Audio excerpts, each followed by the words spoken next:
T-minus 30 seconds.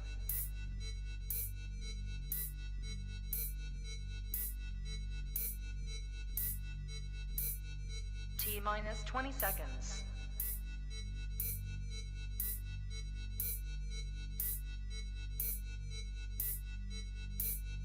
10, 9, 8, 7, 6, 5, 4, 3, 2, 1, 0.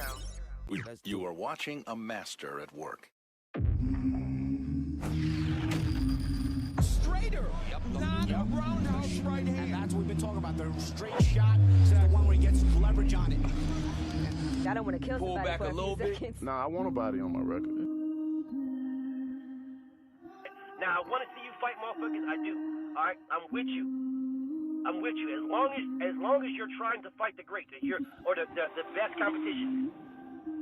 Welcome to the graveyard. Click the link if you dare to. Bury you alive, I'm prepared to. Welcome to the graveyard. You get your sources from clowns, so when you come around, we don't hear you. Welcome to the graveyard. Click the link if you dare to. Bury you alive, I'm prepared to. Welcome to the graveyard. You get your sources from clowns, so when you come around, we don't hear you. Yo, it's the best, fight the best. If you ain't with the moto, just click the link, bitch, and get buried like the rest. It ain't gonna work how you want it. These trolls already tried, too many come but don't leave. So if you hear, you gotta die. I'm spitting straight facts. These bitches crying cause they hate that. The LDBC's the top topic, bitch, take that. We the ones that bring the truth to these fans. So while you hate, I'ma laugh and keep counting these bands. Welcome to the graveyard. Click the link, get prepared to. Bury you alive, I'm prepared to. Welcome to the graveyard. You get your sources from clowns, so when you come around, we don't hear you. Welcome to the graveyard. Click the link if you dare to. Bury you alive, I'm prepared to. Welcome to the graveyard. You get your sources from clowns, so when you come around, we don't hear you. Welcome to the graveyard.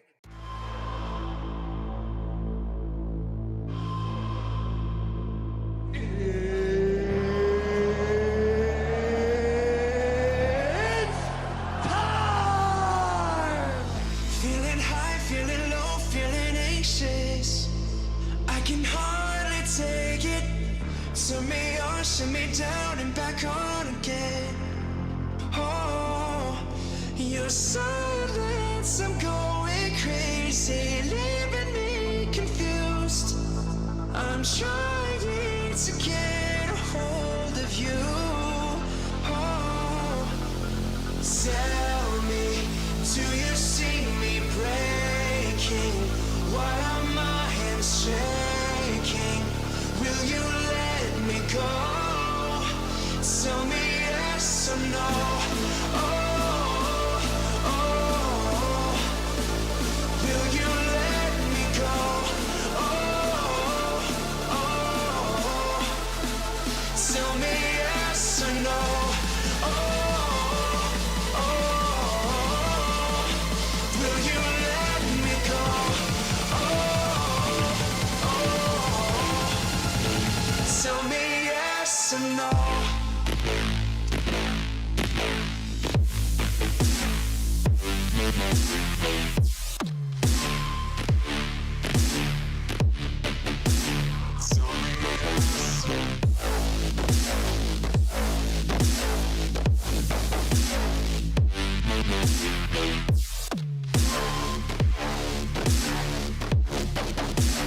Tell me yes or no. Losing time, losing hope, losing patience. Need to be updated. Turn me down, turn me up, and back down again. Oh, your silence, I'm going crazy, leaving me confused. I'm trying to get a hold of you. Oh, tell me, do you see me breaking? Why are my hands shaking? Will you let me go? Tell me yes or no. Oh, oh, will you let me go? Oh, oh, tell me yes or no. Oh, oh,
Y'all, peace and blessings to everybody in the building. Peace and blessings. Salute to everybody in here. You guys know there's been a few times, it's few and far in between, but there's been times where I just want to get to the work, right? I just want to get to the work. I really do. I want to get to the work. So everybody knows there's mad love from me to you. You know that. Y'all know we family. I see all my family in the building, man. Much love and respect. I appreciate you guys. But I want to get to this work. There's something about Leonard Ellerbe I'm going to address. But this right here, I need to address this. This lie, this farce that I'm seeing, and I've been habitually seeing it.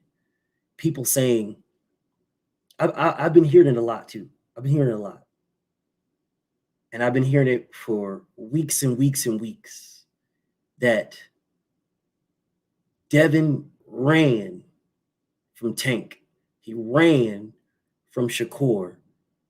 And he ran to 140. This is what I've been hearing. This is what I've been seeing. I constantly see it. I've been seeing it now for weeks and weeks and weeks. Devin ran to 140, so he didn't have to fight Tank. Devin ran to 140, so he didn't have to fight Shakur. I've been seeing it now for a while. It's been a while I've been seeing this.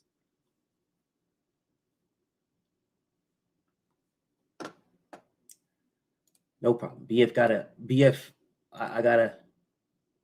only one way to do this. There's only one way to do this. All right. There's only one way to do this. So I'm going to do it. I'm going to do this the only way that I know how. All right. The only way I know how. Again, now, people are constantly saying that Devin ran from Tank to 140. He ran from Shakur to 140.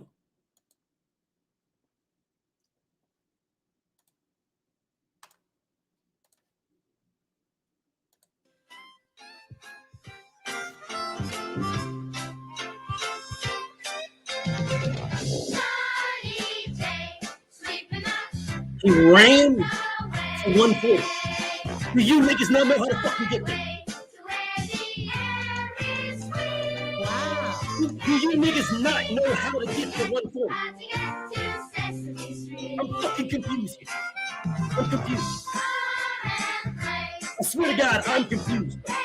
I'm confused.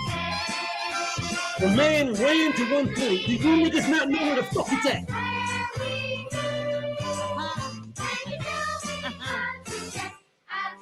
Simple question. Simple question. Do you niggas not know where the fuck 140 is at? I'm just asking because I've been sitting here pondering this now. I've been thinking about this shit for weeks and weeks and weeks. What these niggas is telling me over and over again that Devin ran to 140. Devin ran to 140. I'm sitting here like, do you niggas not know how to fucking get there? Did y'all miss the fucking bus on how to get to 140? Can you not take a taxi to this motherfucker? Can you not call Uber or Lyft to get to 140? Can you not do this? I'm fucking confused here. I swear to God, I'm confused. Because I'm constantly seeing niggas do this. Devin ran from Tank. He ran to 140. Bro, you can't tell me niggas ain't getting paid. You can't tell me that these niggas on YouTube are not getting paid from these guys. You can't tell me.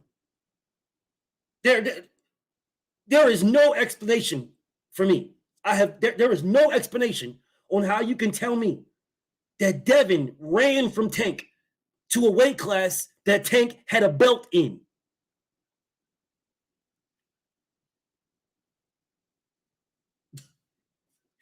You can't sit here and tell me that Devin ran from Shakur to 140 as if Shakur can't go there right now. Salute to my homie E. White and the Cash App. Always show me love. Much love and respect to my family, E. White. Appreciate you, King. I'm dead ass serious, bro. I swear to God, bro. I swear. Someone explain to me how Devin going to 140 stops Tank or Shakur from fighting him. Now, all you ever see is Devin ran. He ran to 140. Devin ran to 140. Why can't he ran from Tank? He ran from Shakur. Why can't either one of those guys fight him at 140? Anybody, someone tell me why, anybody tell me why they cannot. Now, if Devin ran to 140, and that's supposedly enough to get away from Tank Davis or Shakur Stevenson, then didn't Tank run away from Mr. Gary Russell? They were in the same weight class. Didn't Shakur run away from Shockey Foster? They were in the same weight class. See, this is the Frank Martin effect. That's what this is. This is the Frank Martin effect. This is the Frank Martin you ducked because you turned down your biggest payday, but I'm not ducking when I turn down my payday, my biggest payday. You duck when you turn down one belt, but I'm not ducking when I turn down 5 belts. If Gervonta Tank Davis walks around 160, 170, if Shakur Stevenson walks around 160, 150, 160, why can't they fight him at 140? I know. I see the crying niggas in here already. So I'll ask you guys again. Why can't they fight at 140? Why can't they fight at 140? It's a very simple question. Why can they not fight at 140? Why? It's a very simple question. Very simple. This is not a hard statement. Seriously, this is not a difficult conversation to have, bro. But motherfuckers running around here, you want to protect these guys so bad. Bro, do you niggas think that these guys can fucking fight, bro? Honest to God, do you really think, Tank fans, Shakur fans, do you really think your guy can beat Devin? I'm so fucking confused, bro. I'm so confused. Do you really think you can beat him? Honest to God, do you think you can beat him? Honest to God, if you are a Tank fan, do you really think that Tank can beat Devin? If you are a Shakur fan, do you really think that Shakur can beat Devin? Do you really think that? Do you really think that 5 fucking pounds is going to make a difference? 5 pounds is going to make that much of a difference? I'm honestly, seriously. It's an honest to God question. It's a serious, realistic, and honest to God question. Do you really think that with Devin going to 140, it's a disadvantage for Shakur Stevenson? Do you guys really believe this?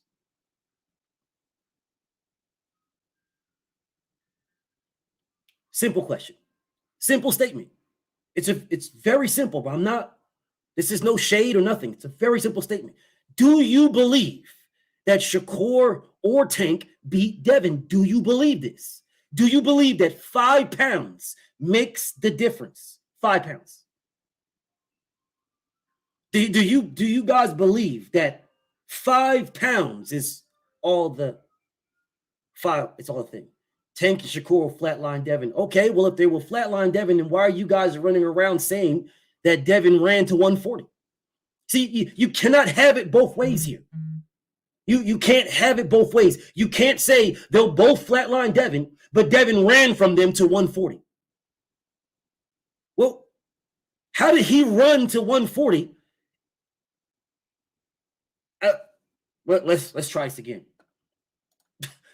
Let's try this one more time.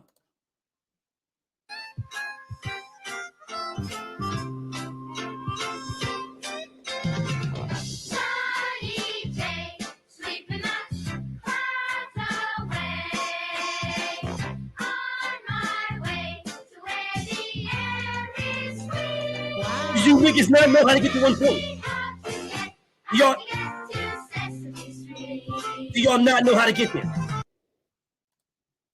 Motherfuckers keep running here telling me, oh, Devin ran to 140. Y'all, do you niggas need a map to get to 140? Do you need a map?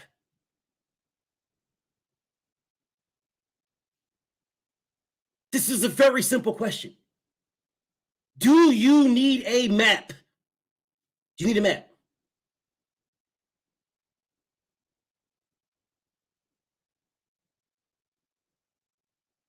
Devin Haney was forced to go to 140 to get smoke. He was forced to. This is not difficult. He offered Shakur Stevenson an offer, a contract. He offered him a fight. The man turned it down. You guys told him he can't do this and he can't do that. He got to wait for Tank. Tank's this and Tank's that and Tank's this. He waited. Tank said, I'm focusing on myself. He was literally forced to go to 140. And you niggas are out here saying that he ran when he offered a contract to Shakur and waited for Tank Davis. You niggas said he can't send Tank a contract. Tank's the A side. Devin can't send him no contract. Tank's the A side. Tank dictates terms. That's what you guys said. Nobody's offering Shakur Stevenson anything. Devin offered him a contract. He turned it down. I don't understand what we're missing here. I swear I don't. I do not understand what we're missing. Shakur was fighting Devin for legacy, which means belts. He turned the belts down. Where the fuck you been at? He turned the belts down. He wanted more money. How the fuck is he fighting Devin for legacy when he wanted more money? What the fuck you talking about?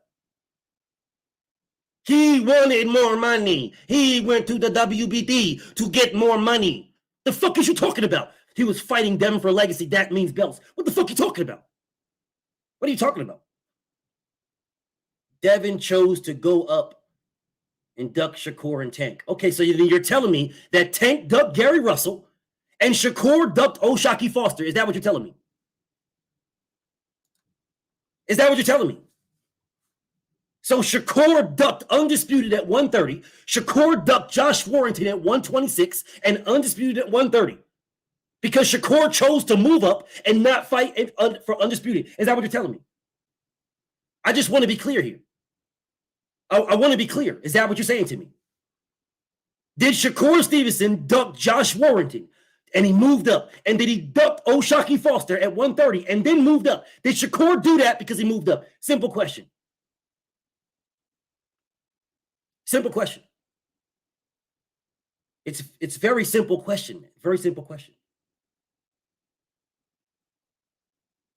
This is a very simple question. Because you guys keep running around here with this fraud, lying narrative that Devin ran to 140 when he offered the man a contract. He offered him a contract. He said no. What part of that are you guys not getting? He offered him a contract.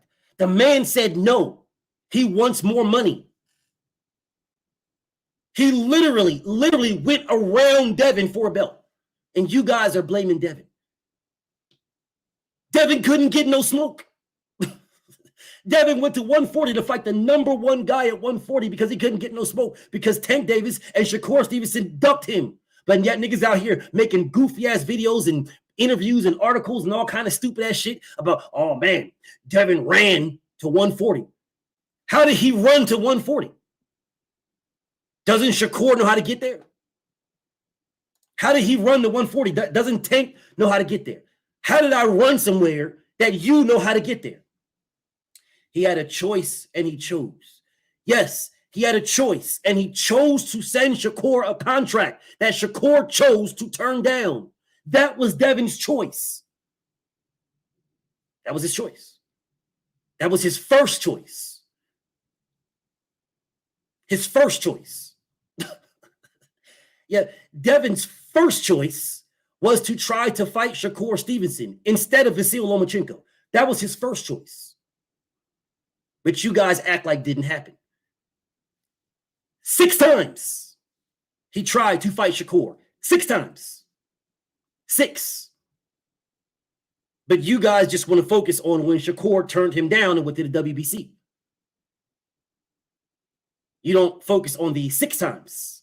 The 6 times that Devin tried to fight him beforehand. Where's Tank at? But yet again, you guys keep running with this fucking fake, false-ass narrative. Oh, Devin ran to 140. He ran. How is he running somewhere that everybody can get there? It's not like 140 is on Mars. I swear to God, 140 is not on Jupiter. Anybody can get to 140, I promise you.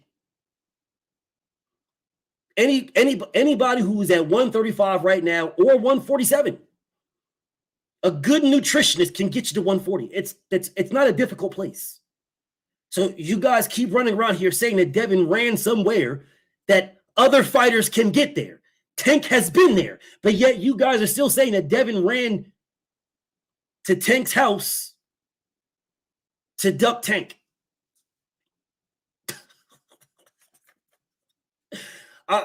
I could have swore that BFTB called Gervonta Tank Davis the apex predator at 140 when he beat Mario Barrios. I could have swore BFTB said Gervonta Tank Davis beats everybody at 140 right now. I could have swore I said that. I could have swore I said Gervonta Tank Davis beats everybody from 147 and down. Not named Devin, not named Errol, not named Boots. I didn't name not one fighter at 140 that I don't think Tank can beat. Why does Tank need to chase Devin? Tank is the A side, so he chooses the weight. Okay, well, tell Tank to choose it then. The fuck is you talking about? Tell Tank to choose the weight. He has chose nothing. What are you talking about? But you're saying he ran from a man who's chose nothing. How the fuck did Devin run from Tank when Tank has chose nothing? Fuck is you talking about? Why does Tank need to chase Devin? Tank is the A side, so he chooses the weight. Okay, cool. So choose it. Choose it then. What the fuck is we talking about? If Tank is the A side and chooses the weight, then choose the weight. Choose it. What's the problem? That is a very easy statement, and a very easy statement that I just made, and a very easy one to say, you're right, BF. So then tell Tank to choose the weight. What's the problem?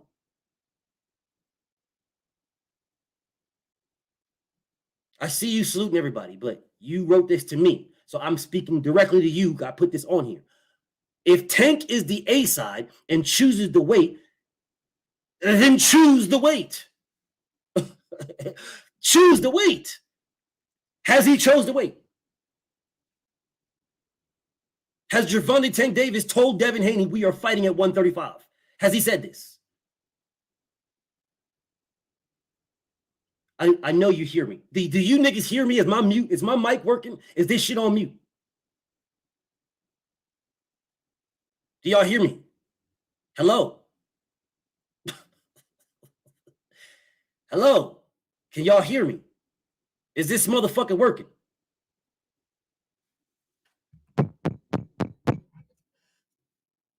Hello? Hello? Hold up. Let me see something. I got to check. Oh, you said it sounds loud. Oh, the mic good. Okay, well, then what the fuck is we doing then? Okay, so let me ask this question again then. so let me ask this motherfucker again then. I'm trying to understand why motherfuckers ain't answering me then. Why do you said Big Dog Willie, you said Devin ran to 140 to duck Tank. That's what you said. So if you hear me loud and clear, you say, why does Tank need to chase Devin? Tank is the A side, so he chooses the weight. That's what you say to me. Okay, so when is Tank choosing Devin Haney and at what weight? When is this?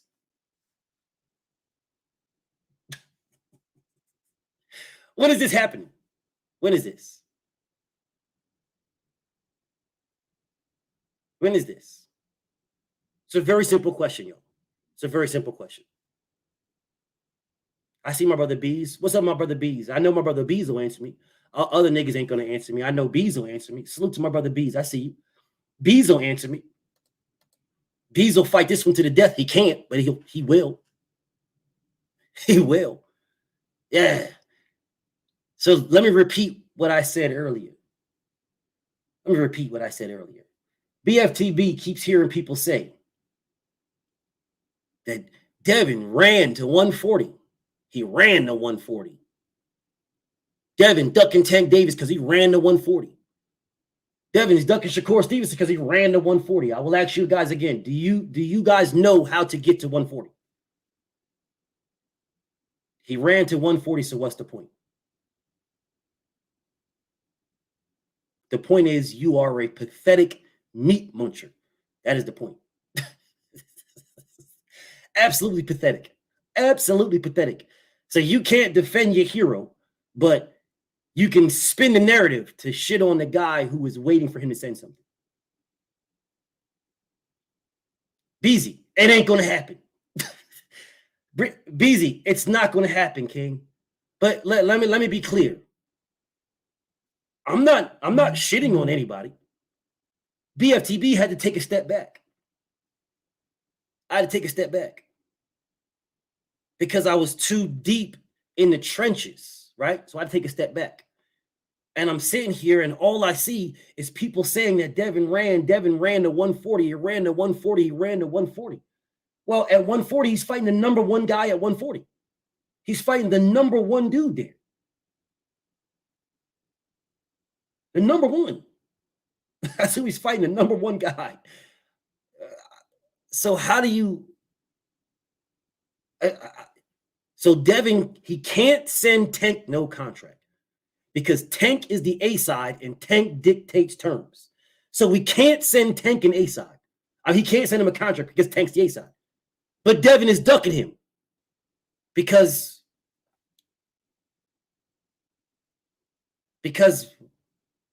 so Devin is ducking Tank because Devin went to a weight class that Ryan Garcia fights in, and Tank gave Ryan a contract in the same weight class, and then they fought. But Devin is ducking because he's fighting in the same weight class, a weight class that Tank had a belt and vacated a belt, the same one. But Devin's ducking for being in that weight class. But Tank has not sent him a contract to tell him what weight class they will fight in, but Devin is ducking Tank.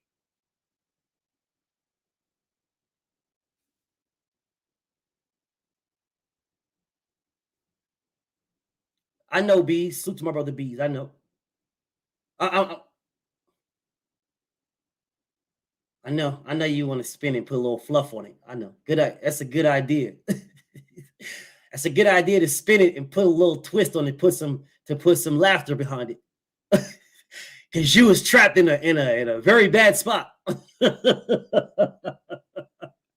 You was trapped in a very bad spot. So come on, salute to my brother. Come on, the super chat, bro. He's like, any thoughts on the Fury Usyk undisputed heavyweight title fight being signed and announced, thinking that Wilder AJ will be finalized for that card soon. That fight is not signed. That fight is not. It will not be at all. Tyson Fury has already said he has no intentions on fighting Usyk. The man just said this today. Hold up a second. I'll tell you what the man said. I'll tell you what Tyson Fury said. This is what hold up one second. Let me grab this for y'all.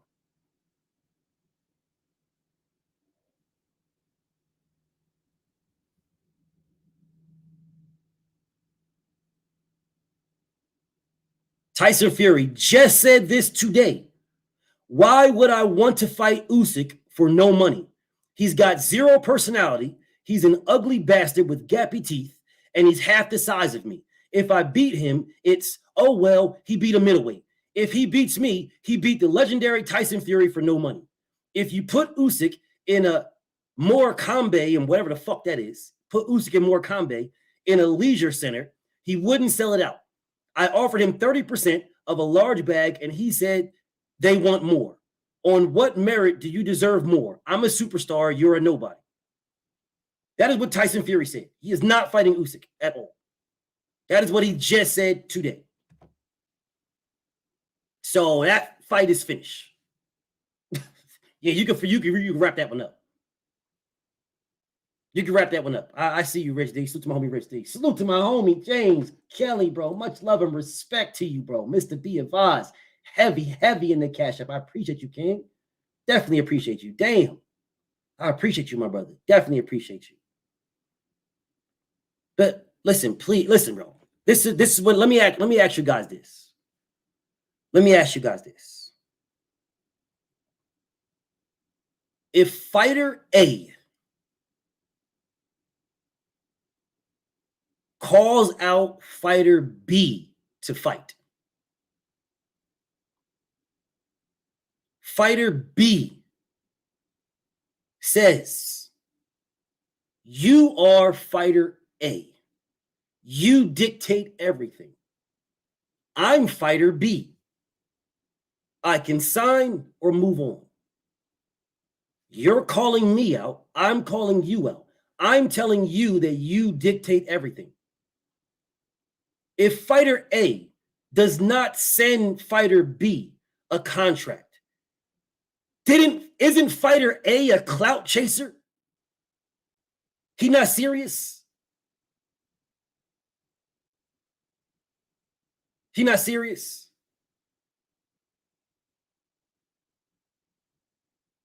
Wasn't fighter A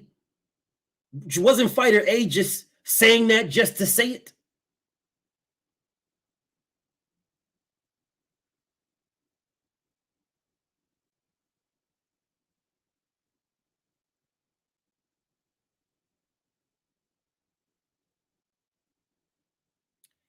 B. Hayes says, that's a duck. Don't you agree? Talking about Usyk and Fury and the fact that Fury offered him 30%, right? That's what big B. Hayes, he wants to use this.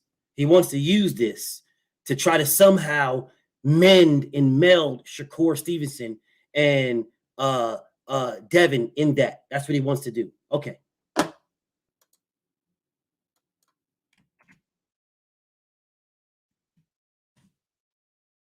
There you go. There you go. There you go.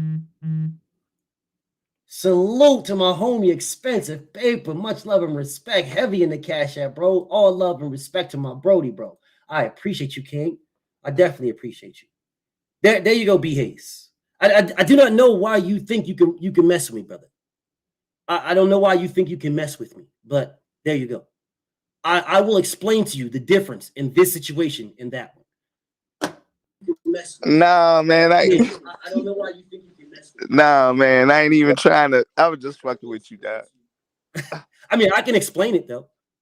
I can explain it. I can definitely explain it. Matter of fact, while you're here, let me talk to my homie. I'll explain it for you. I'll explain it to you. The difference between Tyson Fury versus Usyk and Devin versus Shakur, the difference between this is Saudi Arabians offered the bag, not Tyson Fury. Saudi Arabians had, I want to say, $165 million or $160 million for those two fighters to split 50-50. That's what is that? 80 million apiece, something like that. Yeah, so that's what the Saudi Arabians were giving him. Tyson Fury did not dictate nothing in that. The Saudis were paying for that. The Saudis made that offer. Fury made no offer. He didn't make anything. The Saudis made that. The Saudis said, we want this fight in Saudi Arabia. That's what we want. They're willing to give you and you $80 million a piece. Tyson Fury wanted more of that when it had nothing to do with Frank Warren, Bob Arum, nobody. This money was clear. It was clear and cut to them. And the Saudis don't deal with promoters. This was going directly to Tyson Fury's pocket and directly to Usyk's pocket. This was neither one of their money. Neither one. That was the equivalent of you, right? You being a billionaire and you saying, I want Shakur and Devin to fight each other. Right. So what I'm going to do is, hey, Devin and Shakur, how much money do you guys want? Matter of fact, I think, to me, this fight is worth $100 million. Hey, Shakur, here's $50 million. Hey, Devin, here's $50 million. And then Devin saying, I need 75 million, and Shakur can get 25. I'd be on Devin's helmet. I'd be on his throat. You duck that. That's not the case at all. Not the case at all. That ain't the case. What the case is that you were putting up the money. You, not the networks, not anybody else, you. Which means you dictate terms. You. Because it's your money and you're putting it up. You dictate terms. Correct? Mm-hmm. Okay, so if you decide to give Shakur more money and decide to give Devin less money, that's up to you to do, correct? Correct.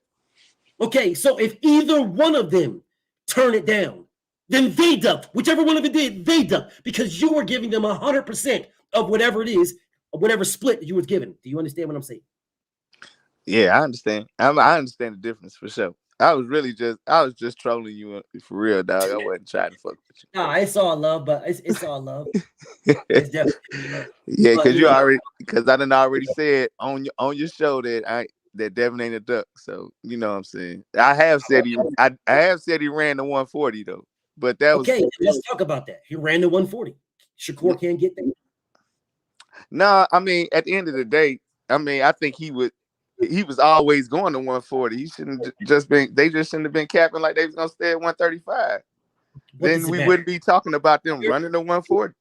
If you're saying somebody is capping about staying at 135, if that's what you're saying, yeah. Did you not remember when Shakur Stevenson said Devin can't make the weight at 135? Yeah, that's why how bad he looks. You don't remember Shakur Stevenson saying, Devin, no, he can't make the weight. He can't make the weight. That's why I want to fight him right now. I just remember him saying he'd be drained and coming back down to fight me, and that'd be bad. You don't remember him saying that Devin can't make. I think Devin can't make the weight. Devin can't make the weight, and he's not gonna be able to make the weight. And I want to fight him. That's why I want to fight him right now. You don't remember him saying that? I don't, but I can see that. I mean, I ain't finna dispute you on it. Okay, I just want to make sure. You're not going to dispute me. because I will pull it up and let you hear it. So I just want to make sure you're not going to dispute me. But it's okay. So the man said that Devin can't make the weight. That's why I want to fight him right now. That's what he said. It's not my words. Those are his words. Right. These are words that you guys will glaze over and you'll act. Can you imagine if Devin told Regis Porgray, you can't make 140 no more? Mm-hmm. That's why I want to fight you. Can you imagine if he said that? Would you guys be okay with that? Nah. Would you be okay? Would you be okay with Gervonta Tank Davis saying Ryan Garcia can't make 135? That's why I want to fight him at 135. Would you be okay with that? No, but I mean they ain't even get into no talks on that. Like all it for Devin to move up after he fights Shakur, he don't really necessarily got to make weight. It's unprofessional, but shoot, you ain't gonna need the belts after the fight no way. You really just fighting to win and claim your spot. I'm here for the belts, so it'd be like the Robson Conceição and the Shakur thing, where he won the fight but didn't win no belts. But if Robson would have won, Robson would have won the belts. So how are you guys praising Shakur for a victory? In that fight? Yes. He dominated the fight. I mean, it wasn't close. It'd be different if it was a close fight. Did you not just hear what you just said? He didn't make weight. And then when they was fighting, he couldn't win because he didn't make it. And what I said to you is, so then why do you guys praise him for the victory? I mean, it was against the gold medalist, the only guy to beat Lomachenko in the amateurs, and did you not and just the dude hear that beat Valdez, and did he you made not him look bad. Not beat Valdez, he lost to Valdez. I mean, all right. I mean, in my opinion, I ain't no judge though, so no problem with your opinion. The facts say he lost, but did you just hear what you just said, brother? This is the reason why you guys spin yourselves around in circles. You just said you really can't praise nobody because he lost his belts. He didn't have a chance to win the belts, and only Conceição could win the belts, and he couldn't win. You just said this to me. No, I was just saying Devin could do the same thing in a Shakur fight, so that Shakur could get the belts. Why would he go to 140 to fight Devin for no belts? Why would he go to 140 but he fought Rob Conceição for no belts? The fight was already on. He was in Newark. He ain't gonna let his home city down over no weight. The fight was not already on. It was on. It was the next day. He missed weight the day before the fight. But he said he could not make weight damn near 20 days before the fight.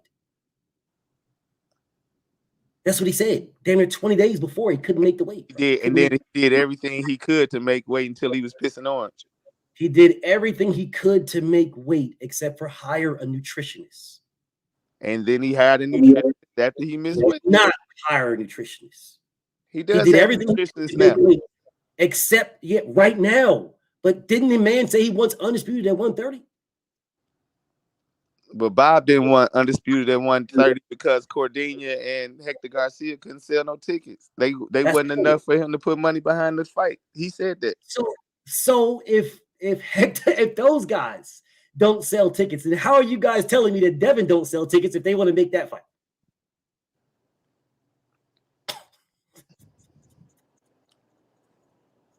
Nah, man, Cordelia and Hector Garcia was on a different level than, I mean, they like don't sell tickets. They like nobody watched them for real. Like Hector Garcia people watch Devin. People watch Devin fights. So it ain't like, it ain't like that, but it ain't like a lot of people watch Devin fights. So a lot of people don't watch Devin's fights, but it's above average, but it ain't immaculate. You know what I'm saying? Like that. It's above average, but it ain't immaculate. But Devin is a pay-per-view fighter. So why isn't Shakur? Because of his competition. It ain't because of him. Well, Tank Davis' competition is trash, and he's a pay-per-view fighter. That's because of Mayweather, man. Mayweather made that dude. Why do you keep moving around the goalposts? I'm speaking facts. Do not the majority of people in the world think that Mayweather made Tank into a pay-per-view star? Tank didn't do it. He was sitting there quiet while Mayweather was talking. So Bob Arum can't make Shakur Stevenson into a pay-per-view star? When has he made anybody into a pay-per-view star? Manny Pacquiao. He had a whole country behind him. Floyd America Mayweather. don't support black fighters? Floyd Mayweather, Oscar De La Hoya. Both of those guys were Sugar Ray Leonard. All of those were Bob Arum fighters.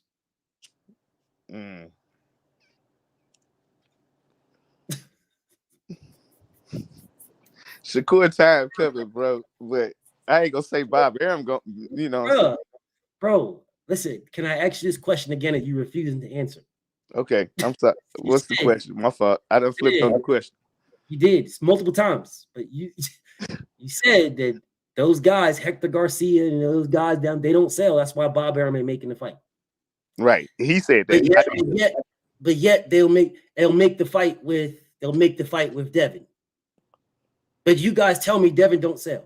And now you're saying Devin sells a little bit, but he ain't all that. Okay, so my question is, if Devin sells a little bit, but he ain't all that, why is he a pay-per-view fighter, of which he is, and Shakur is not? Some of that was Top Rank trying to make Lomachenko a pay-per-view star before he retired. Some of that was that. Loma is not retired. Before he retires. Try to make Lomachenko a pay-per-view star before he retires. Right. So they needed Devin Haney to make Lomachenko a pay-per-view star. They needed the undisputed title that he's never held to be the story behind what they was trying to sell. Well, if that's the case, if they needed Devin Haney to be, and it's for that, then why wasn't Lomachenko versus Teofimo Lopez pay-per-view? That wasn't for the undisputed title because Devin Haney had the WBC belt. It would have been for undisputed. Yeah, it would have been if Loma won because Loma was the franchise champion. It would have been for undisputed because Loma was the franchise champion. Bro, you do realize that you're like you just zipping around in circles. Just zipping around, bro. You do I'm realize just rolling with you, man. I'm rolling with you. You're rolling with me because I'm telling you that Devin went to 140 because nobody would fight him at 130, at 135. I disagree. That's why he had to make a choice. Why would he have to choose if nobody was sitting at 135 waiting to fight him? He offered He offered a contract. He offered. The dude turned it down. You don't want to fight me. You want to get paid. You don't want to fight me. You want to get paid. You're not fighting me for my belts and legacy. You want money. That's why you go to get more money. And Regis turned down your first offer too. So, okay, I'm glad you said that. Once again, the money for Regis did not come from Devin at all. It's the same fucking scenario as the money that came for Tyson Fury. It didn't come from Saudi Arabia. The same money from Fury and Usyk. It did not come from either one of them. This money, the money for Regis did not come from Devin. And when Regis wanted more, he went to the bank. Eddie Hearn. Do not understand. I do not understand why you are failing to realize this. He went to the bank. That's where you go. If you want to buy a car and you don't have the money cash on hand, you go get a loan from the bank, correct? Right. Correct? Yes, sir. Thank you. So then when fighters want more money to fight somebody, they go to the bank to get it. That be the promoters. Correct? Yep. Okay, so then why didn't Shakur? You don't think? I think he went to Bob. They was trying to make the deal. That's what it says in the petition. We've tried unsuccessfully for weeks to make this to come to a agreement. So that's why we come to the WBC. No, he did not going to violate him, dog. He did not going to violate him at all. Not at all. Not at all. Not one time. One time. I showed you guys multiple times of them trying to get the Shakur fight. I showed you multiple times. I showed you where Shakur told that man to focus on Lomachenko, and the fight wasn't even signed. I showed you this. He told that man, bro, when they told him, when Team Haney told him, listen, bro, well, I just had a meeting with Bob Arum. Bob Arum said, we can fight Lomachenko, but Shakur is not on the table. That's what he said. Shakur told that man to focus on Loma. The fight wasn't even signed yet. I mean, that was their jam. That's who they wanted to be undisputed. They didn't want Shakur to be undisputed. Okay, that's fine. So they wanted Lomachenko to be undisputed. No problem. I got no problem with that. So then how are you guys saying that Devin ran if they wanted Loma to be undisputed and wouldn't give it to Shakur? How did Devin run to 140 if Bob Arum wanted Loma to be undisputed? Because Shakur was right there. How was that Devin running? Because after Devin offered the 25%, Shakur, make a long story short, put him in a situation where the WBC had to ask him, do you want to stay at 135 and fight Shakur? Do you want to go to 140 and fight Shakur didn't put him in any position. He did not put him in no position. Shakur did not put him in nothing. Nothing. Devin put Shakur in a position. He put Shakur. I hear no one wants to fight you, Shakur. Everybody ducking you. Everybody. Nobody's mentioning your name, or nobody want no smoke with you. So I am going to give you a contract. I'm going to give you an offer. Here you go. I'm putting you in a position. You. And you said no. That's the bottom line. Whatever you want to slice it, however you want to sprinkle it, whatever you want. Me, Devin Haney, I put you. Everybody is saying that nobody wants to fight Shakur. Fine. Here's an offer. If you, Shakur, were being ducked so much by everybody, then you should have jumped on the first thing given to you. But if you're scared, and everybody's scared of you, and nobody wants to fight you. Well, you should have called Devin's bluff. He made you an offer. Yes, is the response. Send it is the response. Give me the contract is the response. That's the response. Because it wasn't a bullshit offer. 25% is literally 5% less than the mandatory split for one belt. This is undisputed. You've already said you're fighting me for legacy and Tank for money. You've already said this.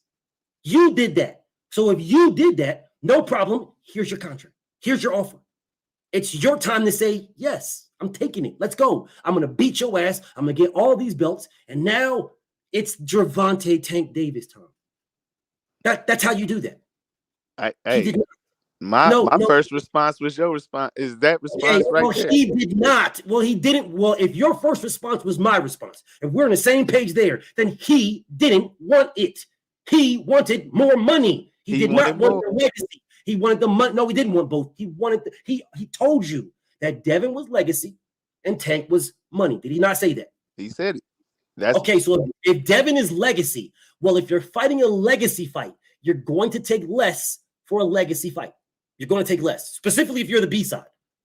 If you're the B side, Floyd Mayweather, Bernard Hopkins versus Oscar De La Hoya, and Bernard Hopkins had 3 belts or 2 belts. Bernard Hopkins had more belts than Oscar De La Hoya, and Bernard Hopkins was the B side because it was a legacy fight.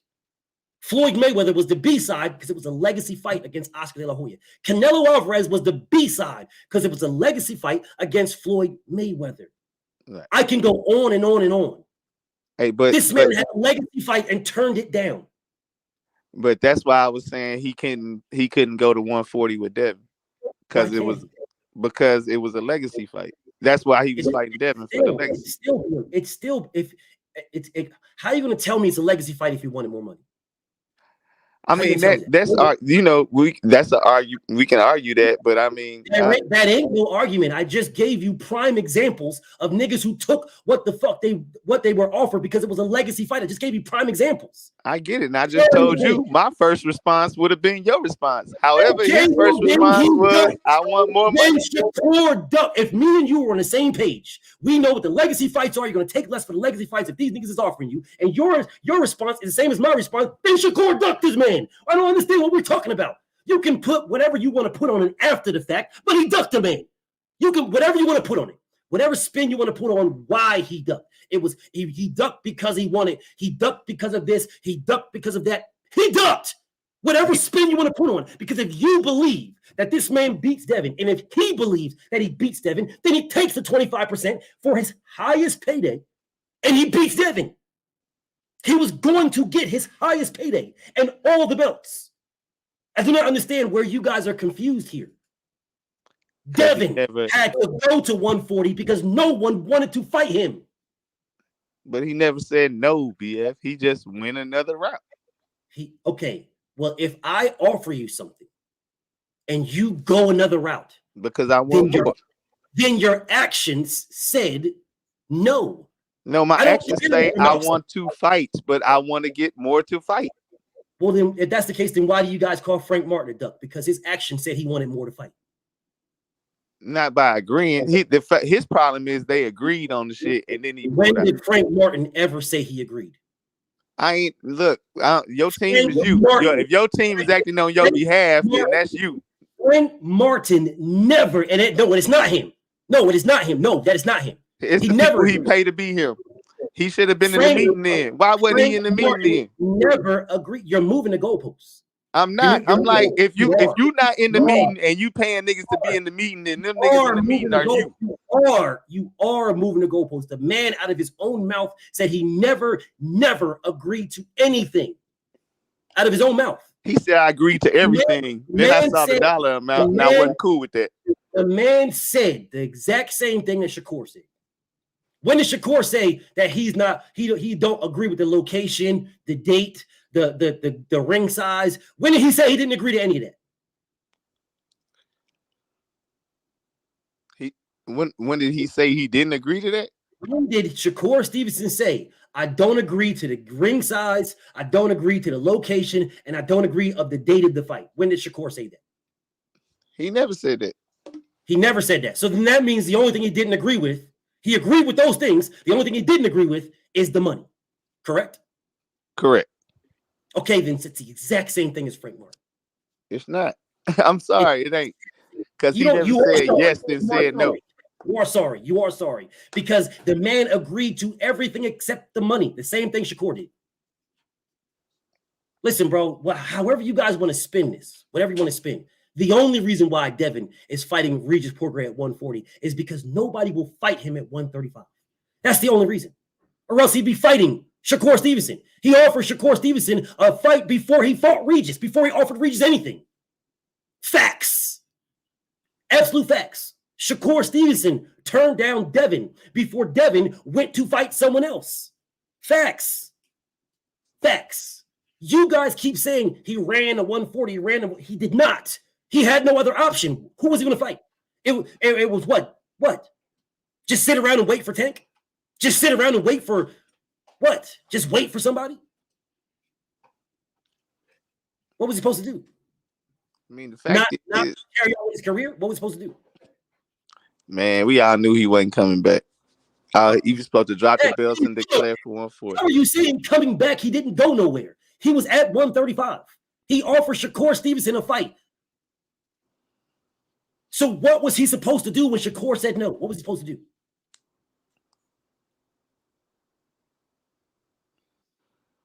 What? What was he supposed to do? If you're going to send a contract, negotiate that contract. Stand on that. Okay, no problem. Who was until he it's negotiating? signed. Who was he negotiating? Okay, if you're going to send a contract, stand on it until it's signed. Then why didn't Shakur negotiate with Frank Martin and stand on it until it was signed? Man, this is a different situation. They had a time crunch. They had a date. They was fighting November 16th regardless. Okay, so stand there and negotiate the fight until it's signed, like you said. What's the problem?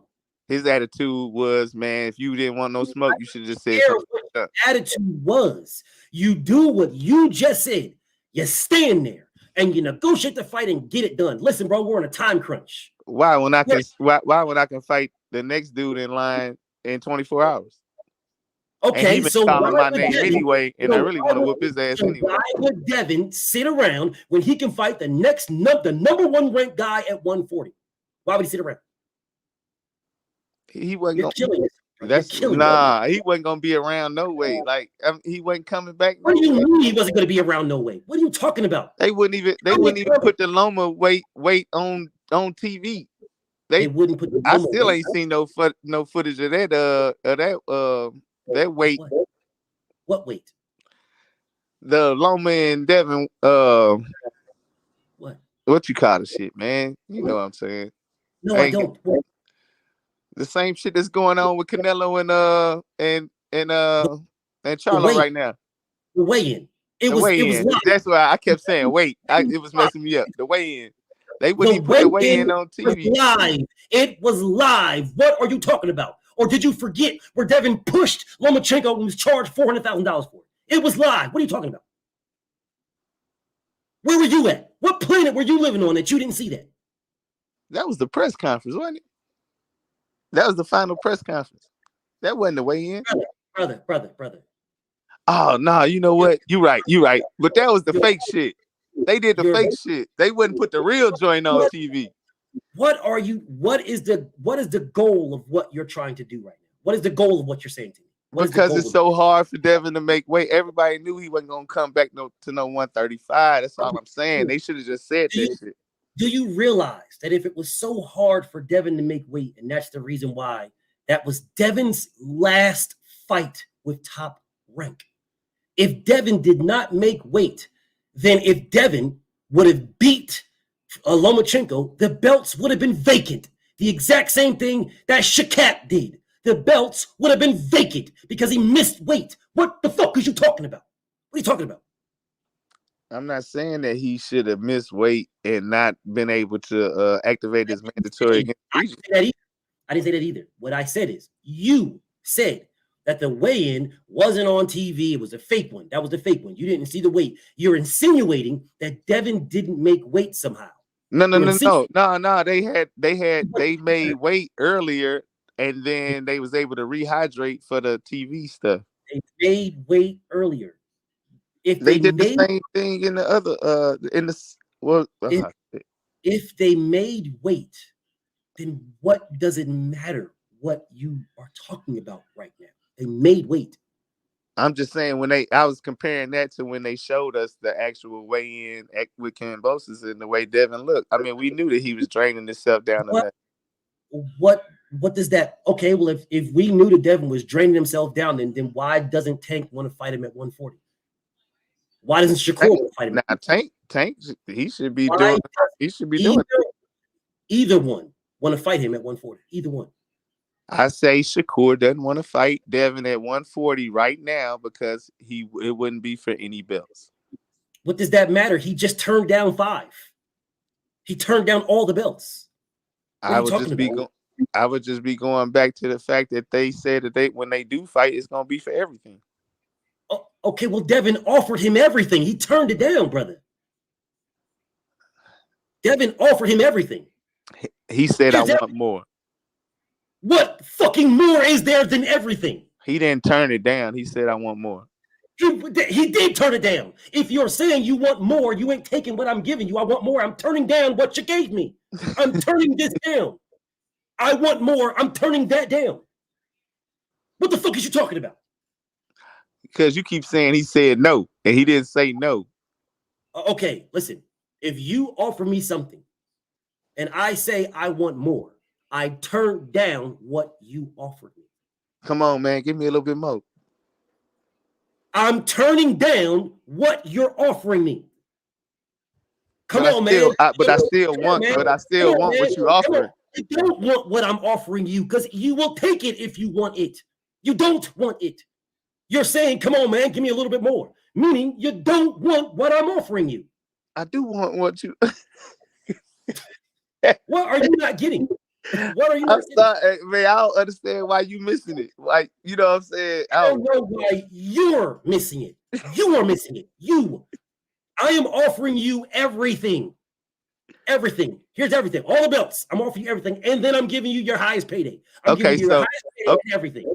You turn this down. You take, come on, man. I want a little bit more. I want a little bit more. But then Frank can say, I just wanted a little and that's all good with you. I just want a little What's a little What is this? I don't know. That's what Frank said. Frank said, I just asked for a little bit of a little bit more Okay, well, if Frank said he wanted a little bit more Shakur said he wanted a little bit more How is Frank and Shakur not? But why you giving Frank a pass and you act like Shakur did the worst thing in the world? When did I give Frank a pass? You acting like he ain't done. When did I give Frank a pass? When did I do this? Brother, here's the dilemma. Here's the dilemma that you guys have. The dilemma you guys have is Frank Martin would absolutely have accepted 25% to fight Devin Haney. Absolutely. Without question, he would have accepted that. He said it on a multitude of occasions, multitude. The problem is you guys think Shakur Stevenson is Devin Haney. He is not. The man fought Egg Foo Young, and that's fucking it. He has not fought anybody at 135. That's it. Egg Foo Young. You niggas are capping for this man. Oh man, he ain't shit. Nothing. He's done nothing. Absolutely nothing. At 135, 130. At 130, he's the guy. At 135, he's done nothing. You guys are crowning this man without him doing anything. That's because he's 135 niggas is bitches. He's that bit. Who? Him? Who? Damn, the nigga that he should have fought off top was Pitbull Cruz. No, it isn't. The person should have fought off top. No, it isn't. It's Lomachenko. No, that's the fight that was ordered when he came to 135 was him and Pitbull. I don't care which fight was ordered. Hundreds of fights are ordered that doesn't happen. What he said is the first fight he wants at 135 is Lomachenko. Those are his words. That's what he said. And then when he got there, Lomachenko was fighting. They're on the same side of the street. No, they're not. Wasn't supposed to be fighting Devin. That man fought Vicious or Jermaine Ortiz. That's who he fought. Jermaine Ortiz. He did not have to fight Jermaine Ortiz at all. Bob Arum controlled both of these niggas' careers. Bob Arum could have put Lomachenko and Shakur in the same fight. He could have made those guys fight each other. He could have did that. He chose not to. When Shakur said the fight he wants is Loma. These are facts. He said the first fight I want is Lomachenko. Facts. I mean, that's what he said. But when he got to 135, they was cool. So if he got to 135, right, wanted to fight Lomachenko, right? Where was this same type of craze that you guys have to go at Devin for whatever reason? Where was this craze to go at Lomachenko? He called out Lomachenko. He says the first fight he wants, not Devin. The first fight he wants is Lomachenko. You guys are in here with this. It's a disease that you guys have. It's a disease, brother. Seriously, it's a disease. You can go at this black man, and this is no shade. This is facts. You can go at this black man, heavy, hot, and hard. Just go at this down this man. Disrespect this man. He's running. He's a coward. He's a fraud. He's duck. He's pussy. Blah, blah, blah. You can go at this man. Mm-hmm. When the first man he called out is Lomachenko, and you guys are saying absolutely nothing. You say, oh, man, Loma duck too. And that's just the end of it. No, none of this hype and hoopla and vicious and vigor and vim to go at Loma. Nothing. But when it comes to Devin, You are slow. You go at this man. You're jumping down this man's throat. Oh, he ran. He's ran. But Loma is still there. He's still there. I'll be honest with you, BF. Most of the comments you read are in response to the cult. I mean, to the the Haney fans that be commenting. I call them the handicap cult, but I ain't. The only cult is the Shakur Stevenson fans. Let me explain to you guys. Do you guys know what a cult is? You don't. You're just following what other niggas that dick ride Shakur Stevenson say. You don't even know what a cult is. Bro, a cult. What's up, champ? I see you in the building. A cult means that whatever I tell you to do, you will do it because I'm your cult leader. This is a cult.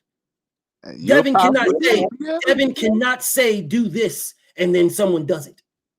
But you'd be surprised how many people repeat. No, there ain't no surprise. There ain't no surprise. There is no surprise. What has Devin told anybody to do this and then they did it? What? Man, I ain't trying to get into y'all like that, dude. Hey, if I had you want me to be honest with you? But I don't want you to lie. What? Well, I mean, I can tell you what Shakur said. Yeah, I can tell you that. I can tell you what Shakur said. Tell me what he said. Shakur said that I want to be undisputed at 130.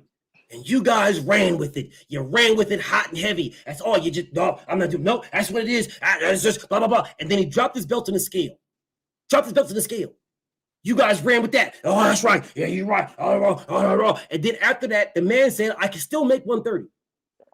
And you guys ran with that. You're right. He can still make a Shakur, man. He's a beast, man. He stay in shape. He stay in the gym. He can still make one. But you don't look at the hypocrisy because you guys are a cult. You don't look at this hypocrisy of the man saying right here, I dropped my belts because I can't make the weight. I did everything I could do, and I can't make the weight. And then over here, the man says, I can still make 130, and somehow it doesn't matter. Doesn't matter.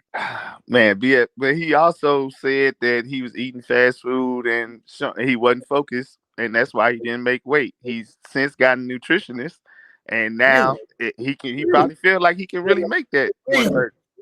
Really. So Shakur Stevenson just got a nutritionist. The guy that you guys told me is always in shape. He's always ready. That same person, the same guy you guys told me he's always ready. He stays in the gym. The same person now all of a sudden just now got a nutritionist. This is what you're saying to me.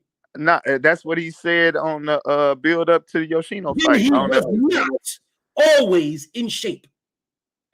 But again, you guys are a cult. You're a cult. So when the man says, I'm always in shape, man, I'm ready. I'm always in shape. Look, I'm always in the gym. You guys run with that. And then when the man says, oh, man, listen, bro, I'm eating fast food and I wasn't ready. Nah, blah, blah, blah. You run with that. I just gave you an example right then of how you are a cult. You guys are a cult. Because I would never allow that. I would never allow that, bro. Never.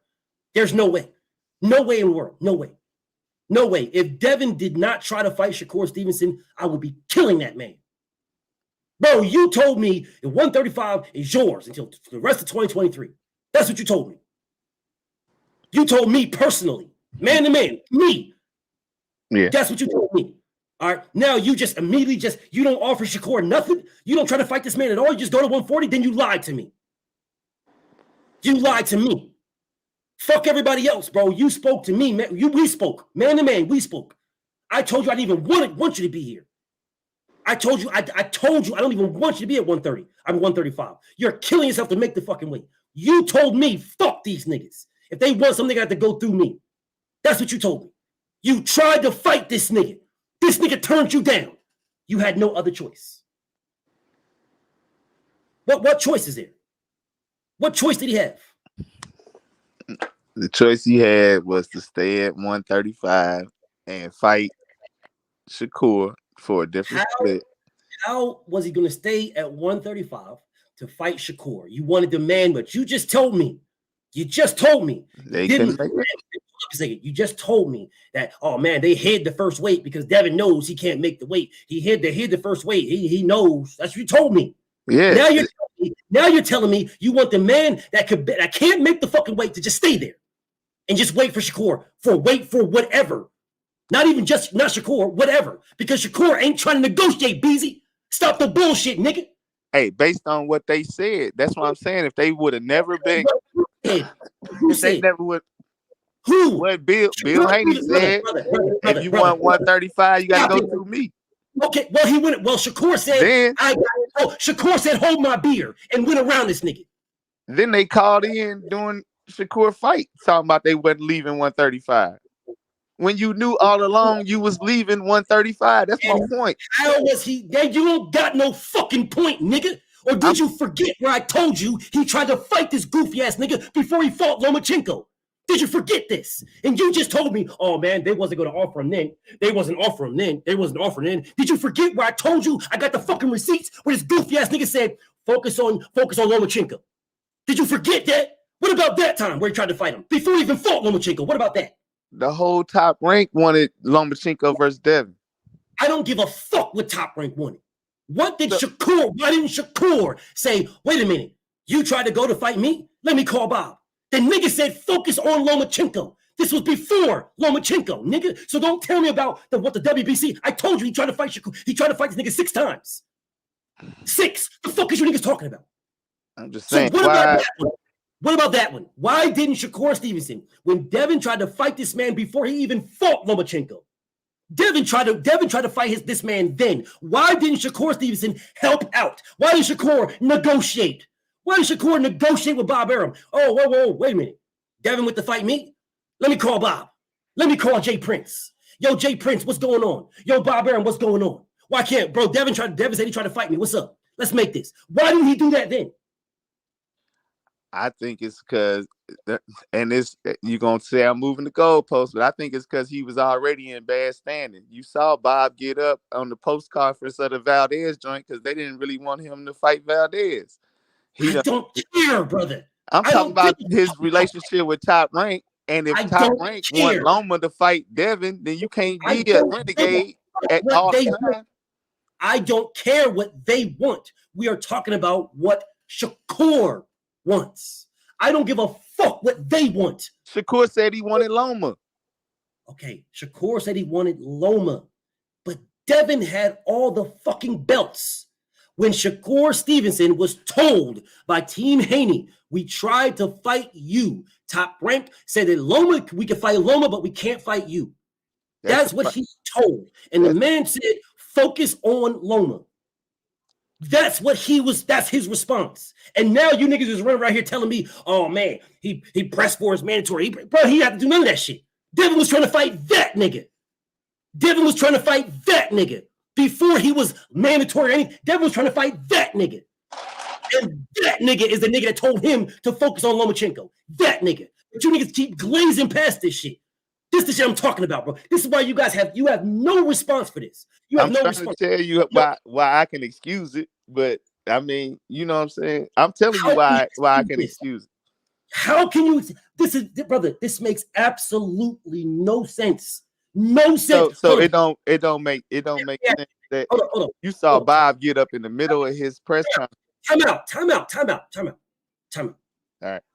If Shakur Stevenson went to Bob Arum 6 times to fight Vasil Lomachenko, 6 times, and Lomachenko was offered 25% to fight the undisputed champion Devin Haney, undisputed champion Shakur Stevenson, and Shakur went 6 times to fight Loma, 6 times. Would you say that Shakur ducked Loma when Loma said he wants more money?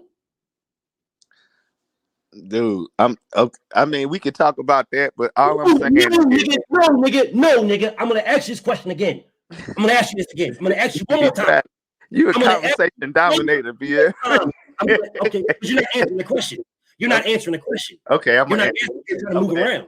All right. Okay, good. So it's the same question. So I'm gonna ask you again.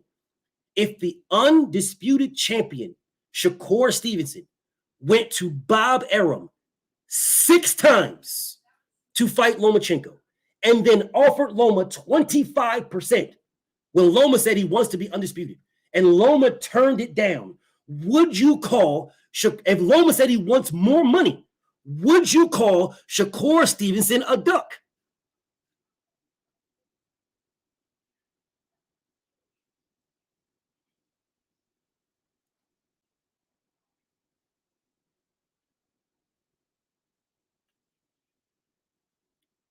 Hello.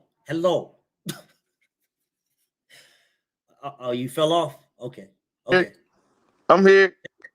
There you go. I'm here. Did you My fault, did you hear? dog. It's all good. Yeah, I heard the question. Okay. I Would heard you the call question. is Shakur duck? Nah, Shakur ain't the duck. Okay, so if Shakur's not a duck, please explain how Devin is.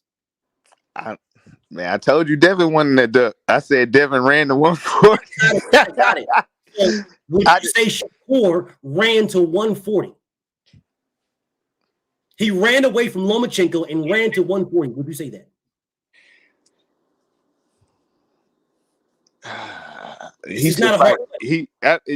He should fight Lomachenko, man. I didn't ask you that. What I asked you is, would you say Shakur ran away from Lomachenko? He ran from him after trying to fight this man 6 times and sent him an offer of which he turned down and said he wants more money. I mean, if he go and fight Rolly, I didn't ask you if he went and fight Rolly. I didn't ask you that. No, I'm just saying if he went up to 140 to fight Rolly, then I would say he was ducking. Okay, Lomachenko. Cool. Devin is not fighting Rolly. Devin is fighting, but Lomachenko can't beat Regis. He's fighting the #1 ranked guy at 140. The #1. I'm just saying Lomachenko can't beat Regis. Okay, Shakur can. How do you know Shakur can beat him? Because Devin made that all public with the beating up and laughing on the phone and shit. Okay, if Shakur can beat Regis Porgrave, if he can beat him, then what's the fucking problem of fighting Devin at 140? It ain't no belt involved right now. Okay, guess what? If Devin beats Regis, right, and Shakur beats motherfucking Edwin De Los Santos, then Shakur can move up and challenge Devin.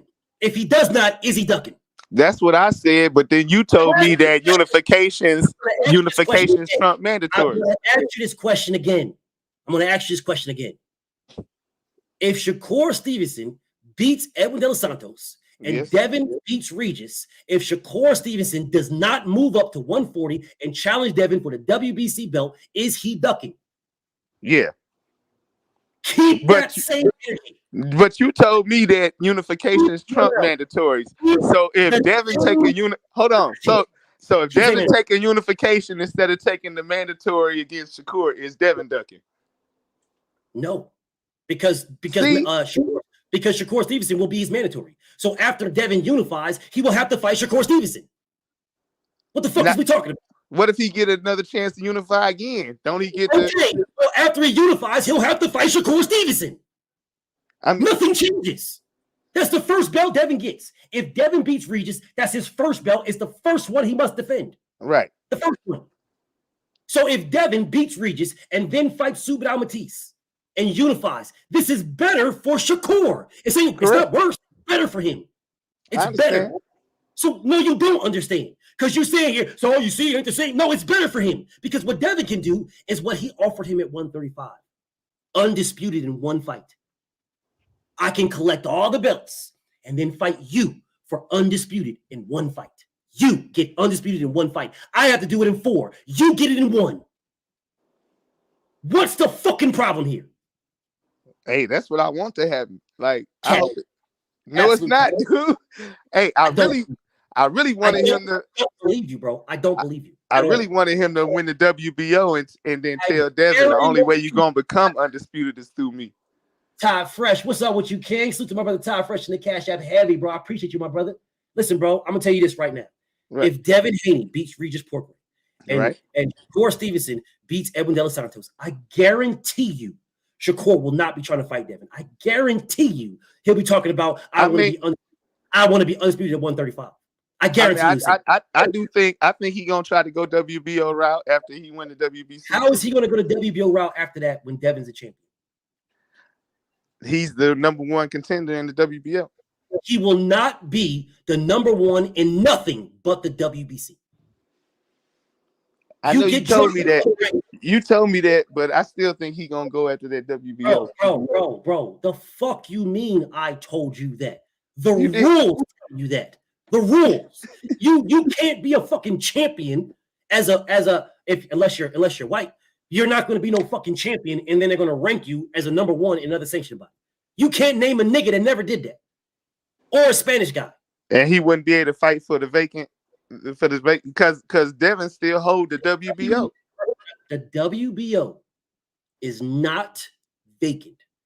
I truly believe when Devin beats Regis, he will drop the rest of those belts. If and when he does that, Coleslaw Davis will be fighting for the WBO strap, or Lomachenko.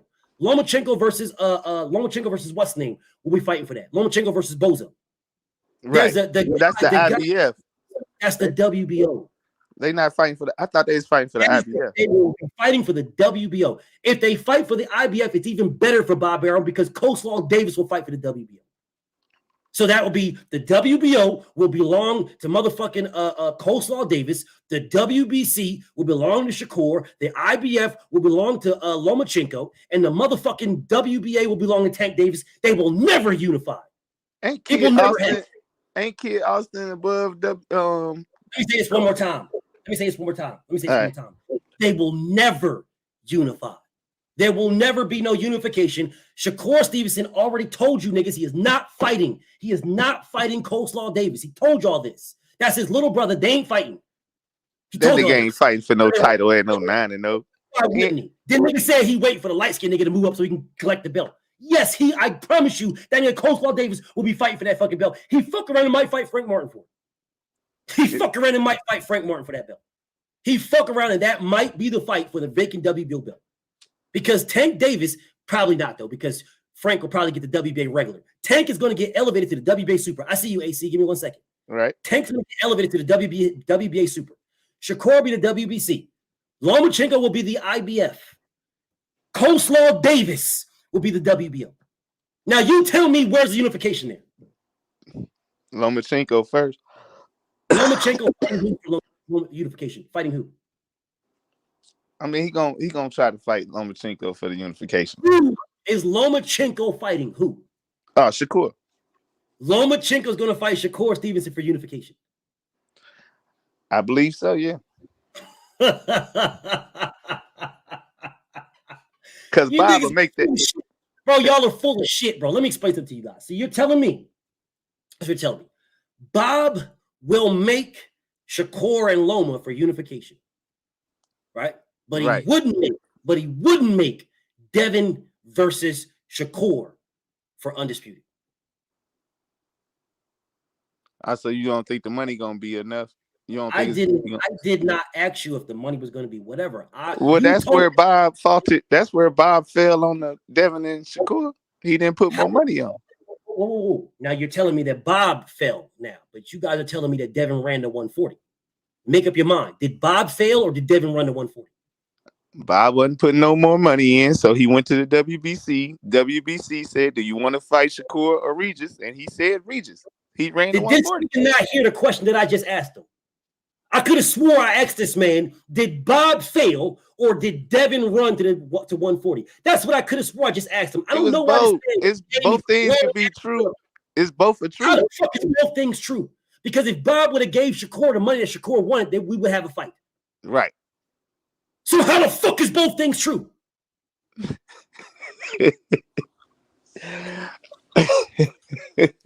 We would have the money for the fight. Okay, so if we had the money for the fight, why wouldn't we have had a fight? I can't tell you that. I mean, but Shakur seems to feel like it would have been something else if he would have agreed to the, Shakur, if they would have came to an agreement. Shakur feels like it would have been something else. That's what he said, but I don't know. I don't. When did Shakur say that if Bob Arum gave us the money to make the fight, Devin would have still not fight me? He didn't say that. He said if I would have agreed to the 25%, it would have been something else. He's full of shit.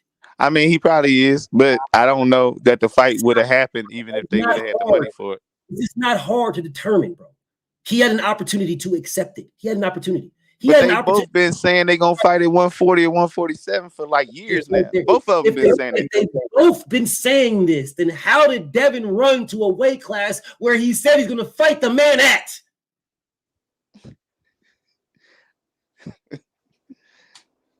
It sounds to me like Shakur Stevenson needs to catch the fuck up. That's what it sounds like to me. Devin's already there. Shakur needs to catch the fuck up. That's what sounded to me. Hey, If they're going to fight in a weight class that Devin is going to, then tell Shakur to catch the fuck up. Well, he only stayed at 130 for 3 fights. So let's see how long he stayed at 135. He stayed at 130 for 3 fights after telling the world he wants undisputed. Hey, he can move on up. Move on up. So then he ran from O'Shaquie Foster. Man, O'Shaquie wasn't his mandatory. You keep saying that, but his mandatory was not ready. That's why not ready. O'Shaquie was the WBC mandatory. He what? All right. I don't want to even because you're gonna be like, I'm lying, but I ain't lying because his response to O'Shaquie was, hey, you'll get your shot. Just like his same response was to Edwin De Los Santos because them niggas was ranked too low. But as they move up, he had 2 belts, right? Who? So he had 2 men. Shakur had 2 belts. Yeah. Yes. So one of them was the nigga that you said, and the other one was O'Shaquie Foster. I do not understand what you don't get about that. You have 2 belts, you have 2 mandatories. O'Shaquie Foster was his WBC Mando. I don't think nothing. So how you miss weight and run? Because you miss weight. I don't know. I ain't feeling that. Okay. Well, how do you make weight and run?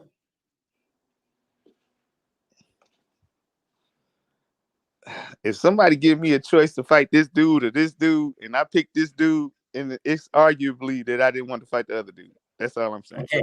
That would make sense if I didn't offer this dude a fight that he turned down already. What you said would make sense. It would make perfect sense. Man, if someone says, I got a choice to fight this dude or this dude, and there's nothing else, then what you said makes sense. It will make sense. But the problem is I tried to fight this dude already. And this dude told me no, he wants more money. But he's still... And then this dude that told me no, he wants more money, did not try to negotiate with me. He went to the WBC. He didn't negotiate with me about nothing. This guy over here said he wants more money and went to the bank where the money is at and got more money, and so we're fighting. That's a false narrative, B. What's false about what I just said? In the beginning of their petition to the WBC, it states that they tried for weeks to come to an agreement with DHP and were unsuccessful. They were getting nowhere. That's why they activated the mandatory so that they could put the deadline on there, and the deadline would help them to make a deal. That is a lie. That's what's in the petition. That is a lie. That is an absolute lie. 100% lie.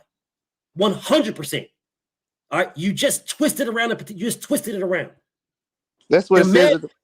The man petitioned to be the mandatory already. He went to the fucking WBC after that. He went after. I'm just saying what it says in the right. You are making shit up. He went after. I'm not. You can pull it up and read it for yourself, B. After. Yeah. The man. Listen, brother. The man was a WBC mandatory. Right. He was a mandatory before Devin and Loma fought. He was the mandatory before that. Right, but he didn't activate. He was the mandatory, but there is no activation. You either are or you are not. You can petition to press for it. You can do that, but you either are the Mando or you are not the Mando. He was the Mando before that fight happened. Mauricio Suleiman said the winner of this fight right here, Devin and Loma, has to fight Shakur because Shakur is the Mando. That's what he said. It was already done. All he had to do is force it, petition it. That's it. That's it. Nothing else. He was already the Mando. Talking about this activation there is no activation. You either are or you are not. He was. So all you have to do is petition WBC to force it to happen sooner. He said he was doing that the day after the fight. He did not do it for a whole fucking month. A whole month he didn't do it. Right, because he was trying to negotiate with his friend for... There was no negotiation. Do you know why I know this? Because if there was negotiation, then I would be telling you what I want, and you would be telling me what you want.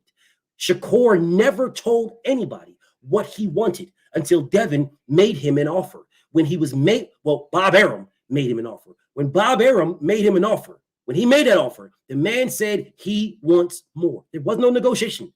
Never. He went straight to the WBC, of which he did with Jamel Herring. He did not go. He did, bro. He agreed. Him and Jamel Herring agreed. Man, so they can lie in a petition to the WBC and say they've been trying to negotiate for weeks, but yes. Okay, all right. Well, then they they lie. I absolutely can lie and say I've been trying to negotiate for weeks. I absolutely. There's nothing holding me to say, hey man, have you been negotiating? Have you been negotiating for the, there's nothing in here to say I was, or nothing in there, but I can say whatever the fuck I want, bro. I can say whatever I want. It's not like it's this person signing and this person signing, and we got to agree to this to blah blah blah, and then it becomes contractually obligated. Nigga, I'm petitioning. I can say whatever I want. I'm petitioning to the WBC. I can say whatever I want. Whatever I want. Whatever I want to say, I can say this. Whatever. It doesn't matter. I thought that was a legal document, so they had to be at least. It's a petition. What the fuck is you talking about? Nigga, you could petition 78 Sports TV right now to talk to me. What the fuck is you talking about? All right. Okay. It's a petition. There ain't nothing legally binding about some fucking petition, bro. It's a petition. I'm not in this motherfucker. Oh shit, man. I can say whatever the fuck I want. I can put whatever fluff I want to put on my petition to whatever I want to do. It's not legally binding to nobody, bro. This is my take and my take only. I'm petitioning you. Well, why would I say some shit in my petition that somebody could come back and say is cap? What? Why would I put my petition that I've been trying to negotiate with the Haneys when the Haneys can come back and say, nah, them niggas ain't been trying to negotiate with us? First off, never said they were negotiating. That's first off. They never said there was any negotiating. That's first off. Never said there was any negotiating. Never. And there was never any negotiating. If they were negotiating, who were they negotiating with? You niggas are lying. You're fucking lying. They were not negotiating with nobody. Who on DHP were they negotiating with? Who? You guys are lying. You're blatantly fucking lying. Devin was literally forced to go to 140 because nobody would fight him.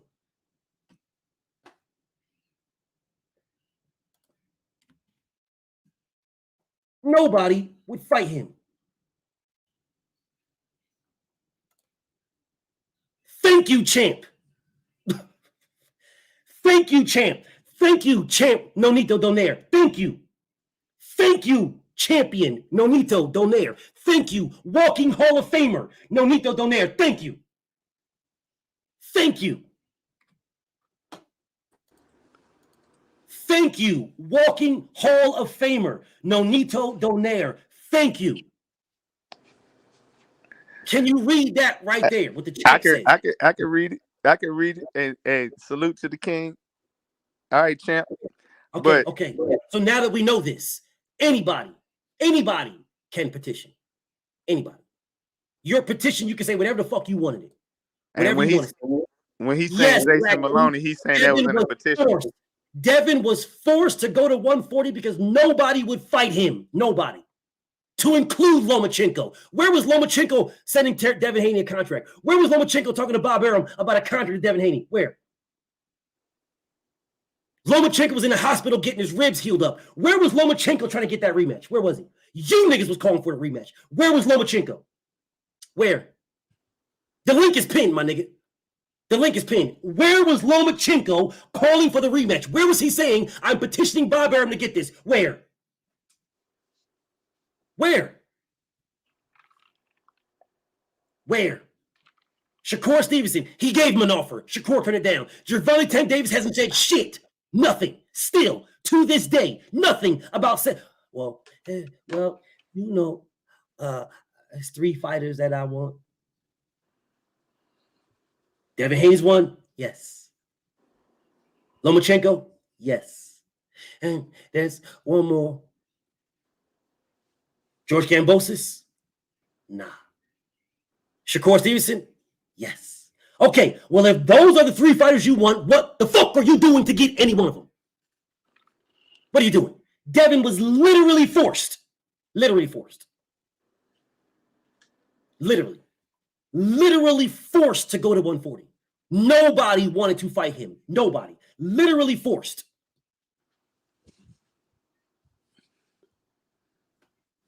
Literally forced. Forced. Yes. He was sitting on top of the table.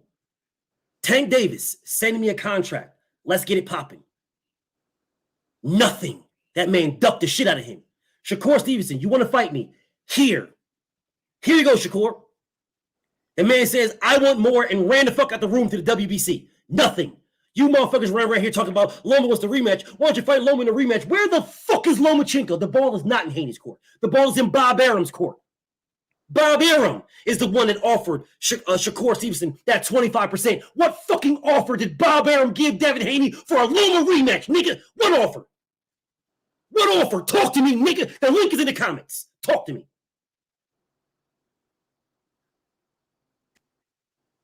Salute, BS. See, you niggas running around here with this goofy ass shit. You niggas running around with this goofy ass, stupid ass shit. What offer did Bob Arum give Devin Haney? What offer? What offer did Bob Arum say, hey, Devin, we'll give you X for a Loma rematch? He hasn't given a man shit. No offers at all. Zero. If you don't get the fuck out of my face talking about, oh, man, the ball's in Devin Haney's court, the fuck you talking about? Devin ain't paying for the fight out of his fucking pocket. That's ESPN bread. Try again, my nigga. Lomachenko don't want zero fucking smoke. You niggas do. You niggas are running around here talking about, oh, man, Loma, give Loma a rematch. Loma really won. Loma wants to fight. Loma a rematch. Give Loma a rematch. Loma. Loma ain't saying shit. That nigga's over there doing the fucking stupid ass dance in the ring with Usyk. Talk about my motherfucking ribs is hurting. Man, if you don't get the fuck out of my face, try that shit with somebody else. That nigga Shakur ain't saying shit. Motherfucking Loma ain't saying shit. None of these niggas ain't saying a bitch ass thing. AC, talk to me, homie. Yeah, salute, bro. Basically, this is where I'm at with it, man.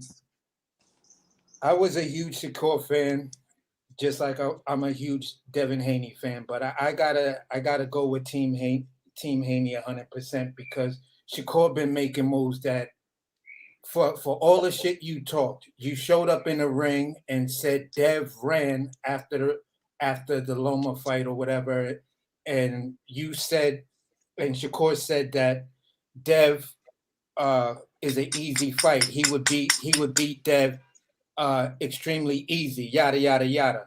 Right. Yes. So an offer is put on the table or mentioned or whatever. Right. And that offer has 25%. Do these guys remember that Dev fought Kambosos 2 motherfucking times for an offer that was lower than 25%? You feel what I'm saying? So if he was willing to do that, and then Shakur said that's not enough money, and then all the Shakur fans and shit like that excuse was, well, the man knows his worth. You can't tell a man his worth, yada, yada, yada. So then you fucking talk to that guy to get close to your worth. Now, here's the fucked up part and the funny part. Shakur sends or offer is sent to Frank Martin, and that offer is 80-20. Lower than the 75, 25, 80-20. Shakur says Frank Martin is a bitch because he ain't did shit at the weight. He's yada, yada, yada. Okay, Shakur, I'm going to ask you this question. The fuck did you do at 135? You feel what I'm saying? You can't call somebody a bitch when you just did the same bitch ass move. Bitch. So I have to look at it as just being a fan of boxing. Just being a fan of boxing, like this nigga's fucking nutsacks. It's bro, you just called this man a bitch. You was on $1 million worth of game, wouldn't let the man finish his sentence because you kept on saying he a bitch. That nigga bitch made. He a bitch.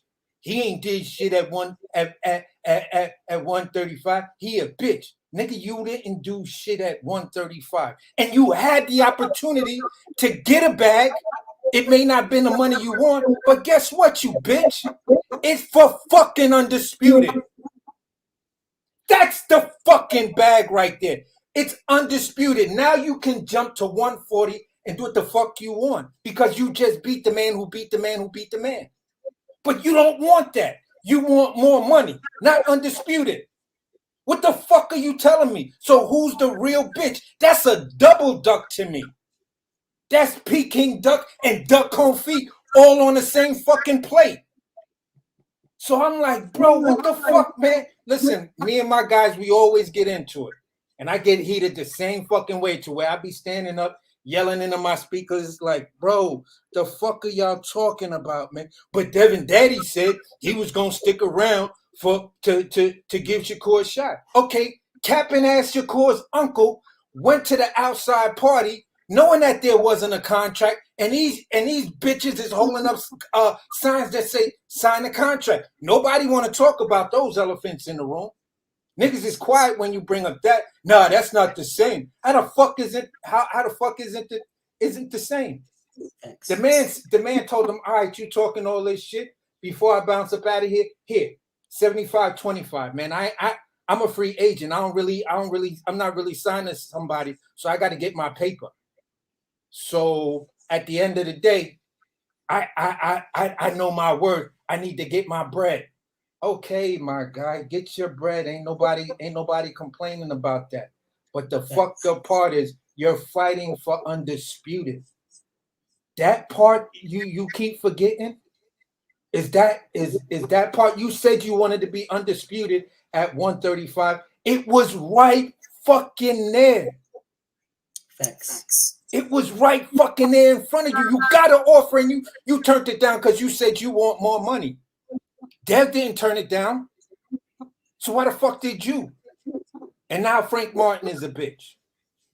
And I'm getting these people telling me Dev ducked Shakur because he sent him a lowball offer. Okay, so then let me ask you this question. So Shakur sending, if this is your logic, if Shakur sending a 80-20, which is lower than 75-25, do we call Shakur a duck? No. What? No. Then explain that to me. It's because Frank ain't did nothing at 135. Okay. What the fuck did Shakur do at 130? Well, Shakur at 130, he had 2 belts. I don't give a fuck about what he had at 130 because he lost them shits on the scale. So that's irrelevant. That just takes away everything. So tell me, what the fuck did he do at 135? Bro, that's different. Okay, all right. Y'all niggas is sounding like homie from Friday, so I'm going to land the plane right there. And that's my coach. Indeed. Salute to my homie AC. All facts what the man said. And I want you guys to understand something. AC is a huge Terrence Crawford fan. Huge Terrence Crawford. And what he told you guys, it's completely factual. The shit with Terrence Crawford had legs to stand on because he had something to offer. He had a belt to offer. There was conversations about get a belt, although whoever said that at the time, whatever. But there was still those type of things. There was none of this with Shakur. None. Absolutely none. None. I could understand if Shakur had a belt, bro. If the man had a belt, then cool. I get you. You got a belt. Devin wants what you got. You got a belt. I understand. You don't have nothing. You don't have anything. You are not offering nothing. You are being offered. So you can't tell the motherfucker that's offering you something that I don't want that more when you are bringing nothing to the table. Shane White, talk to me, homie. I see you. What's up, big guy? How you doing, bro? Chilling. Talk to me, homie. What's the deal? Oh man, once again, I'm sick of it. The Devin Haney slander. How some people I hear guys out here talking about it wasn't a real offer, right? So I'm just trying to figure out how you send a man the numbers, the challenge publicly, and he turned around and say, "Oh, I knew that wasn't a real offer." So everybody jacking this shit, talking about, oh, that wasn't a real offer. I'm just trying to figure out how do you get to a real offer? You know, when a motherfucker offer it to you, how is that not a real offer? Nigga, I'm offering you 25% of every fucking belt, you know, and if you hadn't came in overweight at your last 130 fight, then maybe you might would have qualified for this shit earlier if you really wanted it. But you didn't want that shit with Dale from the get-go. And then you gonna get up here and then slander the man like he trying to run, he trying to kill himself to beat your ass. You feel what I'm saying? So I just don't get 1 minute ain't a real offer. Then the one guy, he telling, oh, this a pay-per-view, it ain't even worth it. But you done bought Tank last 4 or 5 bum ass fights. You know what I'm talking about? Like, I'm not tripping. Nah, it's all facts, dog. All facts. So I'm trying to figure out how Devin going to the next level against the champion, 2 champions with real belts, and not them motherfucking belts, taking them, talking about belts don't mean nothing, but every chance you get, you holding them little funky ass belts up in the background somewhere. You know what I'm saying? Like you some type of champion type shit. I'm trying to figure this shit out, bruh.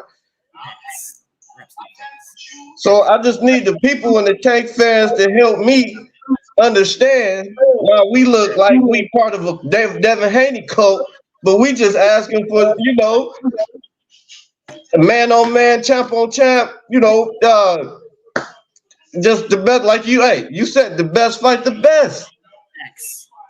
Absolute facts. Why we crazy is what I want to know. Why we fucked up? Well, we fucked up, brother, because we want the best to fight the best, and we not worried about how much the niggas is getting paid. And, okay. You know, this guy's an Instagram star. This guy right here is a star because somebody said so, and blah blah blah. So because we're not looking at that, that's why we're haters. That's why we're haters. Okay. So let me just dive into this a little bit, because people keep telling me this. This is for all of y'all. People keep telling me this. When it comes to Tank Davis, it's the business, right? The businesses, you know, it's the business. I have asked people multiple fucking times because people are fucking sheep. So they'll just take what Leonard Ellaby says about it being the business and just run with it, right? And they'll just run with that narrative. Matter of fact, I'm gonna play what Leonard Ellaby says because I want you guys to hear. I want y'all to hear what this man said, bro. This man says some shit that I'm sitting here like, you can't be fucking serious right now, bro. You can't be serious. I need y'all to hear this. Give me 1 second. Let me pull this motherfucker up. Let me pull this because I need y'all to hear this shit.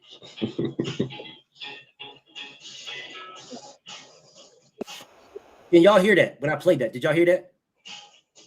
Let me do something. I'm gonna put it on the screen for y'all guys. I need y'all to see this now.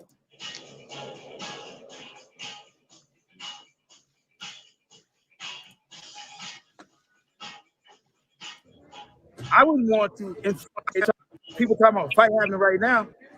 I don't think that I wouldn't want to insult somebody. You know what I mean? From the business side, because Tank's got to pay you what you weigh. He's got to pay you what you bring to the table. And I'm talking about the business. I ain't talking about belts and all that.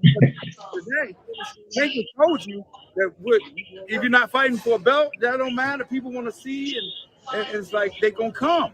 But these fights, I think they will happen in time. And I'm not gonna put a time for it. This is just my opinion. And I'm not speaking for nobody. This is just my opinion. The experience that I have at the level I've been operating all these years, I know what it takes. And these fights that you guys think that are big at the moment, they're not big. They're not big.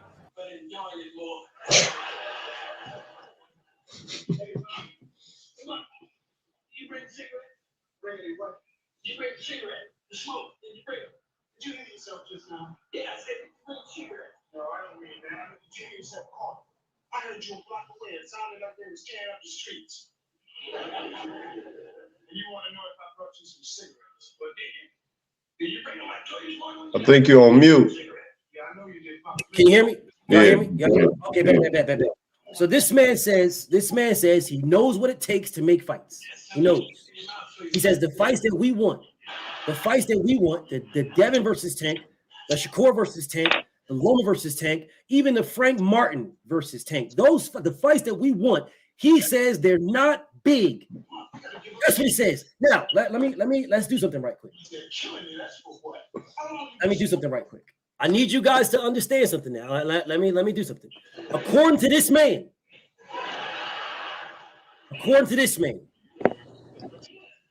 Hey, homie got the mute, man. He got a background. I got you. As you, Shane, I'm gonna mute you right quick. All right, for sure. So according to this man, y'all, according to this, according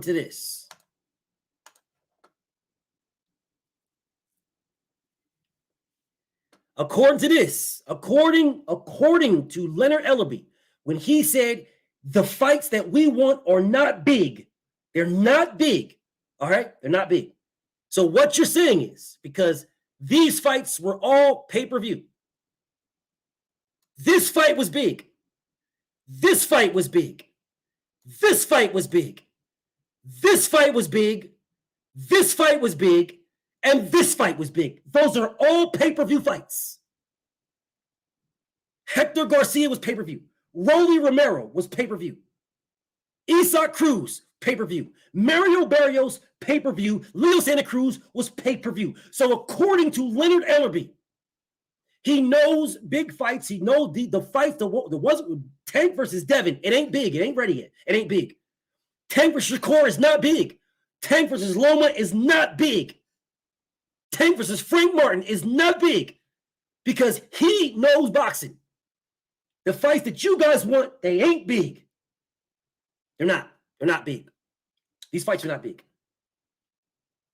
So I'm asking anybody to explain to me how Mario Barrios versus Tank Davis was big. How Isaac fucking Cruz versus Tank Davis was big. Why in the fuck was Rolly Romero versus Tank Davis big? Hector Garcia, how the fuck is that big? I would love somebody to explain it to me. Because Isaac Cruz ducked Shakur. Because Mario Barrios fought and lost to Keith Thurman. That still don't say how it's big. I'm just making joke out of it, but at the end of the day, Isaac Cruz is like the biggest fucking duck at 135. You feel what I'm saying? He thought he was gonna get a bag and shit like that, but look at his last fight between the guy that fought with his chin and his back straight up in the air, and he couldn't put that nigga to sleep. But yet he's some sort of killer. He was getting his ass. I'm trying to figure this out. If you know how to make fights, and the fights that we want to see, his words, the fights that we want to see are not big. That's what he says, according to the business. What the fuck is the business? And how the fuck did the business say that Hector Garcia was a pay-per-view fight and that fight was ready? So I need somebody to explain this to me. I need a Tank fan to explain this to me. How Hector Garcia is a big fight that's piping, steaming hot and ready off the plate. It's ready. How that shit is falling off the bone, ready. I need somebody to explain this shit to me. How motherfucking Isaac motherfucking Cruz is ready for that. How is Gamboa a pay-per-view fight? While I'm waiting for anybody to explain that to me. Truth speaks, my homie. Talk to me about Lomachenko. Hey, salute to you, BF. Salute to the panel. I mean, this Tank point, you already know how that goes, so I ain't got nothing. I ain't got no smoke for this Tank point. Nope, I'm talking about Loma. Talk to me about Loma. Okay. Saying that Loma didn't want the rematch or that Devin didn't have anyone that wanted to fight him at 130. Yeah, that's not real. That's not reality, bro. Okay, so tell me, what did Loma do to get the rematch? Okay, he petitioned the 2 sanctioning bodies to keep him in the top spot as well. Understand that. I got that. Publicly what jockeying does that for do? Haney for the Haney. What does that do? Haney is the A sides, and his top ranked contract was up. And then as Yes. soon as he got out the ring with Loma, he was negotiating with both Regis and quote unquote engaged in negotiations with Shakur as well. Got it. What does that have to do with Lomachenko trying to fight the man? He did. He wanted to. He said, What did Lomachenko do? That's why what did he do at the top of it? What, brother? This is not difficult, King. This is not difficult. No, I'm giving you the proof. I'm giving you the proof. You're not giving me no proof. Lomachenko is Bob Arum's baby boy. That's his baby boy. Right. That's his baby boy, bro. He holds this man and pats his little booty and rubs his head. That's his baby boy right there. That's the greatest fighter since Muhammad Ali, according to Bob Arum. Why didn't he go to Bob Arum and say, Bob Arum, make Devin Haney an offer? So the B side needs to make the A side an offer. Let's try this one more time. No, I'm just asking. Let's try this one more time. Matter of fact, let me put a little bit more on it for you. Devin Haney tried to re-sign with them. The fight that he wanted was Shakur Stevenson. He tried to re-sign. 4 fight option. Bob Arum could have easily said 2 fights. I'll sign you for 2. We'll give you Shakur, but you got to fight Lomachenko in a rematch. Bob Arum, if you sign with Bob Arum, he signs you for 3. Ask motherfucking Jeff Horn. Ask George Kambosos. Ask anybody that signed the Top Rank. No one just gets a 1 fight. No, they sign you for a multi-fight deal. Right. At a minimum, they give you for 3. 3 at a minimum. Jeff Horn got Manny Pacquiao because he signed a 3-fight deal. That's why he got Manny Pacquiao. And Manny was on his way out. I don't give a damn what Manny was doing. Jeff Horn got Manny Pacquiao because he signed a 3-fight deal with Top Rank. That's a fact. I don't care what Manny was doing. I don't care if he's on his way out, his way in, his way to the left or way right, whatever. That's why he signed a 3-fight deal to get Manny Pacquiao. That's a fact. Fact. So he beat Manny Pacquiao. His next fight was supposed to be Terrence Crawford. He did not fight Terrence Crawford because Terrence Crawford had some type of injury, hand injury, whatever. Yeah. So he ended up fighting some fucking bum, and then he fought Terrence Crawford. Those are facts. Yeah. Okay. So then why didn't Bob Arum offer Devin, you want Shakur? No problem. Here's another 3-fight deal. Devin was willing to resign. That's a fact. He was willing to resign. Right. He was willing to resign. Willing. Right. It's public knowledge that he was willing to resign, but he wanted Shakur. That's public knowledge. You don't got to believe me. You can Google it. The man I was there when he said it, bro. I was there when he said he was willing to sign. He said it the post-fight. He said it. Listen, I like Top Rank. I really like Bob. He's done really good by me. And we're willing to extend and blah, blah, blah. Bob Arum could have offered him a 3-fight deal. He could have offered him that. You got Shakur. You want Shakur, you got Shakur. That's good for me. That gives me a big fight and a big bag. That's what it gives me, a big fight and a big bag. But you got to fight Loma in a rematch.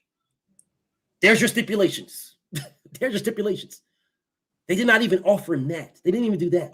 Lomachenko got number 1 and sat there. At least Shakur fucking petitioned to exercise a mandatory at least. Loma's number 1 and didn't do anything. Well, he couldn't have petitioned because the WBC had already ruled that Shakur was next. He's number 1 in the WBO. Right, but the WBC was the WBO and WBC don't have shit to do with each other. Nothing. But that was the fight that was ordered again by Mauricio Suleiman. That made that fight happen. That's why. Dude. Mauricio Suleiman has absolutely we're talking about the sanctioning body. We're talking about what Lomachenko did to show he wants to fight Devin in a rematch. He just says number 1 and that's it. I mean, staying in the top two, in two different sanctioning bodies definitely says a lot. Brother. Okay, if he is number 1, if he is number 1, if he's number 1 in the WBO, if he's number 1 in the WBO, why isn't he petitioning the WBO to force the mandatory with Devin Haney? Again, when he petitioned to stay in the top, Shakur was getting the next bite of the apple irregardless. Shakur is getting the next bite according to the WBC. I am talking about the WBO. You petitioned to be the number 1 and 2 ranking bodies, sanctioning bodies, for what fucking reason?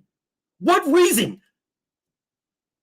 to get the rematch, but Okay, Haney already was negotiating with Regis, if and you are now is starting who to gives a vacate those fuck belts what and Haney is pursue a doing? career at one. Who gives a fuck what Devin Haney is doing? I'm asking you, what is Loma doing? Why are you talking about what Devin's doing? What is Loma Because doing? what Devin did has everything to do with what Devin Haney did has absolutely nothing with what Lomachenko is doing. Lomachenko can petition the WBO, where he's number one, to become the mandatory for Devin Haney. That will show he wants to fight Devin Haney. He is doing absolutely nothing. And he is literally about to fight George Kambosos. Fuck you talking about? So him staying at the top two and two sanctioning bodies. Are you listening to what I just said? So I will say this very slowly to my brother, Truth. I'll say this very slowly. He petitioned for two sanction bodies to stay number one. That's what he did. If he wants to fight Devin, the man pinned it on his Twitter. He ain't fighting no fucking Shakur Stevenson. He wants to fight Devin. He pinned it on his Twitter. So if he wants to fight Devin and you petition to be the number one, why aren't you petitioning to the WBO? Who cares what Devin is doing? We're talking about what you want. What you want. Who cares what Devin is doing? What are you doing? Why aren't you petitioning the WBO? You're number one. You're just sitting there. Why aren't you petitioning? He's sitting because, as we already stated, Shakur's turn was next. He had Shakur is fighting for the WBC belt. WBC. I am asking you, why isn't Vasil Lomachenko, who wants a rematch with Devin, going after Devin the WBO route? You are trying to tell me that Lomachenko is taking a backseat to Shakur Stevenson and then telling me that Loma wants to fight Devin in a rematch. Make it make sense. As stipulated by the WBC, the next bout for... I don't give a fuck about the WBC. Brother, can you B. Hayes, can you hear me? I'm with you, fam. I'm with you. I'm with you. How many times have I said to my brother Truth, I don't care about the WBC? How many times have I said that? At least, would you say at least 7? I said, yeah, at least 7, man. Okay, so 7 times I said, why are you asking about the WBC? If the man petitioned to be number one in 2 sanctioning bodies. That's what he's saying, Truth. Right? So that means if Shakur is trying to get his shot at the WBC, right? What you guys say. Well, then why isn't Loma trying to get his shot with the WBO? It's the same guy. It's still Devin right there. It's the same guy, correct? Right. So why isn't Loma trying to go, okay, Shakur, I don't give a fuck what you got going on. I told you I'm not fighting you. I want to fight Devin. So if you're in front of me, fuck you. I'm going WBO route. I'm going to petition the WBO to make me the mandatory to Devin. I'm going to force Devin to fight me or drop the fucking belt. Why isn't Loma doing that if he really wants to fight the rematch? That's the question I'm asking, Truth. So I'm going to try this again. Because y'all heard me say this. I'm going to talk about the WBC. I don't care what Shakur got going on. I'm talking about Lomachenko, Truth. Why isn't Loma, who petitioned to be the number one in the WBO and the WBC? If the WBC is doing this, no problem, Truth, no problem. He's also number one in another sanctioning body. Why are we even talking about Loma versus George Kambosos? Why isn't he trying to petition his mandatory in the WBO? He did. And when Haney went up to 140, mind you, with the WBC, they already take precedent when it comes to sanctioning orders and mandating fights. So if the WBC is ordering a fight, the other sanctioning bodies kind of hold back and wait their turn. That has been the case in all of boxing history when it comes to WBC mandated fights. In all of boxing history, then tell me, why did Lennox Lewis get stripped? You said Lennox or Riddick Bowe? I said, why did Lennox Lewis get stripped? Lennox Lewis. You said, why did he get Did I stutter? Did I motherfucking stutter? AC, my brother AC. Did I stutter? Nah, I ain't hear you stutter, my guy. Not one time did I stutter, right? I would have answered the question you asked just to move the conversation along. Fuck all of that circular wagon train shit, man. Okay, bet. I just want to make sure I didn't stutter. Salute to my homie AC. Let me ask my brother Truth this again. Because this man said, that's the way it is. That's what he said to me. The man said, oh, it's always like that. And all these sanctions, all these are always like that. So my brother Truth, then why did Lennox Lewis get stripped? Because he didn't make a title defense. He had a mandatory. Yeah, he didn't make a timely title defense. Correct. So what does that in relation to the WBC mandating sanctioning? You're telling me that the WBC leads it up in all sanctions. They take priority in regards to priority over all of them. As far as when they make mandated fights, the other sanctioning bodies hold back. They follow the WBC rule. You honest to God just made that up. Honest to God. There's precedent. There is precedent. Okay, there is precedent. There is precedence. The precedent of the order is who was the mandatory first. That is the precedence. Right. Which is the reason. What the fuck you mean, right? So when Lola, if I said the precedence is who is the mandatory first, aka Sergey Lipinets was the mandatory to Terrence Crawford first. It was a mandatory to Terrence Crawford first. When Terrence Crawford became undisputed. Facts. It was a mandatory to Julius Ndongo. The reason why we need to petition the IBF to allow them to fight is because he was forced to fight his IBF mandatory. Both of them had 2 belts, which means they both had 2 mandatories. You telling me that the WBC mandatory that Terrence Crawford had precedence over the IBF mandatory. You don't even know who the fuck the WBC mandatory was for Terrence Crawford. And he had one. But whatever. You're telling me right now that because Vasyl Lomachenko is number 1 in the WBC and number 1 in the WBO, the WBO is going to tell him, fuck you, sit there and wait for the WBC to do their thing. That's what you're telling me. This is the most asinine statement that my homie is trying to get to me. This is the most fugazi bullshit statement. It's my brother Truth. But my man's be capping his ass off as if the other sanctioning bodies are going to sit back and wait to see what the WBC does. If that's the case, nobody would be stripped. Nobody would be stripped. Nobody would be stripped for failure to fight somebody because they're all sitting around waiting for the WBC. Brother, the stuff that you're trying to do, brother, is super flawed. No sanctioning body is waiting for the WBC. They align when the WBC mandates a fight. They align with that fight and say, you know what, that's an acceptable title defense. They still have this mandatory that still needs, whenever their turn to get a bite out at the apple comes up. But I want to go back to what you said about the mandatory position. When Loma fought Devin, who was then? That is not fucking true. It is not true. You're fucking lying. That is not true.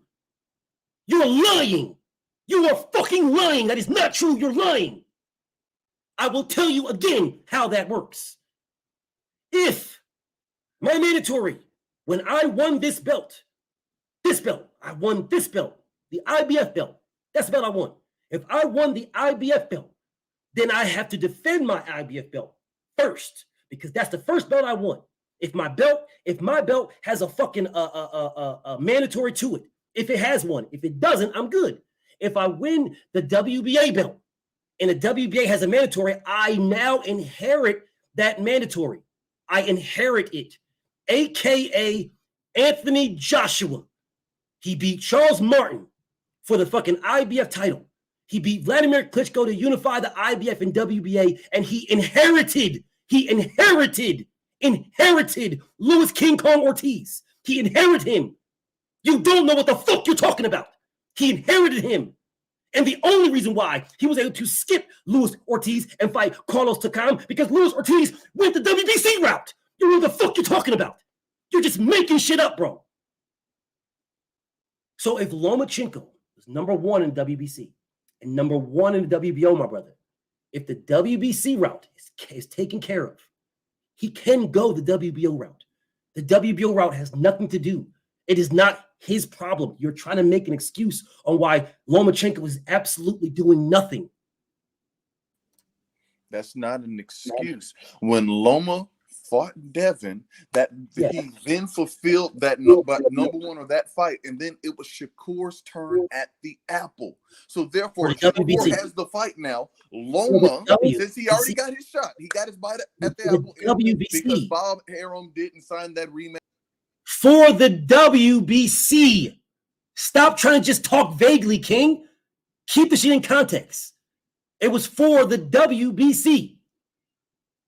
When Loma lost to Devin, he lost. It was the WBC. That's the reason why Shakur was next.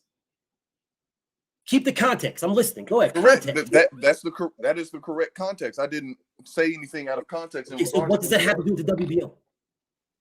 Because since the WBC already mandated whatever the outcome of this fight is, the winner must face Shakur. The other sanctioning bodies aligned and was like, you know what, we allow that. That is acceptable to us. So therefore, once Loma and Devin happened, Shakur's turn was automatically next, regardless of the sanctioning body route he would have went. That has nothing to do with Lomachenko. It does, because either way, Shakur's turn is at the app. It's Shakur's turn. Now he can go the WBO route, and maybe that has absolutely will vacate that one. Nothing. Either way, it was Shakur's turn. That has nothing to do with Lomachenko. The same way. No. It was the same way with Jerron Ennis.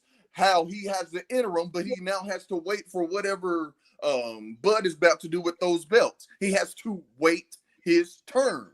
He has to wait his turn because of a fucking rematch clause. It's the same way. He has to wait his turn because of a rematch clause. It is not the same way. You don't know what the fuck you're talking about. Boots has to wait due to a rematch clause that both fighters signed. That's why Boots has to wait. A rematch clause. And Boots wouldn't have to wait if he wasn't the interim champion.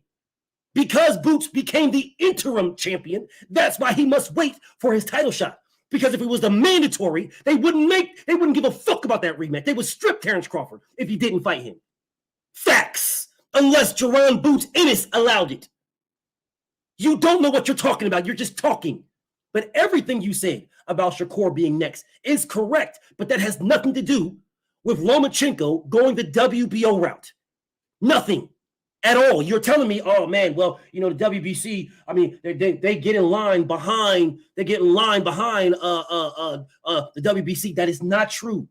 Because I will say again, if all the sanctioning bodies got in line behind the WBC, then no undisputed champion, no unified champion who holds the WBC belt and has a WBC mandatory would ever be stripped, because the other sanctioning bodies would align to the WBC. You are lying, brother. Now, I'm going to ask you again, King. Again, what does anything, all that stuff with Shakur Stevenson you said, I'm not denying it. Shakur was next according to the WBC. That has nothing to do with Lomachenko saying, I'm number 1 in WBO. I'm number 1. I'm number 1. I want my shot at Devin right now. I'm number 1. Yeah, nothing to do with that. Nothing. Just because, oh man, we're the WBC, you're capping, brother. You're capping. Lomachenko can do that right now. He is not doing nor saying anything. Please explain that. Is he not already number 1 in the WBO? Yes. Okay, and what is Devin doing? What does it matter what Devin's doing? So what Devin is doing has nothing to do with the guy that wants to fight him? Absolutely not. Okay, so if he's fighting in another weight division, it's the same way with Tim Kazoo waiting on Jamel Charlo. Like that has nothing to do because you went and hopped into another weight division, and we are sitting here waiting for your titles for you to come back. It is not the same thing. Tim Kazoo will be named the WBO champion the second Jamel Charlo steps into the ring. It is not the same thing. Stop trying to make false equivalencies. It is not the same thing. That's a false equivalence. Devin fighting Regis, win or lose, will still be the WBO champion.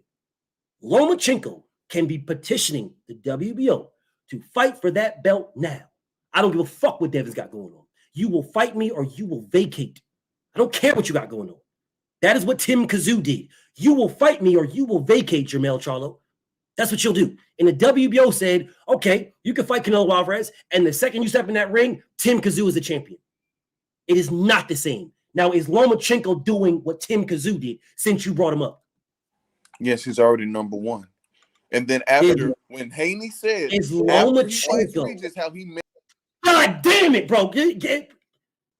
Brother, are you going to, I'm asking you a simple fucking question, bro.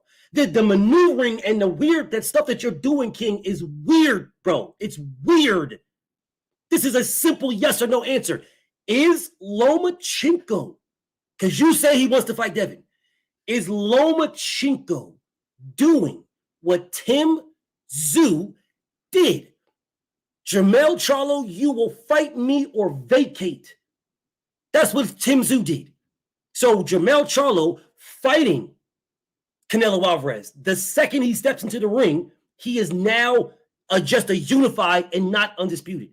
Lomachenko can do the same thing. Devin, you will fight me or vacate. Yeah, so you step into the ring with Regis. I'm now the WBO champion. I will ask you again, is Loma doing the same thing as Tim Tszyu? It's a yes or no answer. Please. Well, you said let's add proper context. The context behind Tim Kazoo is that he was. Okay, so can you tell me yes or no first and then add context? Yes or no first and then add context. A simple statement. It's a yes or no answer. Is Loma doing the same thing as Tim Tszyu? That's a yes or no. If you can answer that, please, then you can add context. Yes or no, please. Okay, yes or no, and then I'm allowed to. Jesus fucking just King. All you have to do is say yes, he's doing the same thing. I promise you, my response is going to be how? Or you're going to say no, he's not. And my response is going to be, then how can you say that he wants to fight Devin if he is not forcing Devin to fight him or drop the belt? There's both of my responses right there. There's both of my responses. Both of them. Now I'm asking you, yes or no, is he doing the same thing as Tim Kazoo to prove he wants to fight Devin Haney for the WBO strap? The Tim Tszyu point is a different. Bro, you're killing it right now. Tim Tszyu had the WBO fucking mandate that fight. Loma is not having the WBO mandate a fucking thing. That's the fact. That's what he's trying to ask you. Now I could have swore that I asked my brother Truth. I asked him yes or no answer. And then after asking him a yes or no, I gave him my responses that if the answer is yes, he's doing the same thing. My response would be how? That's my response. If I'm asking you a simple question, is he doing the same thing as Tim Kazoo to prove he wants to fight Devin? Yes or no? Simple question. If you say yes, he is, my answer to you, my response, how? And then you can do your thing. Do your thing. If you say no, then my response is, then how can you say Loma wants to fight Devin if he is not petitioning to be the Mando to make Devin fight him or drop the belt? There is both of my responses, both of them, to a yes or a no. There's both right there. I am asking you for the fourth time, is Lomachenko doing what Tim Tszyu did? Yes or no, my brother, please.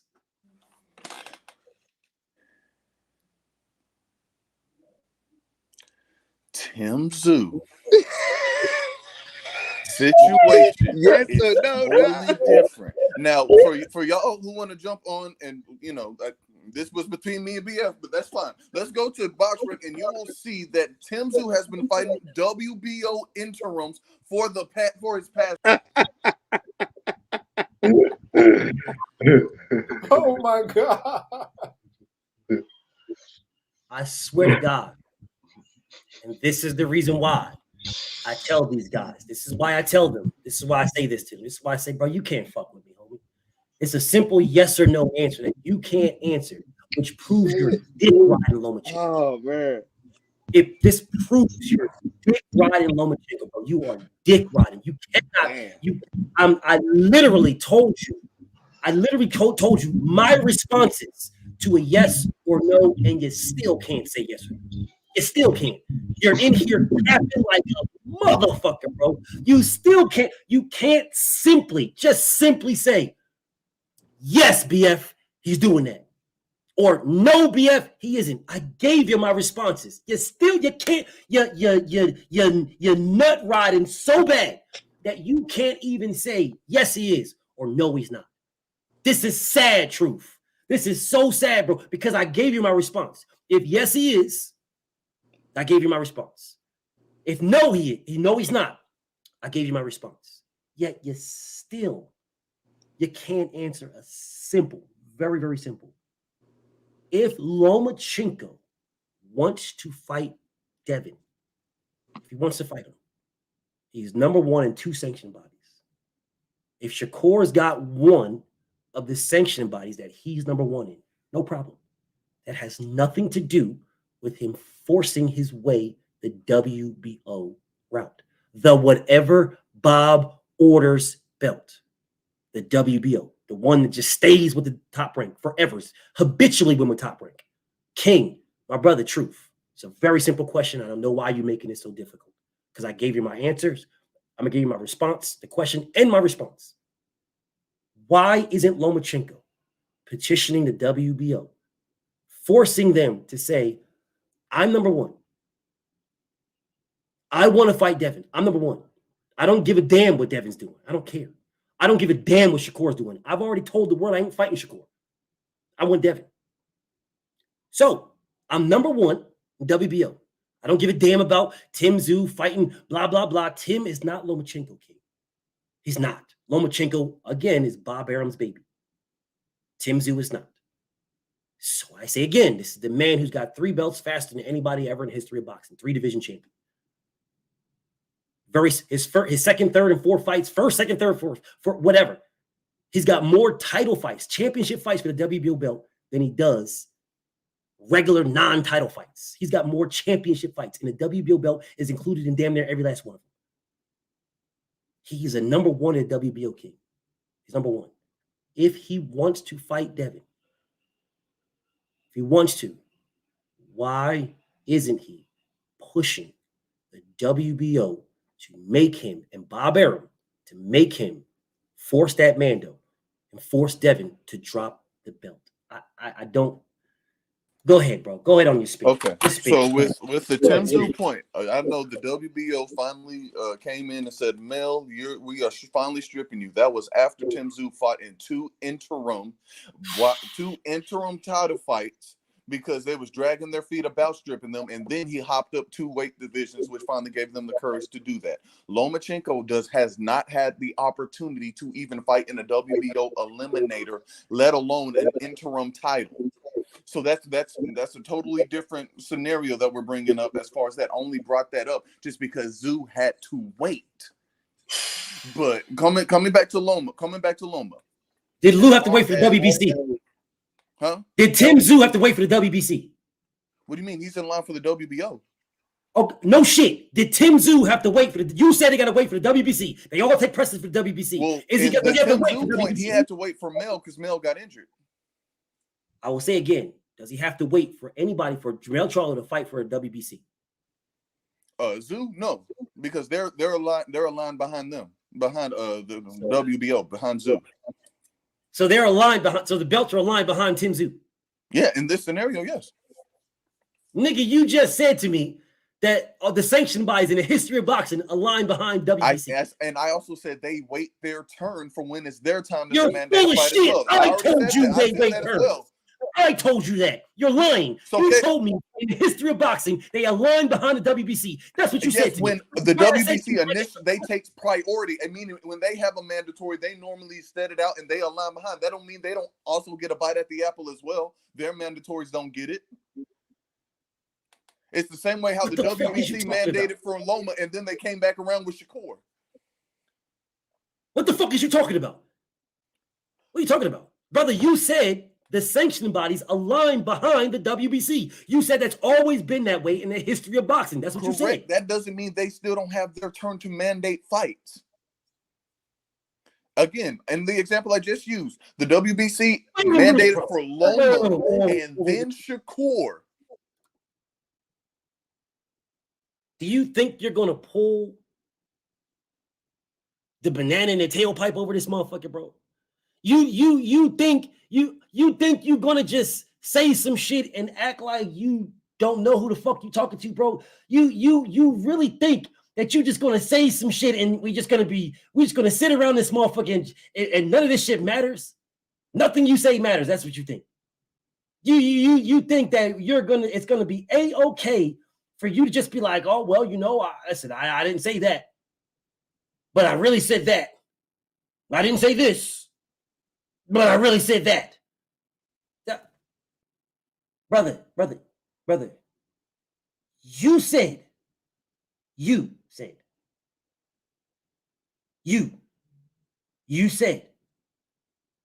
the WBC takes precedence over everything, every sanctioning body in the history of boxing. That's what you said. I said, that first off, that's a lie. Secondly, that has nothing to do with Lomachenko petitioning the WBO or forcing his way the WBO route to force Devin to fight him or vacate. Nothing to do with it. You then changed it up to say to me, yeah, the WBC has precedence, but that doesn't mean that other sanctioning bodies won't get a shot. That's what you said to me. That's what you switched up to say to me. You literally disagreed when I said the same thing you just said. Well, you disagreed with me. You said that the WBC was next. Don't matter what. Everybody else gets in line. That's what you said to me. And then you just switched up and said, well, yeah, the WBC is first, but it doesn't mean that everybody else doesn't get a shot. That's literally what I said to you. Okay, it don't matter what's going on with the WBC. That doesn't mean that the other sanctioning bodies don't have fucking mandatories, which is why I'm saying, what is Loma doing? And you're trying to pull the wig over my eyes? There's an old saying in Tennessee, I know it's in Texas, probably in Tennessee, that says, fool me once, shame on you. If fool me, we can't get fooled again. Okay. So did the WBC not get 2 bites at the apple with both Loma and Shakur? Vasil Lomachenko. Did they not? Was not the ordered fight. The WBC mandated ordered fight. He was number 1 in the WBC. Number 1. The WBC mandated fight was Shakur Stevenson. Lomachenko was number 1 in WBC, and he was number 1 in WBO. Right. Number 1 in both sanctioned bodies. The WBC said before Loma and Devin fought that the winner must fight our mandatory, which is Shakur Stevenson. That's what they said before the fight, before it. So after the fight ended, Devin Haney beat Lomachenko. Shakur Stevenson was the mandatory. Shakur. After that, he was a mandatory. There was no other mandatory. That was it. Lomachenko dropped down. He petitioned to keep his spot at number 1. He got his spot. And then did nothing. Absolutely nothing. He could have petitioned the WBC to say, well, you guys allowed me to stay here. I want my shot, my rematch. The WBC more than likely would have said, no, we're keeping you here at number 1 so that you can get the first bite at the apple. Shakur, Devin's apple. Get the first bite at it. Cool. That does not stop him from going where he's also number 1 in the WBO and say, I don't want to wait. I don't want to wait. I want you guys to force this to make Devin have two Mandos, me or Shakur.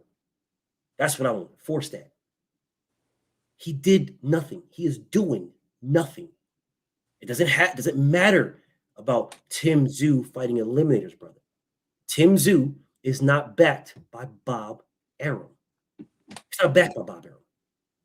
Vasyl Lomachenko has been backed by Bob Arum since the man turned pro, since before he turned pro.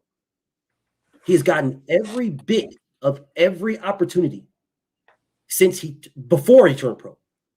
Every bit of it. Every bit. You can't even name another top-ranked fighter who fights for a belt in his first or second fight and then loses and then comes right back and fights for the exact same belt again. Well, it was because Salido lost it on the scales. Yeah, okay. It doesn't matter if Salido lost it on the scales. Lomachenko still came right back and fought for the same belt. Right, because Salido, that fight was once again, you're trying to maneuver around. I'm just responding to why that happened. You're not telling me why shit. Why is because he's Bob Arum's boy. That's why. That's why he was allowed to fight for that in his first or second fucking fight. Fuck the fact that he lost and Salido lost his belt on the scales. Fuck all that. He fought for the belt in his first or second fight of his career. His first or second. That does not happen to no top-ranked fighter. He's the only one. Well, Loma is definitely different than any other fighter in the history of boxing, given his amateur pedigree. Sure. He's the same, given his amateur pedigree. Here you go, moving the post again, No, I'm just giving reasons why that exception was made. You're not giving me a bitch-ass thing because Guillermo Rigondeaux has the same fucking resume, the exact same resume as Lomachenko. 2 gold medalists. The same fucking thing. You ain't telling me shit. And he was signed with Bob Arum. You're not telling me shit. And he didn't get a fucking title fight in his first, second, third, fourth, fifth, sixth, or seventh motherfucking fight. You're not telling me shit. Lomachenko was Bob Arum's fucking boy. That's his boy. Right. That's why he's got that opportunity. You're also missing what they negotiated. I don't want to hear no shit about no motherfucking amateur shit. Because he said, shit. Give me a title fight sooner than anything. That's why with Robson, he said... If Bob Arum believed that he was so ready in his second title fight, he was not the mandatory. He didn't fight no fucking eliminator to become the mandatory to fight for that belt. Right. None. That's what. Okay, that's so fucking me right. If he didn't fight for an eliminator, then why is he gonna fight for one now? If he didn't fight for an eliminator, why does he gotta fight one now? With your Let's try this one more time. If he did not fight in an eliminator to fight for his belt in his first or second title fight, if he did not, then why must he fight for one now? How many eliminators did Rolly fight? If he did not fight in an eliminator, this is what you said about Tim Tszyu. He fought in eliminators. That's the reason why it's not the same, because he fought in eliminators. Vasyl Lomachenko did not fight in eliminators to fight for the WBO strap. He did not fight in eliminators. So why must he fight in one now? Remember his amateur resume, his amateur pedigree. Okay, that amateur pedigree still belongs to him. It still belongs to him. Now, right now, Vasyl Lomachenko's amateur pedigree still belongs to him right now. It's still his amateur pedigree. So why must he fight in an eliminator right now? Right now. He don't need to. This is what I'm telling you. All this talk about wanting to fight Devin, okay, you can talk about it all at once. What are you doing? You ain't doing nothing. You can force it. You can make the WBO say, you will fight me, you will fight Lomachenko, or you will vacate. He can do that. He's backed by Bob Arum. That's the whatever Bob Arum's belt. He's not doing anything. He's just sitting around waiting for Shakur, according to you. Well, no, well, Devin ain't fighting Shakur. Devin ain't fighting Shakur. Well, what's he waiting to Devin for? Devin ain't fighting Shakur. Well, Devin said he's coming back to 135. Okay, so if Devin's coming back to 135, why doesn't Lomachenko force the WBO to say, when you come back, you must fight Loma? I'm sure he will when that time comes. I'm sure he will when that time comes. What's he waiting on? Whether or not Devin is actually coming back to what 135. the fuck does it matter if Devin comes back, loses, whatever? We're talking about Lomachenko's It career. does matter if he comes Lomachenko's back life. to 35 because the WBO isn't going to mandate it unless he's coming back. It's the same way why the WBC made him quote unquote champion in recess. That is a That's lie. if he comes. It's a fucking lie. That is a motherfucking lie. You're lying again. You're lying again. The WBO can tell Devin, you will fight. You will fight Loma, or we will strip you. That is your next fight. Cool. You got Regis Porgray. Cool. Your next fight is Lomachenko. You will fight this man, or we will strip you.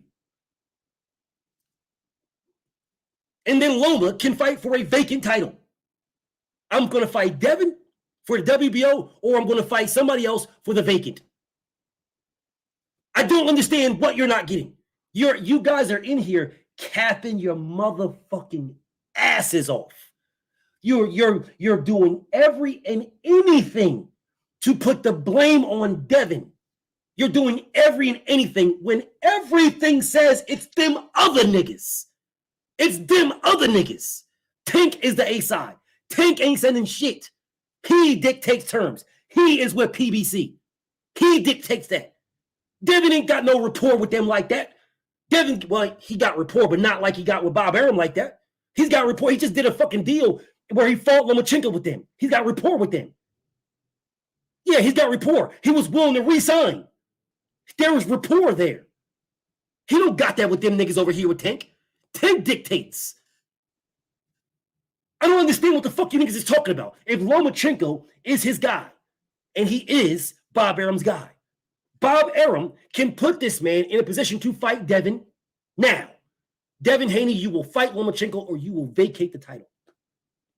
I do not understand what the problem is. And if Lomachenko really wants to fight Devin so bad, really so bad, then why won't he go to 140 and become Devin's mandatory in WBC? I'm pretty sure the WBC will allow their franchise champion, their former franchise champion, to, if Devin beats Regis Porgray, to make Lomachenko his mandatory. I'm pretty sure the WBC will allow that. There's options. Why isn't he doing anything? Well, he is. He's the WBO. He's the WBO #1, while Haney jumped up to 140. Everything is dependent on if whatever Haney does after the Regis fight. Is he staying or is he coming back? Why? That's the perks of being. It's the same way with Jermell. Once he comes back unified. Same way with Haney. If he comes back unified. Jermell That's Charlo. the perks of being an Jermell Charlo undisputed lost his WBO strap the second he walks into the ring.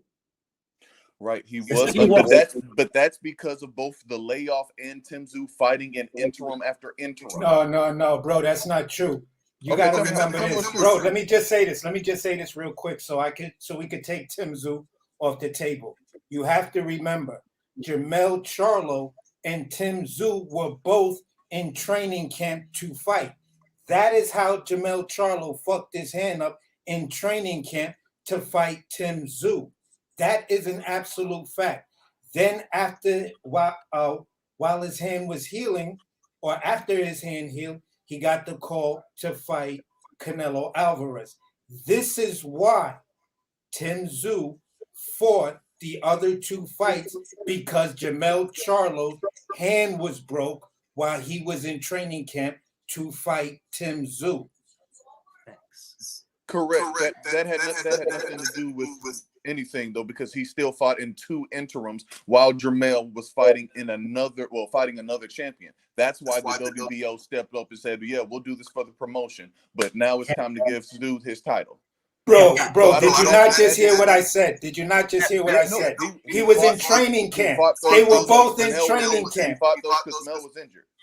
Yeah, and how did he get injured? He got injured in training camp to fight Tim Tszyu, which was an ordered fight from the WBO because Tim Tszyu pressed that fight to happen. Correct. So then why didn't the WBO strip him then?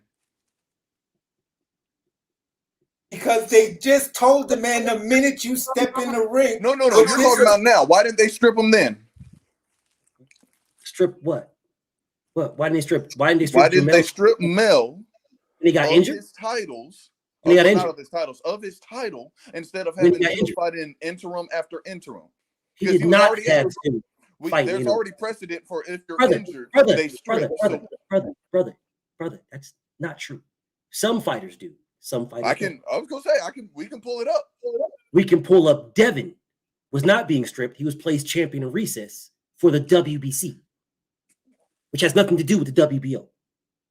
Nothing.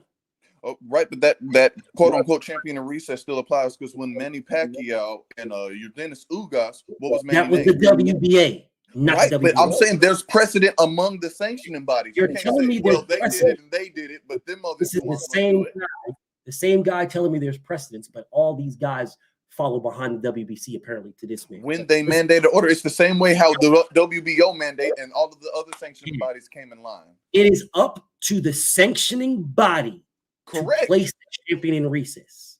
They can, up to the or they body. do not That's have. correct.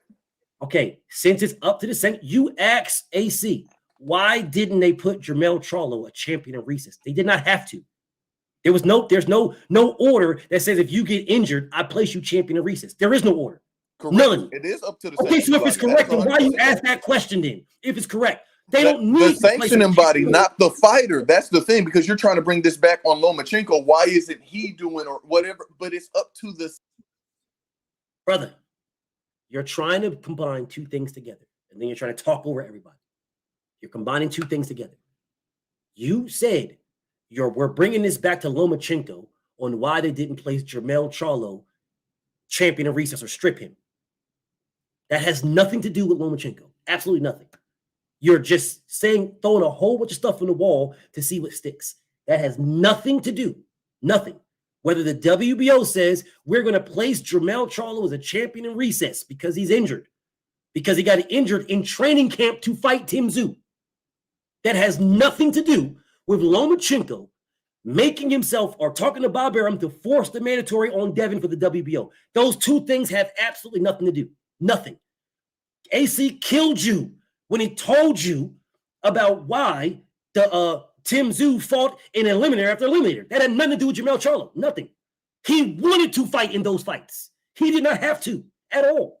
He did not. He was already that. The only reason why he fought in them is because Jermell was injured. Once again, that has nothing to do with Vasyl Lomachenko petitioning the WBC, like Tim Tszyu did, to force the mandatory on Devin Haney. Lomachenko is in a much better position than Tim Tszyu. Lomachenko is Bob Arum's boy. If Lomachenko was to petition, or Bob Arum was to petition on Lomachenko's behalf to force the rematch on Devin Haney with the WBO more than likely will say Devin must fight Loma in the rematch. You're our number one contender, or we're going to strip you and you can stay at 140. With Bob Arum as Lomachenko's guy. Tim Tszyu don't have a Bob Arum in his corner, brother. He doesn't. That's like trying to tell me Devin can do what Tank is doing and fight fucking bums on pay-per-view because of Al Heyman is his connection, Floyd Mayweather's connection with Tank Davis. Devin can't do that shit. These statements you're making, brother, are asinine. And the fact that AC killed you, bro, that's bad, bro. How do you you gotta kill me when we just said it's based on the sanctioning body? That part doesn't make sense because again, the WBO could have easily stripped him then, and because they chose not to, and only when he decided when he was going to step into another weight division and then strip him, that proves kind of faulty on the WBO, not on the fighter. But we Bro, just said I'm gonna try to explain this to you again. Go ahead. They were both in training camp to fight each other because the WBO ordered that fight to happen. Right. When Jermell Charlo broke his hand. They were not going to strip him because he broke his hand. So Tim Tszyu went into voluntary fights where he beat Tony Harrison, and let me finish so you can understand. He went into 2 voluntary fights basically to stay busy so he wouldn't be in a layoff when it came back to him fighting Jermell Charlo. He was under the assumption, so was the WBO, that once Jermell Charlo hand healed up, he was going to go back in training camp and fight Tim Tszyu. Jermell Charlo got a call to fight Canelo Alvarez, therefore violating the terms or contract or the mandatory to fight Tim Tszyu. That is why the reason when Jermell Charlo steps in that ring and that bell rings to fight Canelo Alvarez, that man is a unified champion, not a undisputed champion. He loses that belt, effectively making Tim Tszyu the WBO champion. That's how it works. Body bag. Not at all, because only thing you're arguing is the sanctioning body does what the sanctioning body wants to do. Again, there's precedence in other stories of fighters being stripped even with an injury. So that you saying, oh, they was in training camp, that's why they didn't strip them. That's not always true. That isn't. Well, how do you get stripped when you're in training camp to fight a guy you were mandated to fight? I don't understand how that works. You get stripped when you don't fight the guy that you were mandated to fight, or you turn the fight down, or whatever. But you don't get stripped when the fight is mandated and you're in training camp to fight that guy and you get injured. The fight is just postponed. If you call the fight off completely and say, all right, I got injured, I don't want to fight this guy no more, then more than likely you could get stripped. Yes. Notice what you said. You could. So you're arguing because you said I don't want to fight the guy while you got injured. Because of your injury, you use that injury as trying to use it a scapegoat to duck the fight you were just in training camp for. Now, if you stay in the fight and you stay in training camp and you get injured and you say no, the sanctioning body say, well, when do you think? Well, after everything heals up, I'll be ready to go 100% and I'm gonna beat this dude's ass. The sanctioning body and the other guy you're supposed to fight, that you have a signed contract to fight, that you're going to get money to defend that title and fight that guy for. They have a fight date for it. They're going to do a lot of business shit on that side to make sure that fight date happens. So when you just get a call and say, you know what, I don't want to fight, and then sign a contract with another guy, you leave the sanctioning bodies no alternative but to fucking strip you. Period. It's not a could be. It's just right. So you're saying that always happens. Name me an instance. You're saying that always happens. Name me an instance when it didn't happen. Since you have the receipts, name me the instance when it didn't happen. Jermell Charlo.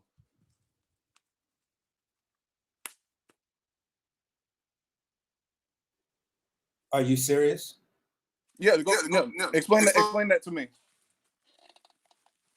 I'm just gonna ask you this again. Are you serious? Are we like? Are you moving the goalposts like Mike X playing that lotto? 45. That's 35.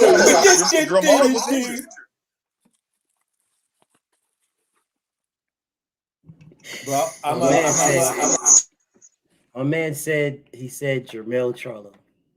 This is just, bro, you don't understand how bad you're making yourself look, homie. Like AC just literally told you, he just laid out absolutely how that situation works. He just laid that out, absolutely how it works.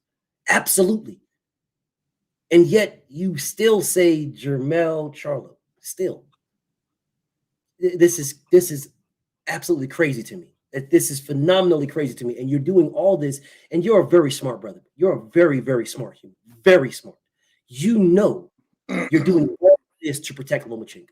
All of this. I understand, bro. BF understands, bro. There is people, and I respect you 1,000 because you're going to protect Lomachenko against all enemies, foreign and domestic. The same way KO is going to protect all enemies against Tank Davis, foreign and domestic. I get it. I understand. But the same way B. Hayes is going to protect Shakur against all enemies, foreign and domestic, I get it.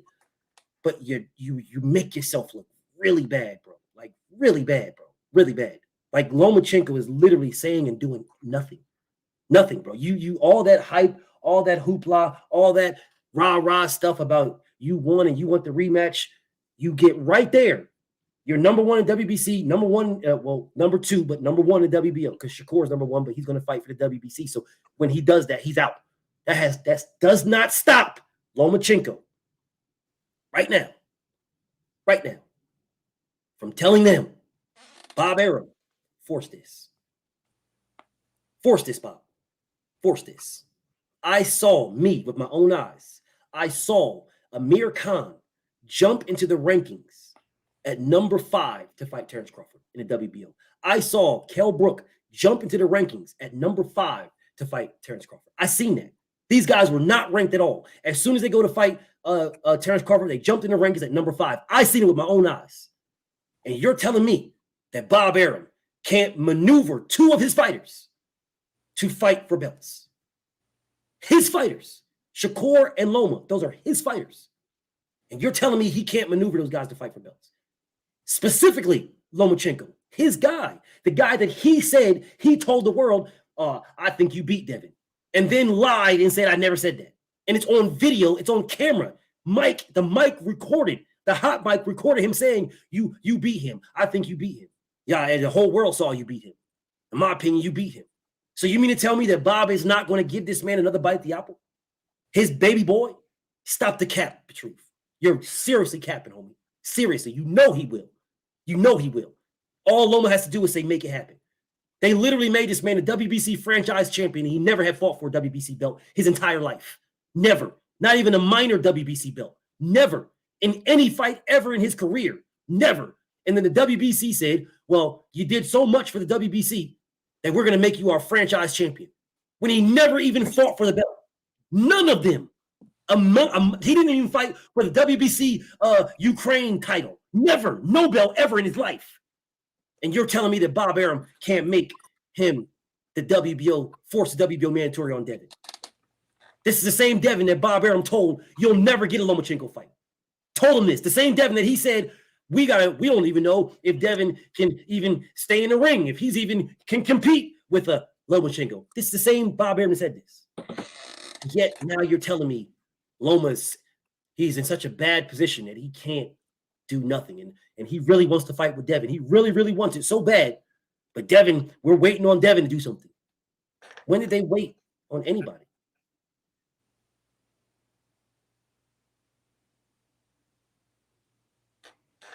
Make no sense, brother. Okay, I was just letting you cook, just enjoy. But now you can going back to it, when we talk about Shakur having his time first, there's automatically going to be a wait.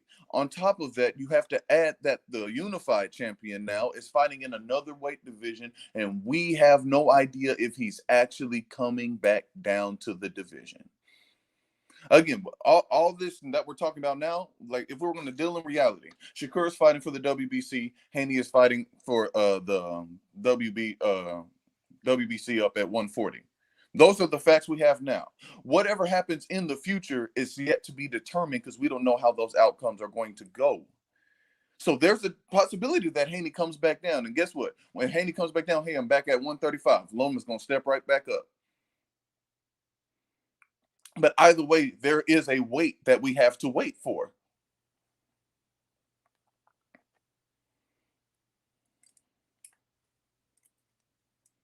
Oh, you finished? Yeah, I was letting you, yeah. Thank you for letting me cook. Okay, man, I just let you cook because everything you says has absolutely pissing shit to do with Lomachenko becoming the mandatory right now. Absolutely nothing. The mandatory to a vacant belt.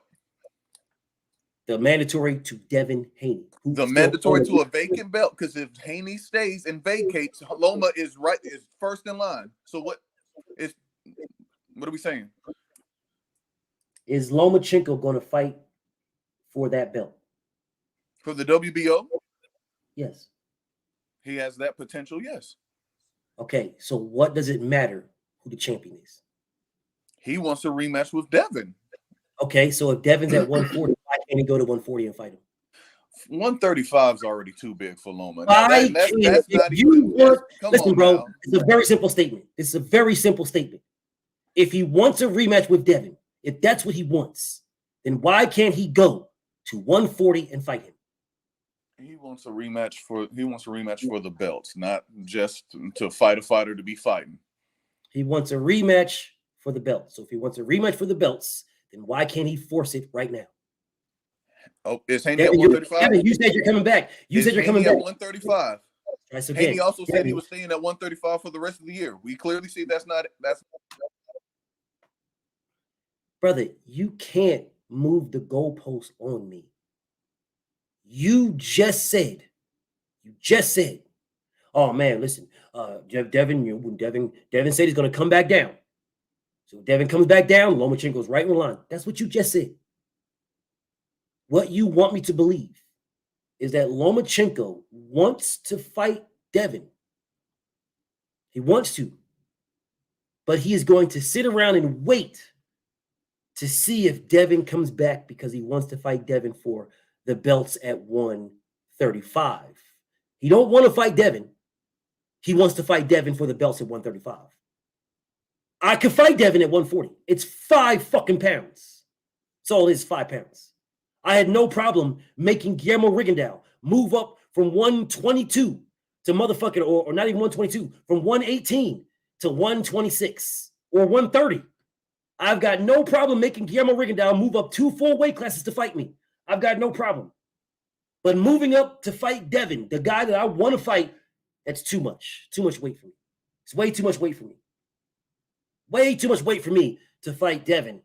When I stood next to Devin, after I beat Jermaine Ortiz, and I said, look at Devin, he middleweight, middleweight. He big, he's so big, he middleweight. But according to you niggas, Lomachenko beat him, according to you niggas. So then what difference would it make if he fights Devin at 140? What difference would it make? Because he wants to fight Devin. You don't make any sense. You don't make any sense whatsoever. Any. If he wants to fight Devin, then go to where Devin is at and fight Devin. If he wants to fight Devin. If he wants to fight Devin for Devin's belts, then force it right now. So if Devin does come back to 135, and I hope he doesn't, if he does, you are right there. You're right there. Now you tell me why he can't do either one of those. He's right there regardless, because notice you said if he comes back down. That's all this is leaning on, is if Haney comes back down. If Devin comes back down to 135, Vasyl Lomachenko is just number 1. That's it. He's just number 1. If Vasyl Lomachenko forces the mandatory on Devin right now through Bob Arum, if he forces it on him, then Lomachenko is the mandatory for Devin as soon as he gets there. It's not, I'm back here at 135 and now call the mandatory, let's petition for it and let's hold up and let's see if it goes through. Let's do, no. I'm already the mandatory for this belt. I'm either going to fight you for it or I'm going to fight somebody else. But I'm the mandatory for this belt. So as soon as you get here, you ain't fighting Shakur right away. You're going to fight me right away. Because I want my rematch. You're telling me that Lomachenko should just sit around and do absolutely nothing. And when if Devin decides to come back, then he can petition him to become the mandatory. Then he can work through Bob Arum to do something to get the mandatory with Devin or get a fight with Devin. Then he can do that. So let me not do nothing now. Is that what you're saying to me? He is already in line for the WBO belt. Like that's what you're saying. You're saying I am first in line. He literally. Okay, let's try this. A simple yes or no question? Being number 1 does not make you the mandatory. Do you understand that? Yes or no? Yes. Thank you. Thank you, Truth. Thank you. So if he is number 1, he is not the mandatory until the WBO calls it. Do you understand that? Yes or no? Yes. Thank you, Truth. Thank you for just yes or no's. Thank you. If he's number 1 and he's not the mandatory until the WBO calls it, he can shorten that time by petitioning now to be the mandatory to Devin Haney right now, Devin Haney is still the WBO super champion. Right now. Well, not whatever, but he's still that right now. Right now, the WBO champion, right now. He can petition to be Devin's mandatory right now. So if Devin comes back down, then Loma is already his mandatory. Do you understand that? Yes or no? Understand. Okay, so since I know that it's getting tough for you right there because you know where this is going because you're a very smart brother. So since it's getting tough for you right quick, it's getting tough for you right here. This is the reason why you didn't say yes or no because this part's getting tough for you. Well, if you understand all of those things, if they're yes or no for all those things, then how can you sit here and tell me that Lomachenko wants to fight him when he is doing none of those things? Because Haney is at 140 and he is already number one in a sanctioning body where if Haney stays at 140, he will already be first in line for a vacant belt. There's already a mandatory called for the WBC, which is why he was named champion in recess. But if he comes back and he's going the WBO route or he's going back for the WBC, it don't really matter. The whole argument is contingent on Haney at 135. If he's staying at 140, Loma is already in the WBO. He will fight for that WBO vacant or the IBF, depending on whatever happens there. But he's already en route for the belt. It's just if the person comes back. So all that shit he just said to y'all. Now, he literally just said, when I asked him yes or no questions, he answered yes, yes, and yes. But he asked, not the last one, he didn't say yes. He said he understands, but he knew where it was going. I said to you guys before, if you look at what I put on the screen, everything that he just said has absolutely nothing to do with Lomachenko being the mandatory right now. Everything that he just said, everything, all of it, everything he just said. Oh, well, I got to sit here and just wait for Devin because we don't know what Devin is doing. And we got to figure out what Devin, and if Devin comes back and with Devin, and we got to wait for Devin. And you do not have to wait for Devin at all. No, you do not. No, you do not. You can become the mandatory right now, which what you agreed on shortens the distance. That if Devin does come down to back down to 135, the distance is here. If he does, it's this distance. Now Lomachenko's got a petition to be the mandatory, and then they got to put a time frame on it, and then they got to do all these things, purse bids, and if they're going to do all this stuff, which blah, blah, blah, yada, yada, yada, yada. If Vasyl Lomachenko does all of that right now, then if Devin comes back, the gap is like that. You will fight me now, or you will vacate.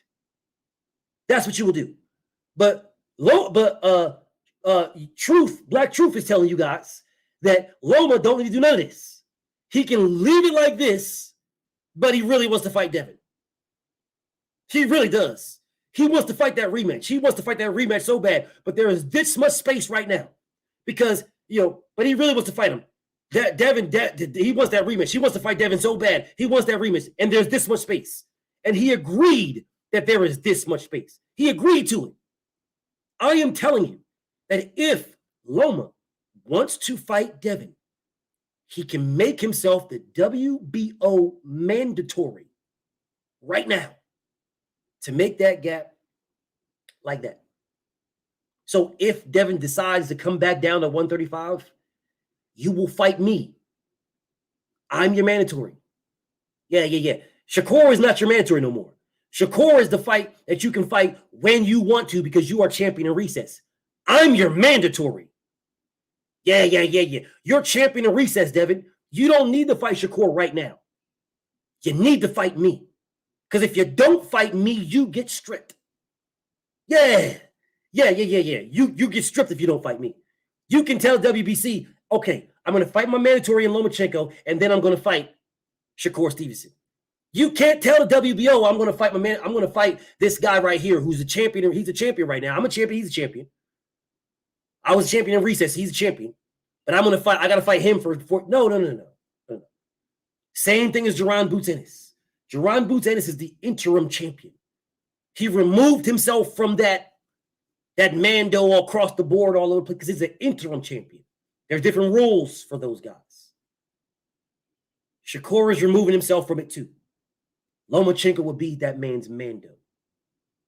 But go ahead. Tell me how I'm wrong. Because you're talking about the gap being that wide, but it's wide because Devin Haney decided to go to 140. If he decides to stay, guess what? There is no gap. There's only vacant titles. So either way, he's in the position for the belt. He's in the position where he needs to. And then when Haney comes down, Haney's going to have to pick. And so if Haney picks Shakur, then either way he's going to be stripped. So that either way he's in the perfect position to force a fight if Haney comes back down. That's a lie. That's a lie. How so? Okay. Lomachenko is not the mandatory. So if Devin comes back down to 135, if he comes back, Devin can fight Shakur Stevenson to unify back the belts or fight his mandatory. And that's it. He can wait for whenever they call the mandatory, whoever mandatory next. Correct. And what mandatory is up next? What mandatory is up next? The IBF. Like I said, with Bob Arum, they're going to push to the front. They're going to push. You asked me, what belt is up next? The IBF. That's what belt is up next. The IBF. Nothing the fuck you just said to me. Nothing means anything. Nothing. And they have not called the mandatory for the IBF yet. But that one is up next. That one. The IBF. So he, again, can close the gap to show the world that he wants to fight Devin. I am forcing this WBO mandatory because I want to fight Devin. He is doing nothing, and you are telling me that he wants to fight Devin while doing nothing. And I told you what he can do right now under Bob Arum. And he can do it if Devin decides to come back to 135. What does Devin have anything to do with what Loma? Because if Devin stays at 140, then that has nothing to do with Loma. If he's staying at 140, Loma is already in. Is this nigga listening? B. Hayes, let me ask you a question. B. Hayes, you still there? Let me ask you something. Yeah. Let me ask you something. I'm saying the truth. These are the facts. What Lomachenko is doing has nothing to do with what Devin is doing. Do you understand that? I understand that, man. It's been like an hour. I want to make sure we're clear. I want to make sure we're clear. This has nothing to do with what Loma's moves have nothing to do with Devin. Nothing. Don't matter what Devin's doing. My move, I'm Lomachenko. My moves are to maneuver myself to be the mandatory to Devin Haney, to be the mandatory to those belts. That's my move. Yep. Okay, so if my move is to maneuver myself to be the mandatory, what the fuck does that have to do with waiting for Devin to come back down or not? I'm going to be the mandatory to the belt, not Devin Haney, the mandatory to the belt. I don't give a fuck who has it. I don't care if it's vacant. I don't care who got it. I'm going to be the mandatory to that. That's what I'm going to be. Right. And that's my belt. Yep. Yeah, okay, cool. So you just happen to have the WBO belt, but I'm positioning myself to be mandatory to you, right? So you can do one of two things. You can fight me or you can drop it. Those are your two options. Right. You can fight me, you can drop it. All right. Okay, so that doesn't stop. That doesn't stop me. You're a champion. It don't stop me from maneuvering myself to put myself in a position to fight you. Right. What you do has nothing to do with me. Nothing. I'm maneuvering myself, my career, to put myself in a position to fight you. Or fight somebody for the vacant. Or fight for the vacant. Yes. I'm putting myself in position to fight for the belt that you have. One you got. And if you drop it, then I'm fighting somebody else for the vacant one. But I'm putting I'm putting myself in a position to fight for the belt you got. Right. I'm telling you, this man is telling me that Lomachenko don't have to do that. He's already there. He is not, because I just told you, being number one does not make you the mandatory. It does not. You're just number one. You have to be called as the mandatory. He agreed to that. Right. Because Shakur was number 2 and he was the mandatory. That's what I'm saying. That's what I'm saying. I'm like, wait, bro. I'm sitting here trying to understand what this man is talking. The cappery that he's got going on is insane to me. Right. Loma don't got to do nothing because he's in the perfect position. No, he's not. He's not in the perfect position. He's in the perfect position to put himself in the perfect position. That's where he's at. Right. I mean, Lomachenko is in the perfect position to prove to the world he wants to fight Devin. I can go to Bob Arum and say, make me the mandatory to Devin for the WBO strap. I'm in that position to do that. And he's doing nothing. He don't want to fight Devin. He want to go to Australia. Yes. Because that's what he's about to do. He's about to fight George Kambosos. In Australia. When you mention as far as the Shakur point, the reason that happened, why he was made, because Loma already got his shot. Again, reason why, if Haney vacates, if he vacates the WBO, who are they going to? Was Lomachenko the mandatory for the WBC? You said, was he or is he? Was he? Yeah, he was. Lomachenko was not. He was a voluntary. Just for argument's sake, like, why would he petition if he knew that it was Shakur's time? Why would he petition to be number one in all the sanctioning bodies if it was Shakur's shot? Yes. To get his bite of the apple once the Shakur fight, whatever happened with that result. Well, then why didn't he just petition the WBC and that's it? He petitioned the WBC and the WBO. I know, but that's not what I'm asking. My homie B. Hayes said, if he knew it was Shakur's shot next, why did he petition to be number one? You said to get his shot next. No problem. If that's the case, then why did he petition in the other sanctioning bodies? Why didn't he just petition in just the WBC? Because the WBC called their Mando already. So now he was going into another one to try to force the fight as well.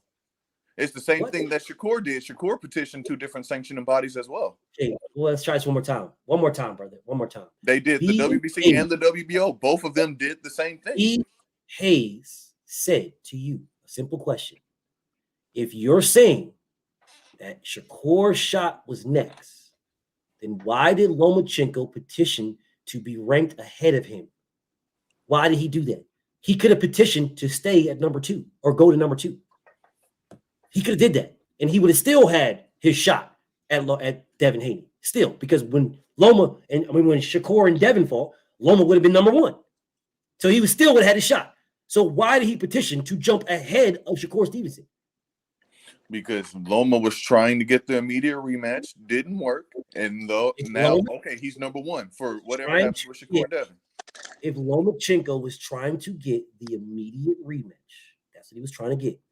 Why didn't he petition Bob Arum to give Devin an offer? Because Devin was already negotiating with Regis and trying to set an offer for Shakur.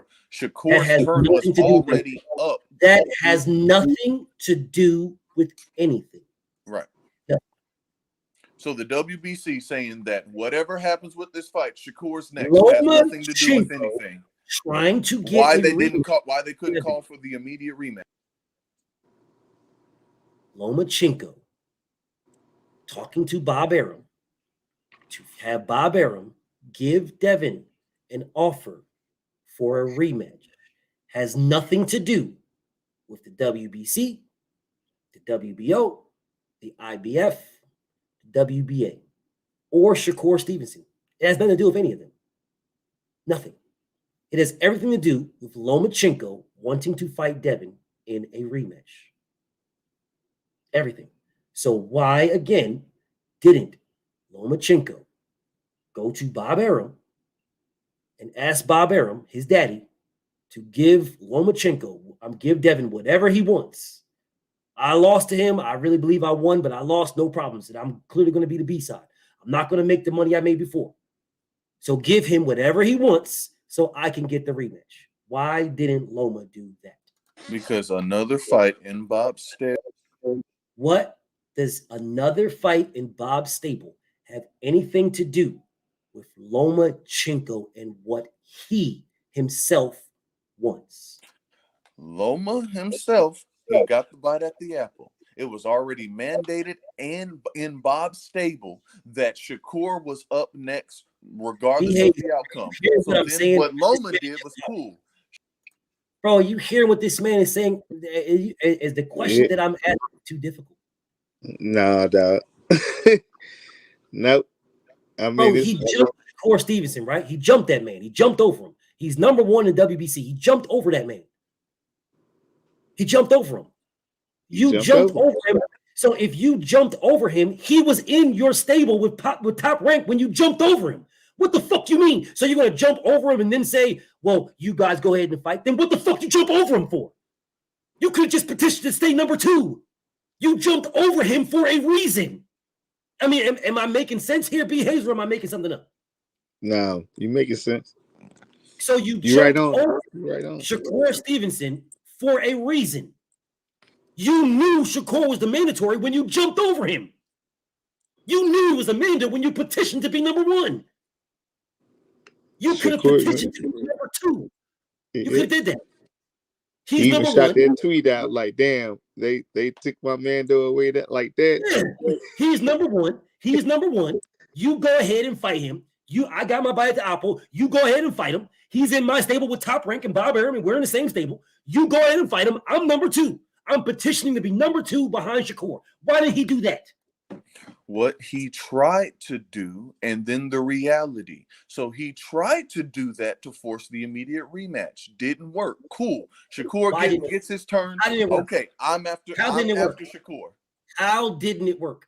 How? What did he do to force the immediate rematch? What did he do? He petitioned two sanctioning bodies to stay number one in their sanctioning rankings. Stay number one. Meanwhile, while Haney is talking to both Regis and Shakur, Loma is here forcing it. Okay, you're not.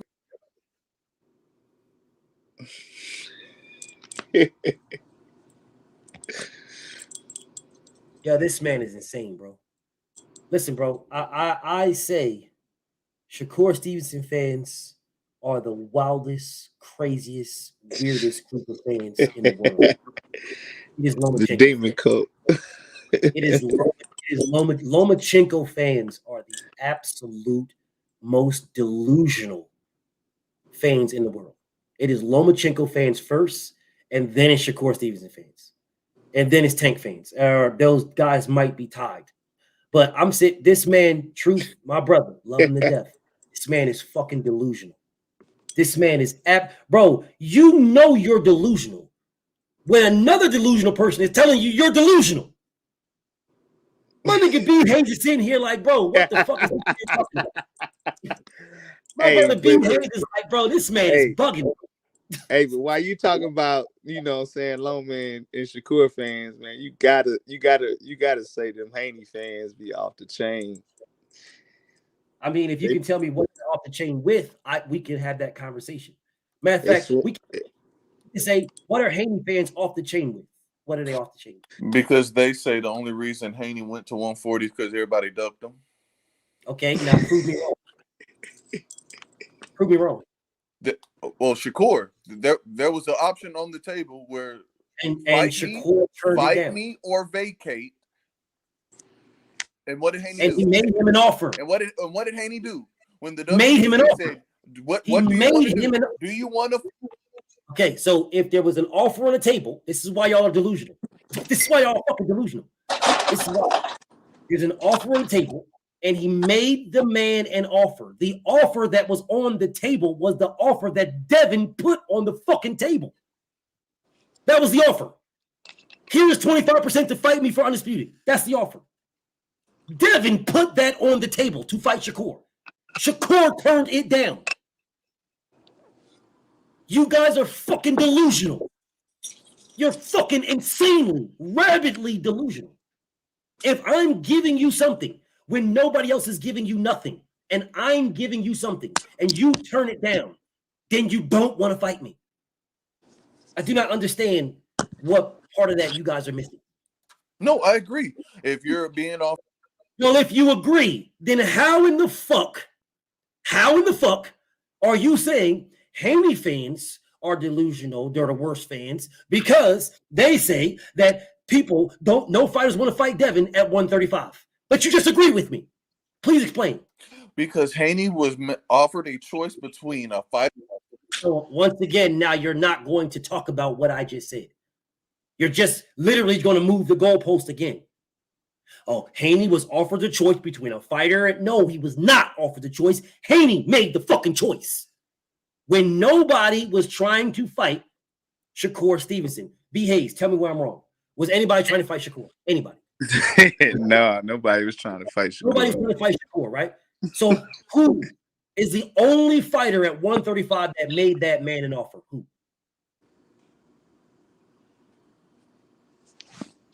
You asking me? I'm asking you. Okay. Yeah, Devin. So Devin Haney is the only fighter, the only one. No Tank, who said, Shakur, that team talking about they want to fight, all that, the coin flip on you, right? The coin flip land on Shakur. No contract from Tank. None, nothing at all. Nothing. Right. Okay, Lomachenko is blatantly telling Shakur Stevenson, blatantly pinned it on his pinned it. Matter of fact, let me see if it's still pinned. Let me see if it's still That's probably the last thing he said. Yep. I want to see if it's still pinned. I want to see if he still pinned it. I still remember. It's still pinned. Still pinned. Let me put this on the screen so you niggas see that it's still pinned. What Lomachenko said. Yeah, let me put this on the screen. It is still pinned. It's pinned right there. Pinned. Shakur Stevenson, thank you. I'm okay. But I'm sorry. I have unfinished business with Devin Haney. It's pinned. He don't got nothing else pinned. That's pinned. It's pinned that he's ducking Shakur. It's pinned. He pinned it. The man ducked Shakur and pinned it. Right. Pinned it. Yep. Okay. Yep. Okay. So this guy right here, boxing spot. You asking me a question. Now, I don't know who you are, nor do I care who you are. But you're asking me a question. I'm talking to my brothers right now. I don't know who the fuck you are. But here you go. You asking me a question. I don't know who you are. There's a link. See, Truth is my homie. That's my brother right there. B. Hayes is my brother. I don't know who the fuck you are. Uh-oh. So you're asking me a question. You're asking me. No problem. Now we're going to wait for you. Spotlight is on you. I don't know who the fuck you are. Yeah, he must not have seen what Teofimo Sr. said. Nah, he didn't see none of that shit. But these are my brothers, bro. You think you can jump in here and join in? You can't. I don't know who the fuck you are. So there you go. There's a link. I'll wait for you to talk to me. I'll wait for you. We'll wait. Especially Teofimo's the duck of all time when it comes to Haney. So yeah, tread lightly. Tio on camera said, "I'm gonna make it hard." He running in the corner. Yeah, maybe y'all don't know what Tio said. I'll help y'all out. They gave it to Cambosis because they know what I was going to do with it. They knew what I was going to do. I was going to drop him. Then it's a longer process for Devin to become, quote-unquote, undisputed. It's all a game, man. They pay that shit. Isn't it going to be...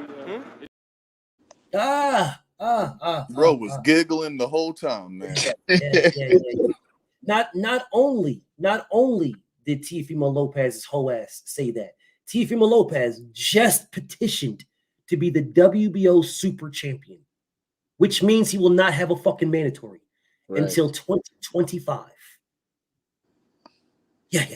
2025. 18 months. 18. And he just got that title. So that means he don't have a fucking mandatory until 18 months from now. 18 months. He might as well stay retired. He doesn't. Teofimo Lopez will not. What is it? September right now? How many? Let's see. September to September is 12, right? So then what we got? October, November, December, January, February, March. So March of 2025 is Teofimo Lopez's WBO mandatory. Now you're telling me why did Haney turn down the option to force his WBO mandatory on Teofimo Lopez? How in the fuck was he going to force that on Teofimo Lopez when Teofimo Lopez's mandatory is not until 2025? Well, they talking about he's supposed to fight Ryan though too, right? So you duck me. So you're still writing in the comments. Okay. Well, you will never write in the comments ever again. You will never write in my comments ever again. Never. Damn. I do not give a fuck who you are, nor do I care. You will never write in my comments. That page will never. You can make another troll page and try again. That one will never write in my comments ever again. Oh, BFTB, your page is never going to grow. But I don't give a fuck, bro. I've got damn near 40,000 niggas blocked. Now you are 40,001.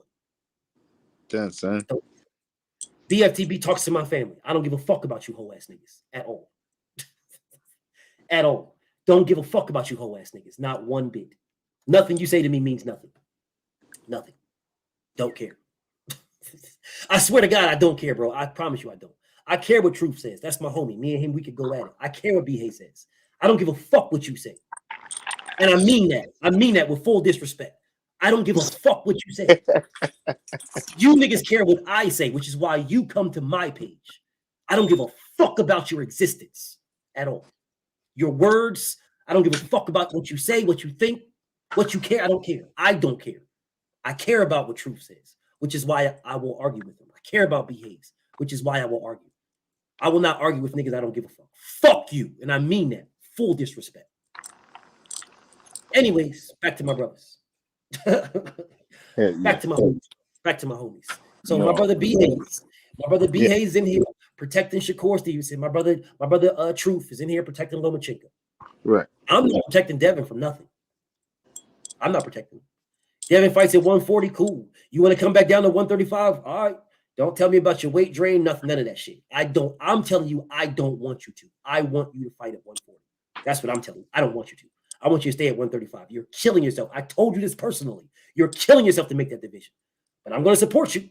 I'm going to support you. You're not going to see me talking about if you go down there and you happen to fall short against Shakur or Loma, you ain't going to have me saying, oh, you was weight drained and they knew. No. I'm going to support you 1,000. I'm going to say my champion went back down there knowing good and damn well he can't make the weight. And he went back down there and fight them anyway. He lost, but he lost in a champion's effort. That's what I'm going to say. That's me. Hey, he looking like 140 his natural rate. I mean, from what I seen, pause. Yeah, that's where he should be at. That's where he should be at, bro. Everybody else is allowed to move up because their body is telling them differently, but somehow, some way, Devin is not. Devin can't move up. His body is telling him he can't fight this fucking weight class no more, but he got to stay there to fight Tank. He got to stay there to fight Shakur and Loma. He got to stay there to give Loma a rematch. But everybody else, Loma didn't stay there to become undisputed at 126. He didn't become undisputed at 130 at all. He didn't. At what? At what weight class? At 130. Mikey Garcia didn't have all the belts. Right, but there was a talk for unification, and Mikey was doing everything in his power to avoid, so he would have never. Mikey Garcia did not avoid Lomachenko. Mikey Garcia wanted him to not be with Bob Arum. I'm saying you can say it's a there was a contract, and then he went to go fight AB, and then he went to go fight Errol. But it was for more money. Because of the money. Yeah. He ducked for money. Yeah, he ducked for money. Okay, but that doesn't, if he ducked for money, he wanted more money, then how isn't Shakur ducking? He wanted more money. Shakur went to the WBC for a decision. We don't know. They could have sided with Haney. He went there. The decision he wanted was more money. Right, but in this position, there ain't nothing. There ain't nothing else. Nothing. The decision, the reason why he went to the WBC is for more money. You're telling me Mikey Garcia ducked because he got more money. Then Shakur ducked because he wanted more money. No, but he put action behind it. No. There ain't no anything. There ain't no anything. There ain't no anything. He wanted more money. And he put action behind it. He wanted more money. And he put action behind it. Action behind what? Wanting more money. He ain't just say he wanted more money. He put action behind it to show he wanted more money. Mikey Garcia wanted more money and put action behind it. He fought Adrian Broner and then he fought Errol Spence. There was no mandate. There was no sanctioning for that. That was Mikey just being greedy and moving. I don't give a fuck what it was. He wanted more money. The difference in the situation. There is no difference. If you want more money, you want more money. There is right, no but difference. Mikey didn't go to a sanctioning body and say, hey, whatever y'all say the commission is, it's fine. Mikey went up to directly avoid to get more money. Shakur Stevenson did not say whatever you guys decide, it's fine. In his petition, Shakur Stevenson, he did not say that. No, that's WBC. not what it. Shakur Stevenson went to the WBC to get more money. That's the only reason why he went there in the first place, was for more money. I don't know why you guys trying to maneuver yourself out of it. You trap yourselves. You said Mikey ducked because he wanted more money. That's what you said. Shakur wanted more money. I don't give a fuck what he did to do it. He wanted more money. Mikey went to go get more money. He just wanted a cash out fight, a money fight. That's right. He went to go get more money. The same thing Shakur did. He went to go get more money. Went to the belt holder. He went. I don't give a damn where he Mikey went. To a cash out fight. I don't care where he went. He went to go get more money. The result is the same. You guys, you can try to maneuver this all you want. It's not the same because he said he wanted a ruling on the split. He wanted a ruling on the split, which has absolutely nothing to do with the fighter. Nothing. He could have negotiated with the fighter. He chose not to because he wanted more money. He wanted to get a ruling on the split for more money. He went to the WBC to petition the WBC for more money. I don't give a fuck what salt you put on it, how you fucking pepper it up, what paprika or lime you put on it. He wanted more money. Mikey Garcia fought Adrian Broner and Errol Spence for more money. You called that man a duck because he didn't fight Loma because he wanted more money. So then Shakur, by your standards, is a duck because he wanted more money. He isn't, because he went to two sanctioning bodies to petition the fight, to make the fight. Mikey didn't go to the WBC to make the AB or the Arrow fight. I don't give a fuck. None of those things happened. Where he went to get more money. It was an opportunity, and he went. I don't give a fuck where he went to get more money. I don't care. If there is no difference, the end result is the same. You wanted more money. I don't give a fuck if you went to another fight. I don't give a fuck if you went to another sanctioned body. I don't give a fuck if you went to another planet. You wanted more money. You niggas try to spin this all the fuck you want. At the end result, at the end of the game, the end of the race, it is the same thing. You wanted more money. So if Mikey Garcia is a duck, then so is Shakur. Well, then so would Haney, because Haney wanted more money to begin with when he asked for that 75. Again, how is Haney wanting more money when Haney? Because if he's saying he wanted 75%, and then he was also broached with, hey, who are you fighting? So we can determine what the split's going to be. And then you move to another fighter vacating your belt. You are so full of shit again. You're full of shit again. You're full of shit again. Once again, Bob Arum is the what's up, General? Suit to my nigga, the General. Bob Arum is the one that makes the offers for these. Devin Haney even told you. Devin Haney said this shit. Bob Arum is the one that gave you that. Bob Arum. Devin said that. Facts. Bob Arum is the one that said you're worth 25%. Yeah, that's what Devin said. Facts. When y'all get motherfuckers, oh man, well, no. Devin told you, and he told all y'all. Bob Arum is the one that gave you that. Because that's what Bob Arum believed you deserved. That's what he believed your worth was. So then Haney didn't make an offer. Devin agreed to that. He agreed to it. So this is all Bob Arum. Devin agreed to that. Okay, that is Bob Arum saying this is what he's worth.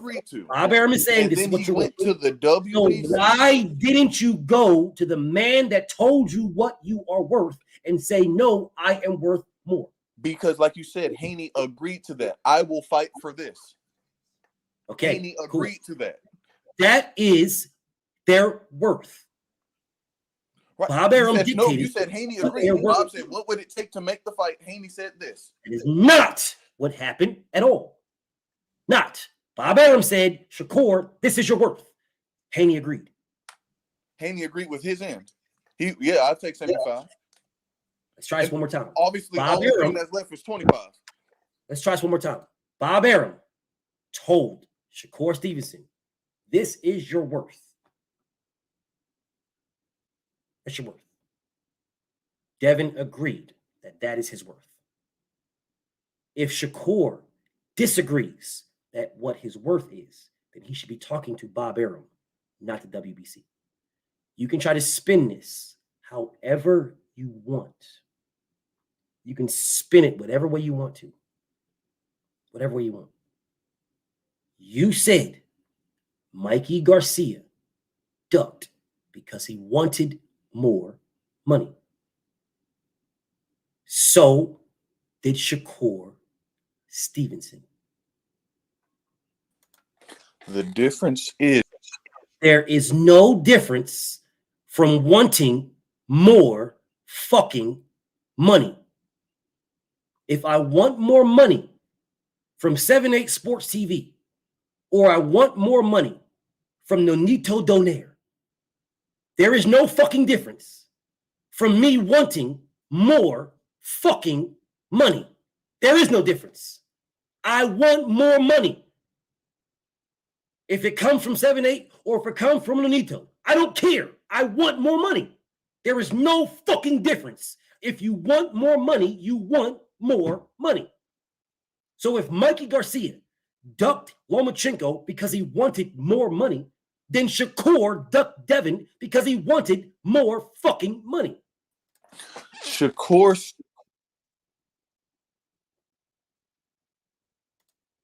BAs. Let's try this again. This man said, now I know this isn't your stance. This ain't your stance, but we're using his stance. Not yours, his. Are you with me? Yeah. Using his stance. All right. His stance is that Mikey Garcia ducked Lomachenko because he wanted more money. Did Shakur want more money, yes or no? Shakur wanted more money, yeah. Okay, so if Shakur wanted more money, then by his standards, if Mikey wanted more money to fight Lomachenko, and Mikey didn't get it, so he ducked Lomachenko to fight somebody else for more money. So then by his standards, not yours, his, Shakur ducked Devin because Shakur wanted more money. Yes or no? The only complication there is that he's if we use his argument, the man to get more money, but Shakur went to the sanctioning body to get.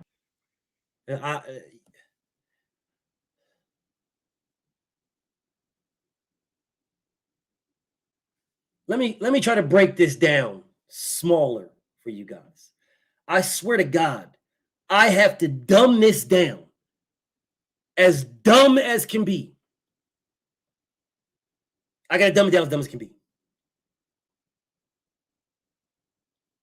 If I want juice, a sippy cup of juice, and you niggas have the sippy cup, don't I have to get it from you guys? Yes or no, please. Yes or no, please. Yes. Thank you. Don't I got to get it from you, Truth? If you got the juice and I want a sip a cup of the juice, when you got it, don't I have to get it from you? Please, yes or no, please. Yes. Thank you, sir. Thank you. If you go to give me the juice and I want more of the juice, and you say, this is the only juice I'm giving you. If I say, then you don't want to give me no juice when you are offering me juice, just the amount of juice in the sippy cup. I'm a baby. You're offering me just that's all that's in there. That's it. Here's the sippy cup. This is what I'm giving you. You can want more all you want. But this is what I'm giving you. I'm not your parents. That's your parent. If you want more from your parent, you can talk to your parent. You can. You can talk to your parent. That was the issue that I have. This is the issue that I have right there. That is what Devin agreed to, and he shouldn't have. That is what he agreed to. Devin was going to give him 25% of everything. That is not what Bob was talking about his worth. That is not what Devin gave him that. It's not his worth. That is what Devin was going to give him. And you know that that's a lot more than just the purse. You of all people know that. But Devin was going to give him that. 25% of everything. Whole other conversation. I went off of that one. But let me get back to this. You have yes, the sippy cup belongs to y'all. It's y'all's. It's you guys. It's not mine. It's y'all's. I want some of the juice in there. I want some of the juice. Y'all are not my parents. Y'all don't owe me shit. You don't owe me anything. But I go to y'all guys for the sippy cup. You offer me the sippy cup. I get mad because I want more than what you guys are offering me. I'm not even taking what you're giving me. I could take it and drink it. I'm thirsty. I can take it and drink it. Mm-hmm. But I'm refusing. I'm refusing because I want more as in a sippy cup. Then if you saw some random fucking kid that's coming to you and telling you, give me some juice, and the kindness of your heart, you're going to give them some juice. And then they say, I don't want that. I want more juice than that. Give me more juice. Both of you going to be like, wait a minute, listen here, bro. You're not my kid. All right, I'm not going to smack you down to the ground or no stupid shit, but I offered you juice. Nobody else around here is giving you nothing. You're thirsty. I'm offering you. You can't tell me to give you more if I'm offering you the juice. Who do you think you are? I'm not your parent. And that's if you are nice human beings, you would have that conversation. If you're not, you'd be like, fuck you then. Have a parched throat, motherfucker. As a matter of fact, here's a Popeye's biscuit and walk the fuck off. That's what most people would do. Fuck you then. I'm not giving you shit. But you guys are telling me that what you would do, that it's not the kid to blame. It's asking you guys for more juice that you guys are giving. It ain't the kid to blame.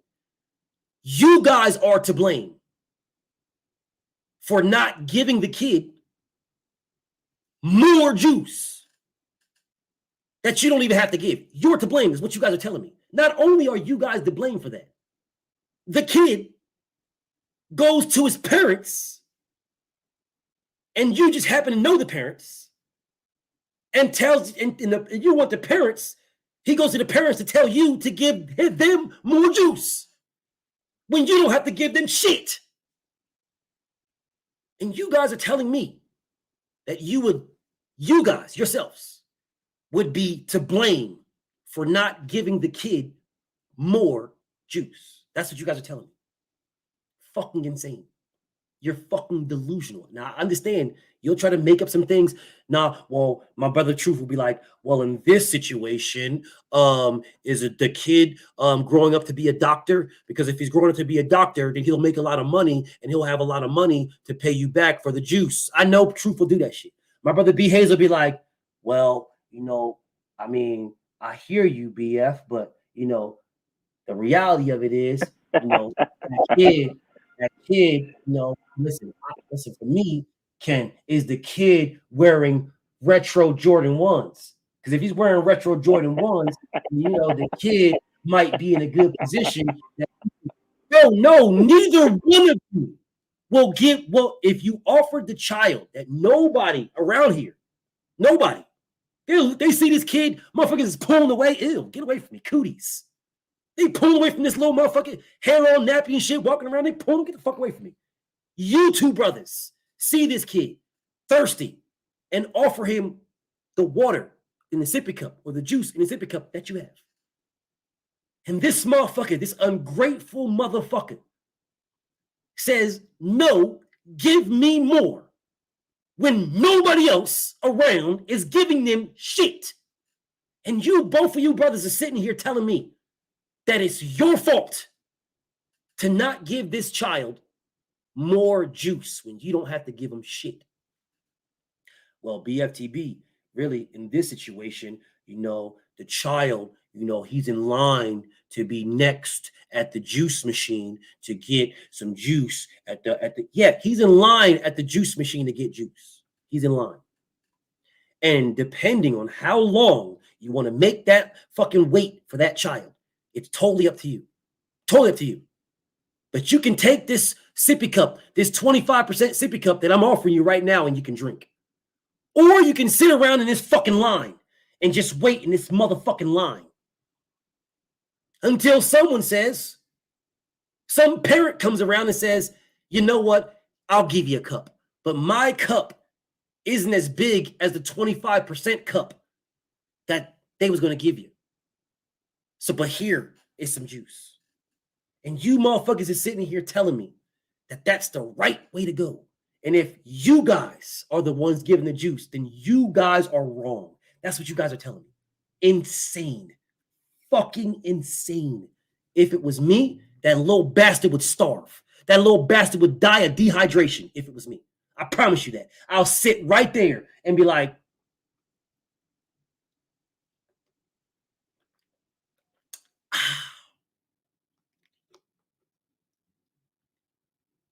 You wow, man. That's what I would do. That's what I would do. Queen Rach, what's up with you, Queen? Rach. You guys are driving me nuts. What's up, Ray? Jesus. Hi. You guys are driving me that shit right now. It's crazy. Okay, so this is really, really, really simple. What BF is trying to tell you is that 25% of everything is larger than when he went over to WBC. The WBC purse bid, even if he said, "Oh, I want 50%," it's only a locked-in purse number.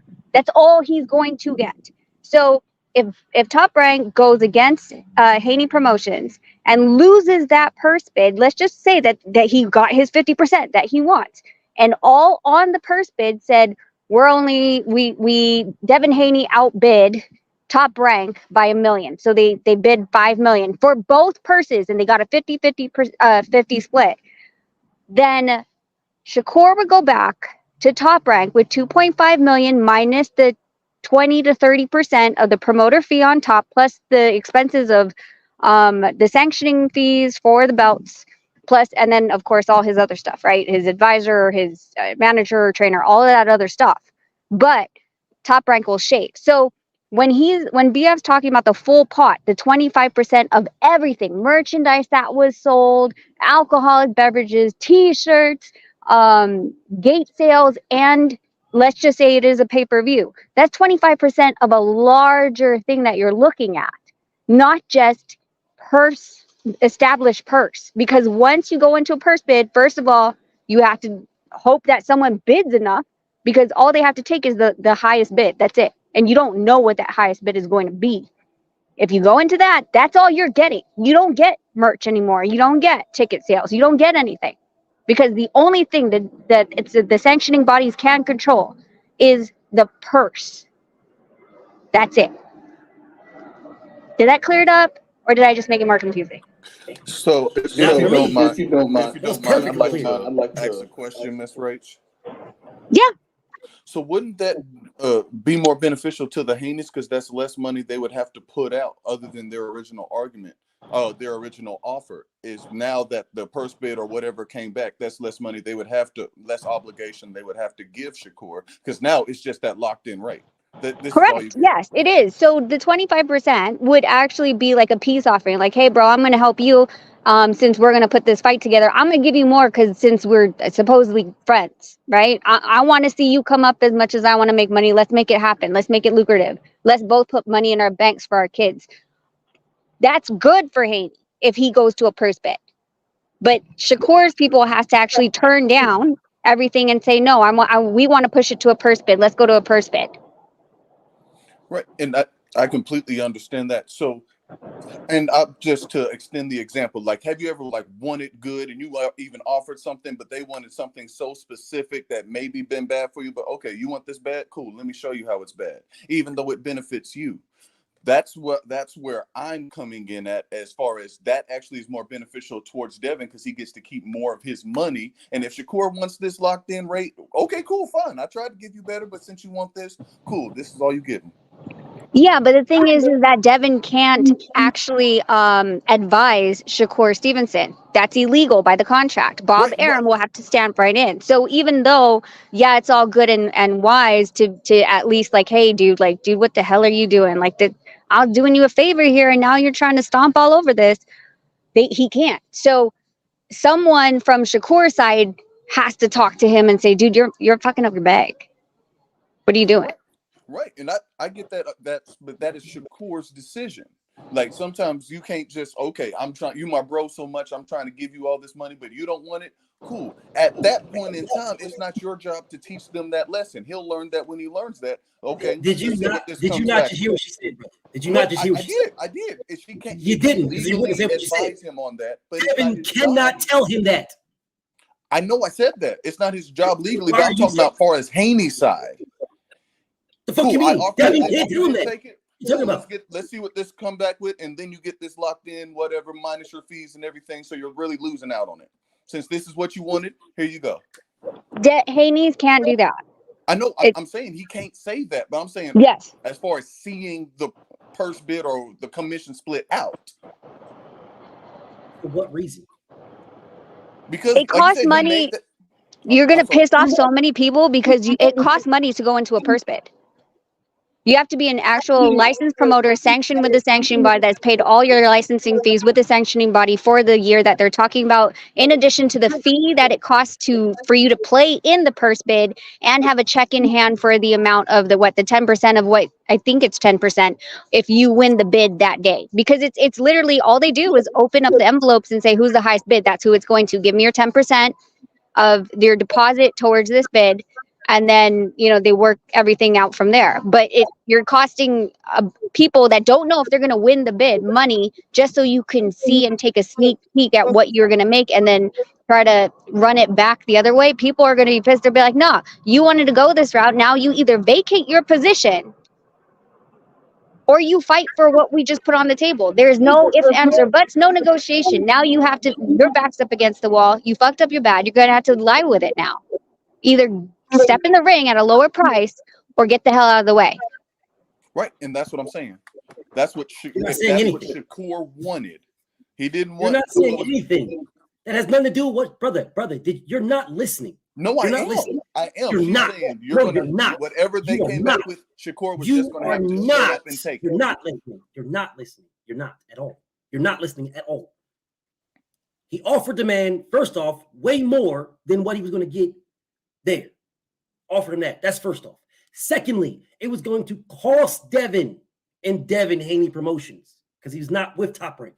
It's going to cost them money to be in there. It's going to cost them money. So Devin should lose money to be in a purse bid in one that he may or may not even win. That's what you're telling me that he should do, where Shakur is not going to do anything because the ESPN and Top Rank is going to be his purse bid bidding. Is that what you're telling me? So Devin should lose money while Shakur does nothing.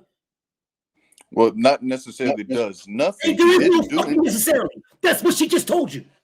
There is no necessarily. That's what it is. I'm talking about as far as Shakur not doing anything. As I far don't as give a the purse fuck what bid Shakur is offer, doing. Brother, you're not listening. Again, you're not listening. You're not. Shakur Stevenson is not Shakur Stevenson for promotions.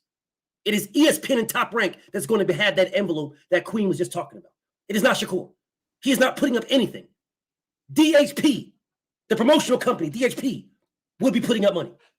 So you're telling me that Devin, she just explained this to you guys beautifully, and you just glazed over it. Just glazed over it. He is going to be putting up money for a fight where he offered the nigga more money. And you saying, well, shouldn't he just do that because, he could lose or maybe win or blah. Bro, that's bad business. Why would I do that? I just offered you this. I offered you this where nobody else is offering you nothing. No one. There is no people beating down Shakur's door to get a fight. Nobody. Devin is the only one offering. Let's make it really simple, and then I'm going to dinner. Basically, I'm offering you to get married, have kids, take care of you for the rest of your life, and everything like that. You want to see what other females are out there, not knowing that God, the dating pool right now sucks, And so you go out there, you're like, no, babe, I'm going to go out. I'm going to go fuck some other girls. I'm going to find somebody else. And then you come back after trying to land somebody else and realizing that that was a bad deal, that you actually had it good with me and you think that door's still going to be open. It's not going to happen. On that note, I'm out. I'm going to eat. See y'all and have a great weekend. Bye. Peace, queen. Peace, queen. Yeah, that was pretty cool. But back to what I was saying. When I said about using that whole example that Race just used, the difference is Haney was... It's not an example. That's not an example, brother. No, what you're talking about... She has done this before. I'm talking about this is not an example. I'm talking about that one, the getting married, to further her example that she used. Her metaphor, if you will. Haney was still at the table because he went to the WBC and said, hey, can I still keep, even though I want to go do whatever. So the interest didn't go away. He was not. So Haney didn't say, hey, was can not. I get my belt even when I go to... He was not. You just missed everything that was just said. You just missed I heard what she said in regards to the first bid situation. No, you didn't. I heard what she said. No, you didn't. You're a hater, so you didn't. So I agree. You are absolutely if I was saying that would have been more beneficial for 100%.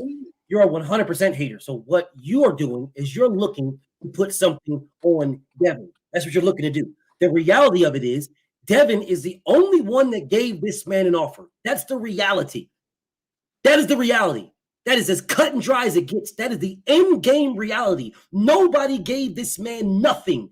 Devin gave him 25% of everything. That's the reality. As far as the A side, you're glazing over the reality. His own A side. Fucking reality. All right, I don't give a fuck what you say. That's the reality. It is a reality that I offered this man 25% of everything. I really didn't offer you 25% of everything. Bob Arum offered you 25%. I said of everything. If you really want to be technical about it, because it was just 25% of the purse. Devin gave him 25% of everything. Devin put that on there, which is what the fuck we was talking about. What the fuck is you doing, champ? You're bugging. You're fucking bugging. Devin put that on there. You niggas want to come out here with this scenario about, oh, well, you know, they should have allowed to go to purse bid and see because they would have came out better on Devin because Devin would have only had to pay him a purse. Again, Devin would have had to come to the purse bid with a bag.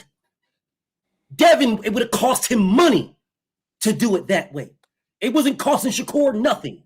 It would have cost Devin money. So you wanted Devin to give him the biggest bag and that of his career, which he was getting with the 25%. So he wanted more than that. So then you wanted Devin to let the WBC do a purse bid of which Devin would have to come with 10% of the, I want to say it was 2 point something million. That's the baseline, 2 point something million. So Devin would have had to come with fucking $200 something thousand of his own money to fight a fucking challenger. You guys make zero fucking sense. Right, but going back on Devin Haney's words, he said you was going to make more than your last 3 fights combined. His last 3 fights combined. Shut all the way the fuck up. Please. All the way up. All the way. All the way. Because this is what I want. This is what I want, Truth. This is what I want. I want you to tell Shakur Stevenson to do the exact same thing for Frank Martin that you are telling Devin to do for him. That's what I want.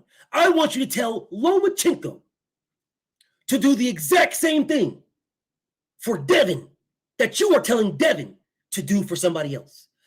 All you niggas, I want all of you niggas, every last one of you niggas, to anything that you're telling Devin to do. I want you niggas to tell his opponents to do the same thing to their opponents. You cannot. You will not. You will come in this motherfucker and you will spin this around. Well, BFTB, according to Pythagorean theorem, you know, the reality of the situation and the facts, it's still, when you look at it upside down, around the corner and behind the back, Devin Haney is with DHP Promotions. Lomachenko does not have Lomachenko Matrix Promotions. Shakur Stevenson does not have Cashapp Promotions. Devin has Devin Haney Promotions. So Devin could be in the promotions. Devin could, these guys can, I notice what this man's going to say. I know what he's going to say. I know this. Bro, I'm sitting here and I listen to this man. And again, I got mad love for Truth. This is my homie, bro. I got mad love for him, bro. It's my homie. But I listen to this man, and these niggas be saying this goofy, stupid ass shit, bro. Like Rachel Donaire has done this. She's been in this business for a very long time. She has a walking Hall of Famer that she has managed. Nonito Donaire is a fucking multi-division champion. He is in the Hall of Fame right now. Whenever he officially puts these up, bro, whenever that date is, he's first ballot, without question. And she was there the whole way. And I listen to you guys, even after she tells you, and you still trying to move it. I just be in this bitch like this, bro. Shut the fuck, shut. No! Oh, shit. Say it again. Say something else. Oh, say something else. Say something else, nigga. Bro, I swear to God, I'm just like, dude, what are you niggas trying to prove right now? I've been telling you this. I'm telling you this. I'm telling you, not only am I telling you this, an actual person that has done this, that's been in these fucking rooms, came in and explained it to you, and you're still going back. I'm just shut the fuck, shut. No! Oh, shit. Say it again. Say something else. Oh, say something else. Say something else, nigga.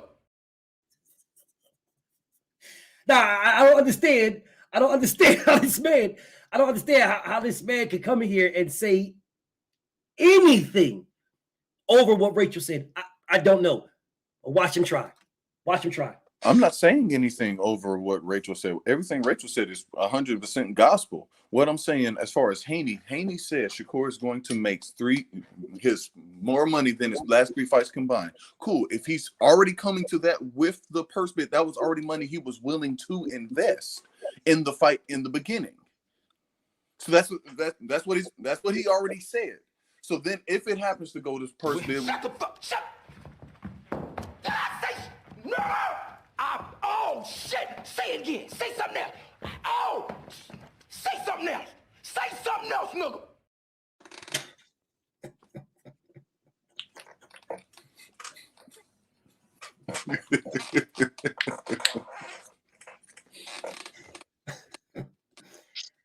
There was no purse bid. Right, we didn't get that far. Correct. Devin Haney was offering 25% of everything. Everything was not made yet. Everything after the fight is done. Everything is after that. Correct. Agree. Which is why his team got on the Boxing Voice talking about, let's say we can make 8 million.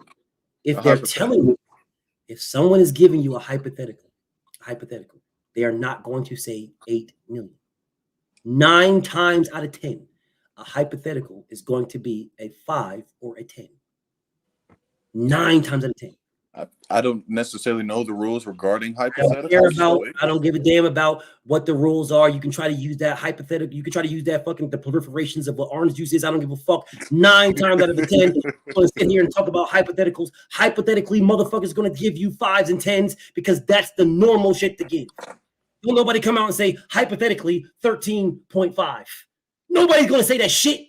And no one's coming out and saying hypothetically 8. Right, but he did, in his example, he did multiply by magnitude of 2 as well. Shut the fuck, shut. No! Oh, shit. Say it again. Say something else. Oh, say something else. Say something else, nigga.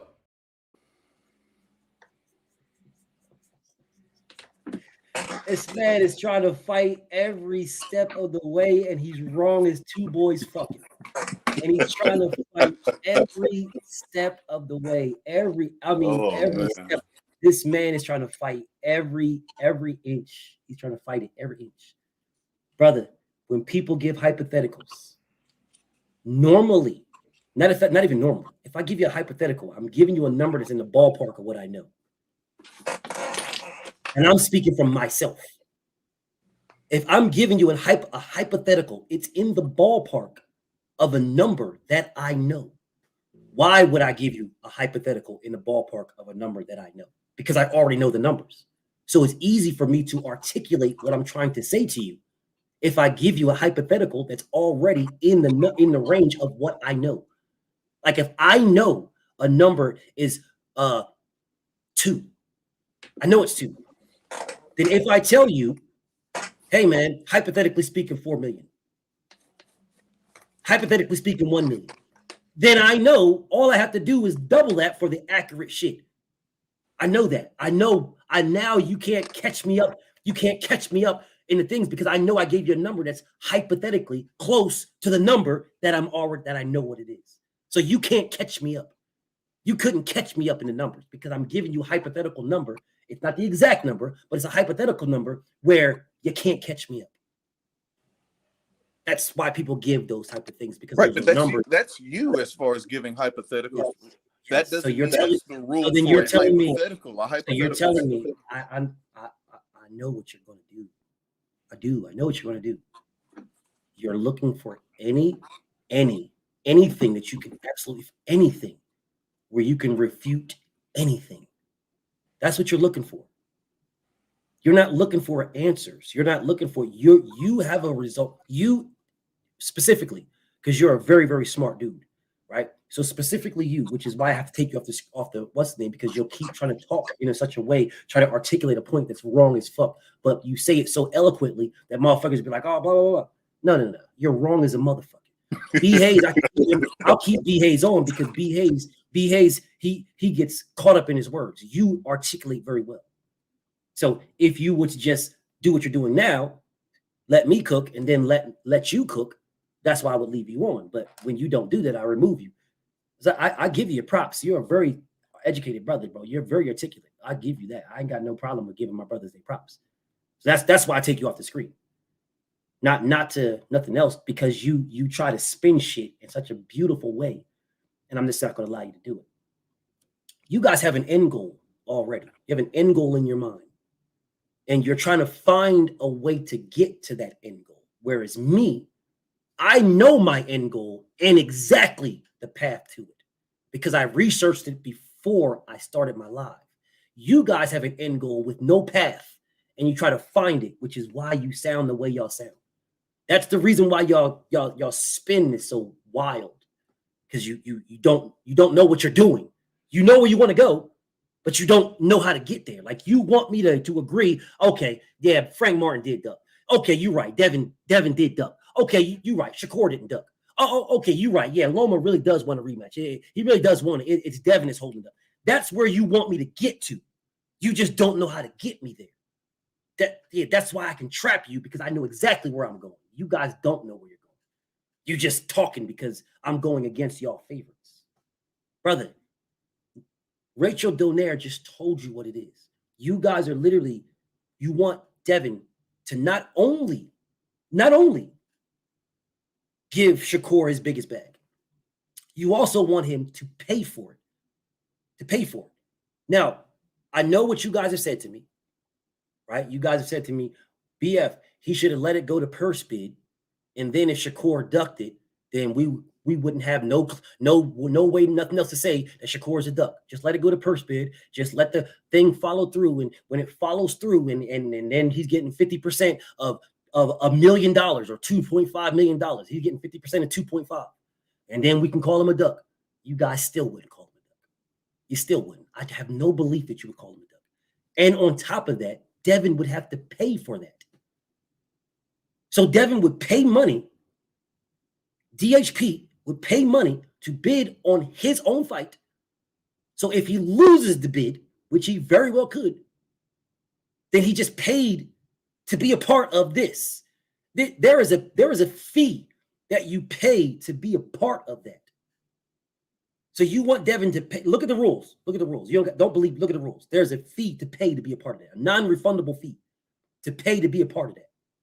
So you want Devin to pay to give Shakur an opportunity at everything that he has. And you guys are telling me, man, he should have just let it all go through, man. Just let it go through the process. It's fun. So you want Devin to pay for Shakur to have the opportunity to fight him for his belts. And Devin is a duck for not paying for Shakur to have the opportunity to fight for his belts. Please make that make sense. The duck part is when there were two options on the table. Because again, we're talking in reference to the purse bid, but as we mentioned, it didn't have to go to purse bid. So you're moving the goalposts. No, right. It did not have to go to purse bid. It did not. Okay. Shakur could have accepted what he was offered. So it did not have to go. So the two options on the table are what? Shakur accepts what he's offers and it goes to purse bid. Those are the two. You can fight Regis. You can fight those are the two options. The two options are Shakur Stevenson. You take what I offered you, the 25%, or it goes to a purse bid of what the WBC dictates the split of that purse bid. Those are the two options. And then the WBC said, "Hey, Devin, what are you? Those are the two options. What do you want to do?"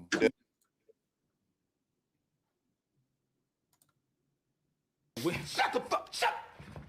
Did I say? No. Oh shit. Say it again. Say something else. Oh. Say something else. Say something else, nigga. The two options were for Shakur Stevenson. I understand you want to spin. I get it. You're not very good at it. You're a very articulate brother. You're just not good at the spin. The two options. Option number one, Shakur Stevenson, you accept what you are offered. Option number two, it goes to purse bid,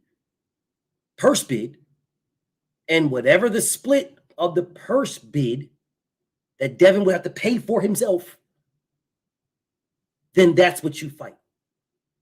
Do you understand that those are the two options, brother? So where does... Do you understand that those are the two options, brother? Those would have been the two options, correct? Thank you. Those are Shakur Stevenson's two options. Not Devin's, not nobody else. Those are Shakur Stevenson's two options. Wait for take the offer or wait for whatever they came back with. Correct. Shakur, correct. Those are Shakur Stevenson's options. Correct. Devin Haney offered him a fight. That's option number one. These are Shakur Stevenson's two options. Mm-hmm. Option number one, take the 25%. Option number two, wait for whatever purse split the WBC decides. Those are Shakur's options. Right. Option number one, Devin made that. Bob Arum is the one that made the 25%. Devin said 25% of everything. That's Devin. Bob and Devin. Right. That's option number one. Option number two is Top Rank, Devin Haney Promotions, and whoever else wants to pay for that fight puts up some money because they have to pay for that fight to be a part of that, a non-refundable amount of bread. So Devin had to pay to bid on his fight, to give Shakur undisputed. Those are the two options. So Devin, give this man 25% of everything or pay a non-refundable amount to bid on the fight to give this man a shot at all of your shit. And you niggas are telling me that that the second one, that Devin should have just waited to pay a non-refundable fee to bid on his fight to potentially win the purse and then pay 50% of that to Shakur Stevenson. And you guys are telling me that he should pay for that just because you don't like Devin.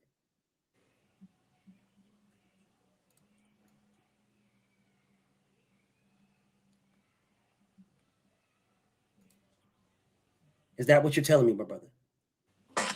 I'm saying we didn't get to that option because there was the WBC. They said, hey, pal. Don't do it. Don't do it, please. Don't do it. You're going down that road. I asked you a very simple statement. The two options that Shakur Stevenson had. That Shakur had, you are correct. So then you wanted Devin to pay Shakur, not even Shakur, pay the WBC to bid on his fight with Shakur. A purse bid. You wanted him to do that. If he wanted the fight, then that's what he would have had to do. Brother, how many times did I tell you guys? I told you guys over and over and over again. There was one fight that Devin wanted. That is Tank Davis. That's the fight he wanted. He did not give a fuck about rest of these niggas. Right. You guys did. You guys, I want the Tank fight too. So okay. Well, the only fight that Devin wanted was Tank Davis. That's it. He don't give a fuck about these niggas. You niggas gas up Loma and you niggas gas up Shakur and y'all gas up everybody. He don't care about them. I know this personally. He don't care. They're all the same people. There's hype and hoopla to us, the fans. Devin don't give a fuck about them. I told you guys this. He don't care. He looks at Shakur, bro, you ain't shit to me. He looks at Frank Martin the same way, and I fuck with Frank. You ain't shit to me. He looks at all them niggas to say, y'all are nothing to me. There is one fight I want. I'm the man here. I'm undisputed. I don't need you niggas for shit. Y'all need me. The only fighter I want is Tank. You can stop saying this if Devin wants to. He don't give a fuck about him. He don't care. I swear to God, the only reason why Devin sent him an offer, the only reason is because niggas said he's the boogeyman. He's the book. Oh, everybody's scared of him. Devin was like, what? Here's 25%. I've been trying to fight you. I've been trying to fight you before I fought Lomachenko. Facts. I know this personally. I know this for a fact. The man said, bro, you niggas, y'all are running from, I'm not running from this nigga. You niggas are running from, we've already made this thing that we're going to fight at 140, 147. We've already said this. But you doing this and you doing this and you doing that and saying this and saying that. Well, here's 25% then. Let's get it popping. And I'm not just with Bob offering you 25. I'm giving you 25 of everything. Let's get it popping. You went around this motherfucker talking about, let's go to the WBC. You wanted Devin to fucking pay to win a purse bid to fight you. Who the fuck are you? Who are you, nigga? That's why you niggas say, if he wanted to, fuck that nigga. That's how Devin thinks. That's how Devin thinks. Devin's like, man, fuck this nigga, man. He ain't shit to me. Fuck this nigga. You guys have this thing in your mind that, oh, if he wanted to do it, he don't care about this nigga like that. And I think that's where you guys have this cross. You're at this cross because you have this thing in your mind like, if he wanted to, if he really wants, Devin don't care about him. I swear to God, bro, I promise you on everything he don't care about him at all. There was one fight that he wanted. There's only one. That was Tank. And I told y'all this. Matter of fact, you was in the live when I told y'all this. That was the very next day after I talked to the man. It was the very next, I did that live the very next day after we had after we talked about that. He don't give a fuck about these dudes, bro. We do, brother. We care. As fans, we care. As fans, we hype up Lomachenko. And Lomachenko should be hyped up. He's a bad boy. All right. We hype up Shakur Stevenson. He should be hyped up. He's a bad boy. He hasn't done what Loma has, so he don't deserve what Loma deserves. But still, whatever. We hype up Frank Martin. Frank Martin's a bad boy. Devin don't care about them, y'all. And I think this is the disconnect that we have. He don't give a fuck about them, bro, at all. All of those guys are just regular fucking fighters. They're just regular motherfuckers. We gas up Shakur like, yo, Shakur, he a bad boy. Look at his touch. Look at his defense percentage. Look at him. Look at this. When the reality is he got the same knockout KO ratio as Devin Haney. He ain't no fucking puncher. They got the same knockout ratio. But y'all, oh, look at this, man. Look at his touch. He be touching him. Look at this, man. His defense. Look at his footwork. He don't even got footwork like that. He don't got footwork like that, bro. Devin Haney's footwork is better than Shakur Stevenson's. Lomachenko's footwork is better than Shakur Stevenson's. Shakur don't got footwork like that. He's got superior upper body movement. But y'all niggas is gas. Bro, Devin don't care about this man, bro. I don't know how many times I can say this. He don't give a fuck about him. There is not a want to fight this nigga. He don't care about him. He doesn't care. I swear to God, he doesn't care. And when Shakur was talking about that goofy shit on Twitter, talking about, and I better not see you without your security type shit, then I'm gonna slap the shit out of you. Devin said, fuck, I'll bet that 25% we can go somewhere right now, me and you, and I'll fuck you up. But how ironic that nobody talks about that though. How ironic that nobody talks about them saying, listen, bro, you talking about seeing me without my security. Pussy, we can go somewhere right now and fight. And I'll bet that 25% I'll fuck you up. The man's had no response to this. Did you see one? Did you see a response to that? I didn't. Real shit. I'm asking a simple, honest to God question, my brother. Did you see a response to that when he said that? When Devin said that, did you see a response? Not on Twitter, no, sir. I didn't either. I didn't either. When Shakur said that, listen, bro, and now because you such a bitch, I better not see you without your security, because I'm gonna smack you on sight.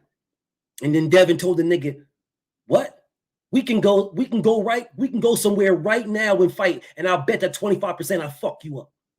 There was no response, but yet here we are talking about, oh man, this, oh man, all this and oh man, that. I'm saying, wait a minute, bro. What are we talking about? Dev said we can go somewhere now. Right now, bro. If you really talking about seeing me without my security and smacking me, nigga, we can go somewhere now. When I was gonna pay you, I'll fuck you up now. And there was no response. Just more Twitter talk. That's it, bro. Just more fucking Twitter talk, bro. Devin don't care about him, y'all. He does not care about him at all. The only fighter he wants to fight at 135 is Tank Davis. He does not want to fight anybody else, but he will fight them all. He does not want to fight them. He don't care. They are not a desire of him. He doesn't care, bro. He wanted to fight Lomachenko. Facts. He wanted to fight Tank Davis. He didn't care about the other dudes. And I think that's the disconnect that we have. Because I can understand if you say, oh man, he wanted this and he wanted that. He wants, why ain't he doing what he wants? When you're saying that, we got a different conversation. We got a different conversation. Okay, if you want that, Dev, well, then you're going to do things because you want it. You wanted to fight George Kambosos for undisputed. You wanted that, which is why you did things to get it. Stop me if you don't understand anything I'm saying, please. No, I'm following you. So if you want to do something, if I like you right now, you don't gotta click the link to talk to your brother, bro. You don't have to do that shit. You want to talk to me. Well, like I was gonna say, I got to. Yeah. I mean, yeah, but I'm saying it's still a family conversation, bro. We brothers. Right. We can argue with each other all we want to do, but at the end of the day, when we end this motherfucker, I'm gonna show you all the love, and you're gonna give it back because we family, bro. You know what I'm saying? It's a whole different ball game, bro. But you don't have to be here. This is what you wanted to do this. So because you wanted to, you click the link and you talking to your brother, bro. We going at it, but you still talking to me because you wanted to. If you did not want to, you'd be like the rest of the goof ass niggas that run through the graveyard and say some stupid ass shit and then never click the link. Because they don't want to talk to me. They don't. They just want to stay in the fucking comments and say some goofy, stupid ass shit to make it seem like they really want to fuck with me. But when I put the link in there, these pussy ass niggas dip the fuck off because they don't want to fuck with me. If Devin wanted that, then we have a different conversation. Devin don't give a fuck about him is what I keep telling everybody. He don't care. He does not care. He wants Tank. He wanted Tank. Does not care about the rest of these niggas. They are just all contenders to him. To us as fans, it's like, oh man, that's Shakur. He a bad boy. Oh man, that's Loma, man. Loma, a bad boy. Oh, that's Frank Martin, man. Frank Martin is shit. To us, as fans, to us. To Devin, he is the undisputed champion of the. He don't give a fuck, bro. He wants to fight Tank, and that's it. The rest of these guys are just opponents. That's his mindset. I think maybe we sort of we're going back and forth because That's the reason we were thinking maybe about what they wanted. Is that a fair statement to say? Yeah, definitely fair about them wanting. Yeah. Yeah. So I think that's where a lot of the disconnect with the Shakur Stevenson shit and the Lomachenko shit comes into play. Because right now, like Devin beat Loma, bro. Whether you believe he did or not, I mean, he beat him. He don't have nothing else to prove. He beat him. We as fans can say, "Oh no, we got to get this proof for here. Got to get this proof for there." We as fans, but he don't care, bro. He don't care. Well, you know. Hold on one second. Oh, okay. Yeah.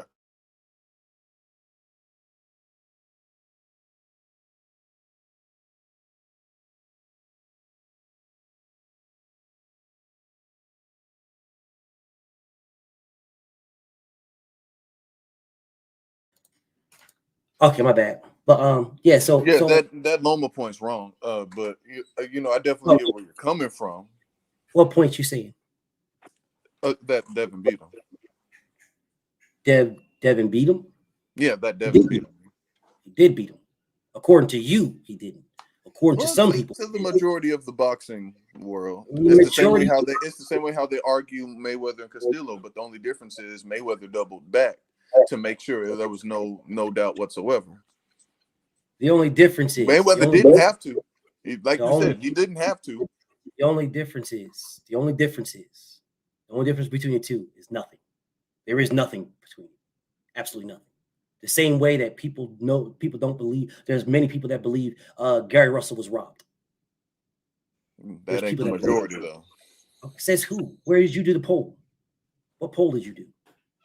There were polls that were conducted at the time in regards to. Stop the cat, bro. There were. You got to think this was during the height, not the height, but this was during kind of the high rise of ESPN 24. Homie. Devin don't have to fight this man again at all. He doesn't have to. Correct. I agree. Beat that man, and that's just that. That's just that. He beat him, and that's just that. He does not have to fight the man again. Just like Lomachenko beat Gary Russell, he does not have to fight him again ever. The only reason why I say that Lomachenko ducked Gary Russell is because Lomachenko did not beat the man that he already beat, and it would have been a unification.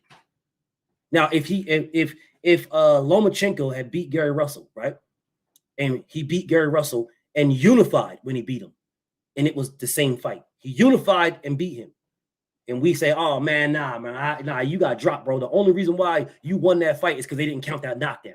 If they'd have counted that knockdown, you would have lost that motherfucker, right? We could had that conversation if it was a unification.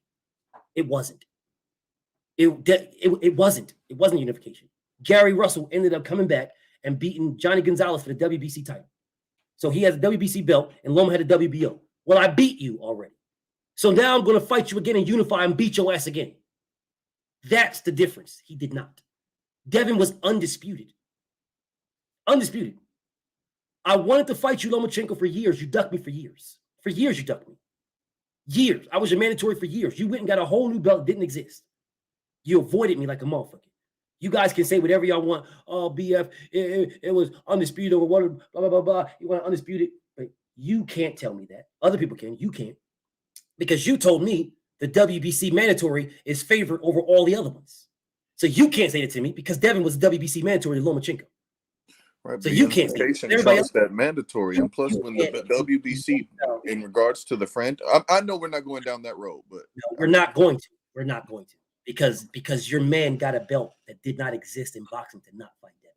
Well, the WBC franchise belt actually did exist, and per their rules, your man got a belt that did not exist. It did not exist until Canelo Alvarez made it exist the same year that Lomachenko petitioned to get it.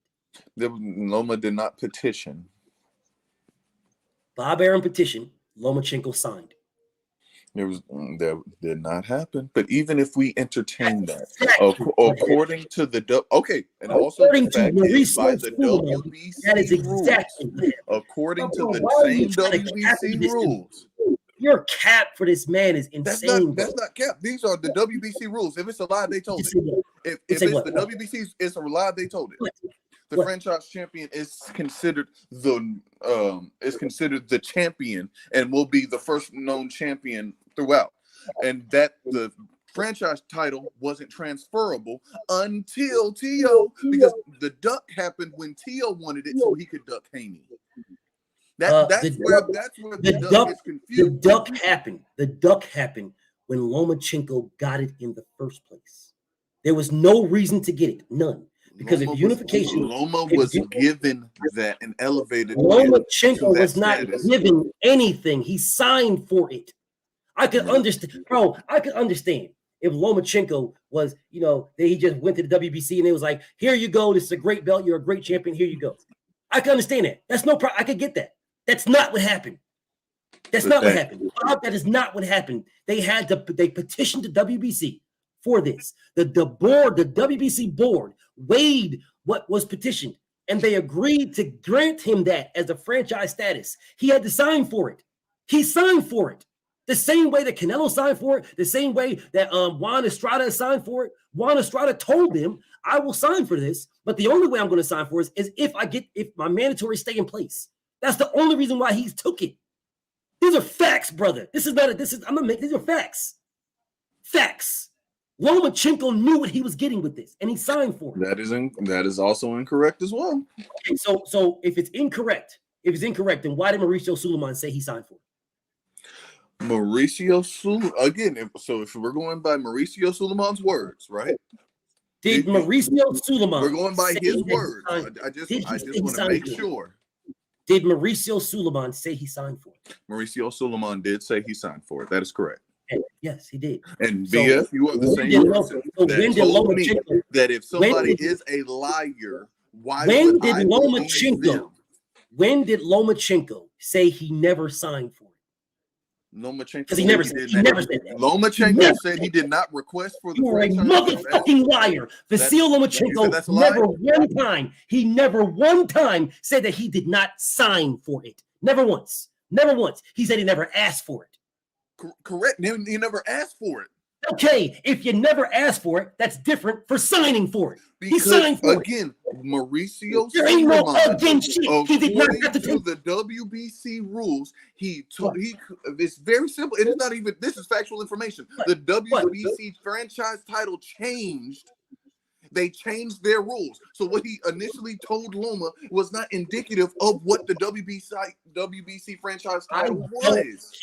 Fuck if they change the rules afterwards. I don't care. So if somebody sells you a bill of goods and it turns out that is worthless, that means nothing, right?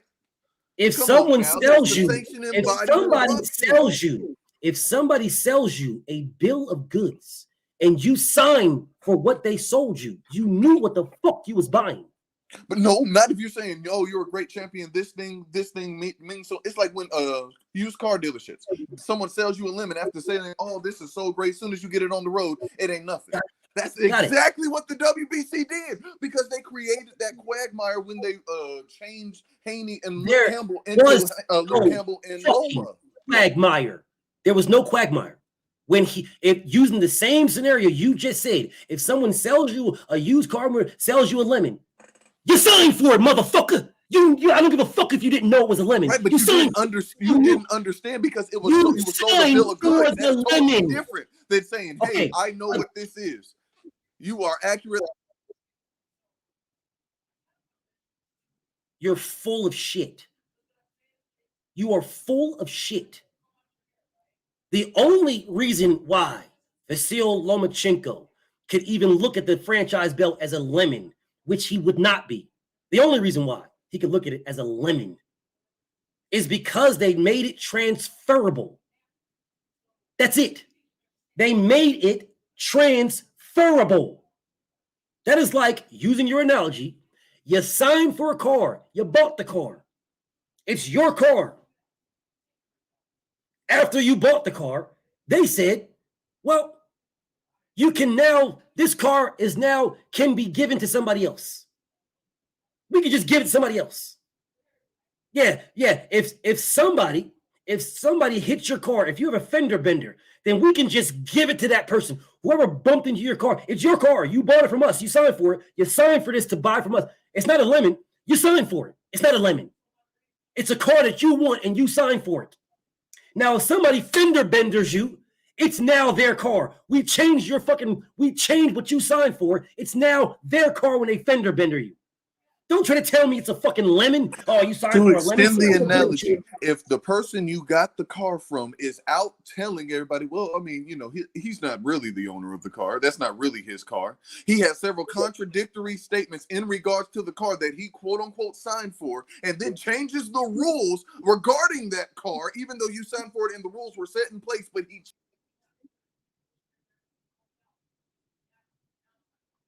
Let me put this on the screen.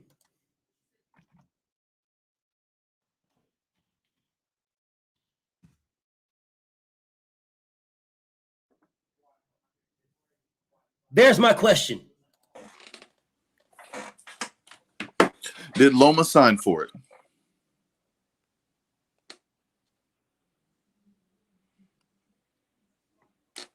Under misguided representation.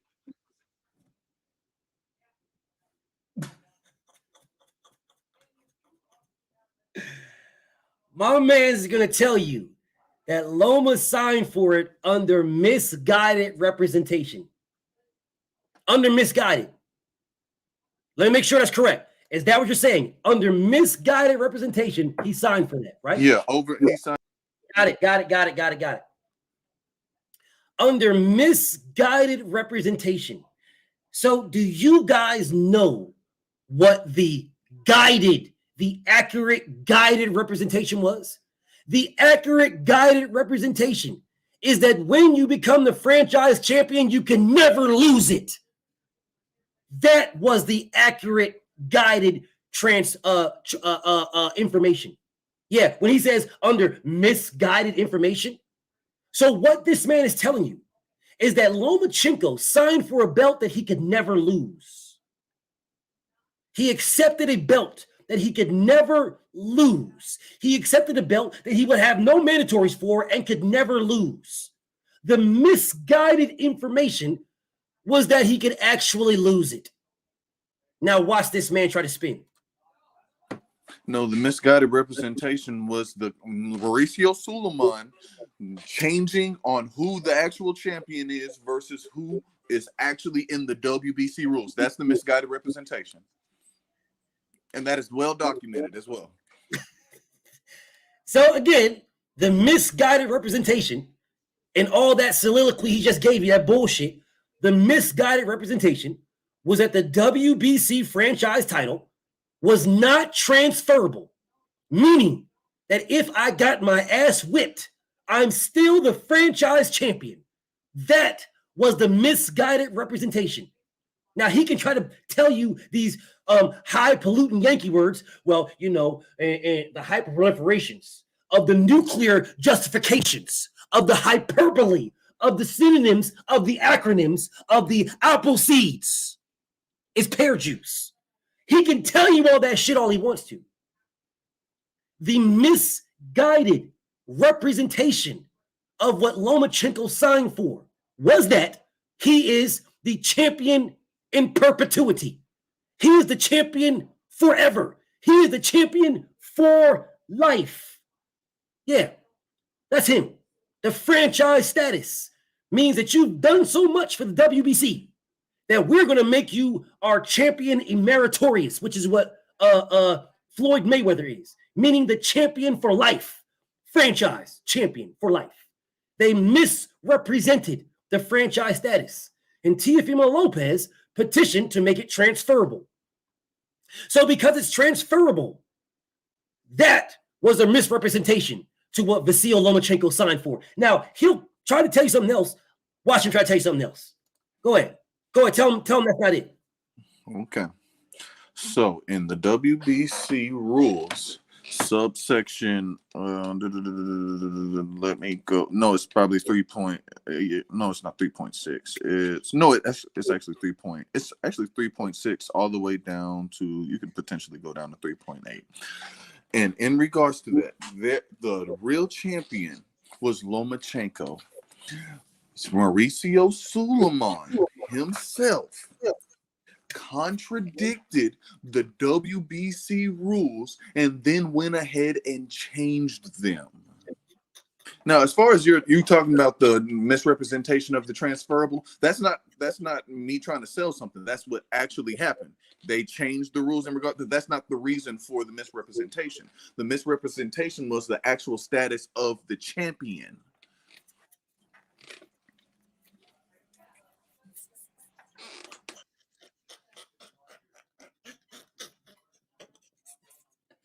Now I told y'all what he was gonna do. I told y'all what he was gonna do.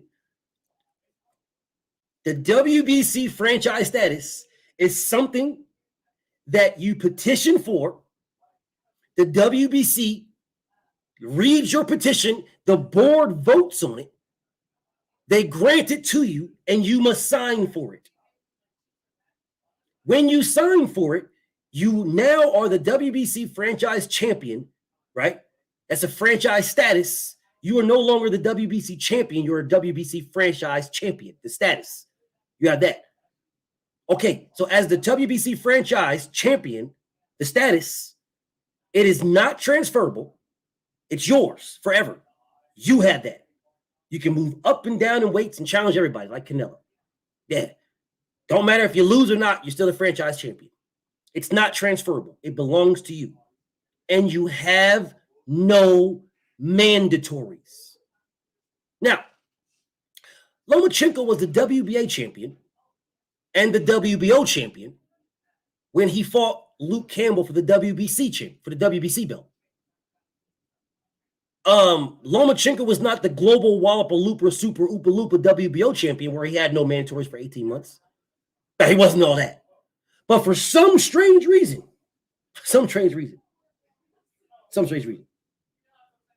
hold up a second, bro. Hold up a second. Alfonso Sanchez. Who the fuck are you, bro? And why are you questioning my family? Why are you questioning my family? First off, bro, if you question my family again, I'm sending your punk ass to the abyss. I don't know who the fuck you are. No, Nito is my brother. That's my family. It don't have nothing to do with the LDBC. It don't have nothing to do with none of that. That's my family. If you question him again, I'm sending you to the fucking abyss. You understand that? You understand that? Now, I know you're probably one of these punk ass, pussy ass, troll ass niggas. I understand that. I know G-Man or whatever the fuck your name is. Question my family again. Question him again. One question. Just one. And I'm going to send your punk ass to the abyss. I don't give a fuck what you asked him. I don't care. Fuck you, nigga. You better sit here in silence, bitch ass nigga. Sit here in silence, or I will silence you forever. Stop talking to them. Let them enjoy the show just like you enjoy the show, you bitch ass nigga. Don't block him. I want him to know I'm talking to him. Don't time him, don't block him. Say something. Ask him another question. Ask him another. Ask him another. Leave my family alone. Let him enjoy the show, pussy ass nigga. Anyways. Back to my brother Truth. Back to my brother Truth. You can try to maneuver this all you want. Maneuver this any way you want, my brother. Any way you want. The bottom line is Vasyl Lomachenko signed. He signed for a fight. For a belt that had no mandatories. No mandatories. No money. We ain't talk about fighting no WBA mandatories. No WBO mandatory. You're fine to fight your WBO and your WBA mandatories. You're fine for those. But you sign for a belt so that you don't have to fight your WBC mandatory. And you are a champion forever. You're a champion forever. With no mandatories. But you still have a WBA and you still have a WBC. How ironic that your WBC mandatory was Devin Haney. How ironic. How ironic. And you're telling me, oh man, it was Mauricio Sulaiman's fault. I can't blame Lomachenko for signing for it. I blame Mauricio Sulaiman. I don't blame Lomachenko for signing. I don't blame him. It's not Lomachenko's fault that he signed for a belt that had no mandatories, and he knew it had no mandatories. He knew he had no mandatories. He knew it because Canelo Alvarez had already had that belt. And they were calling Canelo Alvarez a duck for getting the belt and not fighting his mandatory in Jamal Charlo. Well, if you fired on him D1, fuck it. You know I don't care. You know I don't care. If you fired on him, fucking jump his bitch ass. Send his bitch ass to the abyss. Fuck yeah, you don't talk about no Needle and Rach over here. No. Send his ass to the abyss. Fuck it. I mean, I wanted to pop him because I'm petty, but if you already fired on his bitch ass, fuck him. But anyways, back to my brother Tree. Okay. So in subsection 3.23 of the WBC rules in regards to the champion, the WBC may order the champion in emeritus to compete first for the title as an immediate mandatory challenger. Now, if we go up a little bit further where it says the WBC can mandate the mandatory, and that when you're talking about that he petitioned, that's not exactly correct, because in 3.23, the WBC may designate a champion in each weight category. Yes. Based on the repetition. Now, whatever BS reason the WBC gives, because they talk about all the great things you've done, like we already acknowledged the WBC's trash, but that's what they did. Bestowed, gave, because they inerrant grabbed Haney out of his rightful WBC title match when he against him and Luke Campbell. They snatched him out. Threw Loma in, but then still held Devin because they didn't want Devin to pursue another sanctioning body. They wanted to keep him, cozy, keep him tight, keep him snug. So that's why they gave him that, and then elevated Loma, and then gave Devin. Let me know when you finish. Oh, yes, sir. Are you done? Okay, so yeah. What about anything you said, has anything to do with what the WBC franchise is? The WBC franchise champion is a designation. It's a designation that you sign for. He signed for that. They don't just give it to somebody, bro. You have to petition for it. If you petition for it, then we can grant it to you. If you're asking to be the WBC franchise, you're asking for this status. You ask for it, no problem. Now we're going to vet you. We're going to vet your petition. We're going to vet your ask to see if you're warranted to be our franchise champion. If the WBC board vets it and says you're warranted, okay, now you got to sign for this. Sign for it. No problem. We took your petition. You wanted it. We think you're worthy. Here you go. It's not difficult. You're saying that they just out of nowhere just decided to give it to Lomachenko out of nowhere. No one petitioned for it. Nobody asked for it. They just out of nowhere decided to give it to him. That's a lie. That is not the true. reason why is because if you're saying as that far is as a that, lie. it would be approved Lie. versus He designated petitioned and bestowed, for meaning they it. laid it upon him. Not understanding that he petitioned for it. Not understanding that. I don't give a fuck if you're saying Loma didn't do it himself. His team did. They petitioned for they petitioned for the franchise status. What are you talking about? Once they petitioned, Loma said he didn't ask for it. Loma didn't ask for it. That's fine. That does not mean that Bob Arum or his team didn't petition for it. And that doesn't mean the WBC didn't misrepresent the title as well. How they misrepresented it by saying you have no mandatory. I mean, you cannot get rid of it. That's how they misrepresented it. Because when it was originally created, you cannot lose it. It was non-transferable. Once he got it, they changed it. Once Teofimo Lopez petitioned to become it, they changed it to make it transferable. That's it. But even before then, Mauricio Suleiman's statements about who the quote-unquote real champion is were both contradictory to the WBC rules. I don't care about that. I understand that, but I'm saying as far as the misrepresentation, can you agree how it could have been misrepresented? Who cares if it was misrepresented? He signed for it. You said who cares? So if someone sells you a bill of goods and it turns out it was stolen, that makes a huge difference rather than I'm signing something because you're granting me an honor. No, you're signing something to try to pull some sneaky stuff. That's totally different. No one was pulling anything sneaky. He signed for a belt for life with no mandatories. That's what he signed for. a belt forever that he cannot lose and has no mandatories for. Why are you moving the goalposts and giving me these goofy ass analogies? He signed for a belt with no mandatories that he cannot lose. That's what he signed for. Well, you can lose according to if you either disrespect or whatever. But it's at the sole discretion of the WBC whether they remove it. Misrepresentation. That is the misrepresentation that he cannot lose it. That does not change the facts that the belt has no mandatories and you have it forever. That's when he signed for it. That's what it was when he signed for it. You're sitting here trying to move the goalposts and wiggle the fuck around the fact that he signed for a belt with no mandatories that he cannot lose. He can never lose when he signed for it. Again, the proper context of the scenario is that he was going for the Teofimo fight and trying to get undisputed. And so then we have what? We have COVID, where originally they were set to fight either early March and everything, and then it pushes it back. That was why that initial, hey, let me become undisputed first. I don't give a fuck about any of that, because if he became undisputed, his mandatory for the WBC would have been Devin Haney, and he would have never had to fight him. Never. He would have never had to, but again, the WBC can mandate. So if Devin would have had the WBC, sorry about forcing the fight.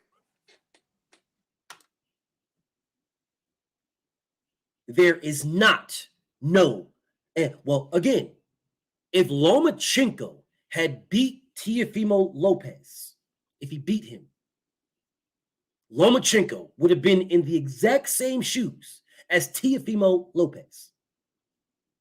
Teofimo Lopez did not fight Devin Haney. Devin Haney was his fucking mandatory. Oh, by the way, he was his first mandatory. You know, when you told me, oh, listen, all the other sanctioned bodies got to get behind the WBC, they get in line because the WBC is the one, you know, the WBC tells them when we have a mandatory, everybody else has to follow WBC. Well, Devin Haney was the first fucking mandatory to Teofimo Lopez. He fought George Kambosos, the second. That's who he fought. The second mandatory, not the first. The second. Because the first mandatory was Devin Haney. Teofimo Lopez blatantly ducked Devin Haney. Blatantly.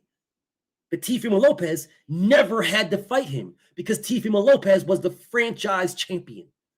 And as the franchise champion, you have no WBC mandatory. You can fight your WBC mandatory whenever the fuck you feel like fighting your WBC mandatory. So I don't understand what the fuck you're talking about. Simple question. Did Teofimo Lopez duck Devin Haney? Yes or no? Yes or no? Did Teo duck Devin Haney? Yes or no, Truth?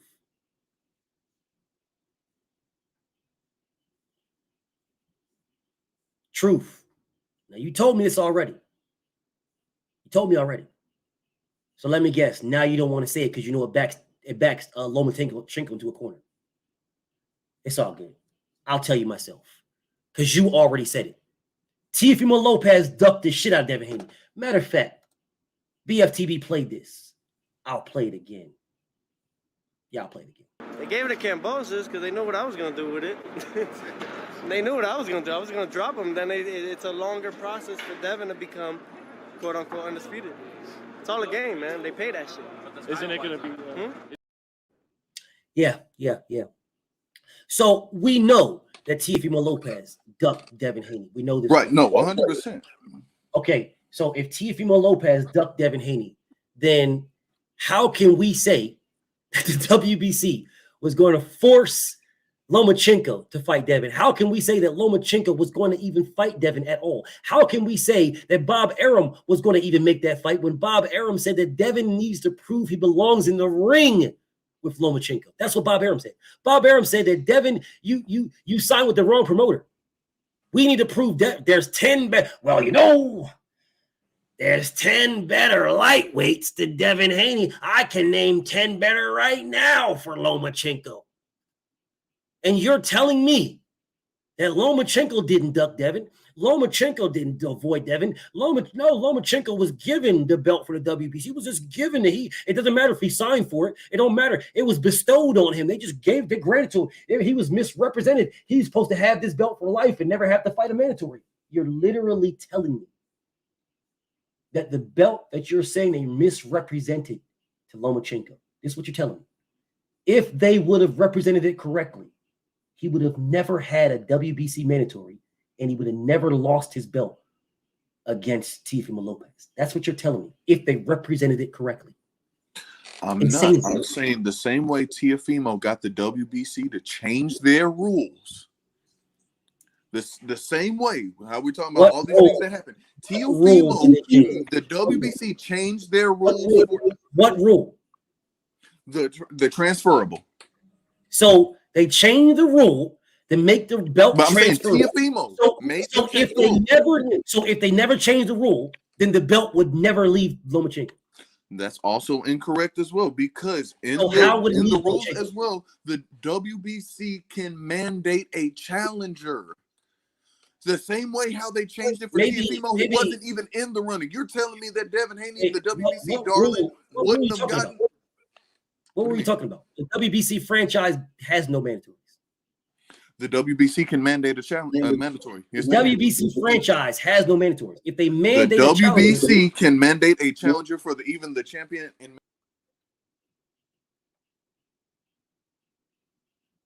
If the WBC mandates a challenger, that challenger will be the mandatory to the WBC champion, not the WBC franchise champion. Just like if the WBA mandates a challenger, it will be for the WBA regular belt and not the WBA super belt. You can try to maneuver around, but I read the rules. The WBC franchise champion has no mandatory. The WBC franchise champion can pick the WBC champion as their mandatory at their discretion. At their discretion. So you can tell me about WBC Emeritorious all you want. He's not the WBC Emeritorious. He's WBC franchise. I said that Lomachenko would have been like the WBC Emeritorious champion for life. That's what I said. I did not say he was WBC Emeritorious champion. I said he was WBC franchise champion, like the WBC Emeritorious champion for life. Try again. In that same example you used, the WBA regular can force the either consolidation of the belt, same way we saw with Daniel Dubois and Alexander Usyk, because he did not have to go against his WBA regular, but they forced that fight. It's the same way with the WBC, with the franchise and Devin being the quote-unquote regular. They forced the fight for a consolidation. The WBC champion is at the discretion of the WBA franchise champion. Franchise. Again, it's the same way the WBA. There ain't the WBA Super and the WBA franchise only fall into play as the same way only is because they are the mandatory to the champion, respectively. Meaning, for the WBA, they can petition to unify their straps. There is no petition for the WBC to unify with the WBC franchise. There is no petition. The WBA has a petition. The franchise stands alone. The only thing where they're similar is the WBA regular and WBC regular, or the WBC franchise and the WBA super. They are first in line for mandatory status. That is the only way they're similar. The WBA super and regular, the WBA can petition the WBA board to unify the WBA super and WBA regular. The WBC does not have that. You're trying to make this that, and it's not. The WBA can petition to unify. The WBC does not have a petition to unify. The WBC Soup franchise, WBC franchise can pick the WBC champion at his leisure. And the reason why the WBC franchise can do that, because they give the WBC franchise the status of trying to unify multiple belts or fight big fights in other other weight classes without losing your championship status. You clearly don't read the rules. Try again. I do, and that plays into the exact point. I'm trying to make big fights, and that's literally so Undisputed is no longer a big fight. Says who? I'm asking you. Undisputed is no longer a big fight. Yeah. Okay. That's what Loma was trying to do. Okay. So if Monster Inouye is fighting Gervonta Tank Davis or fighting Maloney for Undisputed, which fight is bigger? A big fight, not the only big fight. Okay, let's try this one more time. If Monster Inouye wants to fight Gervonta Tank Davis or Maloney, which one is bigger? A big fight, not the only big fight. There are several big. You see how this nigga tries to maneuver? Bro, you can't fuck with me, homie. You can't fuck with me. I know what the franchise status is.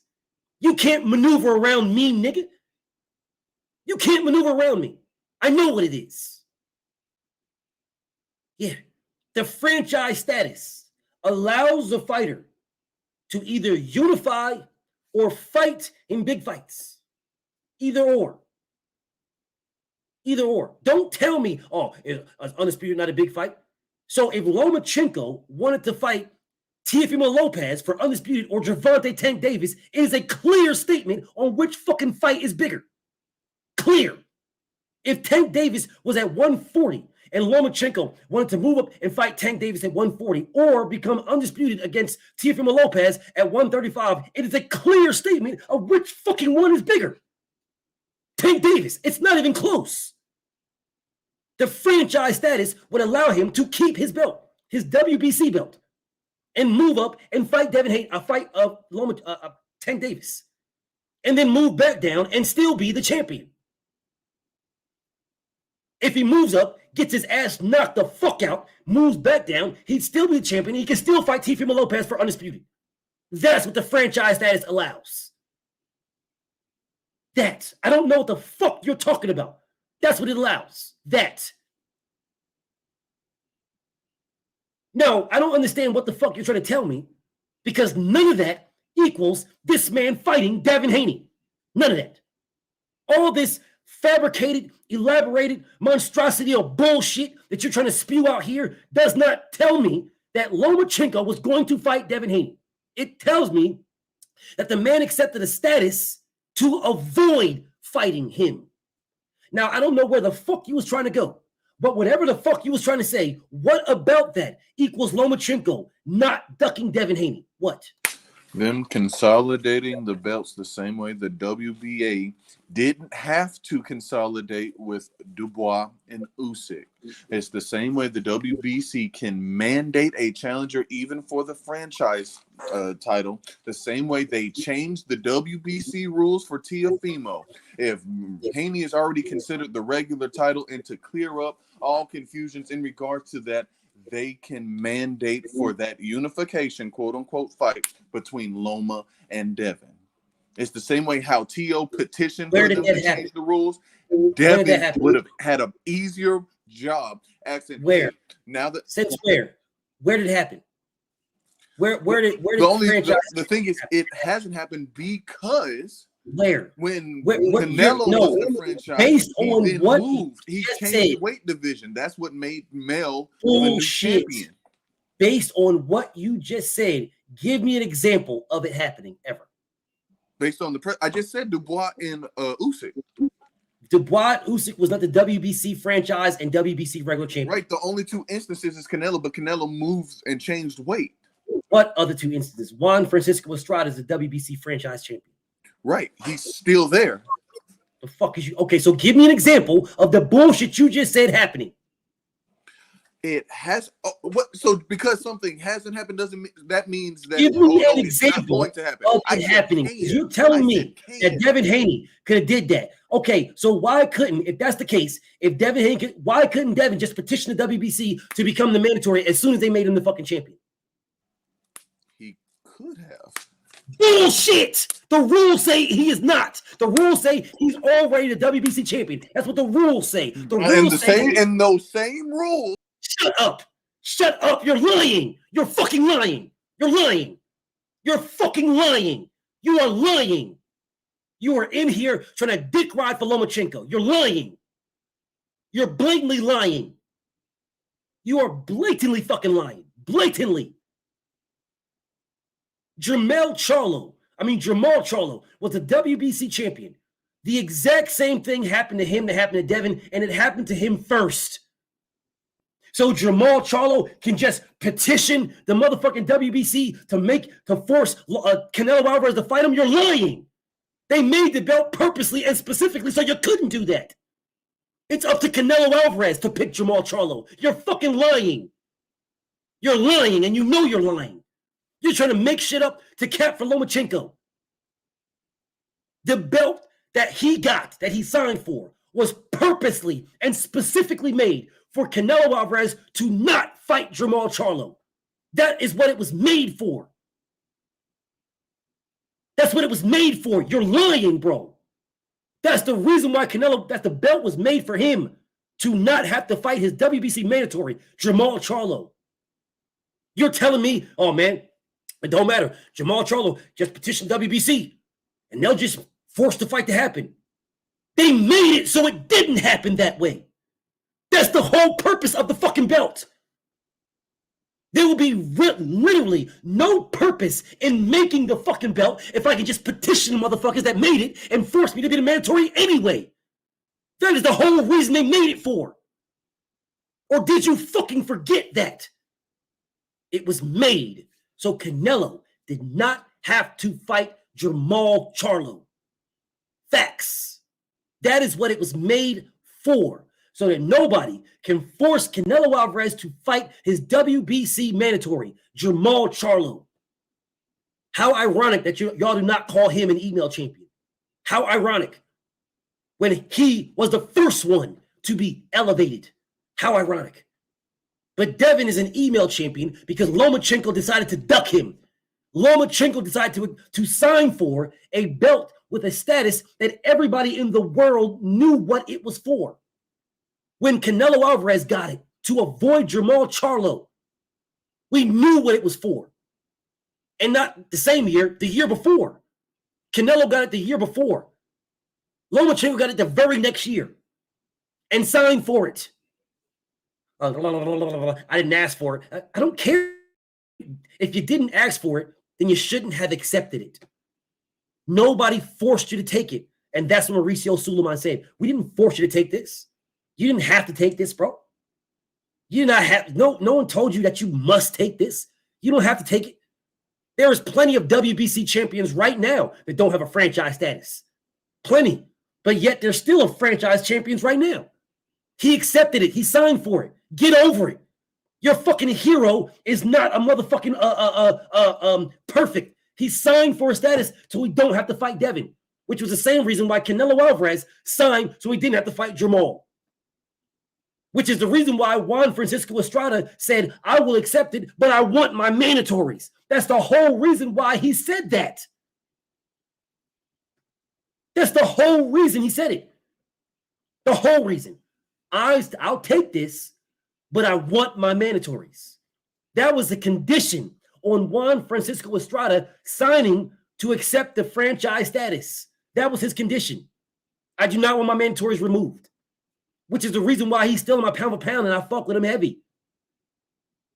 Lomachenko knew the exact same thing that Juan Francisco Estrada knew, yet he signed for it anyway, knowing good and damn well that Devin was his mandatory. He ducked that man, and you just can't fucking admit it. Well, no, because according to the rules, Devin could have petitioned. According to the rules, he could have petitioned. Well, WBC could have petitioned. They made the belt. They made it purposely so that you couldn't. Purposely and specifically so that you couldn't. But you're telling me that Devin and Devin alone is the only one that could have did it. Not Jamal Charlo to fight Canelo Alvarez, not that one. But Devin and Devin alone is the only one. Insane.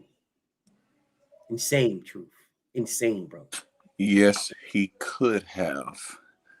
Yes, he could have. Yes, he could have. Because, again, in those same rules, the WBC says they can still mandate a mandatory or a challenger for the franchise belt. That is a Now, lie. that is a lie. You're lying. So we can go to the subsection where it says that directly. Where it says we can mandate a what's the name for him? Yeah, all right. Yeah. A challenger, yes. Yes, yeah, all right. Now, sure, the whatever.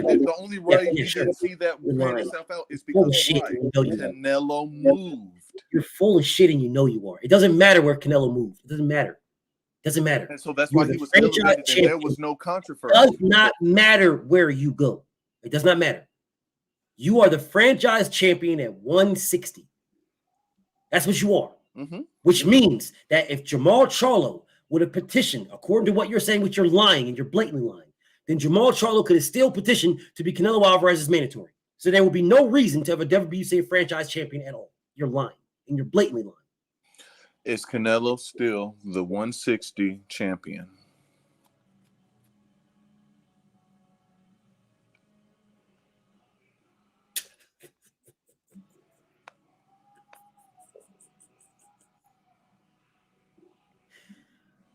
Canelo Alvarez vacated his status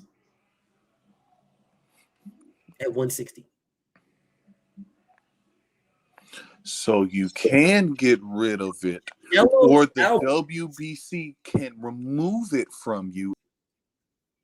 Canelo Alvarez vacated willingly himself, vacated his status. He vacated it. Why did Canelo Alvarez vacate his status? He vacated his status because he was not fighting Jamal Charlo. So there was no reason to have a WBC franchise status. That's why he vacated it.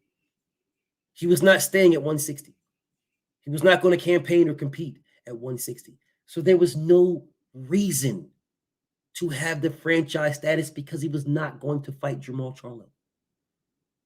So when you ask me, oh man, is he still a champion at 160?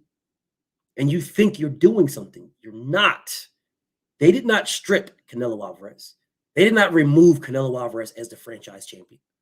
Canelo Alvarez vacated that status because he had no intentions on going back to 160. So there was no reason to be the 160-pound franchise champion. None. None. No reason to be the franchise champion at 160. None. He had no intentions on going back, which is why he vacated the status.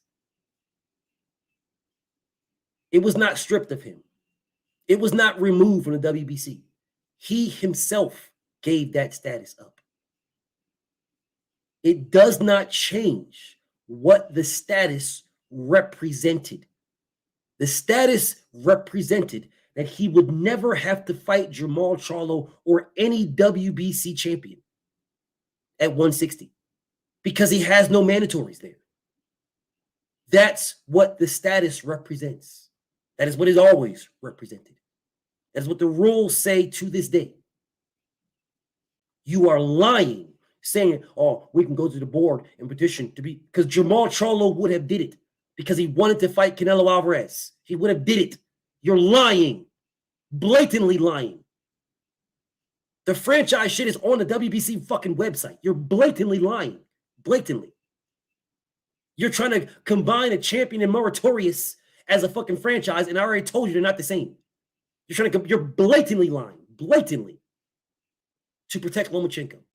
All of this, y'all, all of this is to protect Lomachenko. All of this is to protect Loma's honor. All of this is to just say Lomachenko ducked Devin. All of this is to avoid that statement. All of this. All of it. You can't, bro. He ain't perfect, bro. He's a damn good fighter, phenomenal fighter. He ducked Devin Haney. He ducked his mandatory. He accepted a belt that made it easy, that made it not easy, possible for Teofimo Lopez to duck Devin. He accepted a belt. If he never accepted that belt, then Teofimo Lopez would have had to do that. If Lomachenko had never accepted the WBC franchise and unifications trump mandatories, and he just fought Teofimo Lopez, no problem. No problem. Then Devin Haney would have been the mandatory to Teofimo Lopez. Devin Haney would have got that would have been a fight that he had to fight Devin and not George Kambosos. He would have had to fight Devin. So the fact that Tio ducked Devin was Lomachenko's doing. That's not necessarily because Tio could have petitioned for that franchise either way. Even if he would have. And look at the dick riding and capping this man is doing right now. Look at dick riding and capping. Look at it. That man immediately came out in protection of Lomachenko. Immediately. You can't tell me that this nigga is not blood relation to Lomachenko. You can't tell me. You cannot tell me that this nigga ain't blood. He not blood. You can't tell me, bro. If Lomachenko was not the WBC franchise champion, Lomachenko fighting Teofimo Lopez and losing to Tio, Devin would have been the mandatory to Tio. Right away, immediately, no questions asked. Which means that Teofimo Lopez himself would have had to petition for that status.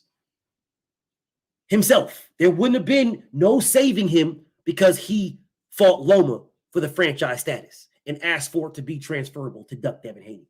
No. No. That wouldn't have been on Loma at all. That would have been on Tio. Loma made it possible. Tio himself would have had to accept it without it getting passed from Loma. Tio would have had to accept it. Tio. He would have had to petition for the WBC to look at his jacket and see if he's worthy of it. He might have got denied. Yeah. Teofimo Lopez might have got denied. You don't know that. Lomachenko made it possible for Tio to duck Devin Haney. Loma did that. Loma. Because if he was never the franchise stat champion, if he was never that, then Teofimo Lopez would have had to petition it when he beat Lomachenko. Teofimo Lopez would have had to have his records looked at by the board to see if they agreed to it. Teofimo Lopez would have had to have signed for it. Yeah, Tio would have had to do all that, which would have been a blatant duck of Devin. Blatant. But since Tio did not have to do that, all he had to do was beat Lomachenko, who did it for him. Then it was Loma who enabled Teofimo Lopez to duck Devin Haney. But I know you'll spin it. I know. But those facts don't change. Because Teofimo Lopez might have got denied where Lomachenko was not. But you'll never know that because Lomachenko enabled that man to duck Devin Haney. But go ahead and spin. Go ahead and spin. Okay, so the same way Teofimo got the WBC to change their rules in regards to it, we're going to sit here and say, oh, he may have gotten denied. Yeah, he made them change his rules, not even affiliated with the franchise or even the WBC champion. He got them to change their rules. But, you know, once he became the champion, that's when they was going to slam the hammer down. Teofimo Lopez did not get them to change the rules. He did not get them to change the rules. Because Teofimo Lopez, all he can do is ask. That's all he asked, hey, can you do this for me? And they said yes. So then as the champion, you want us to think that he's going to ask them, hey, can you do this for me? And it's been nothing. All he can do is ask. That's it. Asking them to make the belt transferable is a different criteria from being able to check my history, my background, to see if I'm worthy of getting it without fighting anybody. Right. Those are two So if different. for him, Right. without any WBC, without any ties whatsoever, those are two different criteria. Two different criteria. Vasyl Lomachenko never, ever fought for even a minor WBC championship in any capacity. Teofimo Lopez did. So when you say without them, blah, blah, blah, yada, yada, it's not the same. But Lomachenko's resume shits on Teofimo Lopez's resume. It's not even close. It's not even remotely close. Remotely. That is two different states. That is Texas and Rhode Island. Lomachenko's resume is Texas. Teofimo Lopez's resume is Rhode Island. Two different resumes. Two different backgrounds. The amateur pedigree, all that shit, all combined together. Because that's what was on the line when when Vasyl Lomachenko petitioned the WBC. They checked everything that he did and said, what you've done so great for boxing and WBC. Well, he did nothing for the WBC, but what you did, blah, blah, blah. You're sitting here and telling me like, oh man, if Teofimo Lopez would have petitioned, he would have got it. How can you say that? How can you say that?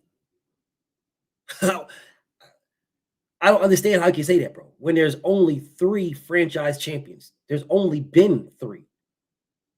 How the fuck can you say if Tio would have petitioned, he would have got it when there's only been 3 ever? Canelo Alvarez, Lomachenko, and motherfucking Juan Francisco Estrada. Those are the 3. That's it. Those are the 3. I understand the transfer to Tio, and I understand the transfer to Bozo. I get that. But those are the 3 where it started. Those 3. So how the fuck can you tell me, oh man, it would have, he would have, how can you tell me this? Gary Russell's not franchise. He didn't make franchise. Deontay Wilder's not franchise. Tyson Fury isn't franchise. What the fuck is you talking about? So you mean to tell me that Teofimo Lopez would get it over Tyson Fury? So you're telling me that they would just give it to Lomachenko without asking, but nobody's giving it to Tyson Fury. So we don't have the WBC mandatory. That's well, what you got they to are. say. Is the WBC not making up a belt for him and Francis Ngannou? Is it the franchise belt? But I'm saying, are they not creating a belt for Fury for that fight? Are they not? The belt that they are creating is not a fucking belt where you can lose or win in the next 4 fucking fights. It's a belt for an event. The same way they created the Azteca belt and the fucking slave belt. Right. Got you. So the WBC is in the mood of creating belts that don't. Why would you say? Why would you say what you said? Then why would you say aren't creating a belt? Because you're saying I'm getting to it. So they're creating a special belt for Tyson Fury in this particular fight, but a champion that, first off, in reality, we know he made it transferable. But the champion, the WBC champion, who has already fought for something and got it, he is going to have a less likely chance than Tio actually did in reality of changing the WBC rules. But as a champion, they're not going to give it to him. Tio didn't change the WBC rules. Teofimo asked for it to be transferred. He got them to change the rules. So you're saying as the WBC champion, he wouldn't be able to get them to grant him the franchise status? Because we both acknowledge, like, as the WBC, Loma has done what spectacular, but if you're doing overall boxing. Tom, you're sitting here telling me that the WBC would have did something with no fucking proof whatsoever. We know that they changed their rules for an outsider. Just like you're telling me. Oh man, they would. Well, just like you're telling me they would, just like I can tell you they don't have to. I just told you the criteria is different. I am asking for this to be transferable. I am not asking to be that. I'm just asking for it to be transferable. Can it be transferable? That is a whole different criteria from looking at my resume and saying that I am good enough to be it. I am not saying they wouldn't, and I ain't saying they would. What I am saying is the criteria for Lomachenko and Teofimo Lopez is levels apart. They looked at what Lomachenko has done throughout his boxing career. You're telling me that what Teofimo Lopez done throughout his boxing career is on the level of Lomachenko. Is that what you're telling me? It was enough for them to decide. I'm asking you a yes or no question. I understand these are hard for you. It's simple. Do you, as a Vasil Lomachenko nut swinger, do you believe that Teofimo Lopez did enough to become the franchise champion based off of his resume alone? Hell no. Okay, so if he didn't do enough based off of his resume alone, in your opinion, where Loma did do enough. Now, I never said that Loma didn't do enough. I want everybody to understand this. BFTB has never said that Loma didn't do enough to be a franchise champion. I never said that. What I did say is that he didn't do anything for the WBC. That's what I've always said. That's the only thing I said. This man has done absolutely dick all. Not a motherfucking thing for the WBC. Nothing. Nothing at all. The man's resume is unfucking questionable. Unquestionable. I never question Lomachenko's resume. Never. Never. You don't see me going down this nigga's resume while I go down other niggas' fighters' resume. I don't question Loma's resume, bro. At all. I question what the WBC said. That he's done so much for the sport of boxing and the WBC that we have elevated him to the franchise status. That is what I question when he's done nothing for it. Vasil Lomachenko has done levels more. I'm talking, it's not even fucking close when you say what he has done in boxing as a whole and what Teo has done in boxing as a whole. Juan Francisco Estrada has done more than Teofimo Lopez. 100%. No disagreement whatsoever. Juan Francisco Estrada. Teofimo got the WBC, despite all these great things that Loma did and everything, you know, whatever he did to make him worthy. Okay, despite all those great things, he got them to consider and ultimately change the rule. I have no problem with you continually saying this, but you are not listening, which is what you do a lot. Salute to my brother Steph. He say in the super chat, he say the best must fight the best. Be well, BF. Get off to a good start this weekend. God be with you. Peace and blessings to my brother, bro. Much love and respect to you. This is what you keep failing to realize. He did not get them to change anything. He just asked. He just asked. They did not have to. That's one. But he asked, and they did. I am not refuting that. What I am saying is the criteria to become the franchise champion and to ask to make the championship status transferable are totally different. All I'm doing is asking, can you make it transferable? That's all I'm doing. You're not vetting my background. You're not vetting my amateur pedigree. You're not vetting my Olympic gold medals. You're not vetting the resume that I fought in. You're not vetting the fact that I'm the fastest 3-division champion in male boxing history. You're not vetting that with me. I'm just asking you, can you make that status transferable? It's a yes or no out this motherfucker.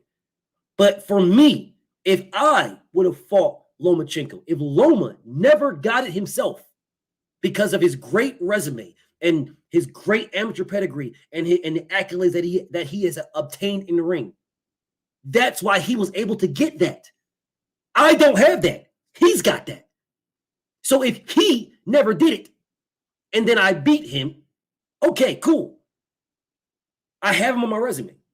But if I am now petitioning, I am strictly petitioning because I beat him.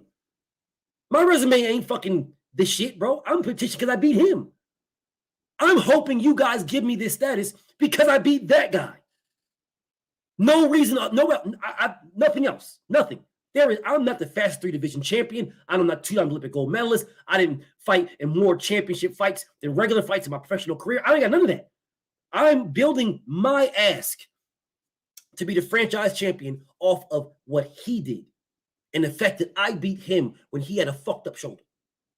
That's what I'm doing. So when the board is sitting here trying to weigh my options on whether or not to make me a franchise champion, they're taking all of that into account. Okay, you beat Lomachenko, but Lomachenko showed us a picture of him with shoulder surgery, and he said his shoulder was fucked up. Would he have beat Lomachenko if Loma's shoulder wasn't fucked up? Would you say he beat him without a fucked up shoulder? I can still argue that he still beat him. Okay, so then how the fuck, if you can argue that, can you tell me he's worthy of being a franchise champion? So could you repeat that question? So if you can argue that Lomachenko arguably beat Teofimo Lopez, if you can make that argument, if you can make that, I'm pretty sure somebody else can make that argument. So if somebody can make that argument that Teofimo Lopez lost to Lomachenko, he lost to him, and then he lost to him with one fucking arm, why the fuck would I make him a franchise champion? You didn't beat that man at his best. You didn't beat that man when he didn't ask for the status. His resume is way better than yours. His amateur pedigree is way better than yours. This man has fought in more championship fights than regular fights. You didn't do that. And he fought you with one arm. And he arguably beat you. Why the fuck would I make you a franchise champion? The criteria, that's all I'm saying to you, and what you keep trying to argue with me, the criteria of becoming the franchise champion is different from simply asking if you can make it transferable. The criteria is different. And you are trying to refute me on this when you're telling me that you can make the argument that Loma beat Tio. What the fuck, bro? If you can make the argument that Loma beat Tio, I promise you somebody else can. I promise you. So when they're doing that petition in that room, somebody in there is going to be like, well, I don't think he beat him. And on top of him not beating him, he had one arm. Now, why would we make him franchise? Why would we do that? He's not Olympic gold. He fought a bunch of fucking bums and nobodies. And then Richard Comey. The only reason why he's fucking undisputed is because Loma wanted what he got. If he didn't have the IBF belt, Loma wouldn't give a fuck about Teofimo Lopez. So why the fuck would I make? And on top of that, he was in the fucking WBC. He was supposed to fight Devin. It was a 4-man tournament. He pulled out. Why the fuck would I make him a franchise? He pulled out of our sanctioning body to go somewhere else. The criteria is different. Lomachenko petitioned to fight for that belt. He petitioned, bro, as a champion. He wanted to be a part of WBC. He petitioned to fight for it. Teofimo Lopez petitioned to get the fuck away. The criteria is different. So I will ask you again. If Teofimo Lopez had to petition the WBC without Lomachenko being the franchise champion, without it, you're telling me that you believe the criteria, he has just as good a chance as Lomachenko. That's what you're telling me. No, I'm not. Okay. I'm saying what? You're not, brother. If you're not saying he has the same chance as Lomachenko, if you're not saying that, then you are agreeing with me. You do understand. What the fuck? The WBC took that option out because when the person is asking you something, hey, can you make this transferable? There is a potential that this person might become our new franchise, thus denaturing the value of that belt because we made it transferable to a guy who was clearly under Lomachenko. But since we granted the transferable, it's no longer based on special value. It's based on, well, you know, it was your day today. That's the same way Bozo got it. You're pathetic, my nigga. You're absolutely pathetic. Because if Lomachenko was never the franchise champion, Teofimo Lopez would have never had to ask to make it transferable. Right? He would just ask to be. He would have asked to just be franchised. Pathetic. Yes, he would just ask to be franchised, of which his resume and record would not meet the fucking criteria to be it. Well, or by maybe the same WBC rules, Loma didn't do this great work for WBC, and they still granted or bestowed it upon him. The WBC said, and again, I will quote this, based on everything that Loma did in the sport of boxing and what he's done in the WBC, we are giving him this status. That is what they said. Right, and then T.O. being, because he would have been the youngest undisputed, right? Teofimo Lopez asked for them to transfer what they granted to Lomachenko. Right, they gave it to Loma, not to the belt. That's the exact point. You are a so that it follows the belt. You're an absolute dick rider. 100%. There is no way around this. The protection that you're doing to Lomachenko is fucking pathetic. It's a fucking disgrace. It's an absolute disgrace, my nigga. Like real shit, an absolute disgrace. This is disgraceful. This is just disgraceful, bro. Listen, bro, Lomachenko's resume, what he done in the sport of boxing was good enough to get him some type of status once he petitioned to be the franchise. To petition to try to fight for the franchise belt. For the WBC belt against Luke Campbell. He petitioned to try to get that. Teofimo Lopez petitioned to get away. He left a 4-man tournament to become the mandatory for that belt. He left it. Lomachenko went to it. Tio left it. He asked for what Lomachenko had to be transferable. He just asked. Lomachenko had to get it for Teofimo Lopez to ask for it to be transferable. If Loma didn't have it, there was nothing for Tio to ask to be transferable. Nothing. He'd have to do it on his own. And in him doing it on his own, he would either get it or he wouldn't get it. But Loma has a better chance to get it than Teofimo Lopez. So there's a better chance that Tio wouldn't get it. Wouldn't. We wouldn't even be talking about him asking for it to be transferable because he would have had to get it on his own. If Loma didn't get it for him, if Loma, with the better fucking resume, the better accolades, the better everything, didn't get it for him, he would have had to get it on his own. You're fucking disgraceful how you dick ride Lomachenko like this. Lomachenko is the reason that fucking Teofimo Lopez got what he got. He's the reason. Teofimo Lopez would have had to petition for it without him. Because Loma got it, he just asked for it to be transferable. They could have told him no. If Loma didn't have it, he'd have to get it himself. I do not understand what the fuck you don't get. This is insane to me. This is just a disgrace, brother. Lomachenko is a phenomenal. The same way they could have told him, no, we're not making it transferable. This is just for Loma because of his spectacular resume and all the great things he's done for boxing. They made it transferable. The same way that it was bestowed because Loma qualified. Loma was this great man. Oh my God, Loma. And they made it transferable rather than it being a special condition for only Loma. That's the difference. You're fucking pathetic. If Loma didn't have it, it wouldn't be transferable. You're fucking pathetic. If Loma didn't have it, correct, it wouldn't be transferable. No shit. Tio could still petition for it, and since he made it transferable, there is a good estimation that he could have gotten the franchise as well. The plan was for Tio to duck Haney. We already said You're this. full of shit. Tio was trying to duck Haney the whole time. We agree on that. Full of shit. You're full of shit. Because if Tio was trying to duck Devin, which is why he made the franchise status transferable, that means Loma ducked Devin to get it. You're full of shit. You're absolutely full of shit. 100%. The dick riding Lomachenko is pathetic. Lomachenko ducked Devin to get the franchise belt. He ducked him getting it. Teofimo Lopez may ask for it to be transferable so he can continue to duck. You're fucking pathetic. Oh, no, BF. No, he wanted to be undisputed.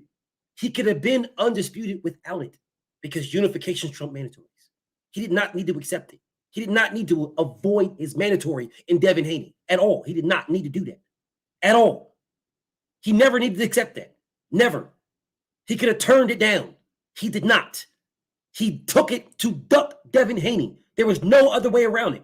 And Teofimo Lopez requested to transfer it so he can continue to duck Devin Haney. There is no other way around it. None. That is why it was made, to duck your fucking mandatory. That is why Lomachenko took it. And that's why Teofimo Lopez asked for it to be transferred. I do not understand what the fuck you don't get. The protection of Lomachenko is insane. It's fucking insane. It's insane. There's no reason for this. None. Lomachenko is a bad boy. He did not want to fight Devin at that time for whatever reason. He went the WBC franchise route. So what? He's still a bad boy. So you niggas can't even admit that shit. He was trying to be undisputed. He could have still been it without that. Unifications trump mandatories. He could have still did it. He could have still fought Teofimo Lopez for undisputed still, and he just would have had a mandatory in Devin Haney after he beat him or lost. Nothing would have changed. The only thing that changed is that Loma accepted a status to avoid Devin, and Teofimo Lopez asked him to give me that shit too. Yeah, give me that. I don't want to fuck this motherfucker either. Give me that shit too. That was Loma's fault, not Tio's. That was Loma's. I don't understand what you guys don't get, bro. I don't understand what the fuck y'all are confused about. It is the same way why Dimitri Bivol and Arthur Beterbiev have not yet fought for undisputed as well, because the WBC can up and decide, nah, we're not. That has nothing to do. That's nothing. That is the exact absolutely nothing to do. You're lying. That has absolutely so the Mauricio Suleiman hasn't came out and say we will never sanction this bout due to the conflict going on in Russia. That has nothing to do with anything. Nothing. They could have been fought already. It does, because when we talk about unification trumping mandatory, they could have that is an undisputed fight, and the WBC. Shut up. They could have unified before all of this. You're telling me unification trump mandatories. Unification trump mandatories when the fighters want to fight each other. Unifications trump mandatories when contracts are made, when offers are made. Unifications don't trump mandatories just out of nothing for nothing. Unifications trump mandatories when two fighters are trying to fight each other and the mandatory is saying, I want to fight.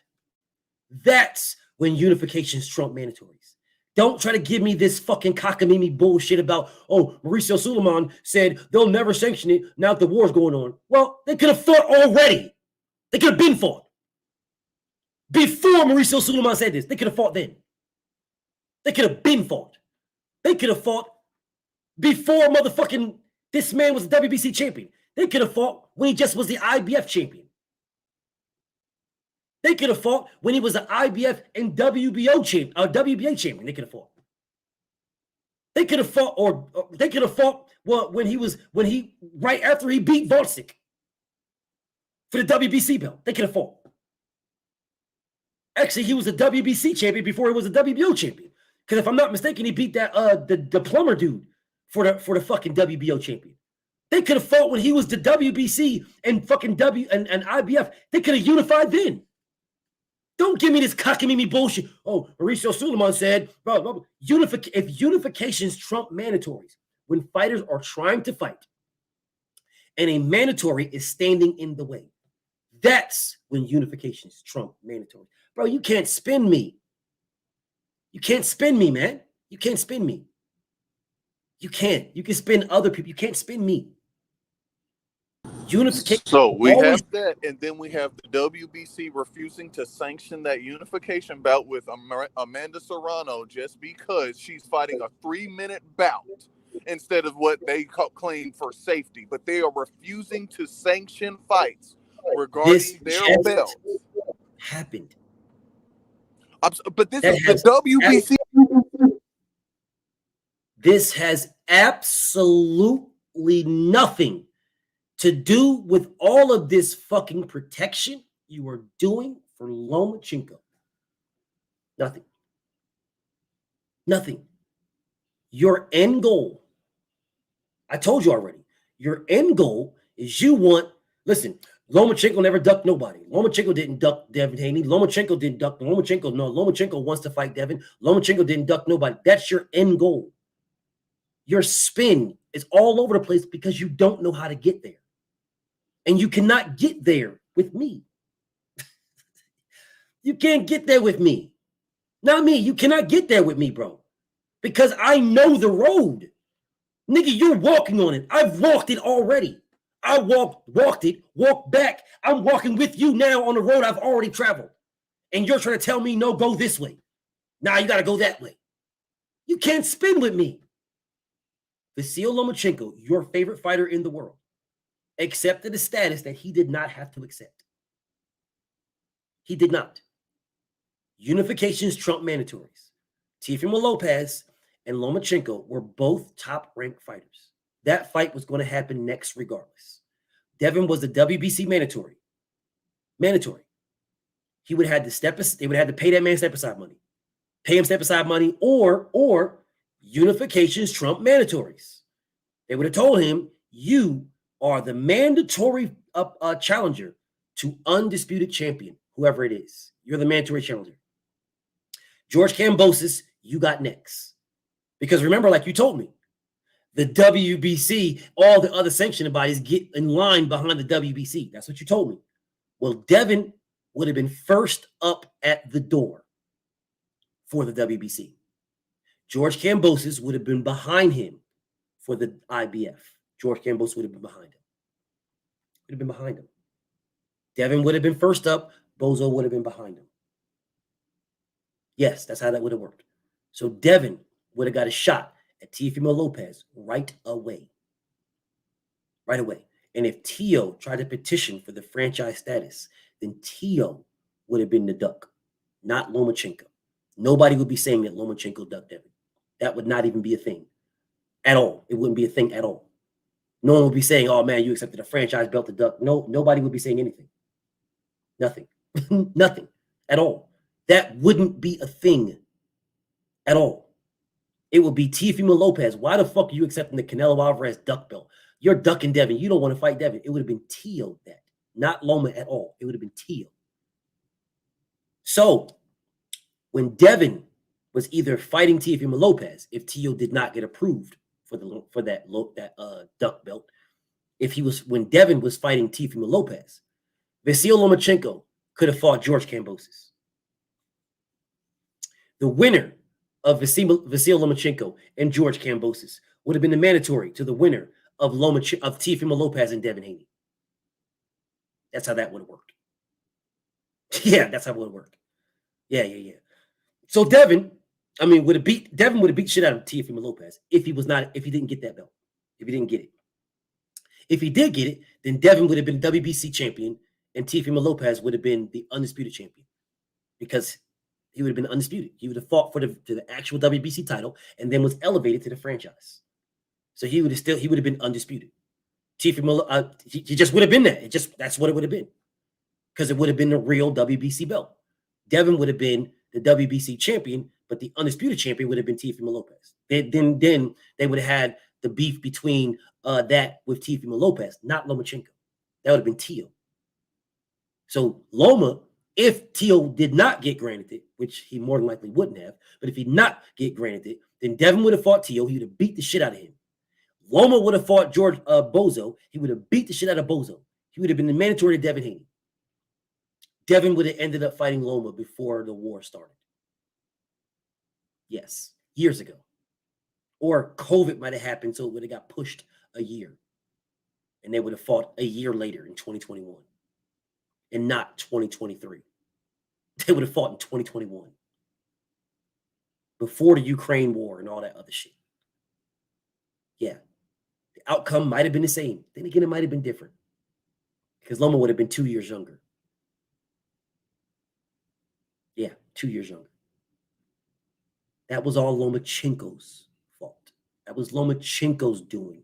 He accepted the belt, the status. He did not have to. No one was forcing him. But you can't just admit the facts that he did not have to accept that belt. You're trying to push the onus on Teofimo Lopez for asking for it to be transferable.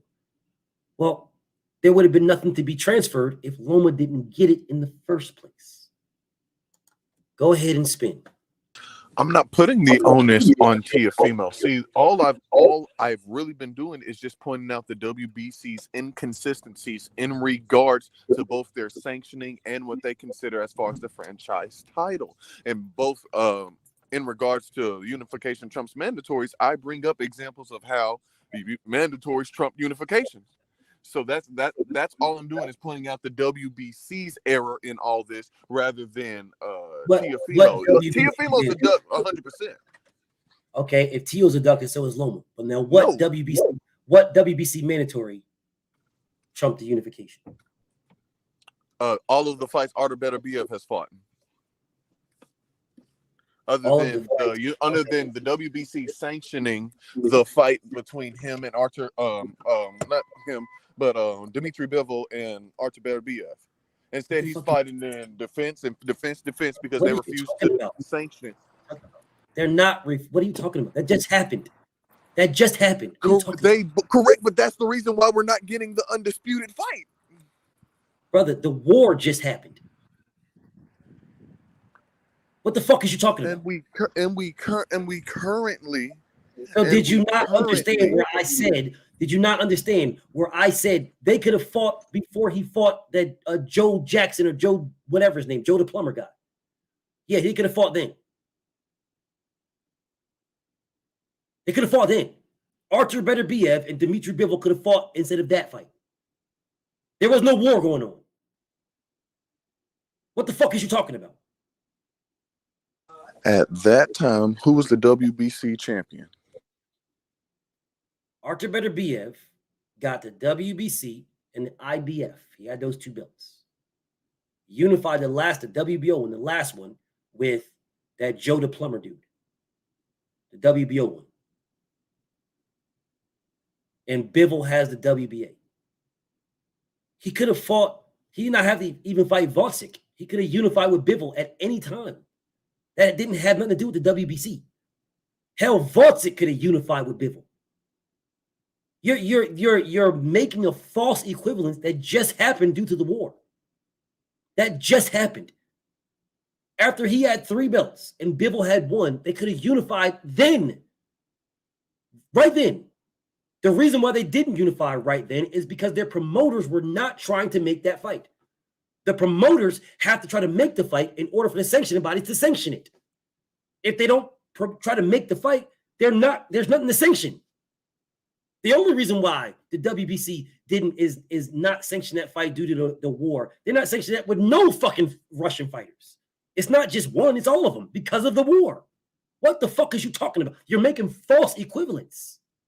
That's not a false equivalence. I'm pointing out how the WBC is standing in the way. Okay, so then the Amanda Serrano, them refusing to sanction that bout. You're lying. The WBC refusing to sanction Amanda Serrano's belt because they are fighting 3 minutes rather than what they think a woman should fight. What the fuck does that have to do with Lomachenko signing for the franchise? What the fuck does that have to do with him signing for a franchise status? What does that have to do with it? That has everything because it's pointing out the WBC's inconsistencies in regards to both their rules and how they decide they want to run business. So you're doing everything you can possibly do to take any onus off of Lomachenko. Everything you can possibly do. Everything. In regards to the WBC, yes. So him signing for the belt, signing for that status, signing knowing that he ain't gonna have no mandatories. You're telling me that's okay for him? He was going for undisputed. So he couldn't go for undisputed without signing for that. Again, with how the WBC operates, that wasn't a guarantee. Unifications trump mandatories. There was no war going on. Okay, but I'm a specific.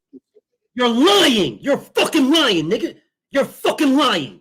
You're blatantly fucking lying. Blatantly. Straight dick riding and lying. You're blatantly fucking lying. Blatantly lying. Blatantly. You told me hours ago that, oh, all the sanctioning bodies follow the WBC. That's what you told me. The WBC is the first one. That's what you told me when you was trying to shit on Devin and dick ride Shakur Stevenson. That's what you told me. All the sanctioning bodies and protect Lomachenko. All the sanctioning bodies. Lomachenko he can't force to be the WBO mandatory BF because Shakur Stevenson is first. And all the sanctioning bodies get behind the WBC. That's what you told me. All the sanctioning bodies, they get in line behind WBC. It's been like that for the entire history of boxing. And all the sanctioning bodies get behind the WBC. If you're a WBC mandatory, then everybody else lines up behind you. That's what you told me. Unifications trump mandatories. They always have, they always will. You mentioned Archer Better BF and Bivol as if the WBC said, hey, Archer Better BF, here's a mandatory for you to fight. They did not. At all. I don't know what the fuck you're talking about. You're just making shit up. Oh, Amanda Serrano. They didn't sanction Amanda Serrano. As if they said, hey, Amanda Serrano, you cannot fight for undisputed. You cannot unify. They did not. I don't know what the fuck you're talking about. Unifications do not trump mandatories. I mean, mandatories do not trump unifications. You have a unification with Vasil Lomachenko and Teofimo Lopez. The WBC, WBO, and WBA champion Lomachenko versus the IBF champion. This was an in-house top rank fight. And you're telling me that they would have told Lomachenko, you can't fight for undisputed. You got to fight Devin Haney. You're full of shit. You're full of shit. This is the same sanctioning body, the same one that allowed Vladimir Klitschko to fight Bermane Stiverne with Deontay Wilder's permission. Just pay him. Pay Deontay Wilder. You can pay him. Pay him. You pay that man step aside money, you can fight for undisputed. You got to fight him next. The same sanctioning body. Same one. It's the same sanctioning body. The same sanctioning body that has allowed this multiple fucking times. The same one that said we will back Deontay Wilder fighting Andy Ruiz for undisputed. We'll back Deontay Wilder fighting Anthony Joshua for unification. Fighting Anthony Joshua for undisputed. The same one that's backing Tyson Fury to fight Usyk for undisputed. Same one. Same one. And you're sitting here and telling me that the track record that they have, Lomachenko might not have got undisputed. Well, let's just say that the WBC said, Lomachenko, you have to fight Devin Haney, you're mandatory. So the fuck what? Then fight Devin, your mandatory, beat your mandatory, and then fight for undisputed. So the fuck what? So what? See, mandatories is what comes along with belts. So if you want undisputed and somebody is standing in your way, then beat them. By telling me that Lomachenko wanted undisputed, you are telling me that he ducked his mandatory.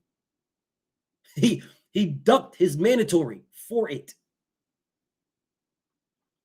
Yeah, I'm accepting a WBC franchise belt to remove my mandatory so I can fight for undisputed. That's what you're telling me.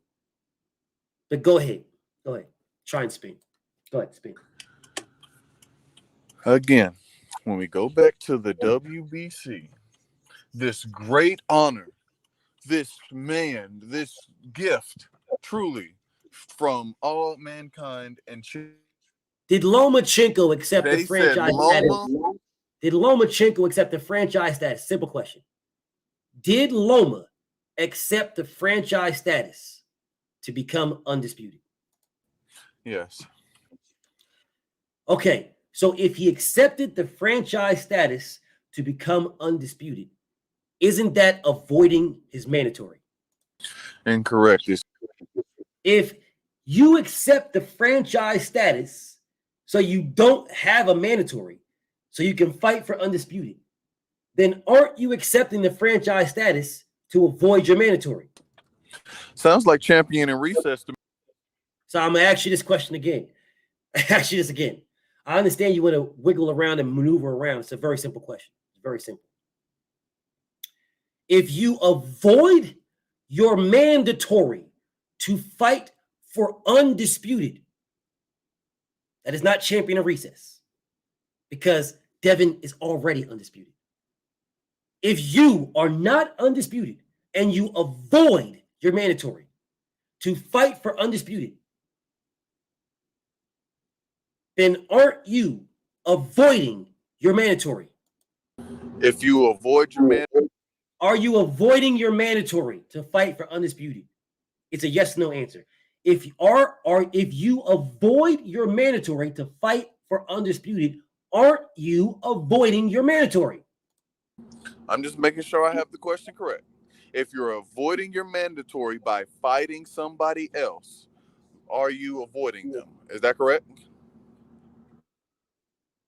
If you avoid your mandatory to fight for undisputed, aren't to fight somebody else? If you avoid your mandatory to fight for undisputed, aren't you still avoiding your mandatory? No, you're fighting for If you avoid your mandatory to fight for undisputed, I'm avoiding my mandatory to fight for undisputed. That's what I'm doing. I'm still avoiding my mandatory. Correct. Devin is avoiding his mandatory. I agree. Devin, how is Devin avoiding his undisputed? He just how is Devin avoiding his mandatory to fight for undisputed when he's already undisputed? How is Devin avoiding his mandatory to fight for undisputed? How? No, he isn't. He's okay. How? I will ask again. How is Devin avoiding his mandatory to fight for undisputed when he's already undisputed? How is he doing that? Right. He's not. Okay, I will ask again. I don't know what the fuck type of goofy ass time this nigga's on. That you just told me that Devin is avoiding his mandatory to fight for undisputed. So I will ask you again. How is Devin avoiding his mandatory to fight for undisputed when he's already undisputed? How is he doing that? I didn't say he was avoiding his mandatory to fight for undisputed. Because that's the statement that I just asked you. If avoiding your mandatory to fight for undisputed, aren't you still avoiding your mandatory? You can't fucking spin over here. That spin around a goofy shit works elsewhere. It don't work with me. The statement, the question that I made, that I ask, is if you are avoiding your mandatory, if Lomachenko is avoiding his mando to fight for undisputed, isn't he still avoiding his mandatory? No, he's fighting in unification. Okay. So he's not avoiding his mandatory. He's fighting in a unification. He's my mandatory. I got to fight this guy. It's my mandatory. But I'm not avoiding him because I'm fighting in a unification. All right, cool. Let's make sure we stick right there. Let's make sure we stick there.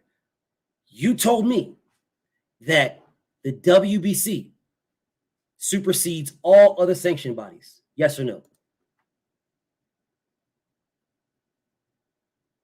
Yes or no? When they mandate a fight, yes. Okay. So then Vasyl Lomachenko could have fought Teofimo Lopez for undisputed in the WBC would have superseded all and gave Devin his shot at undisputed, according to you? Yes, if Devin petitioned and wanted to fight, correct. Devin don't need to petition. He was the mandatory. He don't need to petition for it. He was the mando. I don't need to petition. The same way Shakur had to petition in order to get the fight? Shakur Stevenson petitioned to move it up. Move it up. Move it up. Not to become the mando. He was that already. Try again. Right. The mandatory still had to petition in order to try to get the fight. That's the whole lie. Of the argument. There is no fucking whole crux of the argument, nigga. You're lying. You're a fucking dick riding hater. You're lying. That is not the crux of the argument.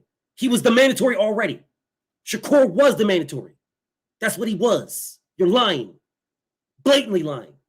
The WBC said the winner must fight Shakur before he fought Loma, of which he could have fought Shakur first, but Shakur avoided him.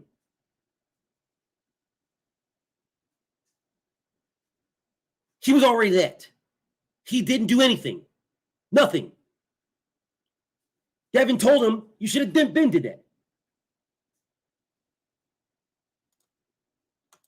I'm losing viewers. Well, I just lost you. I don't give a fuck if I lose viewers. I don't care. Fuck you and everybody I lose, pussy. I don't give a fuck if I lose viewers, bitch ass nigga. Fuck you and everybody I lose. How about that? I don't give a fuck, you hoe ass nigga. I got a job. A very good paying one.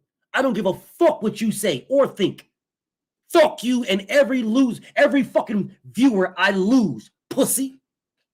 How about that? Yeah. Fuck you and every fucking viewer I lose. How about that? You think I give a fuck, you hoe ass nigga? I don't. Now make another page and try again. Anyways, this man is sitting here trying to tell me over and over and over and over again the most goofiest shit on planet Earth. Lomachenko does no wrong in this man's eyes. Absolutely none. I didn't say that. What did Lomachenko do wrong? I felt like he could have closed out more convincingly against both T.O. and Haney. Pathetic. Fucking pathetic. This nigga is pathetic, bro. I swear to God, this nigga is pathetic. Fucking pathetic. So the only thing he ever did wrong in his whole career, not rematching Gary Russell, not accepting the franchise status, none of that shit.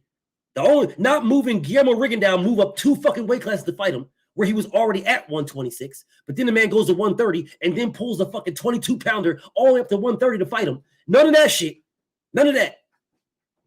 Yeah, none of that. Not trying to fight Gervonta Tank Davis instead of fighting Jermaine Ortiz and become the mandatory to Tank and Devin. None of that. No, fuck all that. Fuck all that. The only thing that he did wrong in your eyes is he didn't close the show against T.O. and Devin. My dude, you're pathetic, bro. You're fucking pathetic. I swear to God, bro. This is insane. This is fucking delusion at its absolute worst. You are delusional, my guy. You're fucking delusional. So he's done nothing else. That's the only thing he's ever done wrong in his whole life. Pathetic.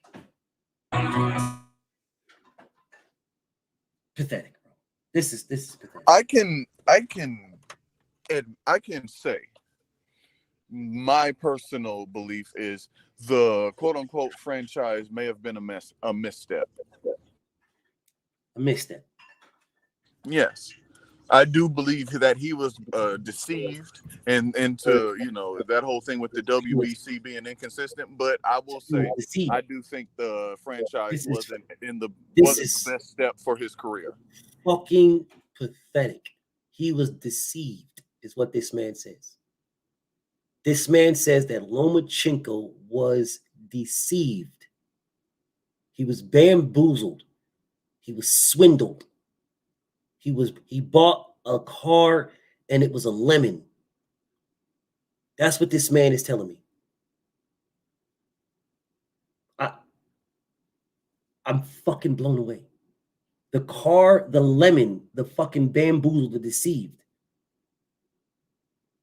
He was deceived because the franchise status that he accepted says he will have no mandatory, no WBC mandatory, which means he would never have to fight Devin Haney, never. And you're telling me that he was deceived because it was transferable. Not that he would never have to fight Devin. Not that even if Teofimo Lopez beat him, he would still be the WBC franchise champion. None of that. Not that.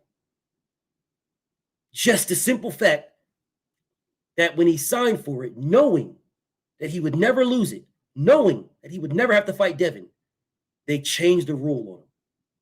You are absolutely pathetic. Absolutely pathetic. I'm just glad that there is people that actually listen to this right now. I swear to God, I am glad there's people that hear what you're saying, that hear this, that the only thing that Lomachenko did wrong is that he was deceived by accepting a belt that he knew he would never have to fight Devin at all, and he would never lose. And they changed the rule on him after he got it. You are an absolute disgrace, my guy. Seriously. I don't understand why you even watch boxing. You should just watch Lomachenko and that's it, nobody else, because you do not even care. This statement right here proved it to me. You don't care at all. You're just mad that Lomachenko lost a belt that they told him he would have for the rest of his life. You do understand how pathetic that sounds. That's not at all. That's not at all my argument. But I understand we're arguing caricatures. We're not arguing the actual argument. We're not arguing characters. We're arguing what the rule says. The rule says, according to the rules, he would never lose it. He could never lose it. That is incorrect as well. According to the rules, the WBC can make a challenger. You are absolutely lying. We're just saying Loma would have never had to. That's the same way with Loma being the WBO and Devin never have to come down to 135 again. Like it's lying. It's never you're like lying. You are lying. I'm not upset because Loma lost. Because you're a liar. You are a blatant liar. You're telling me the WBC could just designate we could just designate this and just designate the WBC. Yes, they can. Yes, they can. You're lying. It's at the sole discretion of the WBC. It's in their guidelines. It's in their rules. It's at the sole discretion of the WBC to designate a challenger for the franchise champion. Correct. Everything they can. They have the ability to. Correct. They have the ability to. They themselves have the ability to. They themselves have the ability to do. Every sanctioning body has the ability to do whatever they want to do. Every sanctioning body. Correct. So why is that a disagreement then? Shut the fuck up, bro. You on here dick riding this nigga. Oh God, listen, it's not Lomachenko's fault. He accepted a belt that the rules themselves say, you do not have a motherfucking mandatory. So Devin needs to petition the WBC and pray that they make him the fucking mandatory. He needs to petition for this. Jamal Charlo needs to beg the WBC to hope that they make him a fucking challenger to this man. You are a fucking disgrace. You are an absolute fucking disgrace. You're a disgrace. You're a fucking disgrace. Oh man, listen. The WBC can do it. So Lomachenko can be the franchise champion that has no fucking mandatories, but Devin can. He just got to go cry and complain and petition the WBC to hope that he does something where he was already the fucking mandatory, already the mandatory. This is insane to me. Devin was already the Mando. He was already the mandatory, already. This man accepted a belt to remove Devin from being the mandatory. Remove him. Remove him. So Devin would need to go and cry and beg the WBC to make him back the mandatory. And you're telling me that's not Loma's fault. When Loma is the one that accepted the status to remove Devin. You're a disgrace.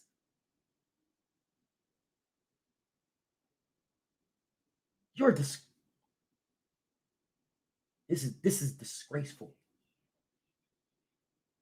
This is fucking disgraceful, bro. I'm embarrassed for y'all.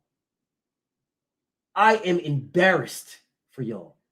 I'm embarrassed. I'm fucking embarrassed for y'all. I'm embarrassed, bro. I cannot believe that you guys you're telling me this for a fighter that you claim is a great fighter. A great fighter just put an obstacle in the way of his mandatory. He put an obstacle in the way. He accepted a status that only 3 fighters qualified for in boxing history. Only 3 qualified for. 2 of them had it transferred to them. Only 3 ever qualified. And they qualified when one of them said, I am only accepting this if you don't take away my mandatories. 2 of them got the belt to remove mandatories, and you niggas are blaming the mandatory and the WBC. So it's not the fighter who accepted it, it's the Mando and the WBC's fault. This is insane to me. This is insane, bro. This is insane to me. This is absolute insanity. And people wonder why we don't get the best fighting the best. Because we have people like Truth that is going to say this bullshit that he's been saying about Lomachenko. Listen, bro, Lomachenko don't want to fight Devin Haney. He don't. He doesn't at all. He petitioned to have a franchise status so that he can avoid Devin. So why isn't he petitioned to have a fucking mandatory to fight him with the WBO? If WBC, according to you, the WBC is everybody else stands behind the WBC. Nobody is for the WBC runs boxing. All the other sanctioning bodies line up behind WBC. Cool. No problem. Well, Devin is a WBC champion in recess.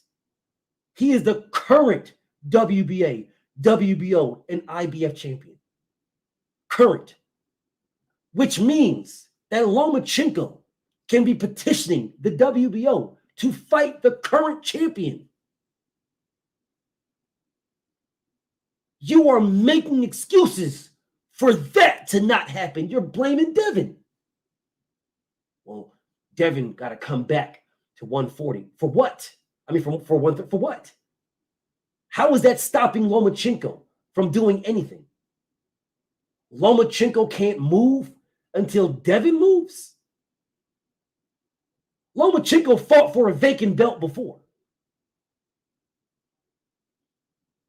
Lomachenko fought for Mikey Garcia's vacant WBC title.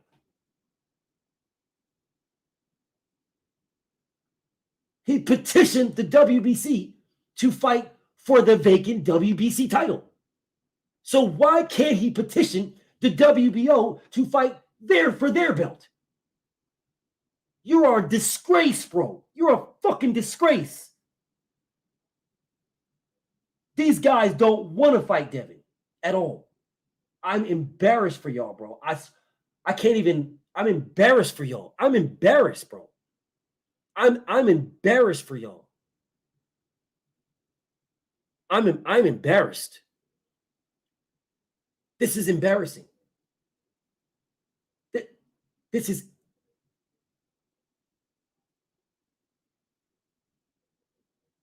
is embarrassing, bro.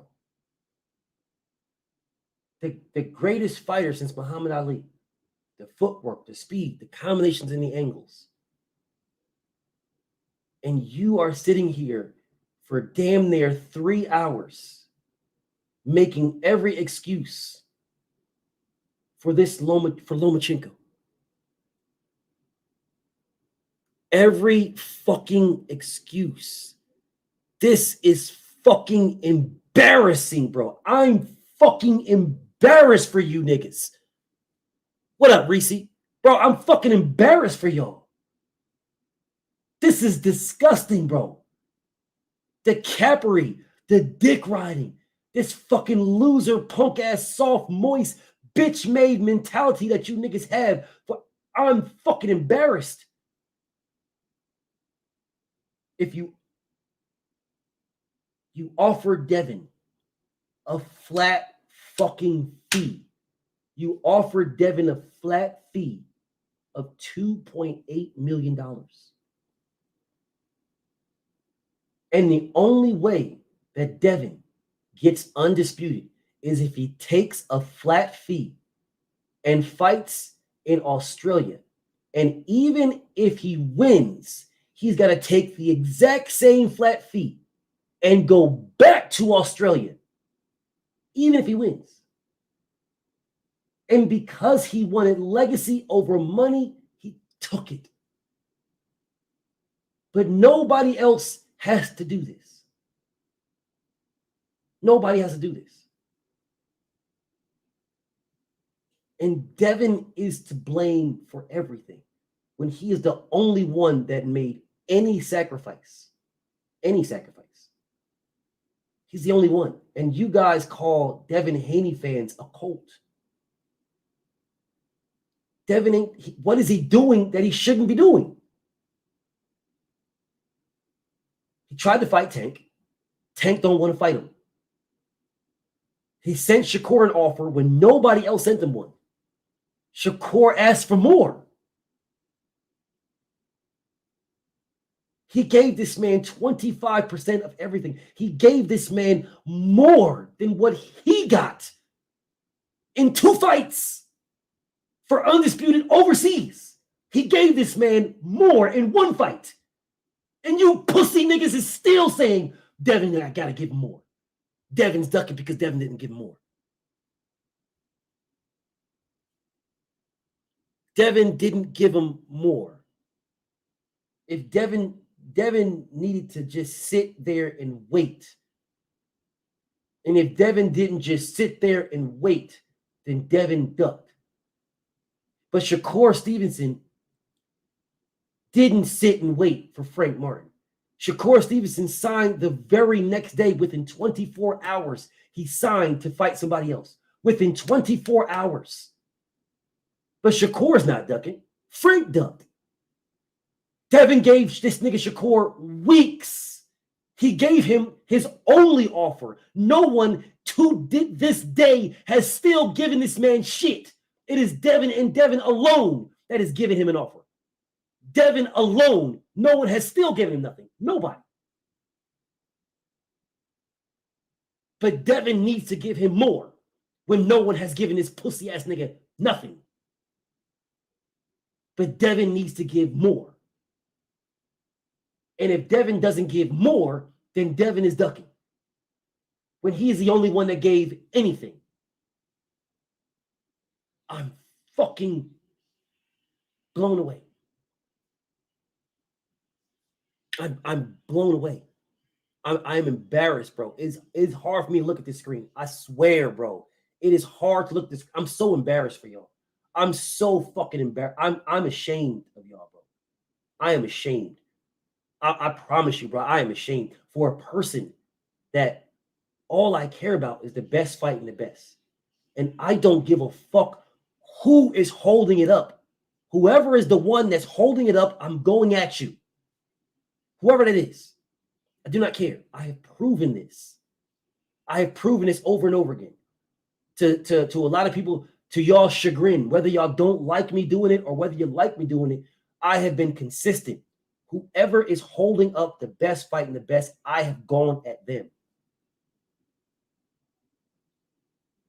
And you guys have fought it every step of the way. And then you cry about not getting fights. And then you come over here You come over here after I see you guys on all these whole ass nigga pages crying about the fighters that are actually trying to make the fights. Shakur is not trying to make a fight with Devin Haney at all. He's not trying to make it. Shakur wants to get paid. That's it. He wants to get paid a heavy amount of money. He said that himself. He don't want to fight Devin. He wants to get paid. But you guys are telling me, oh, nah, BF. Nah, ain't nothing wrong with that. Devin should just sit there and just wait. When Devin is offering him more money than he's ever made in his career.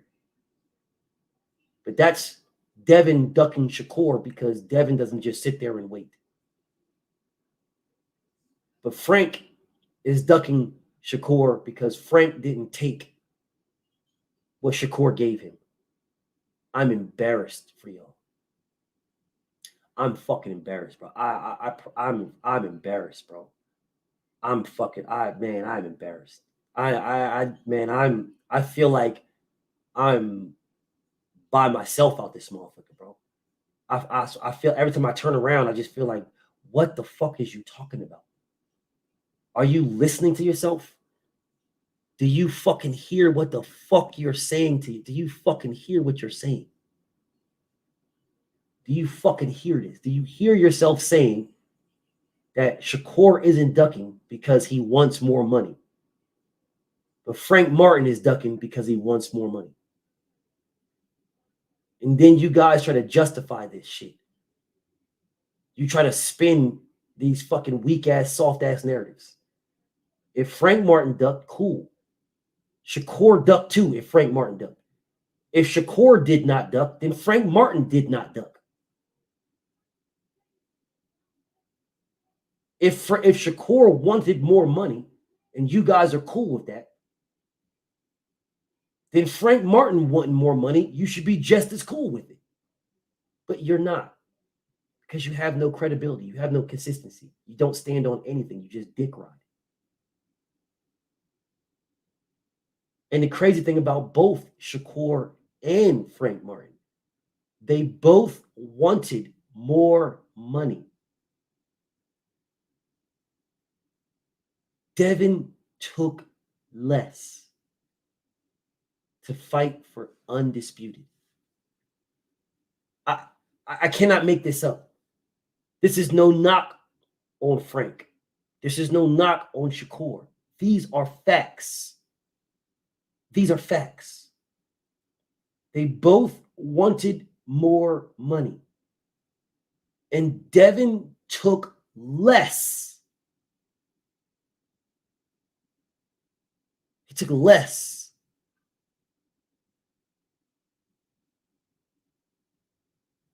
Twice.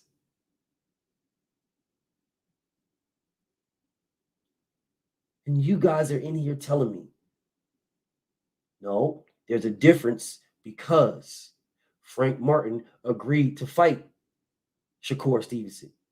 And then when they showed him the money, he pulled out. Shakur never agreed to fight Devin and then pulled out. But Shakur never turned Devin down. You don't even make any sense. You don't even make any fucking sense. Shakur, he never turned down the fight. He turned down the money. But Frank pulled out. When Frank says, I never turned down the fight, I turned down the money. I wanted more money. While Tank Davis is saying absolutely nothing. But I see niggas all over the internet talking about Devin Haney ducked Tank Davis because he ran to 140. I see niggas all over the place. I see niggas all over and over and over again. I see a whole bunch of niggas saying that Devin ducked Tank because he ran to 140.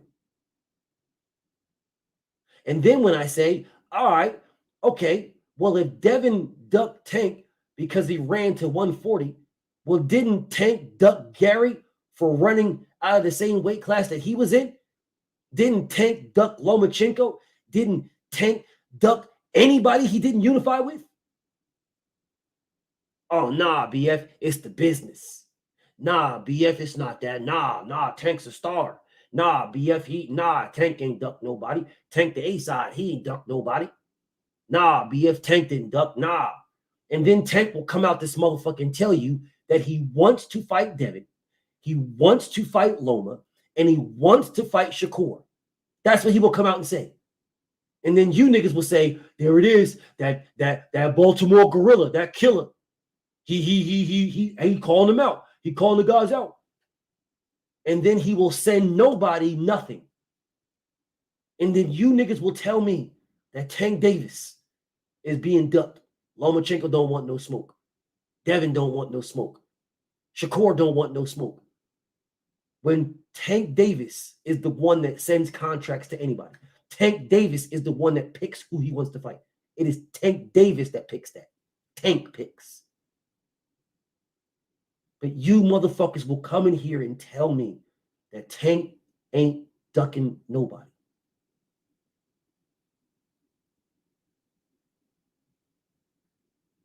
Y'all are a disgrace, bro.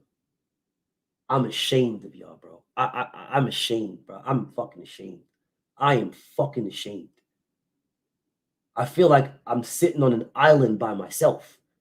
Like, that's what I feel like. It's like, listen, man, if you're the A side, Gervonta Tank Davis, if you're the A side and you dictate terms to anybody you're going to fight, if you say you want to fight Devin and you want to fight Shakur and you want to fight Loma, well, you dictate terms.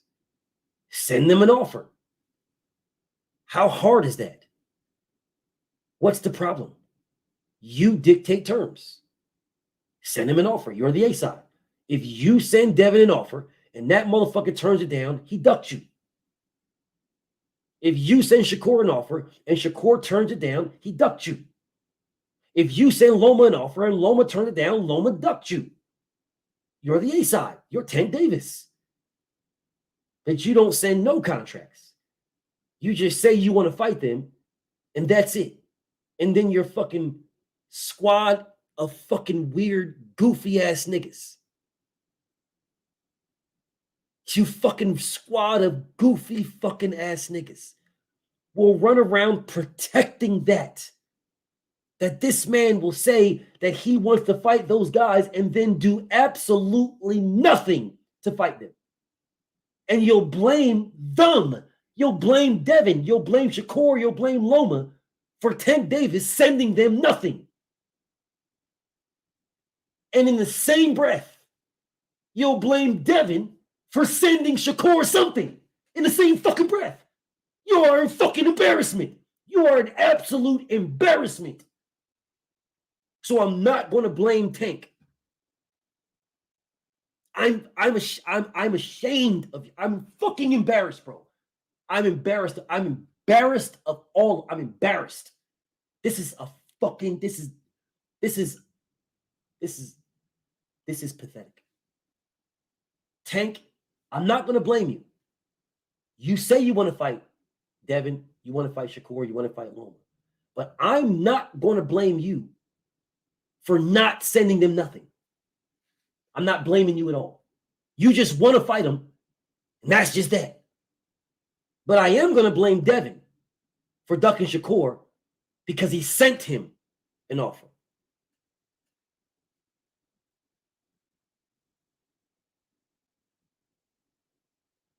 So I'm not. So you send nothing, and I don't blame you. You send something, and I blame you. So nothing and something. So the person who sends nothing, I don't blame you. The person who sends something, I blame you. It's your fault. You're ducking because you sent a contract. You sent an offer, so you're ducking. You sent nothing, but you're not ducking anybody. These guys, everybody's ducking you when they can't dictate nothing to you. You have to dictate to them, but you're dictating nothing, but they're ducking you. Devin ran from you to 140, where you dictate all terms, But Devin ran to 140. And there is pathetic cornball ass niggas running around here saying that Devin ducked because he went to 140. As if Gervonta Tank Davis does not have fights at 140. Gervonta Tank Davis has more fights at 140 than Devin Haney. But Devin going to a weight class where Tank has more fights is running, supposedly, that means that Devin is running from Tank if Devin goes to a weight class where Tank has fought more times and has a belt.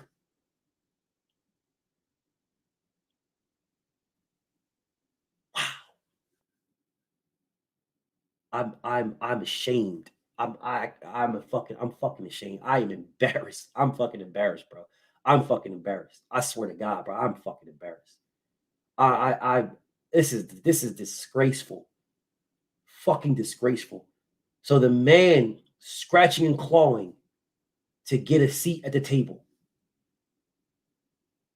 willing to fight anybody, never turning anybody down. That guy takes pennies to get a seat at the table. Shakur Stevenson wasn't offering to fight Devin Haney when Devin Haney didn't have nothing. Shakur wasn't talking about moving up to fight Devin when Devin was just the WBC email champion. Tank Davis wasn't trying to fight Devin when Devin was the email champion. Lomachenko wasn't trying to fight Devin when Devin was the email champion. Nobody was. This man was scratching and clawing to get a seat at the table.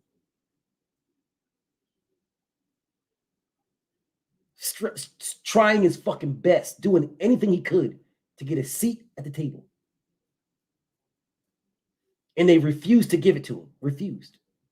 Told that man to his face, you signed with the wrong promoter. Shitted on that man, told him there's 10 better lightweights than you.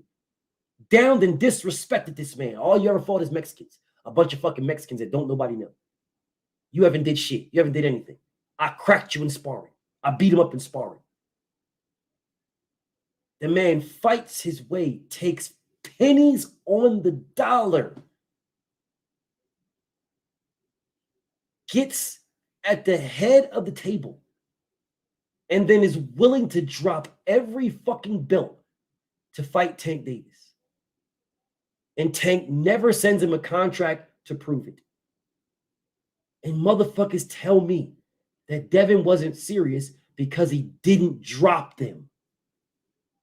So the man that scratched and clawed his way to the top of the table, scratched and clawed, is supposed to throw what he worked so hard for, sacrificed and took pennies on the fucking dollar. He's supposed to throw that away just to prove he wants to fight this fat little bitch ass nigga. No contract. I'm not dropping these belts because this man gave me a contract. No, I'm not doing it. I need to drop these belts just to prove that what I said was a fact. I need to drop the belts to prove it. Not to get a fight.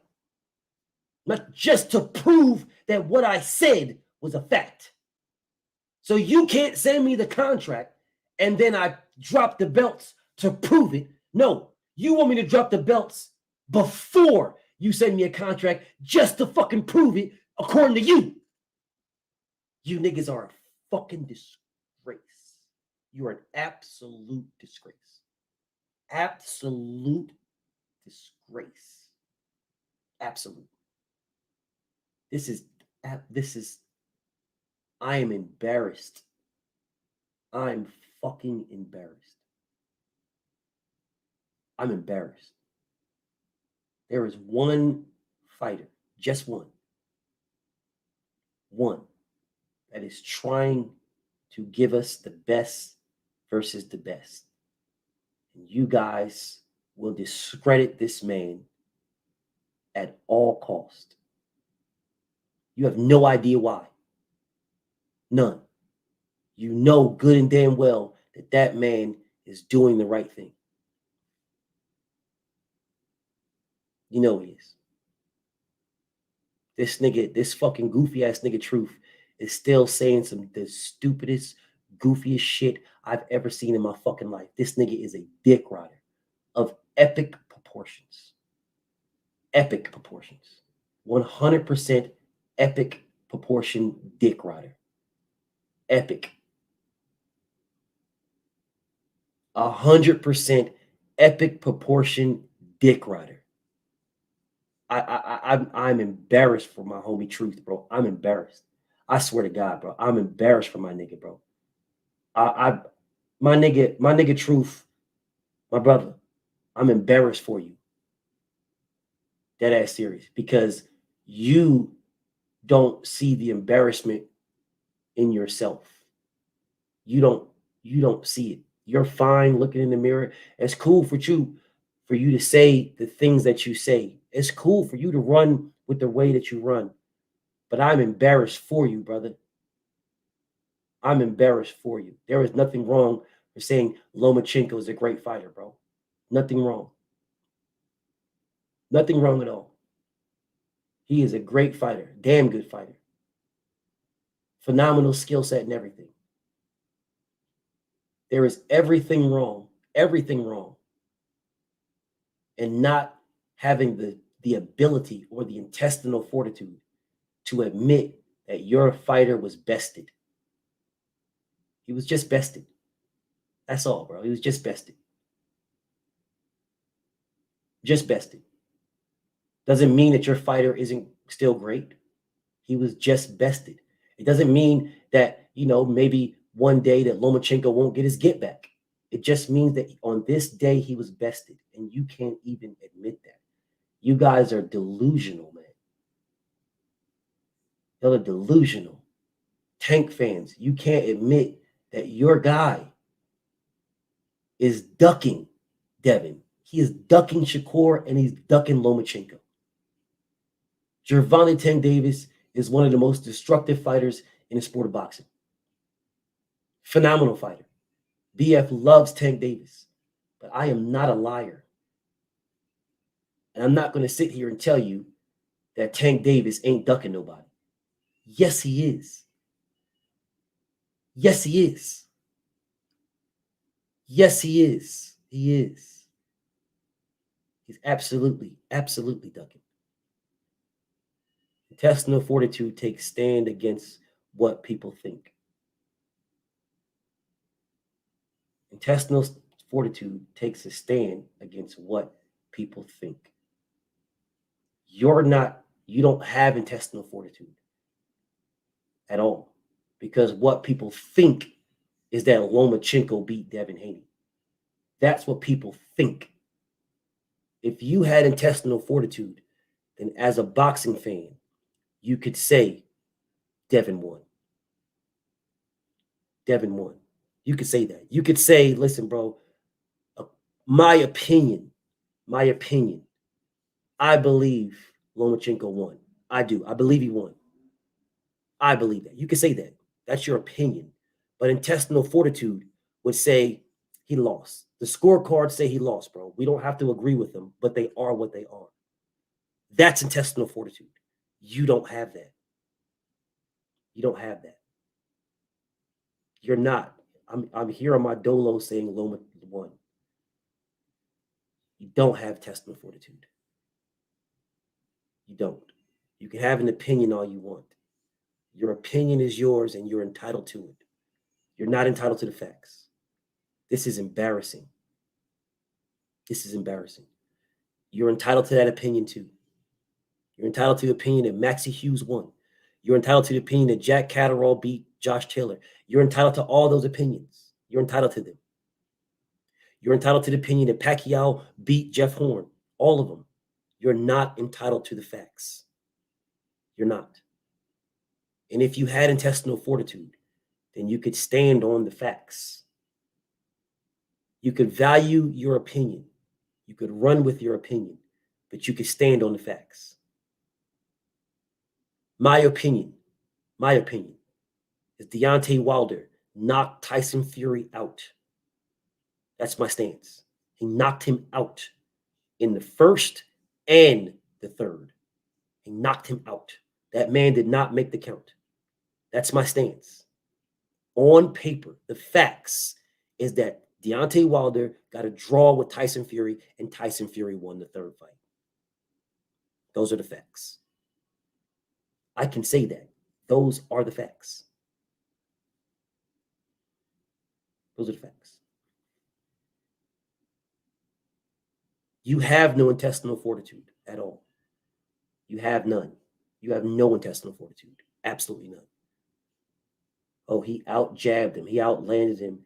And then I say to you guys, for you guys that say this, that Lomachenko out-jabbed Devin, you say, check the CompuBox stats. And I tell you guys, the CompuBox stats is one person sitting outside the ring on one side of the ring with a clicker. That is a CompuBox. That's CompuBox. You're telling me he out-jabbed Devin. You're a liar. You're telling me he outlanded Devin. You're a liar. You're telling me he out-power punched him. He landed every punch. You're a liar. You are a liar. You're a liar. You're a liar. You're an absolute liar. You're pathetic. You guys are a fucking disgrace. And you could never fuck with me at all, ever. Never. There is nothing that you could ever say that you could fuck with me, ever. Nothing. There is nothing, not a damn thing that you can say. Nothing. Oh, he did this in his home. You're a dick rider, Truth. You are a Vasil Lomachenko nut gobbler. You have that thing that turkeys have under their neck, that gullocks, but yours is Loma balls. You're pathetic, my dude. You're fucking pathetic. Oh, Loma, they forced the franchise belt on him. He forced it. You're pathetic. You're pathetic. You're pathetic, my nigga. You're absolutely pathetic. You are not consistent. You have no consistency. You have none. You're pathetic. I swear to God, but the amount of dick riding that you do for Lomachenko is insane. It's insane. You want to lean on the officials, yet the official number you disagree with. I lean on the officials. The official number I disagree with. This dude is pathetic. Fucking pathetic. Pathetic. I salute the judges, but the same official stats. What official stats? The fuck is you talking about? What official stats? There's only one official stats. Those are the judges. There are no other official fucking stats. What the fuck are you talking about? CompuBox is not fucking official, you goofy ass nigga. What the fuck is you talking about? When the fuck did CompuBox become official? When? Official for what? Official for who? What the fuck is you talking about?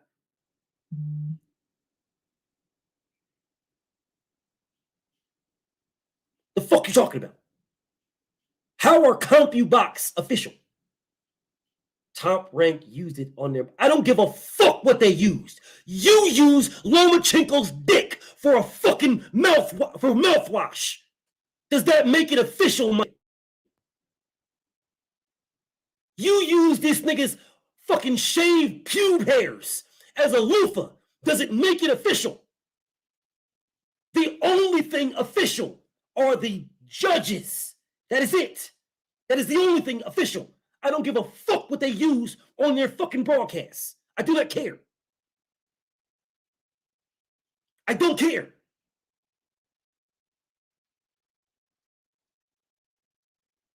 The only thing official are what the judges say. That's it. That's it. CompuBox is not official. Motherfucking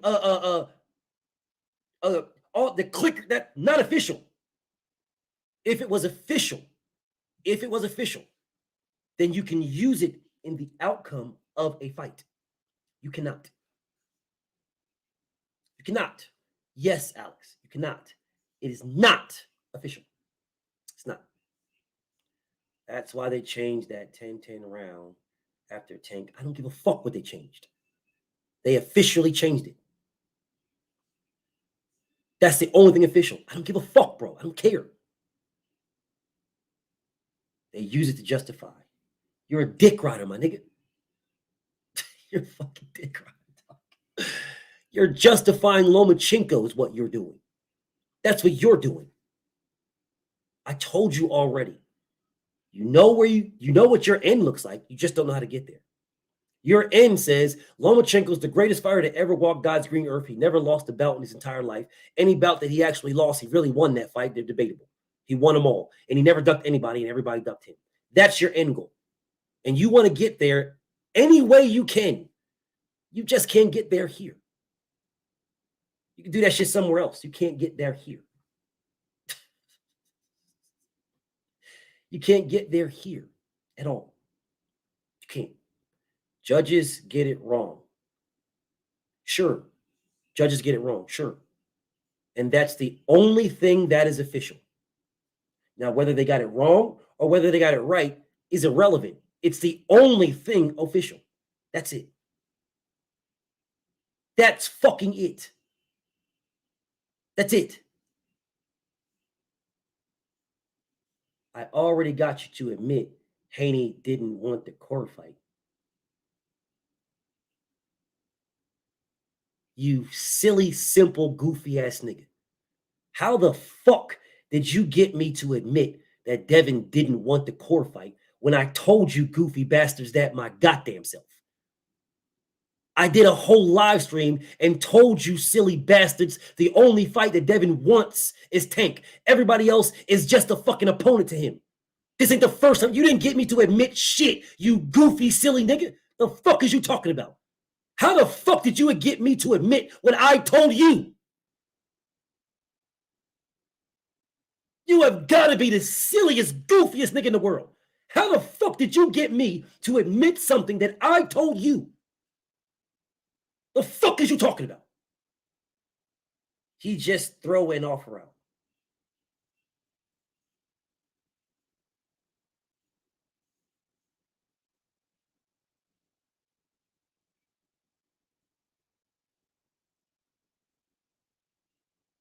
Just throw an offer out. Now, this is factual proof. Rewind to find. Rewind to find.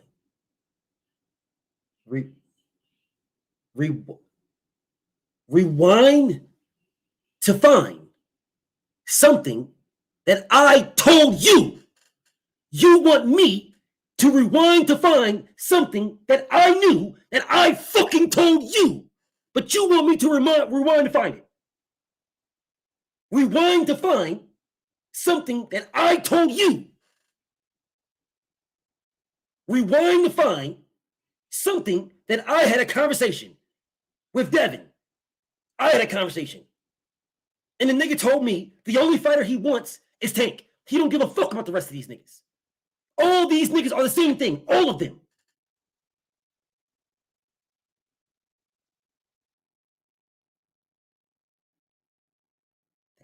Haney didn't make a serious offer to Shakur. You're a fucking dick rider, nigga. You are a pathetic dick riding hater. You already said that. I said that Haney didn't make a serious offer to Shakur.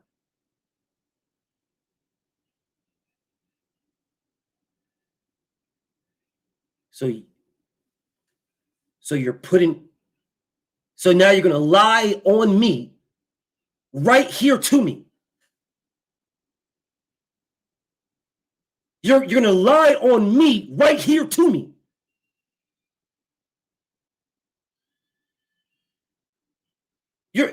So you're going to lie on me. You're going to lie on me to me right here. So you're telling me that I said that Haney didn't make a serious offer to Shakur. Is that what you're telling me? You're going to lie on me to me right here.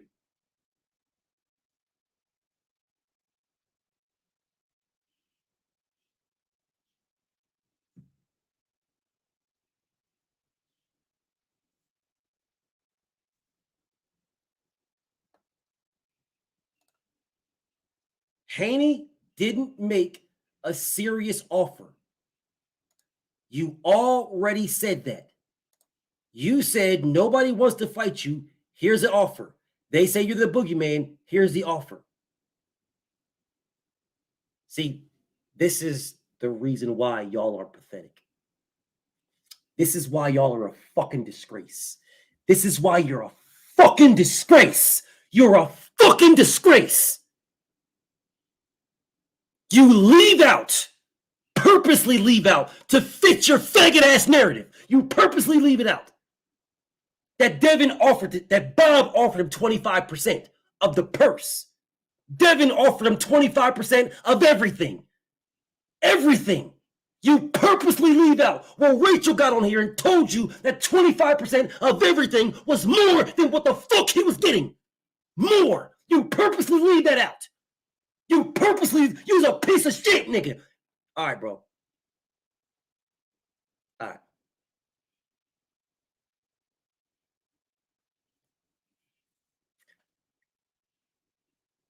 Now, you're trying to lie on me. I'm going to need you to explain this.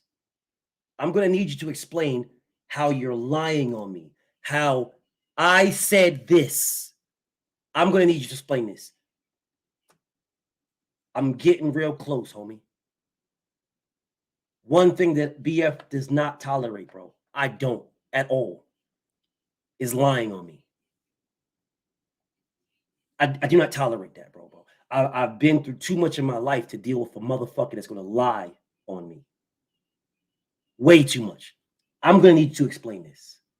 I need you to explain how I said that he didn't make a serious offer. I need this answer. So, going back when we initially, hold on, just in case there's no echo. When we initially said, when we did I say that? When you said he didn't want the fight.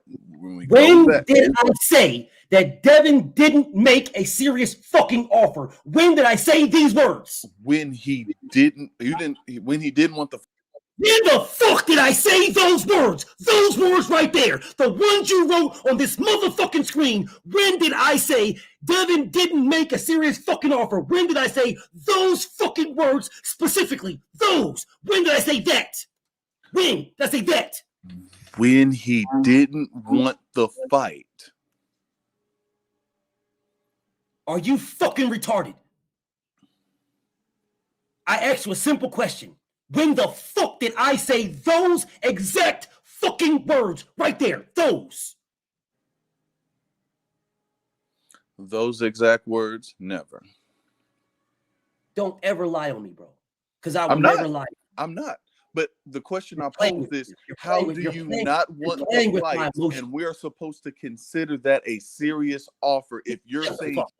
Shut the fuck up. Don't ever lie on me, dude.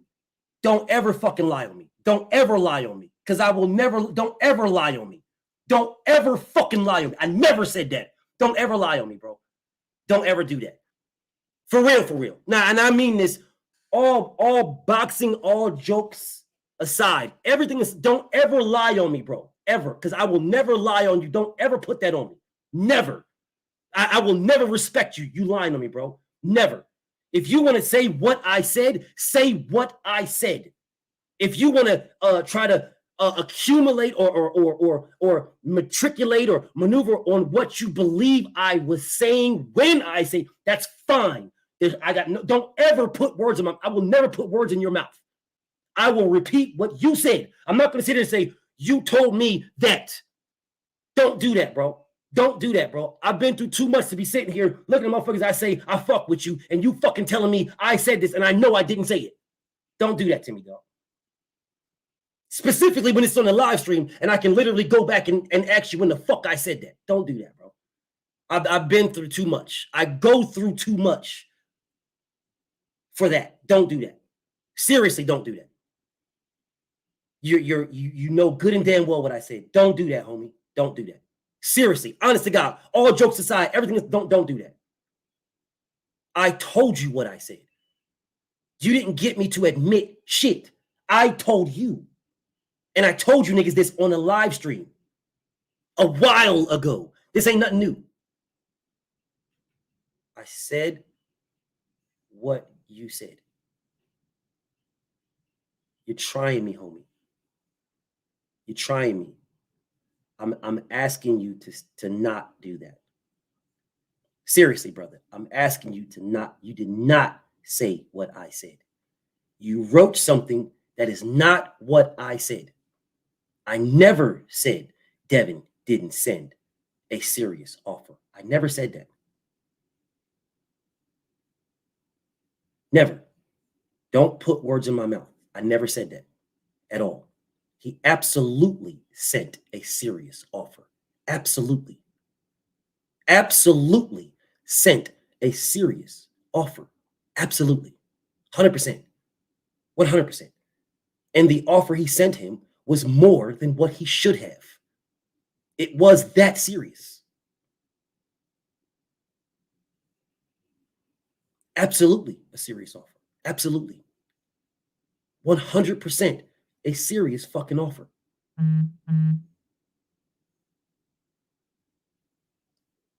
The offer wasn't serious because he didn't want the fight, is what you're saying to me.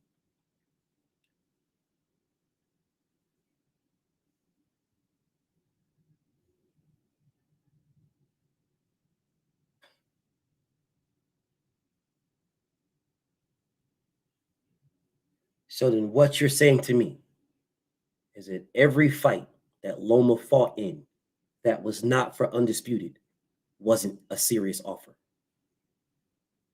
Because Loma wanted undisputed.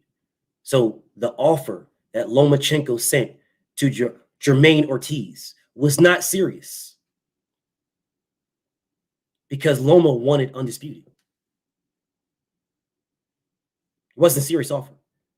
The offer that Loma sent to Nakatali or whatever the fuck this name, Tuki, whoever the fuck he was, it wasn't serious because Loma wanted to fight for undisputed.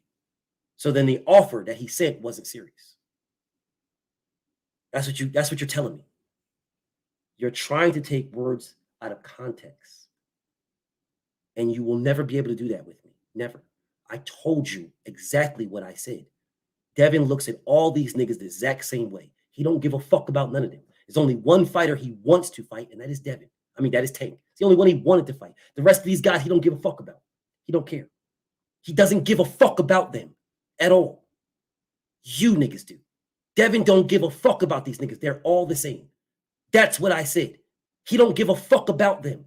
You niggas run around here talking about these niggas are the boogeyman. These niggas is this and these niggas is that. Devin don't give a fuck about them. There's only one fighter he wanted to fight, and that was Tank. He don't give a fuck about the rest of these niggas. At all.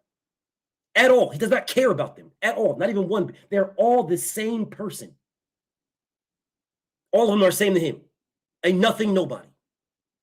Get in line. All right, you want to fight the king? No problem. Here's your offer. Here's your money. You don't want it? Fuck you then. You're nothing to me. This nigga Shakur is something to you hoe ass niggas. Yeah, he's something to y'all. He ain't shit to Devin. Nothing. There was one fighter, one that Devin wants to fight, that is Tank. One.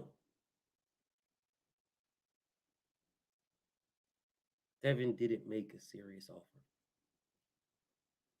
Every fighter that Devin fought has made their biggest bag fighting him. Every single fighter. Shakur Stevenson would have made more than Devin made for the same accolade. undisputed. Shakur Stevenson would have made his highest payday of his career and more, twice as Devin made, for the same accolade, undisputed. How the fuck is that not serious?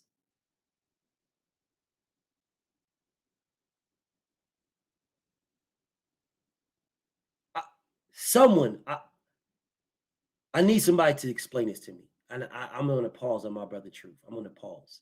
But I need somebody to explain this to me.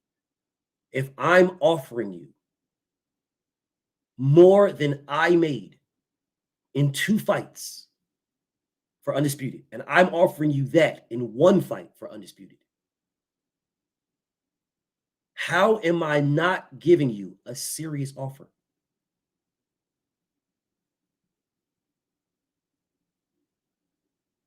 How am I not? How is the offer not serious? How is it not serious? I've given everybody that I've ever fought, everybody got your biggest payday. Shakur would have been no different. Shakur Stevenson was getting his biggest payday. His biggest. Shakur Stevenson was getting a bigger payday than Devin Haney made. How is the offer not serious?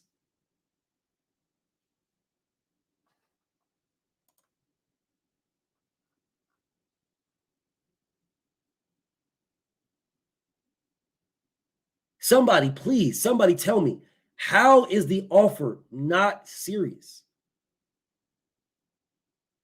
It's all good, Truth. It's all good. Honest to God, I'm a serious, honest question. Bro, if I don't give a fuck about you and I'm offering you your biggest bag and undisputed,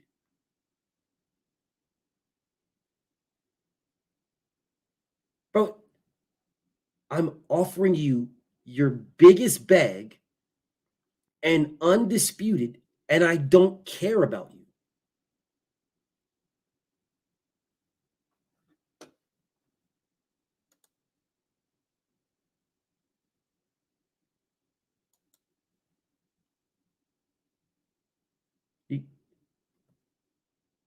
You hear? Let me say this one more time. It's all good, Truth. It's all good. Water under the bridge. It's all good. I'm offering you your biggest bag and undisputed. I'm offering you more money than I made for undisputed. How is that not serious? How is that not a real offer? How is that not?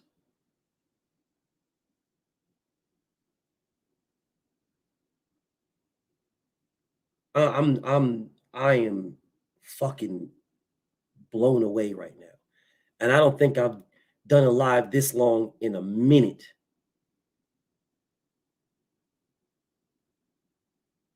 I swear to God, I haven't done a live this long in a minute. I'm blown away. I'm blown away that, yeah, I'm good, Truth. It's all good, homie. It's all good. I'm good. It's water under the bridge. But I'm blown. How? So are you guys telling me that George Kambosos' offer to Devin was not serious? Because George Kambosos gave Devin a flat fee. No, Tank is not on my pound-for-pound list. Why is Tank on my list? No. No. He was. He's not on my list. Bro, you was here when I did my pound-for-pound list. Why would you ask me that? You was here. What are you talking about?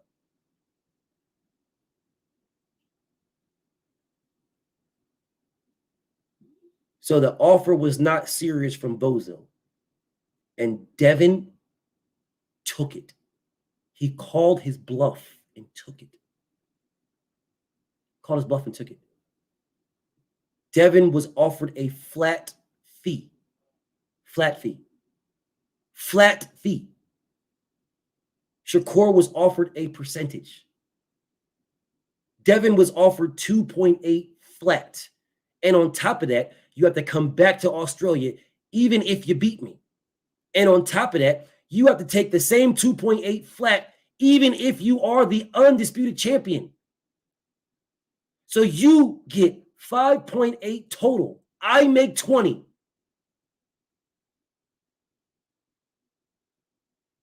In 2 fights. Devin literally gave him more in 1 fight than what Devin made in 2 for undisputed. How is that not a serious offer? How is that not serious? How is it even a bluff? How is Devin even, how is that? Bro, Devin didn't have to offer him nothing. Well, why did he have to offer him anything? He didn't have to offer him nothing, yo. Nothing. He did not have to give him anything. He did not have to do nothing. Nothing. Nothing, y'all. He did not have to do nothing. Nothing. Shakur Stevenson was next. Yes, he was. And Devin did not have to do shit. Devin could have did the exact same thing as Terrence Crawford did. Fuck you.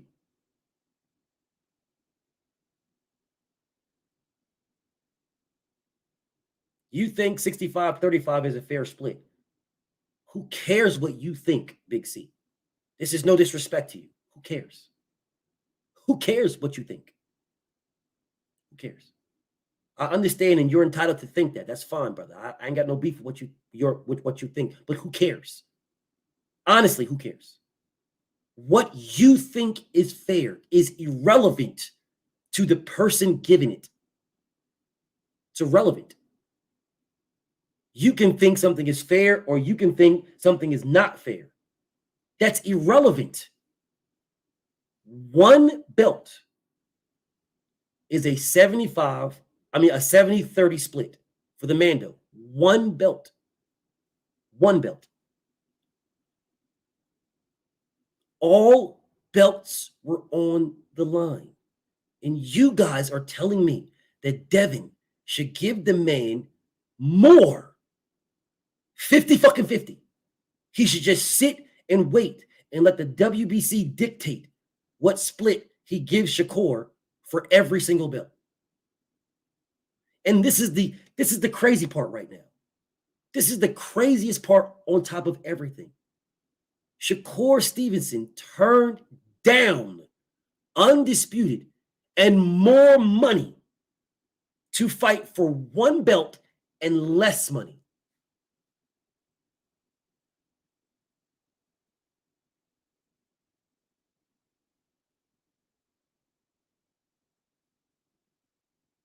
Let me say this one more time.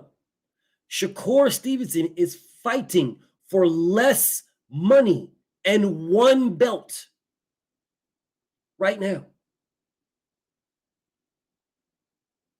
He is fighting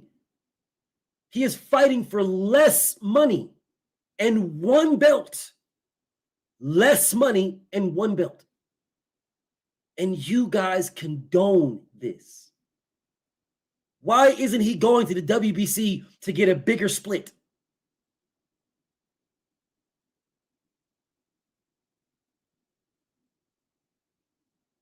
Why isn't Shakur Stevenson going to the WBC to demand a 96-4 split like he did with Rob Casamigos?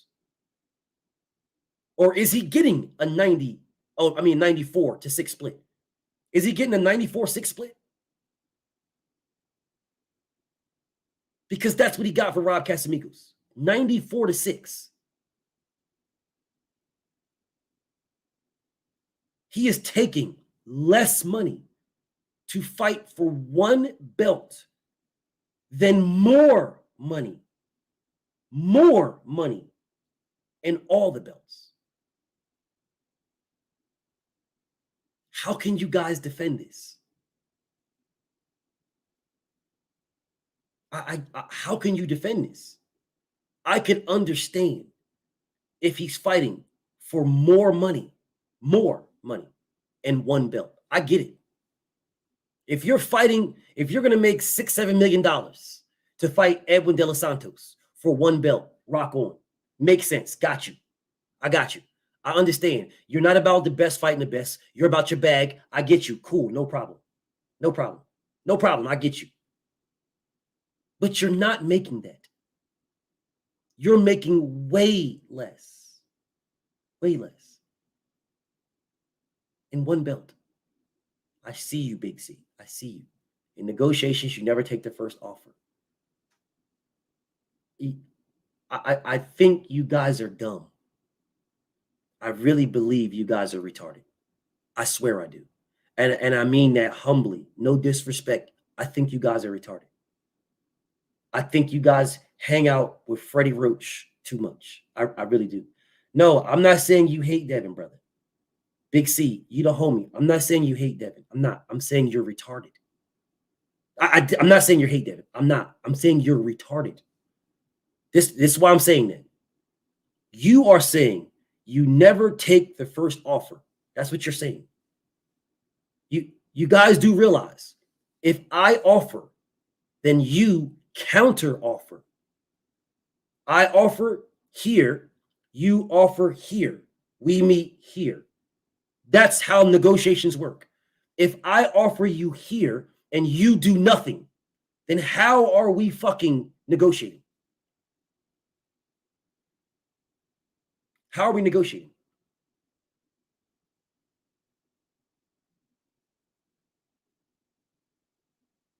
Seriously, Big C, and you the homie. You know you the homie, bro. You know I got mad love for you. How are we negotiating? If I make you an offer and you don't make me a counter offer, how are we negotiating? Shakur did. He said he wanted 50-50. He did not tell Devin that. He went to the WBC. This is why I say you guys are retarded. This is why I say that. This is why I say you're retarded. You're retarded, bro. And I mean that humbly. No disrespect. You guys are retarded. Seriously. So I'm negotiating with you, Big C. I offer you 25%. And then you go tell Truth you want 50-50. Now, what fucking good is that? I'm telling you, here's 25%. And you go tell somebody else you want 50-50. How are you negotiating with me? Shakur went to WBC to mediate negotiations. Where did you get that from? Where did you get this from? You're fucking retarded. Where did you get this from? Who told you these fucking lies? He went to the WBC for them to dictate a 50-50 split. He did not go to the WBC for them to mediate negotiations. Where did you get that? Where'd you get this? The WBC is part of the fight. Yeah? Really? So then why didn't Terrence Crawford go to the WBC and ask them to give him a 50-50 split with Errol Spence? The WBC was part of the fight. You're retarded. You are retarded. Yeah, the WBC was a part of that fight. It was a part of it. So why didn't why didn't Terrence Crawford go to the WBC and tell them that he wants 50-50? Bud wasn't a mandatory. Well, then name the mandatory split that's 50-50.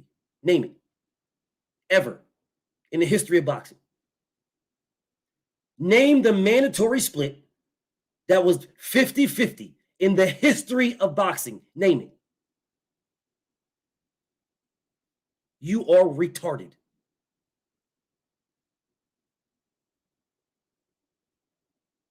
Name it.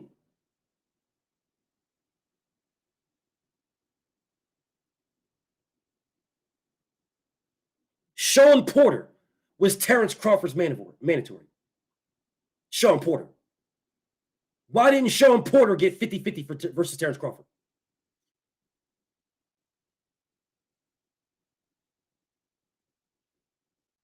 Y'all are retarded.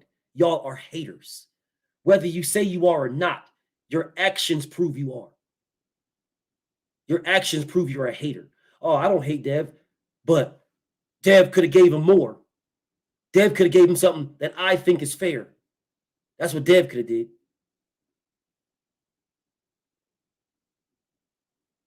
How come you guys are not telling Shakur Stevenson to give? Why weren't y'all telling him to give Rob Casamigos 50-50? Why didn't he give Egg Foo Young 50-50?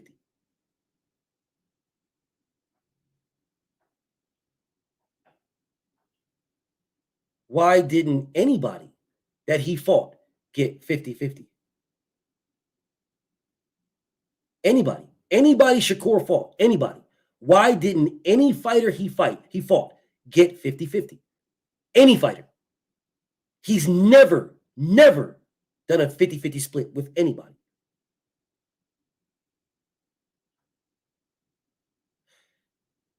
You guys, we didn't care about those fights. Well, why do you care about this one if Dev ain't nobody? Why the fuck do y'all care about this? So because you didn't care, it was okay for Shakur Stevenson to shit on people. This is why I say y'all are retarded. This is why I say y'all are a disgrace to me.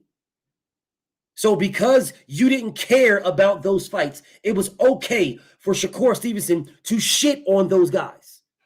But because you care about this one, then Devin has to give Shakur more. Make that make sense.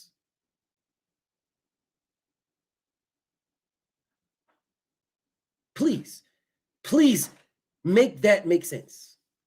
So because you didn't care, it was okay for Shakur to shit on those guys. But because you care now, it's not okay for Devin to give this man a realistic offer.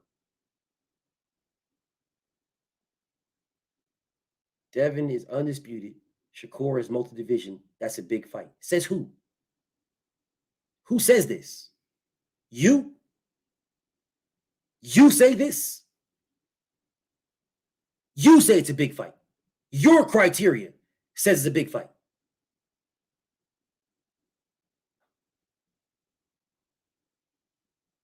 Pathetic. You're pathetic, my dude. You're fucking pathetic. Your criteria says it's a big fight. It's a big fight because you say so. It's a big fight because Shakur Stevenson fought Joet Gonzalez.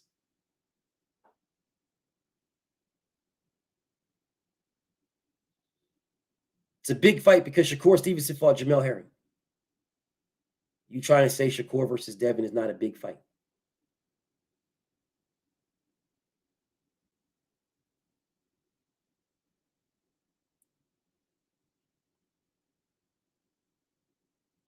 So because it's a big fight, it should be 50-50. You guys will tell me over and over again that Devin ain't shit. Devin don't sell. Devin don't do this and Devin don't do that. That's what you guys will tell me. And then you'll tell me it's a big fight, so Devin should give him more. Fuck him.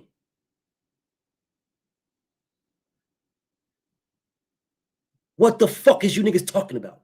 If Bob Arum isn't giving him more, why the fuck should Devin?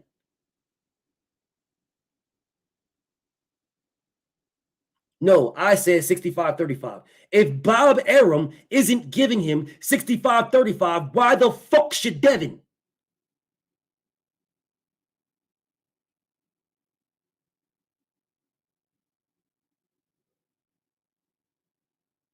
Why should Devin? If Bob isn't, why should Devin?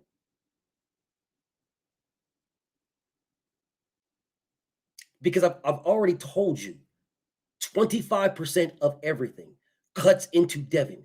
At the end of the day, 25% of everything will fuck around and make this damn near a 50-50 split. I've already told you, and I proved it to you. I proved it to make the fight. So you're saying that Devin has to make it and not Shakur. So Devin should give 65-35 to make the fight. But Shakur shouldn't accept anything to make it. Devin should do more to make it. But Shakur don't gotta do shit. You niggas are fucking pathetic. You're fucking disgraces. You're a fucking disgrace. You niggas sit around and think that everybody should fall for the goofy bullshit that Errol Spence fell for to get duped to this pussy-ass nigga Terrence Crawford. And you niggas sit around, Devin need to do that too. So everybody needs to play boo-boo the fucking fool because Errol Spence did it. Yeah, Devin the A side. It's Devin the A side. Yes, Devin's the A side. So since when does the A side capitulate to the B side? Is Devin the A side? Yes, Devin's the A side. Now, since when does the A side capitulate to the B side? Maybe you guys don't know what capitulate means. Since when does Tank Davis give into terms to any fucking fighter that he fights? Hold that standard that you have for Tank, for Devin.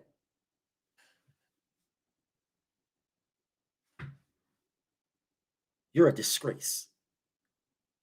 You're a fucking disgrace, nigga. You're a fucking disgrace. You are a fucking disgrace. You are a Vasil Lomachenko dick riding nigga. You're a fucking disgrace. You are a Devin Haney hater. Nothing more, nothing less. You are a Devin Haney hater. I have never had any other standard for nobody. BFTB has said multiple fucking times, if Tank Davis sends Devin Haney an offer, whatever it is, and Devin turns it down, no counter, no nothing, then he ducked Tank Davis. I have said this habitually. I don't know where the fuck you've been at. I don't know where you've been. Tank is the A side. He dictates terms. Him. He dictates terms. If Gervonta Tank Davis says, this is my offer, take it or leave it, and Devin turns it down, he ducked. Now, what the fuck don't you niggas get? What don't you get? What fucking part are you goofy ass niggas missing? What part? I can tell you what I think is fair. Who gives a fuck what I think? Tank is the A side.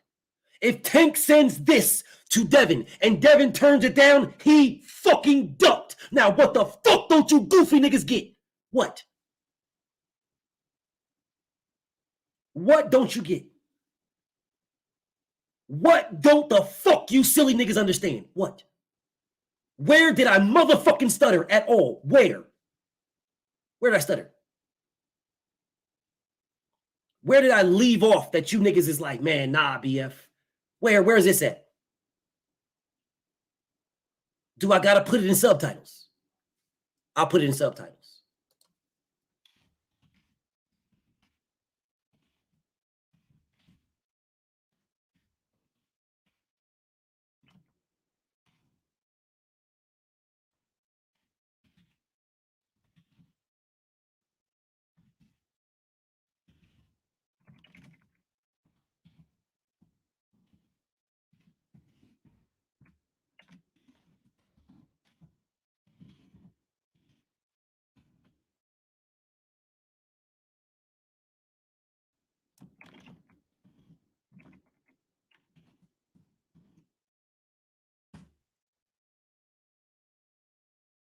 Yeah, let me get that clear for you. Let's make it clear. Let's make it clear. Let's make it real clear. Very clear. Very, very clear. I'm gonna leave that there to make it very clear. This is why you guys could never in your fucking life fuck with me, ever. You can never in your fucking life rock with me. Never. Never. Never. You could never in your fucking life fuck with me, ever. None of you niggas could. None of y'all. I could call this man right now. I can call him right now. Tank and Espinosa said Haney walked away from negotiations. You are a motherfucking liar.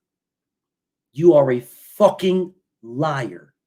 You are a motherfucking liar. You are a bald-faced, blatant fucking liar. You are a fucking liar. You're a fucking liar.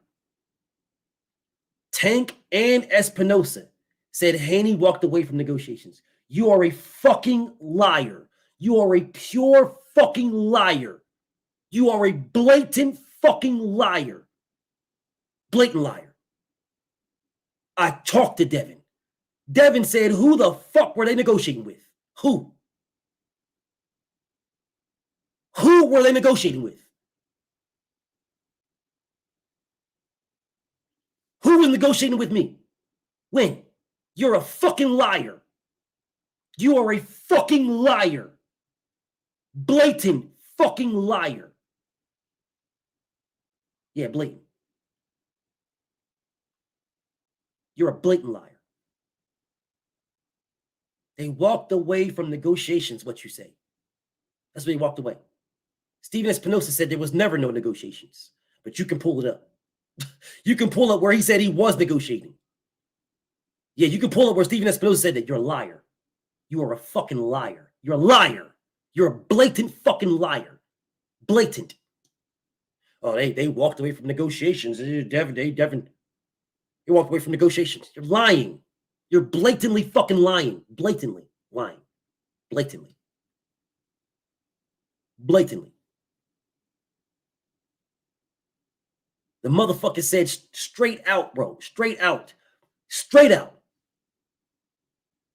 Matter of fact, I'll help you. BF will help you.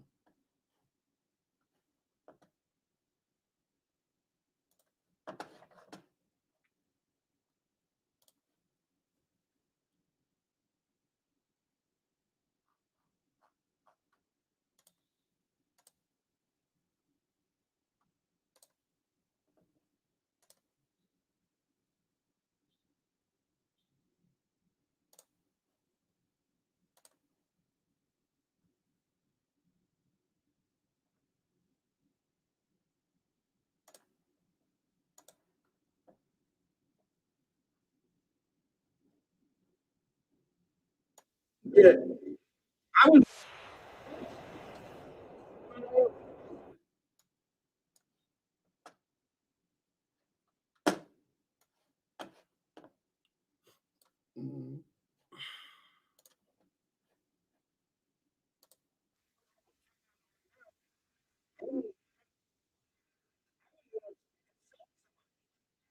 I mean,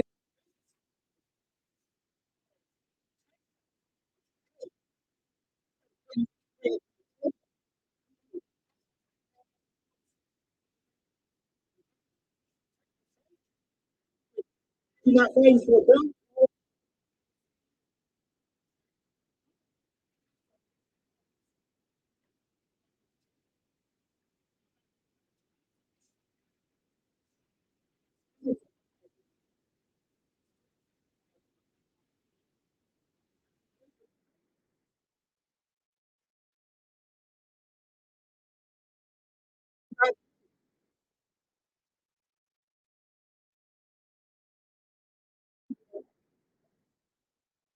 I mean,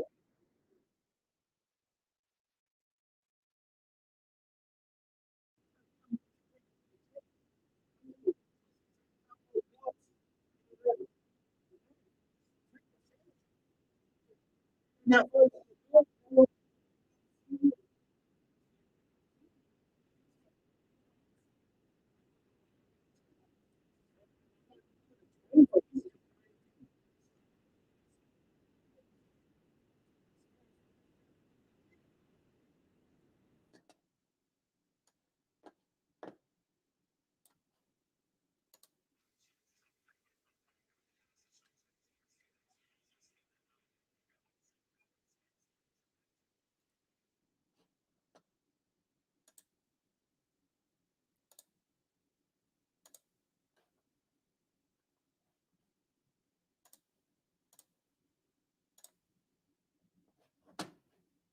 Recently released and everything, and so the big question is, who will he probably be facing next to finish the year? Chris Colbert has been floated as a potential opponent. What do you say about all that?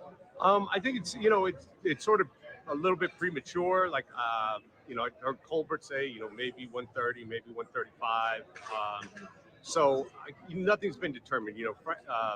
Tank is just out, just starting to get back into the gym.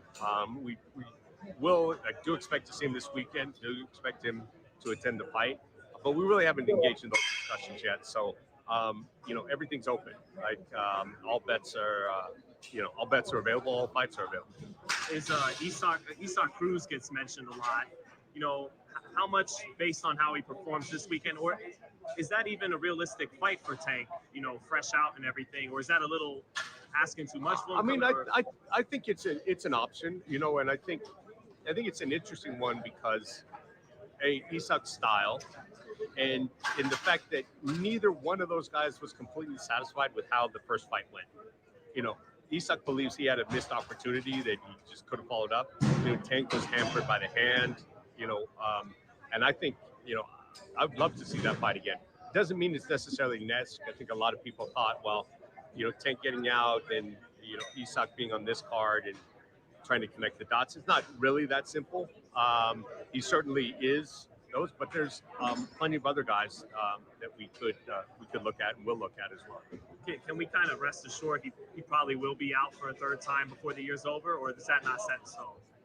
Tank would love to. I mean, he's pretty adamant. So if he's got a little community service to take care of, if he can get back in fighting shape and all the details, then certainly end of this year, early next year is very possible. If it was up to Tank, he'd be back in the ring as soon as he could. Was there ever a realistic window for Haney and Davis? Was there even any reach out by either side or any? There were some preliminary discussions, and things like that. I'm not aware that any numbers have been exchanged, things like that. So, it seems like, look, Haney's in the middle of a lot of things. He's got a lot of opportunities. So it's sort of like, Tank just getting out. He's, Haney's got a couple immediate opportunities that he needs to address. I'm not sure, just from my perspective, there's a realistic opportunity to really talk about Tank when you've got sort of two mandatory or title challenge opportunities, waiting. He's probably headed to 40 to fight Prograis. So I'm trying to figure out what the fuck you talking about. I'm trying to figure what the fuck you talking about. I'm trying to figure this out. So I'm trying to figure this out. You said that's cap, bro. Tank and Espinosa said Haney walked away from negotiations. I'm trying to figure out what the fuck you're talking about. Let's go back a little bit. Let's try to hear this one more time. Any numbers have been exchanged? For a realistic window for Haney and Davis? Was there even any reach out by either side or any? There were some preliminary discussions, and things like that. I'm not aware that any numbers have been exchanged, things like that. So, it seems like, look, Haney's in the middle of a lot of things. He's got a lot of opportunities. So it's sort of like, Tank just getting out. He's, Haney's got a couple immediate opportunities that he needs to address. I'm not sure, just from my perspective, there's a realistic opportunity to really talk about Tank when you've got sort of two mandatory or title challenge opportunities, waiting. He's probably headed to 40 to fight Prograis. Yeah, that's the thought anyway. So, Tank will probably is best at 135 and probably will stay there unless there's an opportunity that dictates otherwise. Now I'm trying to figure out what the fuck you're talking about. Because you're telling me that Steven Espinosa and Tank, this is what you said. Tank and Espinosa said Haney walked away from negotiations.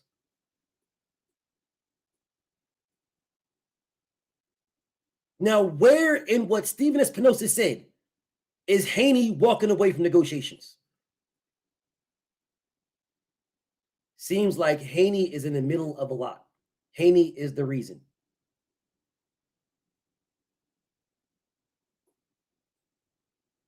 You are a pathetic fucking hater. You are a pathetic fucking hater. That's all you are. You are a Devin Haney hater. You are a fucking fraud, bro. Like real shit. A fucking fraud. What's on the screen is you said that's cap. Tank and Espinosa said Haney walked away from negotiations. That's what you said. It's on the screen. I played what Espinosa said. I played it. Now you say, seems like Haney is in the middle of a lot. Haney is the reason. Now you're changing up from what you said right here to that. This is fucking pathetic. This is fucking pathetic. This is absolutely pathetic. And there was no preliminary talks. Who did he talk to? Who? And Espinosa was playing with his words. Where did Espinosa say that Haney walked away from negotiations? Where? You are a liar. You are a blatant fucking liar. The reason why Steve Espinosa was playing with his words is because he doesn't want to make Tank look like a fucking duck. That's why he was playing with his words. Steve Espinosa don't give a fuck about no Devin Haney. He don't give a fuck what Devin looks like. He was playing with his words to make sure he did not shit on Tank. That's double talk. Yeah, to protect Tank Davis, not Devin. He don't give a fuck about Devin. Goofy ass nigga. He don't care what the fuck Devin looks like. Or he wants to continue negotiating for the future. Who's he negotiating with? Because I talked to Devin. Who's he negotiating with? You're either going to be negotiating with Bill Haney or Devin Haney. Now, who's he negotiating with? He did the same thing with Terrence Crawford. Let's try this again. Who is he negotiating with? Who? Who? It's either Devin or Bill. Now, who is he talking to? Who? Who did he have these preliminary talks with? Who? You're a fucking liar. Who? Who? Who did he have preliminary talks with? Who? Because this man said there was no fucking realistic fight. That's what he said. He didn't say nobody walked away from anything.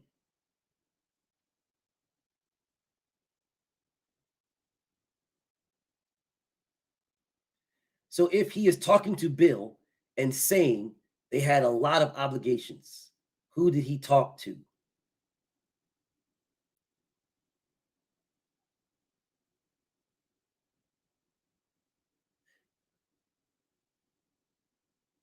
You're a fucking hater. That's all you are. That's all you are. You are a fucking hater, bro. You're a Devin Haney hater. You're mad because he beat the shit out of your hero. You're mad because he embarrassed the nigga that you hang over your bed. He embarrassed that nigga. He made that nigga cry. He embarrassed a bitch ass nigga. He embarrassed a grown fucking dude. He embarrassed him badly. And that's the reason why you're in here crying like a bitch for Lomachenko. You might as well just sit right next to that nigga and cry. This is the reason why you have on your on my screen, Tank and Espinosa said that Haney walked away from negotiations. Where did Tank say this? Where? Where?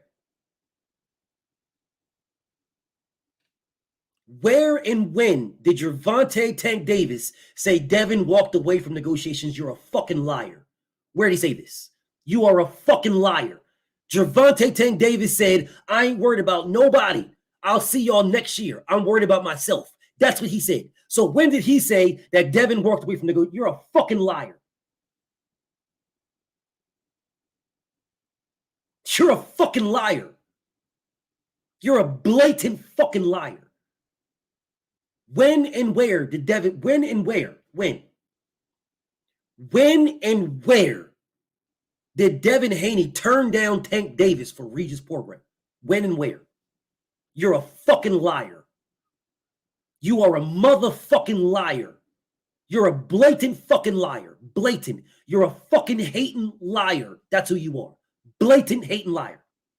You are a blatant hating fucking liar. Who is he fighting?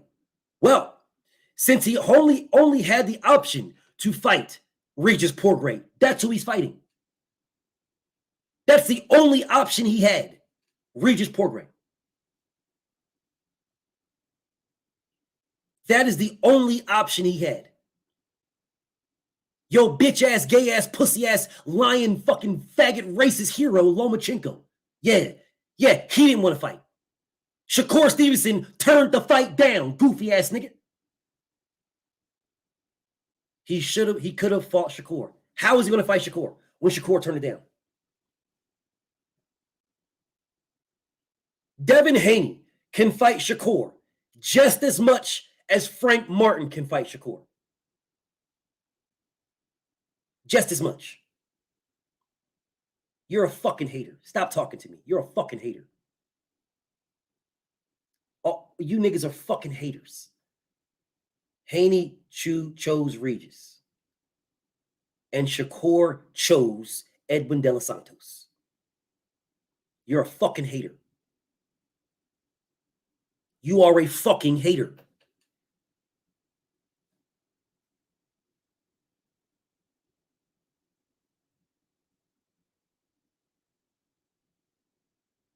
Frank agreed, then backed out.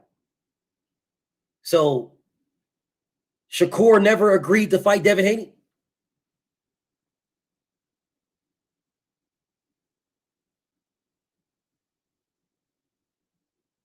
Both of you dick riding niggas. Did Shakur agree to fight Devin Haney? Both of you dick riding niggas. Did Shakur Stevenson agree to fight Devin Haney? Did Shakur agree to fight? There was no agreement scrapping the purse bid. Did Shakur Stevenson agree to fight Devin Haney? Did he fucking agree, you goofy ass, lying ass niggas? Did he agree? Or did he not agree?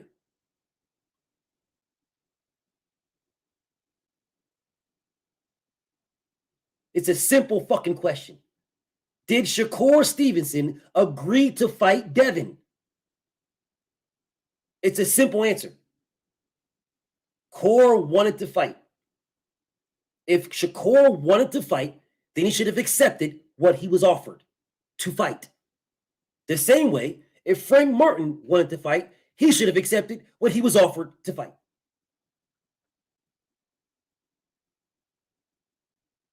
It is simple. Very simple. You goofy dick ride niggas are the ones that make it hard. Pause. And no pause for me. No pause for y'all. Pause for me. Yeah, you niggas are fine with that shit being hard, riding the niggas y'all dick ride. Y'all are fine.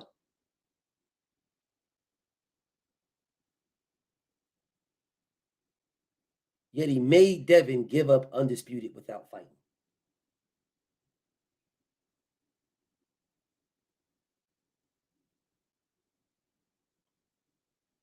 He made Devin give up undisputed without fighting. This is fucking pathetic. Ain't the mandatory 65-35? No, it's 70-30. No, Big C, it is not 65-35. Try again. That's the WBO. Try again. Try again, nigga. The WBO, where the nigga you dick ride. Yeah, that. Yeah. That's 65-35. Try again. And maybe you niggas forgot where I shitted on Sean Porter for asking for more than the split. Maybe you guys forgot that.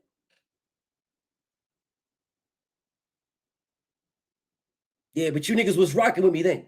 You fucking goofy dick ride niggas was rocking with me then. Yeah, BF, I rock with you, BF. I rock with you, right, BF. I rock with you right there. Yes, Sean Porter needs to take, he need to take the split, BF. He need to take what he's offered, BF. He need to take it. I'm with you, BF. I'm with you. And now you goofy dick ride niggas is like, oh man, Devin should just give him more.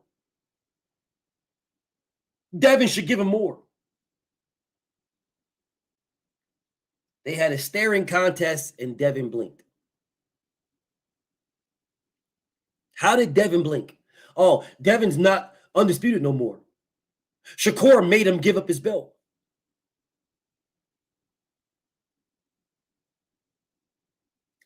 if that's what helps you niggas ride the dick in your room, if that's what helps you niggas ride the dick in your room, that's what help you. If that's what helps you goofy ass niggas ride it, bro, tell yourself whatever you want. Tell yourself whatever you want. Fight me or vacate. Isn't that what you said?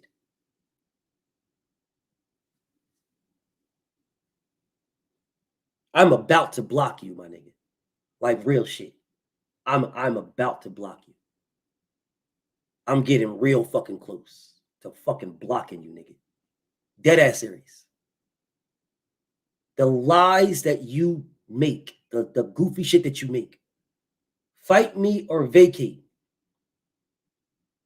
So when Devin offered this nigga a contract, it's fuck, fight me or vacate. When Devin offered a contract. I'm seriously about to block you. Seriously. Honest to God.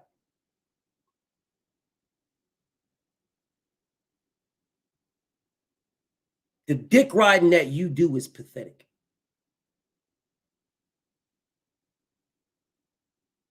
The dick riding that you do, the hating that you do is insane. The hating you do. The hating. They walk around acting like they wanted to fight, and then they sent a contract that Shakur turned down.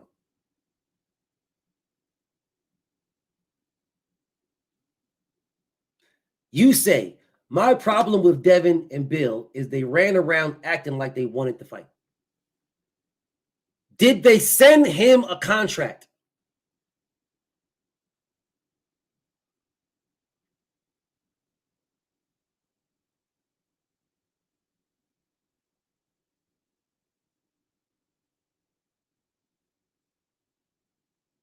Shakur Stevenson said he wanted to fight Pitbull Cruz. Did Shakur send Pitbull Cruz a contract?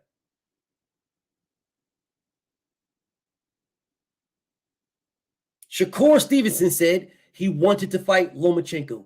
Did he send Lomachenko a contract? Shakur Stevenson said he wanted to fight Tank Davis. Did he send Tank Davis a contract?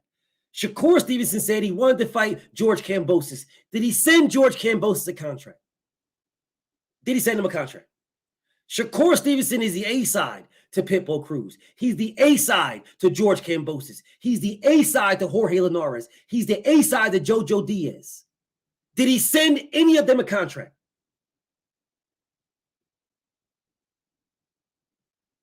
Don't get quiet on me, Big C. Did he send any of them a contract? Any of them? Did he send one contract? Big C, I'm talking directly to you. All those guys turned it down. How did they turn it down if he didn't send him a contract? What did they turn down? Did Shakur Stevenson send them an offer?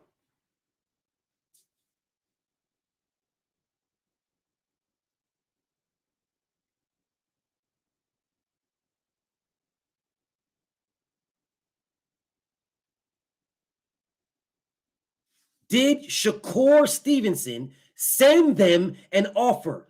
I don't give a fuck about all these weird ass conversations that you're trying to make. I asked you a simple fucking question. I asked you a simple fucking question. Did Shakur Stevenson send them an offer? Did he send Zapata an offer? Did he send a Pitbull Cruz an offer? Did he send anybody an offer? Who did he send an offer? Why am I sending an offer to someone who's not interested?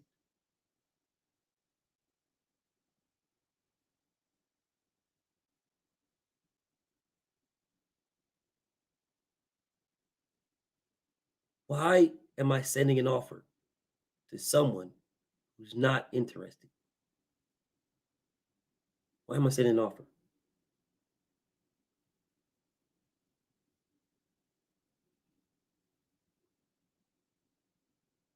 You're fucking pathetic. You're a fucking hater, nigga. You're a fucking hater. Oh no, I really like Devin. My reason with Devin is Devin walked around acting like they want.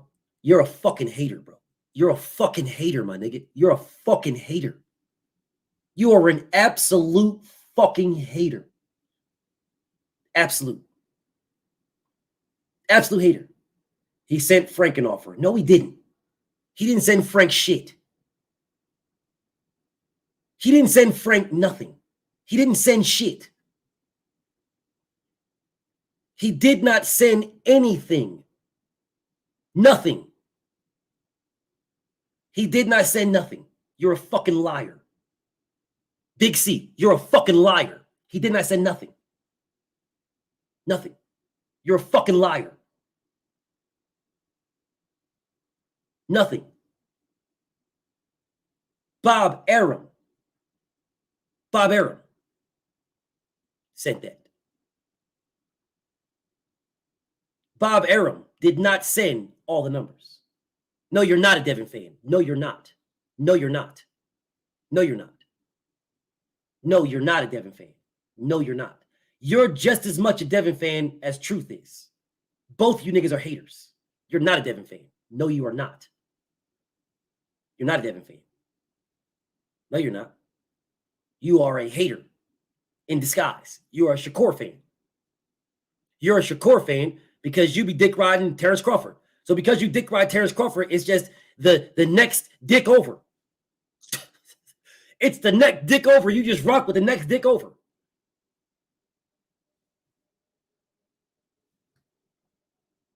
No. They tried to bamboozle Frank Martin. They did not show him. They did not tell him what everybody was making. They made that man an offer. That's it. You got to admit the energy changed when Shakur entered the picture. What energy? I don't have to admit shit. What energy? What the fuck are you talking about? This is why I say you are a Shakur dick rider. This is why I say this. The energy changed when Shakur entered the picture. What picture did he enter? Shakur Stevenson dropped his belt where he could have fought Devin before Lomachenko. He dropped his belt. He did that and then called out Devin. He did that. And then Devin tried to fight him and he told Devin to focus on Lomachenko. He did that. And then Devin tried to fight him again and the motherfucker still didn't want no smoke. And then Devin sent him a contract, and then you niggas is coming out here saying Devin's ducking because he sent him a contract. You're a dick rider. Blatant dick rider. You just moved from Terrence Crawford straight on. You hopped up from Crawford's right on over to Shakur's. That's all you did. That's all you niggas did. You're not a Devin fan. No, you're not. No, you're not. You're not. Because if you was a Devin fan, then you would see that Devin tried to fight him. And I showed you the proof.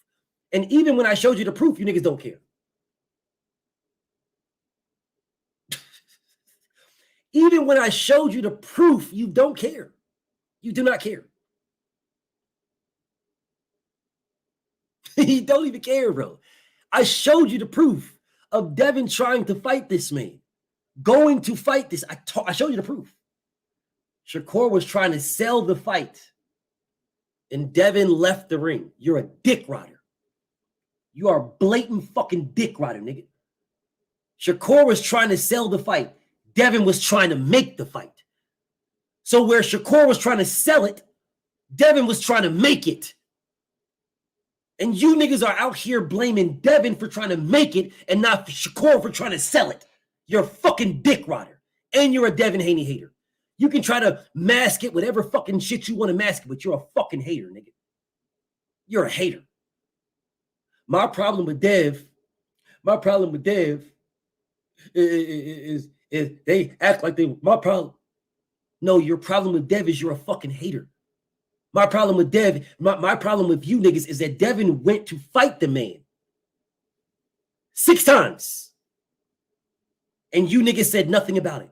Nothing. Here's the crazy part. Here's the irony of a whole situation. No, you don't fuck with Devin. No, you're a liar. No, you don't. No, you don't. I'm going to prove you don't fuck. I'm going to prove you don't fuck with him right now. I'm going to prove you don't fuck with Devin. You say Shakur was trying to sell the fight and Devin left the ring. Cool. I was at the post-fight press conference. Shakur got in the ring. Why didn't Shakur go to the post-fight press conference? He was in the building. If he was trying to sell the fight, why didn't he go there? I was there. I was there.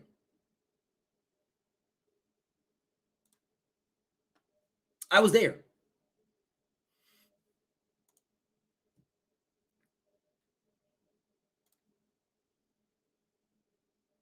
I was there. Shakur was trying to sell the fight. This same media that was out in the ring when they were fighting, the same media was the same media that was in there. That was the same media that asked Bob Arum about Shakur Stevenson. And they said, nobody is calling me to make this fight. Nobody. We tried to make this fight. Nobody is calling me, sitting right next to Bob Arum. They did nothing. You already seen the energy in the ring. Big C, you sounding real pussy, my nigga. You sounding real pussy. I've never known you to be a bitch-ass nigga, my dude, but you sounding real pussy. Like, Truth, he a dick rider, so he different. He been like, he a dick rider. So Truth say stupid shit because he a dick riding, hating ass nigga. You sounding real pussy right now. Honestly. And I mean this with no disrespect. No disrespect. I mean this. But you sounding real pussy. So Shakur Stevenson was at the party, at Devin's party, and didn't run up on him. When he could have ran up on him. But he did not. But he got in the ring, and now you're saying he sensed Devin's energy. So because he sensed Devin's energy, he couldn't go to the post-fight and make a steam. You didn't want to see the face-off and talk this shit in the ring.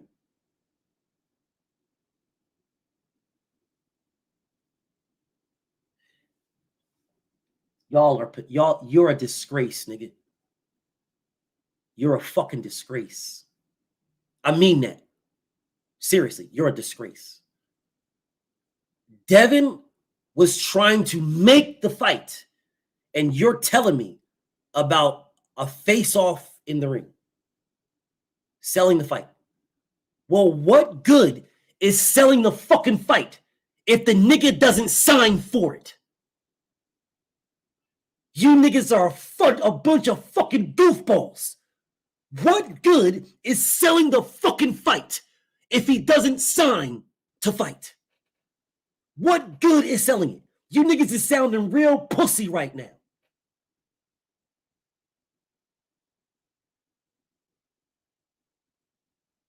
You niggas is sounding real pussy right now. You sounding real clout chaserish right now. Seriously, you sound real clout chaserish. You sound real Twitter finger clicks and views. That's what y'all sounding. You sounding real Twitter fingerish. Real Twitter and clout chasing. Instagram. You sound like some Instagram thought ass niggas. That's what y'all sound like. I don't know how many times I can say this. Devin was trying to make the fight. Devin offered the fight. He was trying to make the fight and offered the fight. Your pussy hero turned that down. Curry was next regardless. Why he ducked the ring smoke. Shakur was not next regardless.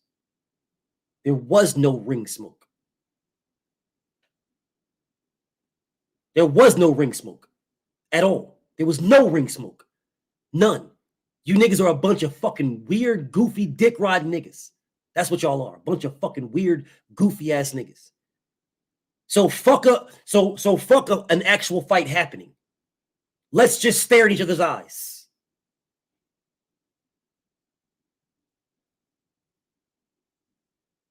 Yeah, let's just get in the ring and stare in each other's eyes. I'm not going to sign to fight you. I just want to stare in your eyes. Come on, BF. You didn't want to see two grown men stare in each other's eyes. Shakur was next, but he turned it down. But he was next, but he turned down being next. And Devin's to blame because Shakur turned him down. Shakur made Devin give up undisputed because he turned him down.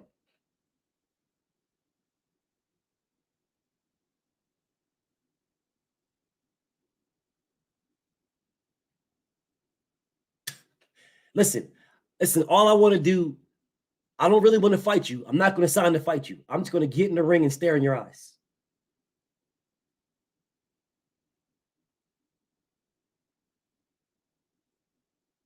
Before Devin got there, it was they say everything but let's fight. Okay. Well, if Shakur said let's fight, Devin sent him a contract.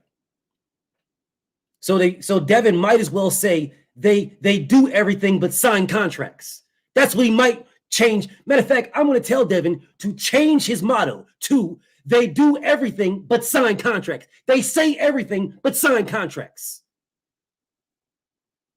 Yeah, they say everything but sign contracts. That's what they do. Because you are a fucking hater. They say everything but sign contracts.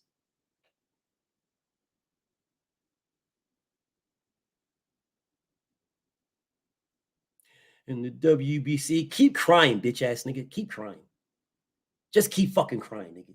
I'm not even reading your goofy ass comments. I'm done with you fucking sitting here crying like a bitch for hours and hours, trying to protect your fucking faggot ass hero. Fuck Lomachenko. Lomachenko ain't shit. That nigga's trash. How about that? Tell your pussy ass hype job hero to fight somebody. Because the last fight he was in, he got his ass whooped. Fuck Lomachenko, nigga. How about that? Fuck Lomachenko. You already know where I'm at. I'm real close. I'm real close. Fuck Lomachenko, nigga.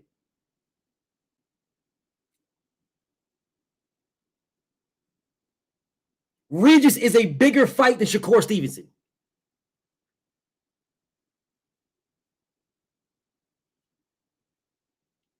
Yes. Regis Porgray is a bigger fight than Shakur Stevenson. Yes. Now what? Oh, it's Cap? That's Cap? Devin Haney is fighting Regis Porgray on pay-per-view. Is Shakur Stevenson fighting on pay-per-view?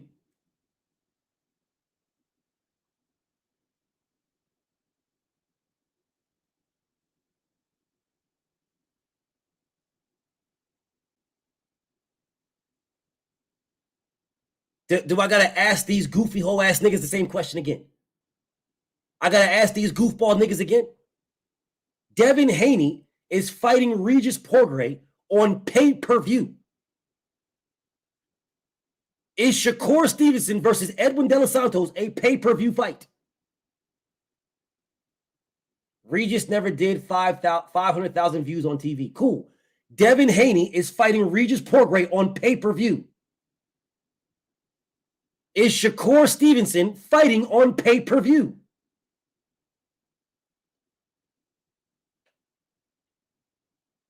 I mean, you niggas is telling me that's a bigger fight.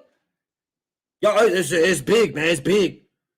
Shakur Stevenson is bigger this and bigger that. Okay, so why isn't he fighting on pay-per-view?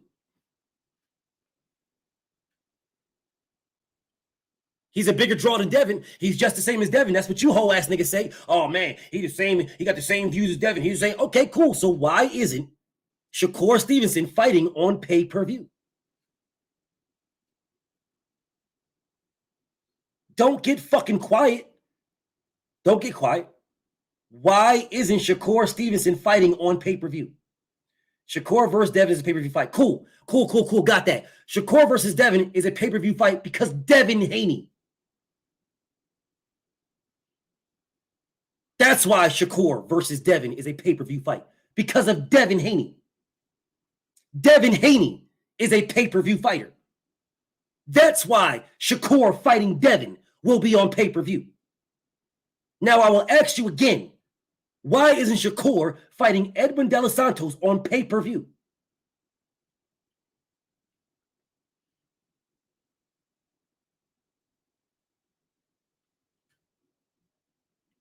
I'll tell you where you can find Shakur Stevenson versus Edwin De Los Santos. I'll tell you. Where nobody will be watching it on a Thursday night going against the Ravens and the Bengals. That's where you will find it. Because Edwin ain't known. So what? According to you, Regis Porgray ain't known. You just said Regis Porgray ain't never did 500,000 views on TV. That's what you just said.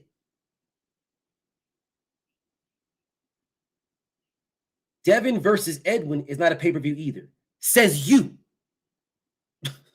The people that back Devin say Devin is a pay-per-view fighter, period. Your word don't mean shit to nobody. Your word doesn't mean shit to nobody. The people who put the money up believe Devin is a pay-per-view fighter, which is why Devin versus Regis is on pay-per-view. And Shakur versus Edwin De Los Santos is on free TV. And it will do astronomically low numbers because it's going against the Bengals and the Ravens on Thursday Night Football.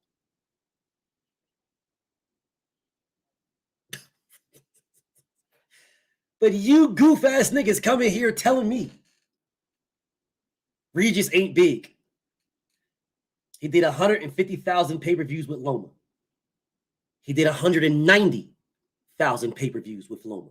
190. Which is 190 more than Shakur Stevenson has ever did in his fucking life.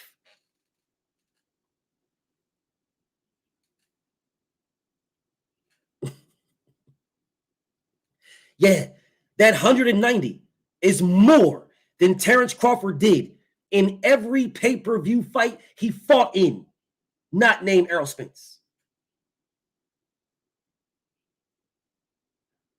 Devin Haney did more pay-per-views than Terrence Crawford ever did in his very first one, not named Errol Spence. In Devin Haney's very first pay-per-view, his very first one, he did what Terrence Crawford did in like his fourth. And you niggas is out here like, he did 150 with Loma. Y'all clown Bud, though. He did 190 with Loma. Bud did 150 with Sean Porter. Try again. Bud had did multiple pay-per-views. He had did 50,000 with motherfucking Post Out. He did 125 with motherfucking Amir Khan. Yeah, he did those. Yeah, he did 150 with Sean Porter. He had 3 pay-per-views. In Devin's very first one, he did $190. But keep trying, my niggas. Keep trying. Y'all niggas sound soft as a bitch. Y'all sound real pussy, bro. You sound real hater. I'm just saying, bro. Y'all sound real hater. You sound real fucking hater right now. I can't wait till they match up. Of course you can, because you're a fucking hater. But guess what? We could have got the matchup, but the bitch-ass nigga you dick ride turned it down. Yo, my nigga Tay, absolutely, 100% no cap, I am not watching that fight at all. BFTB is watching the Bengals and the Ravens. I swear to God I am. I swear to God. On everything I love, I'm not watching. I could give a fuck with who. I could give a fuck about Edwin Dos Santos. I can't wait till they match up. Well, then you should tell your pussy-ass hype job hero that he should have accepted the 25%.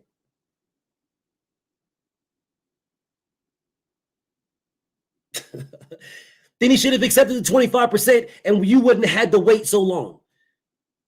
It should have sounded like your bitch-ass hype job hero Budrick. The only difference between your bitch-ass hype job hero Budrick, the only difference is Budrick actually had something to offer. The next nigga you dick ride has nothing to offer. Shakur gonna get him. Sure. Well, then Shakur should have accepted the fight and then got him. How about that? Shakur should have accepted the fight and then Shakur could have got him. Correct?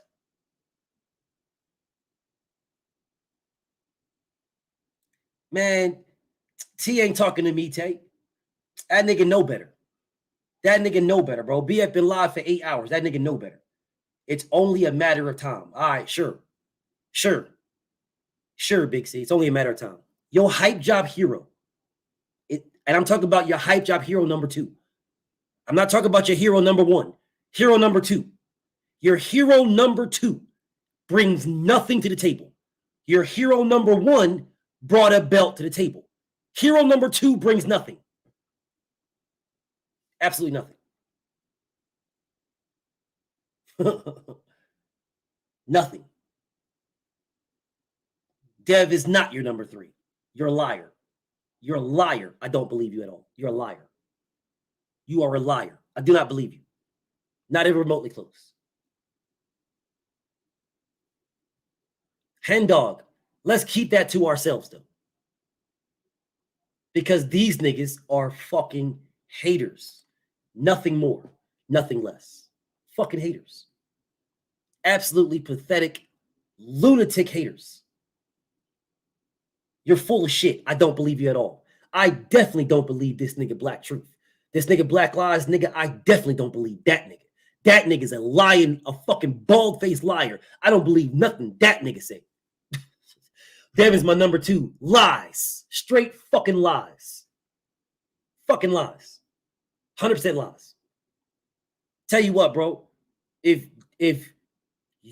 that's your being a fan of Devin, if that I'm a hater because I think Shakur beats him. No, you're a hater because you didn't want Shakur to fight him to prove it. You're a hater because you give Shakur every benefit of the doubt. Everyone.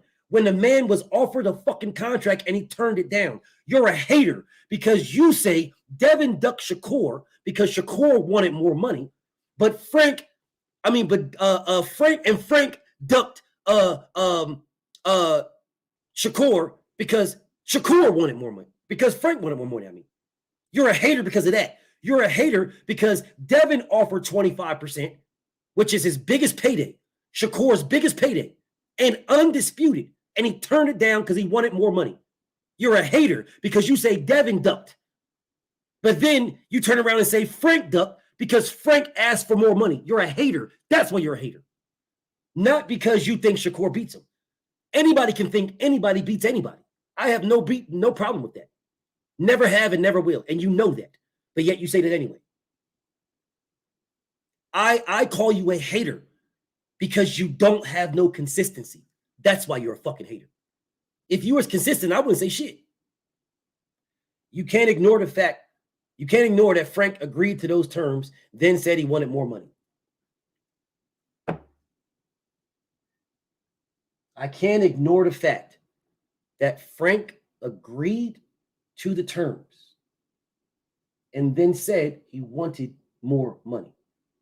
I can't ignore the fact. This is why you're a hater. This right here is why you're a fucking hater. Because you want me to not ignore that Frank agreed to fight Shakur and then wanted more money. You want me to ignore, to see that, but then ignore that Shakur didn't turn down fighting Devin, but wanted more money. Shakur agreed to fight Devin, but wanted more money. But you want me to not, I can't ignore, don't ignore that Frank agreed to fight Shakur and then wanted more money. You can't ignore that, BF. But I want you to ignore that Shakur agreed to fight Devin, but wanted more money. That's why you're a fucking hater. That's why. Now, you can put whatever spin on it you want. Whatever spin you want. But that's why you're a fucking hater. That's why. That's why you're a dick rider. When did Core agree?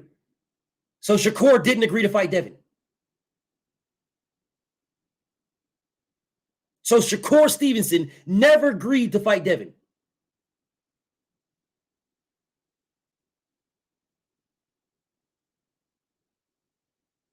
Okay, so Frank agreed to the money, found out it was Shakur, and said he needed the retirement check. So Frank Martin didn't know he was fighting Shakur Stevenson. So Frank agreed to the money, but he didn't know he was fighting Shakur. This is why I say you're a fucking hater.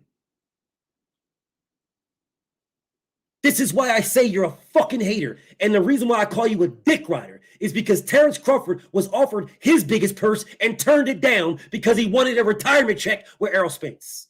This is why I call you a fucking dick rider. This is why. Frank knew and agreed. Frank changed up. So Frank knew the money, but he didn't know what Shakur was getting. He knew what he was getting. He found out what Shakur was getting and was like, what the fuck, bro?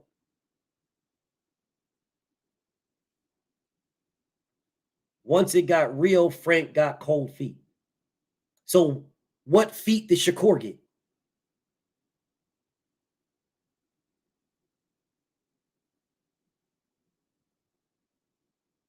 What feet did Shakur Stevenson get? Once it got real, Frank got cold feet. Okay. So when Shakur Stevenson was running around here telling everybody's ducking him, nobody wants no smoke, crying like a bitch.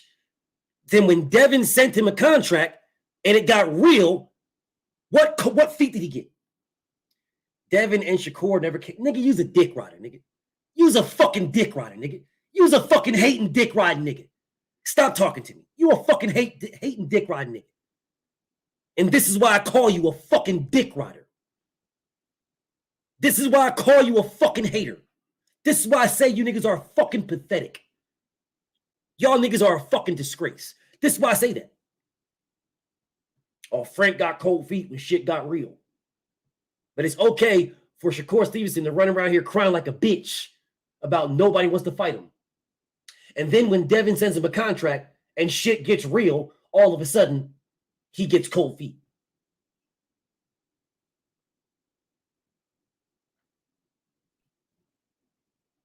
When did they agree to terms? When did they agree to terms? Okay, so what you guys are telling me, this is what you guys are telling me, is that Devin should have did to Shakur what Shakur did to Frank. Let's be clear. Is that what y'all are telling me? I'm going to clear this up right now. Let's clear it up right now. Are you guys telling me that Devin should have did to Shakur what Shakur did to Frank? Is that what you're telling me? A simple question. It's a yes or no answer. It's a yes or no answer. Listen, bro.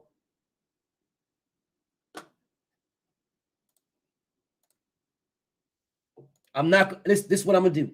All right. I'm not going to allow you guys. I'm not going to allow y'all now. I'm going to start timing you out because BFTB is asking you a simple question. I'm going to give you an opportunity. Here you go. I'm going to give you an opportunity now. There you go. I'm going to give you an opportunity to talk to me. I'm going to give you this opportunity. I'm going to ask you questions. I'm going to start timing y'all out because you're wasting my fucking time. So I'm going to ask this question again.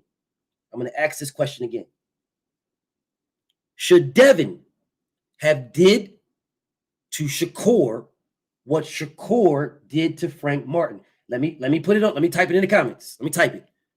Should Devin have did to Shakur what Shakur did to Frank? I need this answer now. I need you guys to answer this. Here is the question that I'm asking you. I don't need no fucking long drawn out soliloquies because I'm not going to let you do any of that stupid ass shit. These are yes or no questions. Should Devin have did to Core what Core did to Frank? Yes or no? Yes or no?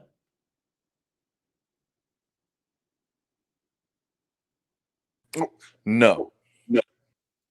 Okay, so Devin should not have did what Frank did. What Shakur did to Frank.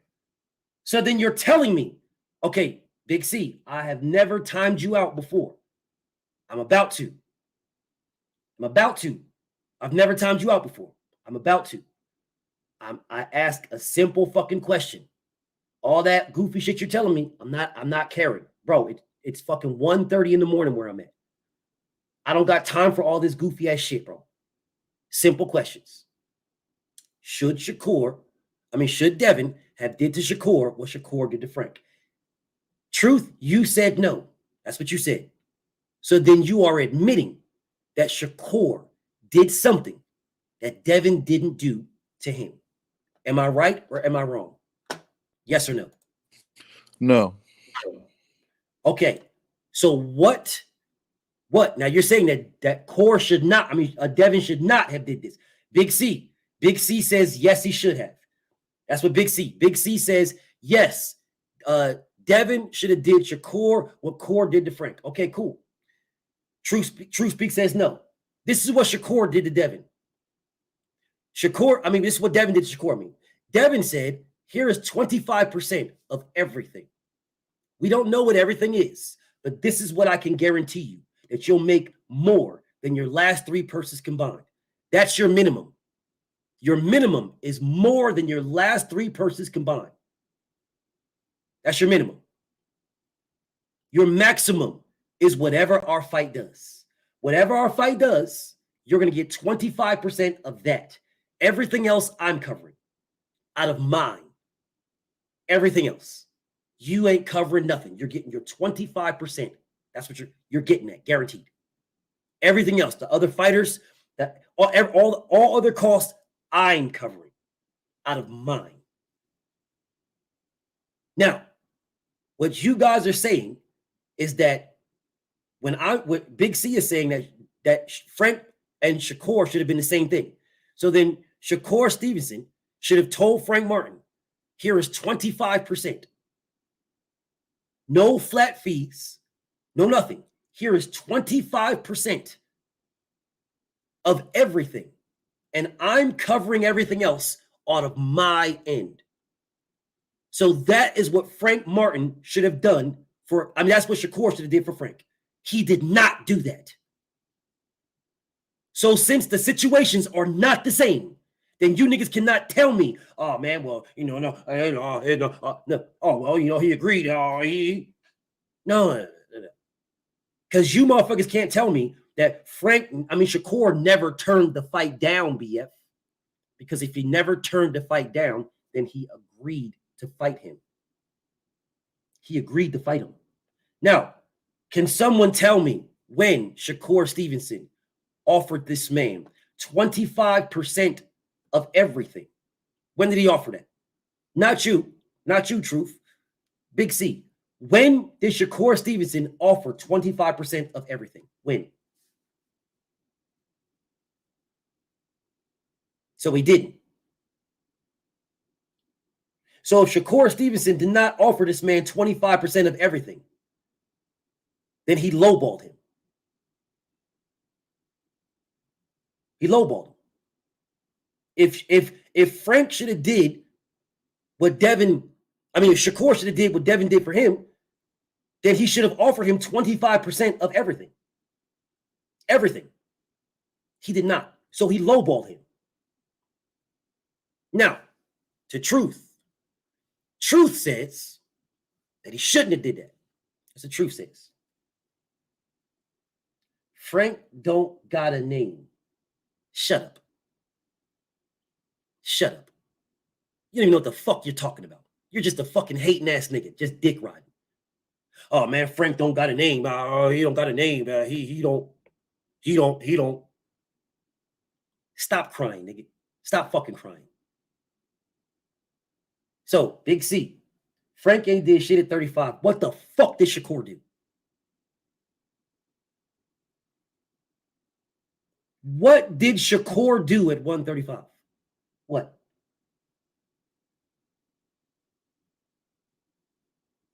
Frank Martin beat better competition at 135 than Shakur Stevenson. What the fuck did Shakur do at 135? He's got one fight. Egg Foo Young. That's it. That nigga hasn't did shit. The fuck is you talking about?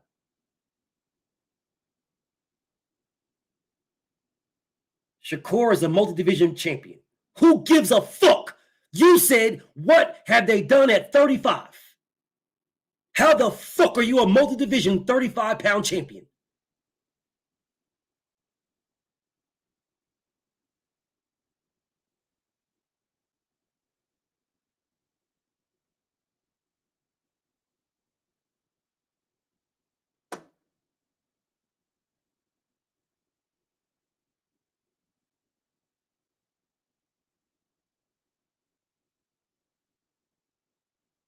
I mean, this is what you said. That's what you said. Frank ain't did shit at 35. What did Shakur do at 35? What did Shakur Stevenson do at 135? That's because Frank only been at 35. Shakur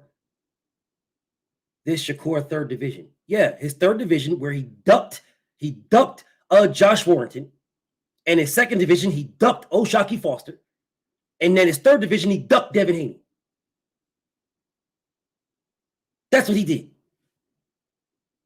Shakur Stevenson ducked in 3 fucking divisions. 3 divisions. The nigga ducked in 3 divisions. He fought Joet Gonzalez at 126. Joet Gonzalez, and then ducked the unification. He ducked Gary Russell in unification, and he ducked what's his name? Josh Warrington. Josh Warrington sent this man a contract, and he turned it down and said, I want to fight at home first, and then moved up and never fought him. The fuck are you talking about?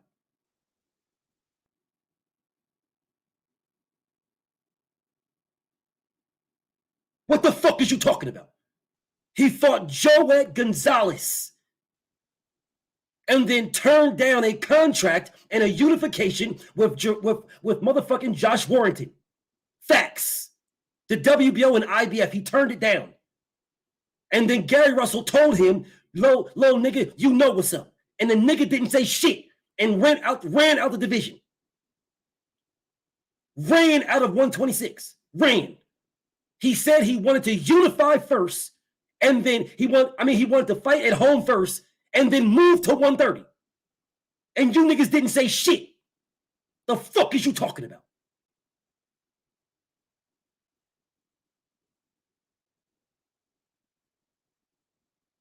Now all of a sudden, he's this great champion. He fought Joet Gonzalez and then ducked a contract that Josh Warrington sent him, that Frank Warren sent for a unification. And he ducked it because the fight was going to be in the UK. And he said, I want to fight at home first. And instead of fighting at home and then unifying, he moved up. Facts. Don't get quiet on me. This is what you niggas wanted.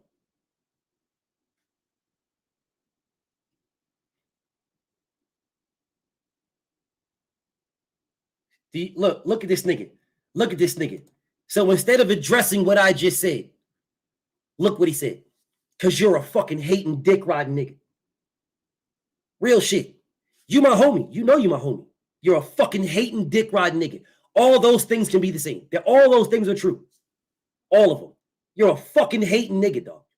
You were out here riding Shakur Stevenson when he ducked Gary Russell at 126. You were out here making excuses for Shakur. You didn't give a fuck. You were making excuses for Shakur Stevenson when he ducked Josh Warrington at 126. You didn't give a fuck.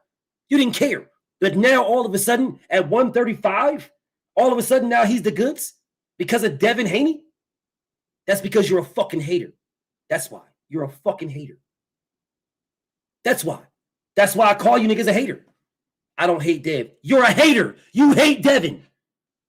You hate Devin. That's why you're sitting here talking about Devin ducked Shakur, but Shakur didn't duck Frank Martin. That's why you're saying that. Because you're a fucking hater. And that's what haters do. That's what haters do. Now, I'm going to let you go ahead and hate in the comments. Because I'm going to talk to my homie Truth. And then I'm going to wrap this motherfucker up. I'm going to let you keep hating in the comments. Hating ass nigga. I'm going to let you hate in the comments. I'm going to talk to Truth.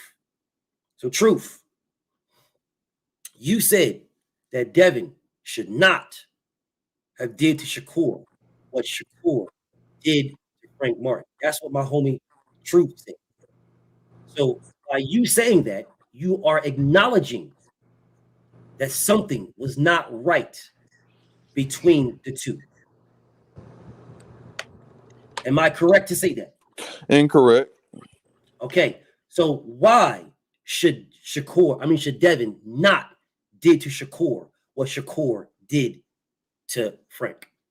Be careful what you say now, Because I didn't even address this, but I'm about to. But I'm gonna let you go ahead. Why should he not did it? Because Devin was already, before Haney even had his fight with Lomachenko, Shakur was already brought up and said, hey, he got next. Irregardless of whatever happens, he has next. What the fuck does that have to do with what I just asked you? Did you not understand the question? Let me say it again. Let me say the question again. The question: should Shakur, Shakur have did the same thing to Frank that Devin did to Shakur? You said no. Now, what the fuck did your statement just have to do with answering that question? Because in that situation where Frank had it, Frank pulled away. Shakur never pulled away. He went to that same sanctioning body that said that he had next and went to them. That same sanctioning body. Tay. Yeah. Did you hear the question that I just asked this nigga? Yeah, I heard the question. I'm gonna say this question again. I don't know what the fuck this man is talking about. So I'm gonna ask this question again. Should Shakur have did to Frank what Devin did to Shakur? This man said no, because irrespective or irregardless, Shakur had next, is what he says. Okay, so now let's address what Devin did that Frank didn't. I mean, that Shakur didn't. Devin gave this man 25% of everything. That's what Devin gave Shakur. 25% of everything. Shakur Stevenson and Bob Arum gave Frank Martin an offer, right? Gave him a contract without showing them, without telling them what Shakur was making. Frank Martin found out what Shakur Stevenson was making and was like, bro, what the fuck, bro? If this is how much money is in there, what the fuck, bro? Well, how come I can't get more? I didn't know it was all this. Those Shakur did, because Chris said they were making 24 or 30 million. No. So what Devin should have did is just told Shakur, here is a flat fee. That's it. I'm not giving you a percentage of shit. Here is a flat fee. Take it or leave it. A flat fee. Ain't no fucking percentage, no nothing. Flat fee. Because I don't give a fuck if you take it or not. I don't need you for nothing. I don't need you. I'm undisputed. I don't need you. You need me. I don't need you. Here's a flat fee. I don't give a fuck what the WBC says. Here's a flat fee offer. Don't care. I don't give a fuck if you like it or not. Because that's what Frank did to, that's what Shakur did to Frank. Shakur didn't tell Frank Martin what the whole bag was. Shakur didn't say, hey, Frank Martin, I'm going to give you a percentage of the whole thing. Shakur didn't do that. They gave that man a flat fee. Here's $1 million. Take it or leave it. It's more than your highest purse. That's what they gave Frank Martin. Devin gave this nigga a fucking percentage. A percentage. Which means there is no limit on it. Because if this fight does 5 million, you get 25% of 5. If it does 500 million, you get 25% of 500 million. That's what Devin gave Shakur. Shakur gave Frank a flat fucking fee. That's what he gave him. Here's $1 million, take it or leave it. He lowballed. So now I'll ask this question again. And Frank Martin didn't even fucking know what the full bag was. When he found out what the full bag was, that's when he asked for more fucking money. When he found out what the full fucking bag was. The nigga agreed blindly. And these goofy bitch ass niggas is talking about, oh man, he agreed. He agreed blindly. He didn't fucking know what the bag was. He was like, bro, bet I'm fighting Shakur Stevenson for let's get it popping. He didn't fucking know. He knew who he was fighting, and that's it. He knew he was going to make $1 million to fight Shakur. He said, let's get it popping.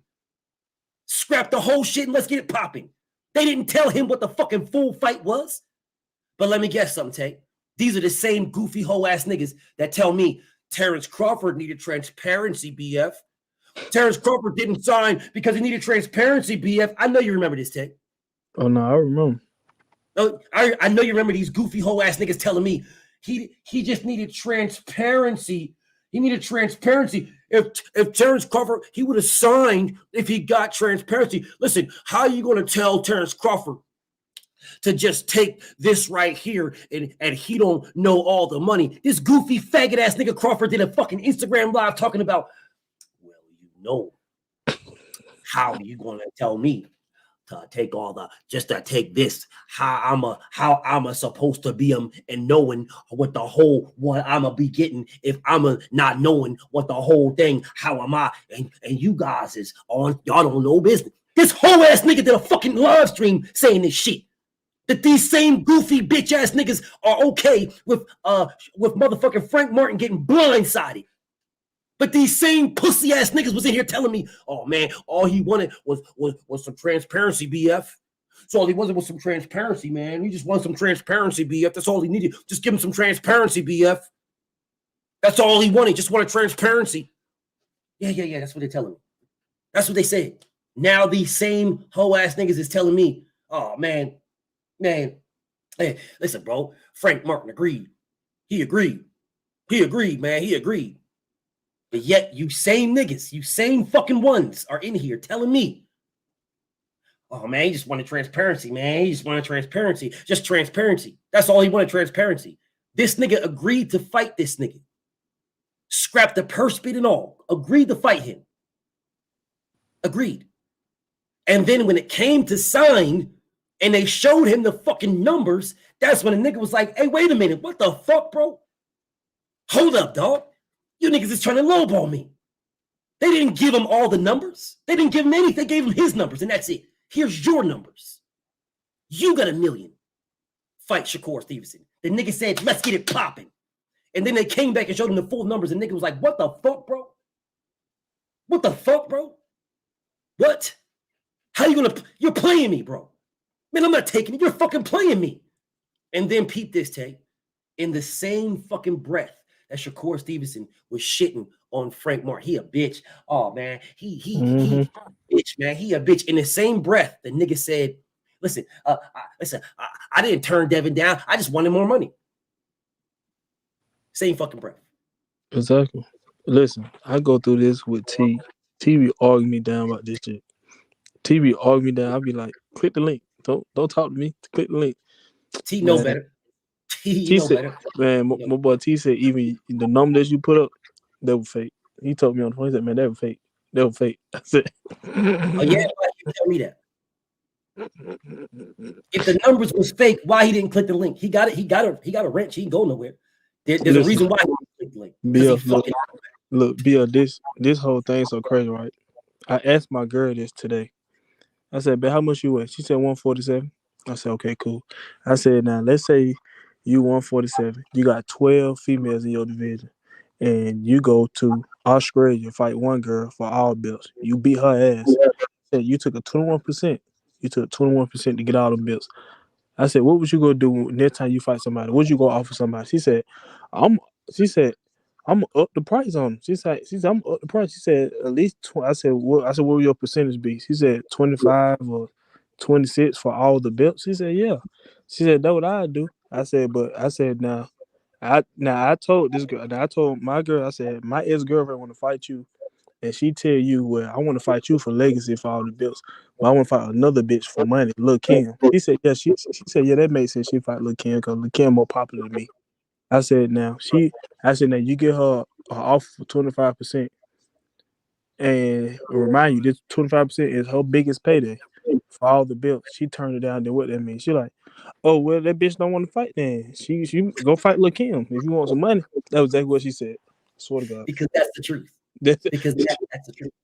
She said, I swear to God. And then she like, where you get this from?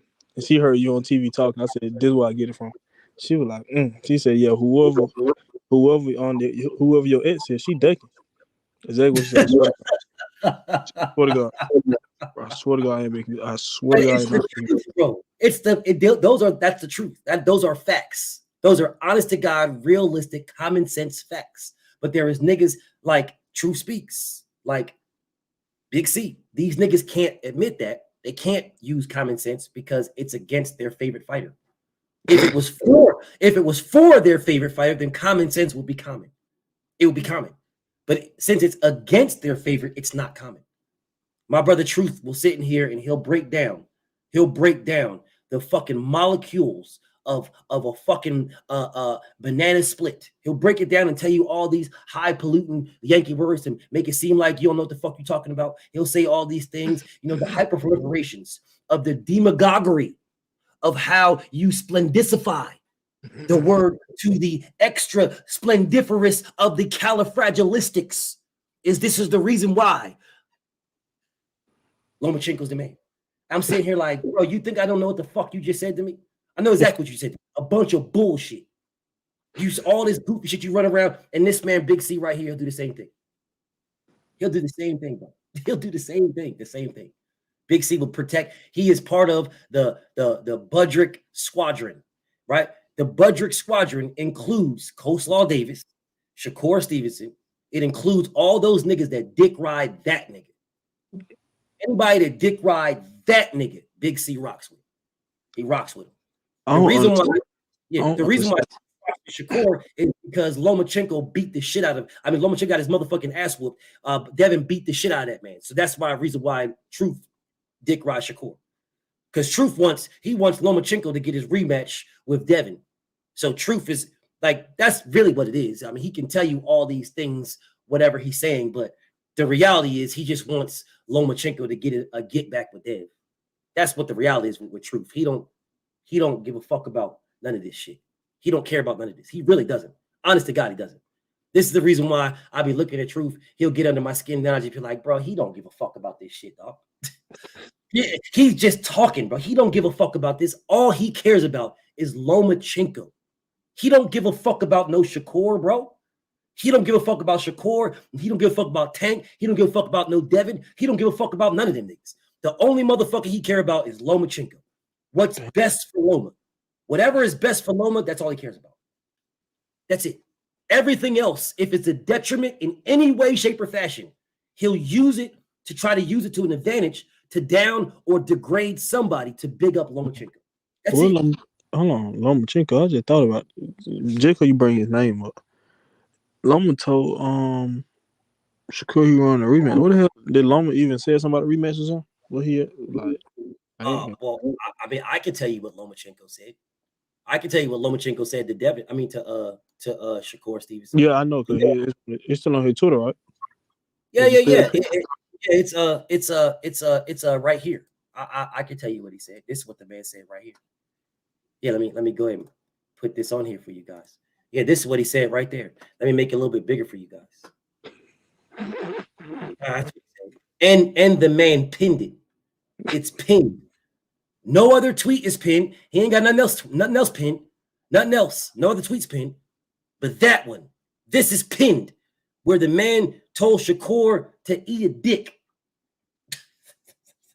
There you go. Where he told Shakur Stevenson to eat a dick. It's pinned. Straight pinned. But have you even put some effort towards that unfinished business? No. And this is what I told Truth Speaks. But Truth spent 4 hours telling me that Lomachenko really wants the rematch. No, he does not. It's been July 8th. Lomachenko can push for the rematch right now. He can push to be Devin's WBO mandatory right now. He can push for that right now. Right now, bro. Right now. Well, Loma lose, it take him a while to get right because I don't know. I guess a slow loser or something like that. I don't know. He a bitch ass nigga. That's what he is. Yeah, bitch ass nigga take a loss and be sitting around crying. He really didn't lose.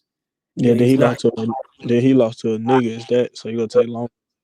Yes, and that's the first nigga he lost to. That's the only nigga he lost to. Only one. The first and only nigga Mr. Pillow Hands. That's what he lost to. Whipped his motherfucking ass. Put his That ass one. in So the hospital. That's crazy. now motherfuckers is like, oh no, he was at home.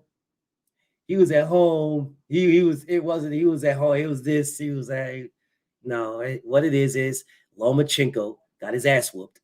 And that's the reason why my brother Truth hates Devin Haney. He can say, I don't hate Devin. Man, I don't hate Devin. I like Devin. I don't hate Devin. He hates Devin. He hates Devin. Yeah, Hates T was like, I ain't no on Shakur fan. I'm just saying. I'm like, what's up with this? Man, I don't like Devin. Like, for what? What did he do? I be wondering what the man did. I'll tell you what he did to T. T is a Tank Davis fan. Yeah. That's No, what he did. T told he a Bud fan. So I'm thinking T that T is a Tank Davis fan. He's a Bud fan too. But you'll if I start talking about Tank Davis, BF, guy. Now you tripping. Cap, Cap, No, he is anti-Devin. So if he's a Bud fan, right, he'll shit on Tank when it comes to Bud. Tank say he can beat Bud, right? He'll do that. If he's when he starts to rely on Bud, the next thing you know, like Big C said, Coleslaw Davis got next. Keyshawn Davis got next, this man says. All right, that's what's up. That's what's up. Tell that nigga to fight somebody. Tell that nigga to fight Baby Ali. Tell him to fight him. Let's see how that fight turns out. Let's see if don't knock Keyshawn Davis the fuck out. They said he threw the white flag with Kid Austin. He didn't want to fight him. Facts. No smoke with Kid Austin. None. Yeah, No smoke with either. No smoke with nobody. And then when you try to fight the nigga say, but I'm only 9-0. Yeah. I'm only 9-0, bro. I'm only 9-0. Why? How come? Hey, Truth. How come Coleslaw Davis is not trying to fight Lomachenko? Coleslaw know what it is. I didn't say that. I didn't say that. I asked you why isn't he trying to fight him? You do realize when Devin vacates the belts, Lomachenko is going to get one. You know that, right? Yeah, I do. If Coleslaw Davis knows of the Shakur Stevenson and Lomachenko sparring details or stories that have been out there, what makes him think in any earthly concept that he's going to do any better than what Shakur and Loma do during sparring?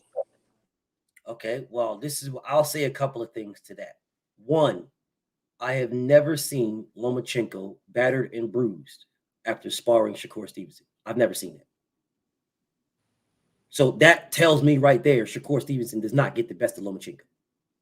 I've never seen him battered and bruised. Never. Never even heard of him being battered and bruised. Never. Not one time have I ever heard anybody tell me that Shakur beats up Lomachenko in sparring. Never heard. Right. Have you? That he do good, but Loma gets the better of him. Have you heard that Shakur Stevenson beats up Lomachenko in sparring? Have you heard this? No, I have not. It's the opposite, that Shakur does the good, but Loma gets the better of him.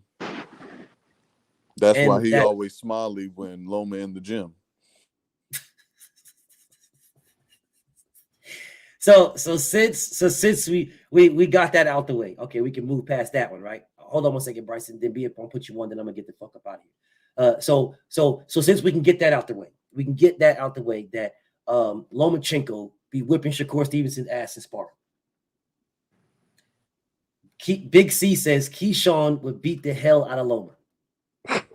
I bet you wouldn't put $1 on that. You wouldn't bet $1 on that. He wouldn't bet a penny. He found off the ground on that. Keyshawn Davis would beat Lomachenko. Do you guys realize those odds would be like Mike Tyson versus Buster Douglas? Those odds would be astronomically at Keyshawn Davis, Mr. I'm only 9-0 versus Vasyl Lomachenko. And you're telling me that Lomachenko would beat the crap out of him. Yeah, all right. Okay. That's what's up, bro. That's what's up. Well, I know you niggas that dick ride motherfucking CompuBox and all that other shit. Y'all won't be using your nose numbers in that fight. You will not be using CompuBox numbers in that fight. If you are picking Coleslaw Davis, you will not be using CompuBox. Because Lomachenko will land 500 million punches on this man. 500 million. Hey, Big C, that's huge cap, my boy. That's huge cap. Yeah, I don't think you know what you're talking about, man.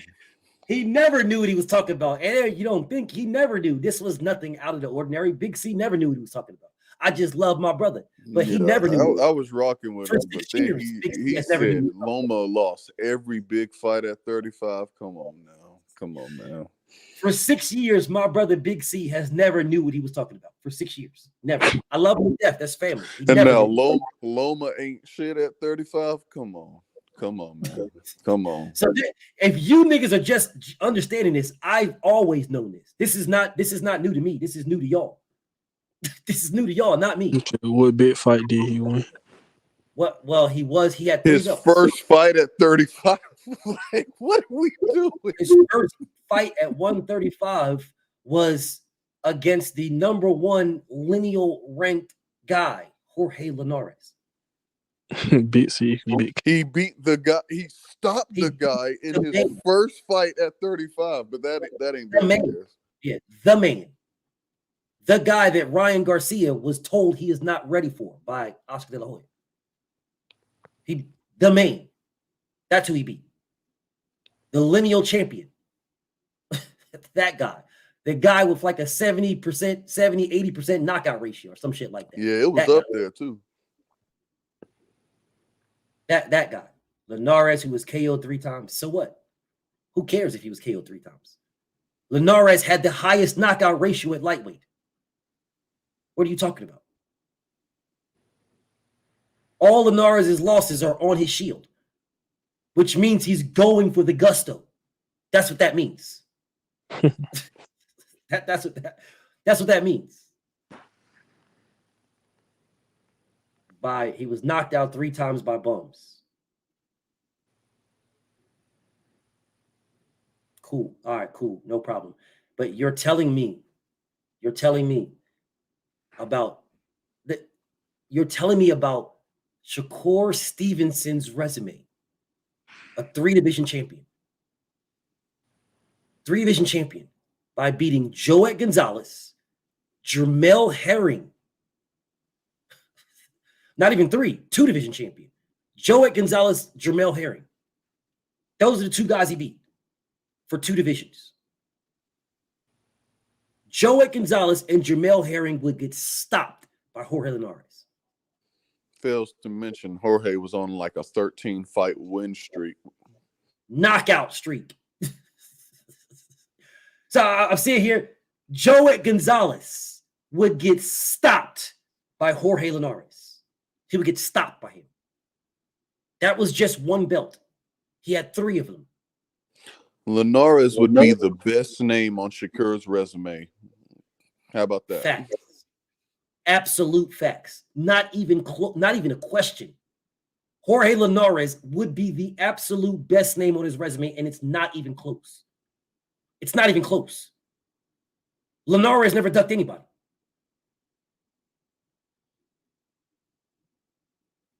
Oscar Valdez ducked people. Or do you forget he was at 126 and he ducked Gary Russell? Hell, he was at 126 and he ducked Shakur. Shakur would dog Loma. All right. Hey, Big C, you on YouTube. You can quickly type in Shakur and Loma, and you tell me what them results will feed you. You tell me what they say. Shakur would dog. Okay, if Shakur would dog Lomachenko, why didn't Bob Arum make the fight?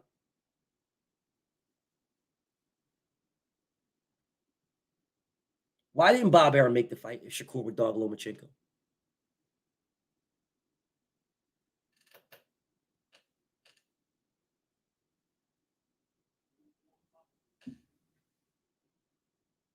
Why didn't Bob make the fight if Shakur would dog Lomachenko?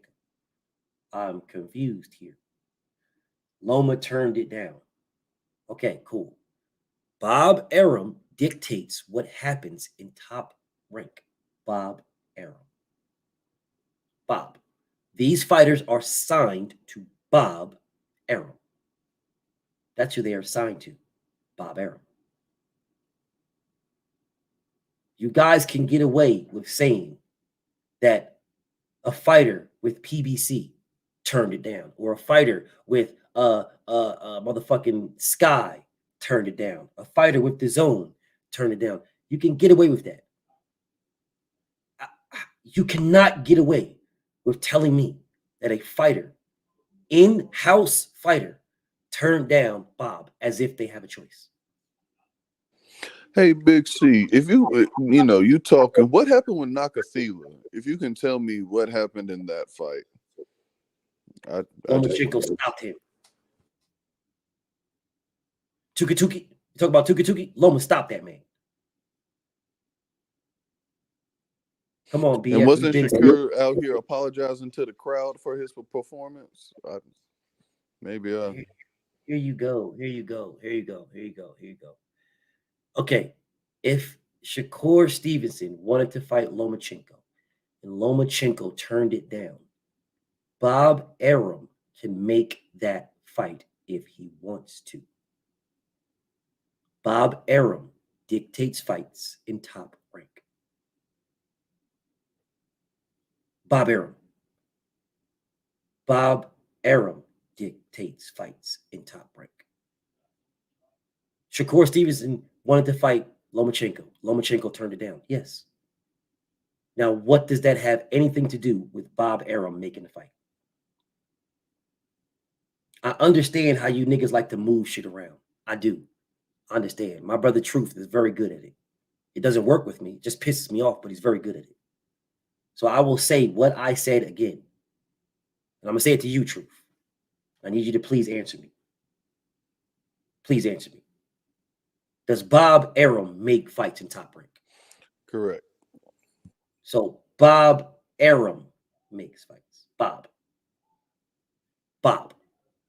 Did I or did I not say Lomachenko turned it down? And I showed y'all where Loma pinned it. Didn't I say that? Okay. I even said Loma turned it down. I don't think he ducked. I just said he turned it down. No, Loma turned it down. Loma turned it down. Now, what the fuck does that have to do with Bob Arum making the fights at Top Rank? Nothing Bro, you at be all.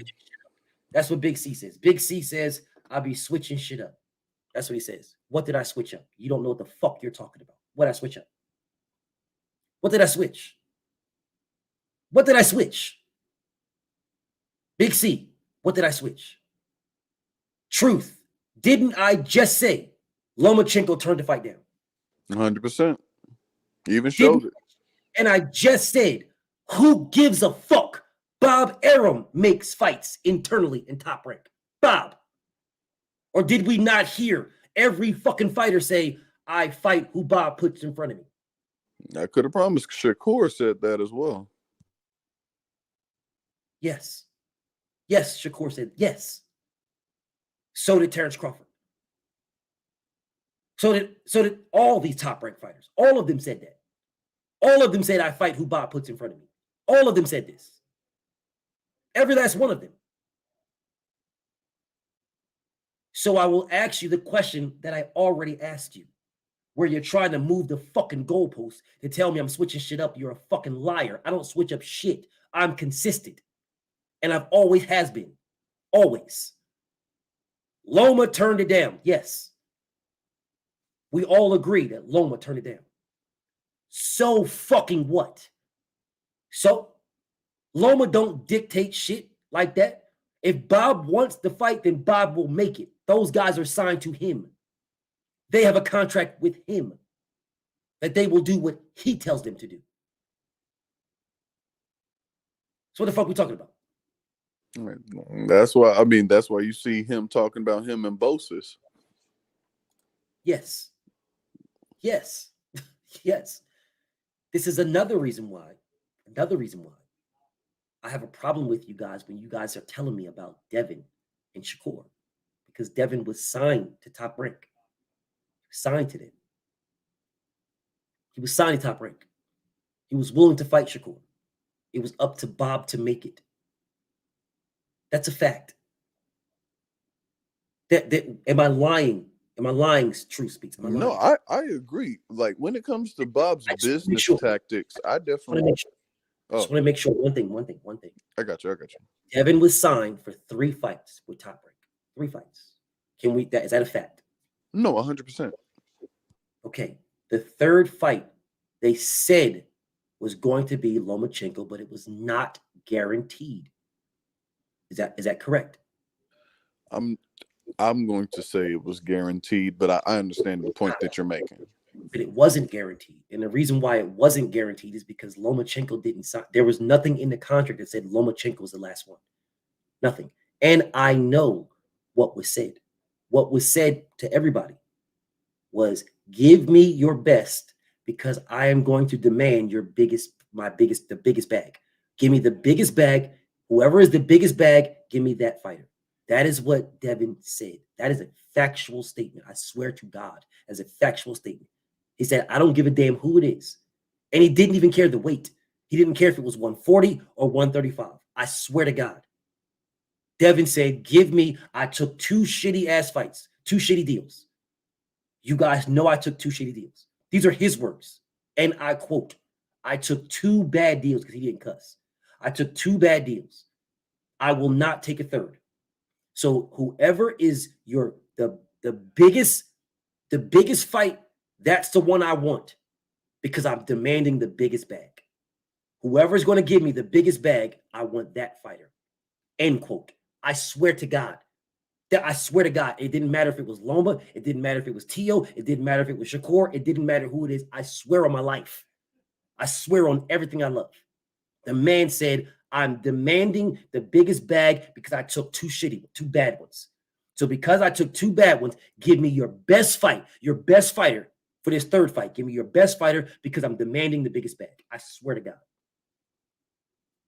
They told him you can have Loma, but you cannot have Shakur. I swear to God, that is the conversation. That is exactly what happened. I swear to God. And I challenge you or anybody else to find somebody to prove me wrong. If you can find somebody to prove me wrong, I swear to God, I'll shut my page down. I will that day, I'll shut it down. Prove me wrong. Yeah, I definitely know Bill and them have asked for Shakur and everything. They've been consistent on that front. Okay, well, he was signed to Top Rank. The 3 fights. If Shakur Stevenson was a bigger fight than Lomachenko, they would have gave him that. True. Shakur Stevenson was not a bigger fight, a bigger money fight, a bigger fight in general for Devin Haney than Lomachenko. I still don't. I think the Loma and Devin rematch actually does better than the first one, which rematches normally do. And rematches normally do, specifically ones with controversy. They normally do. If there's no controversy, then it is what it is. But if there's a controversy, that's when they do good. Now, Devin said, bro, it doesn't matter who it is. Doesn't matter who. I don't care who the fighter is. But I'm demanding the biggest bag because I took these 2 bad ones. So give me whoever your best is. They said you can have Loma, but not Shakur. Do you guys understand why Shakur's name was brought up? Because Devin asked about it. He asked about it. Loma, why no Shakur? He asked about it, y'all. Because if he wouldn't have asked about it, if Devin would have just said, give me your biggest name because I'm demanding the biggest bag, there would have been no response of you can have Loma, but not Shakur. Does anybody ever think about that? Why would they say you can have Loma if not Shakur if Devin didn't ask about it? Where people keep telling me about common sense this and common sense that. Common sense this and common sense that. That's what you keep telling me. Okay. Well, why would Top Rank's response be, you can fight Loma, but you can't fight Shakur? We'll give you Loma, but not Shakur. Why would that be if he didn't ask? Who was just going to just volunteer this name out of thin air? There was nobody else, nothing. Because Devin asked about it. And they told him that Loma was a bigger fight. Bigger fight. So because Loma was bigger, that's who Devin fought. And before Devin even fought, he asked them for a fourth fight option to fight Shakur.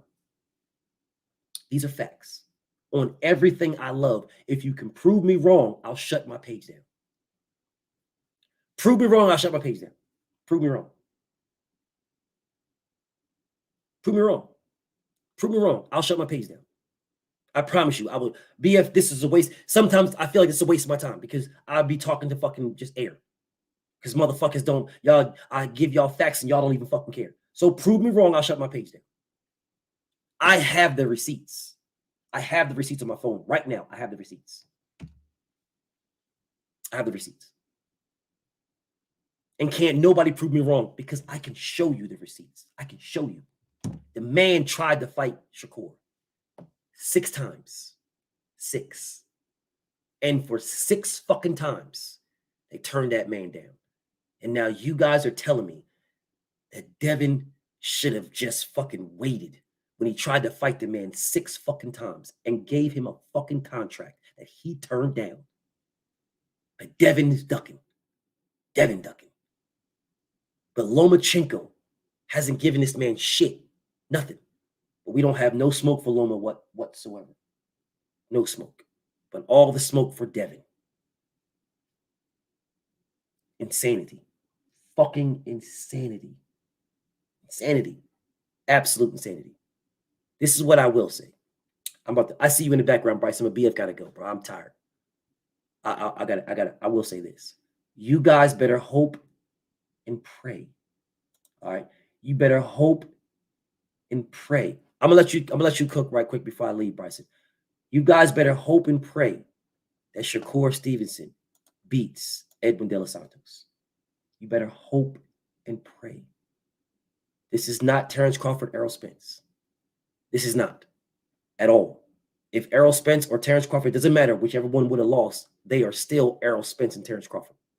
However you want to like it, whether you like him or dislike him, whatever the case may be, that is still Errol Spence. That is still Terrence Crawford. Shakur Stevenson does not have that with Edwin De Los Santos. He better hope he wins. Bryson, talk to me, homie. Yeah, I can't hear you on mute. I'm about to wrap this one up. All right, no. Can you hear me now? Yeah, I got you. Okay. No, I didn't want to interrupt. I was gonna let you cook. I was just surprised because, bro. So I'm throwing a fight party tomorrow for Canelo and Charlo. I'm sitting up here marinating the meat.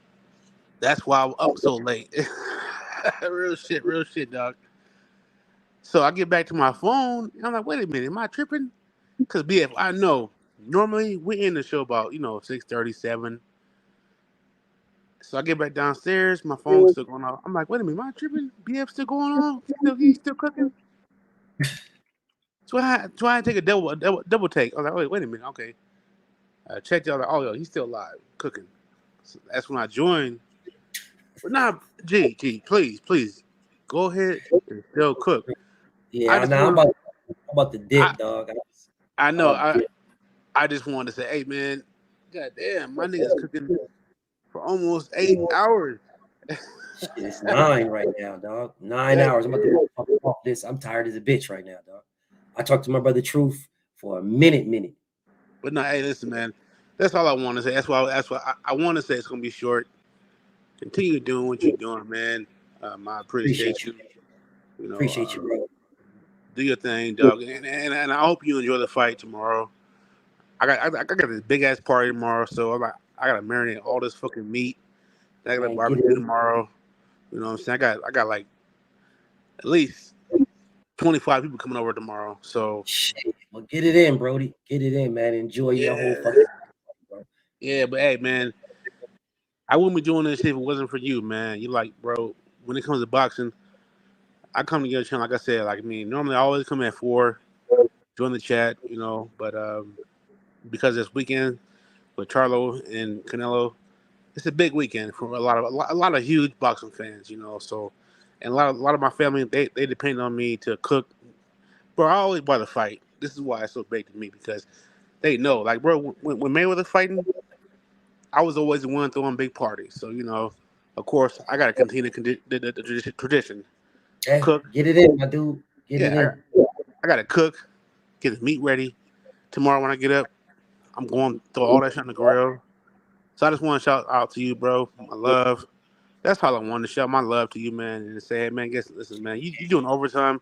I know we missed your live yesterday. Overtime. I'm tired as a bitch right now, dog. Yeah, my dog was tired as a bitch yesterday from his actual job.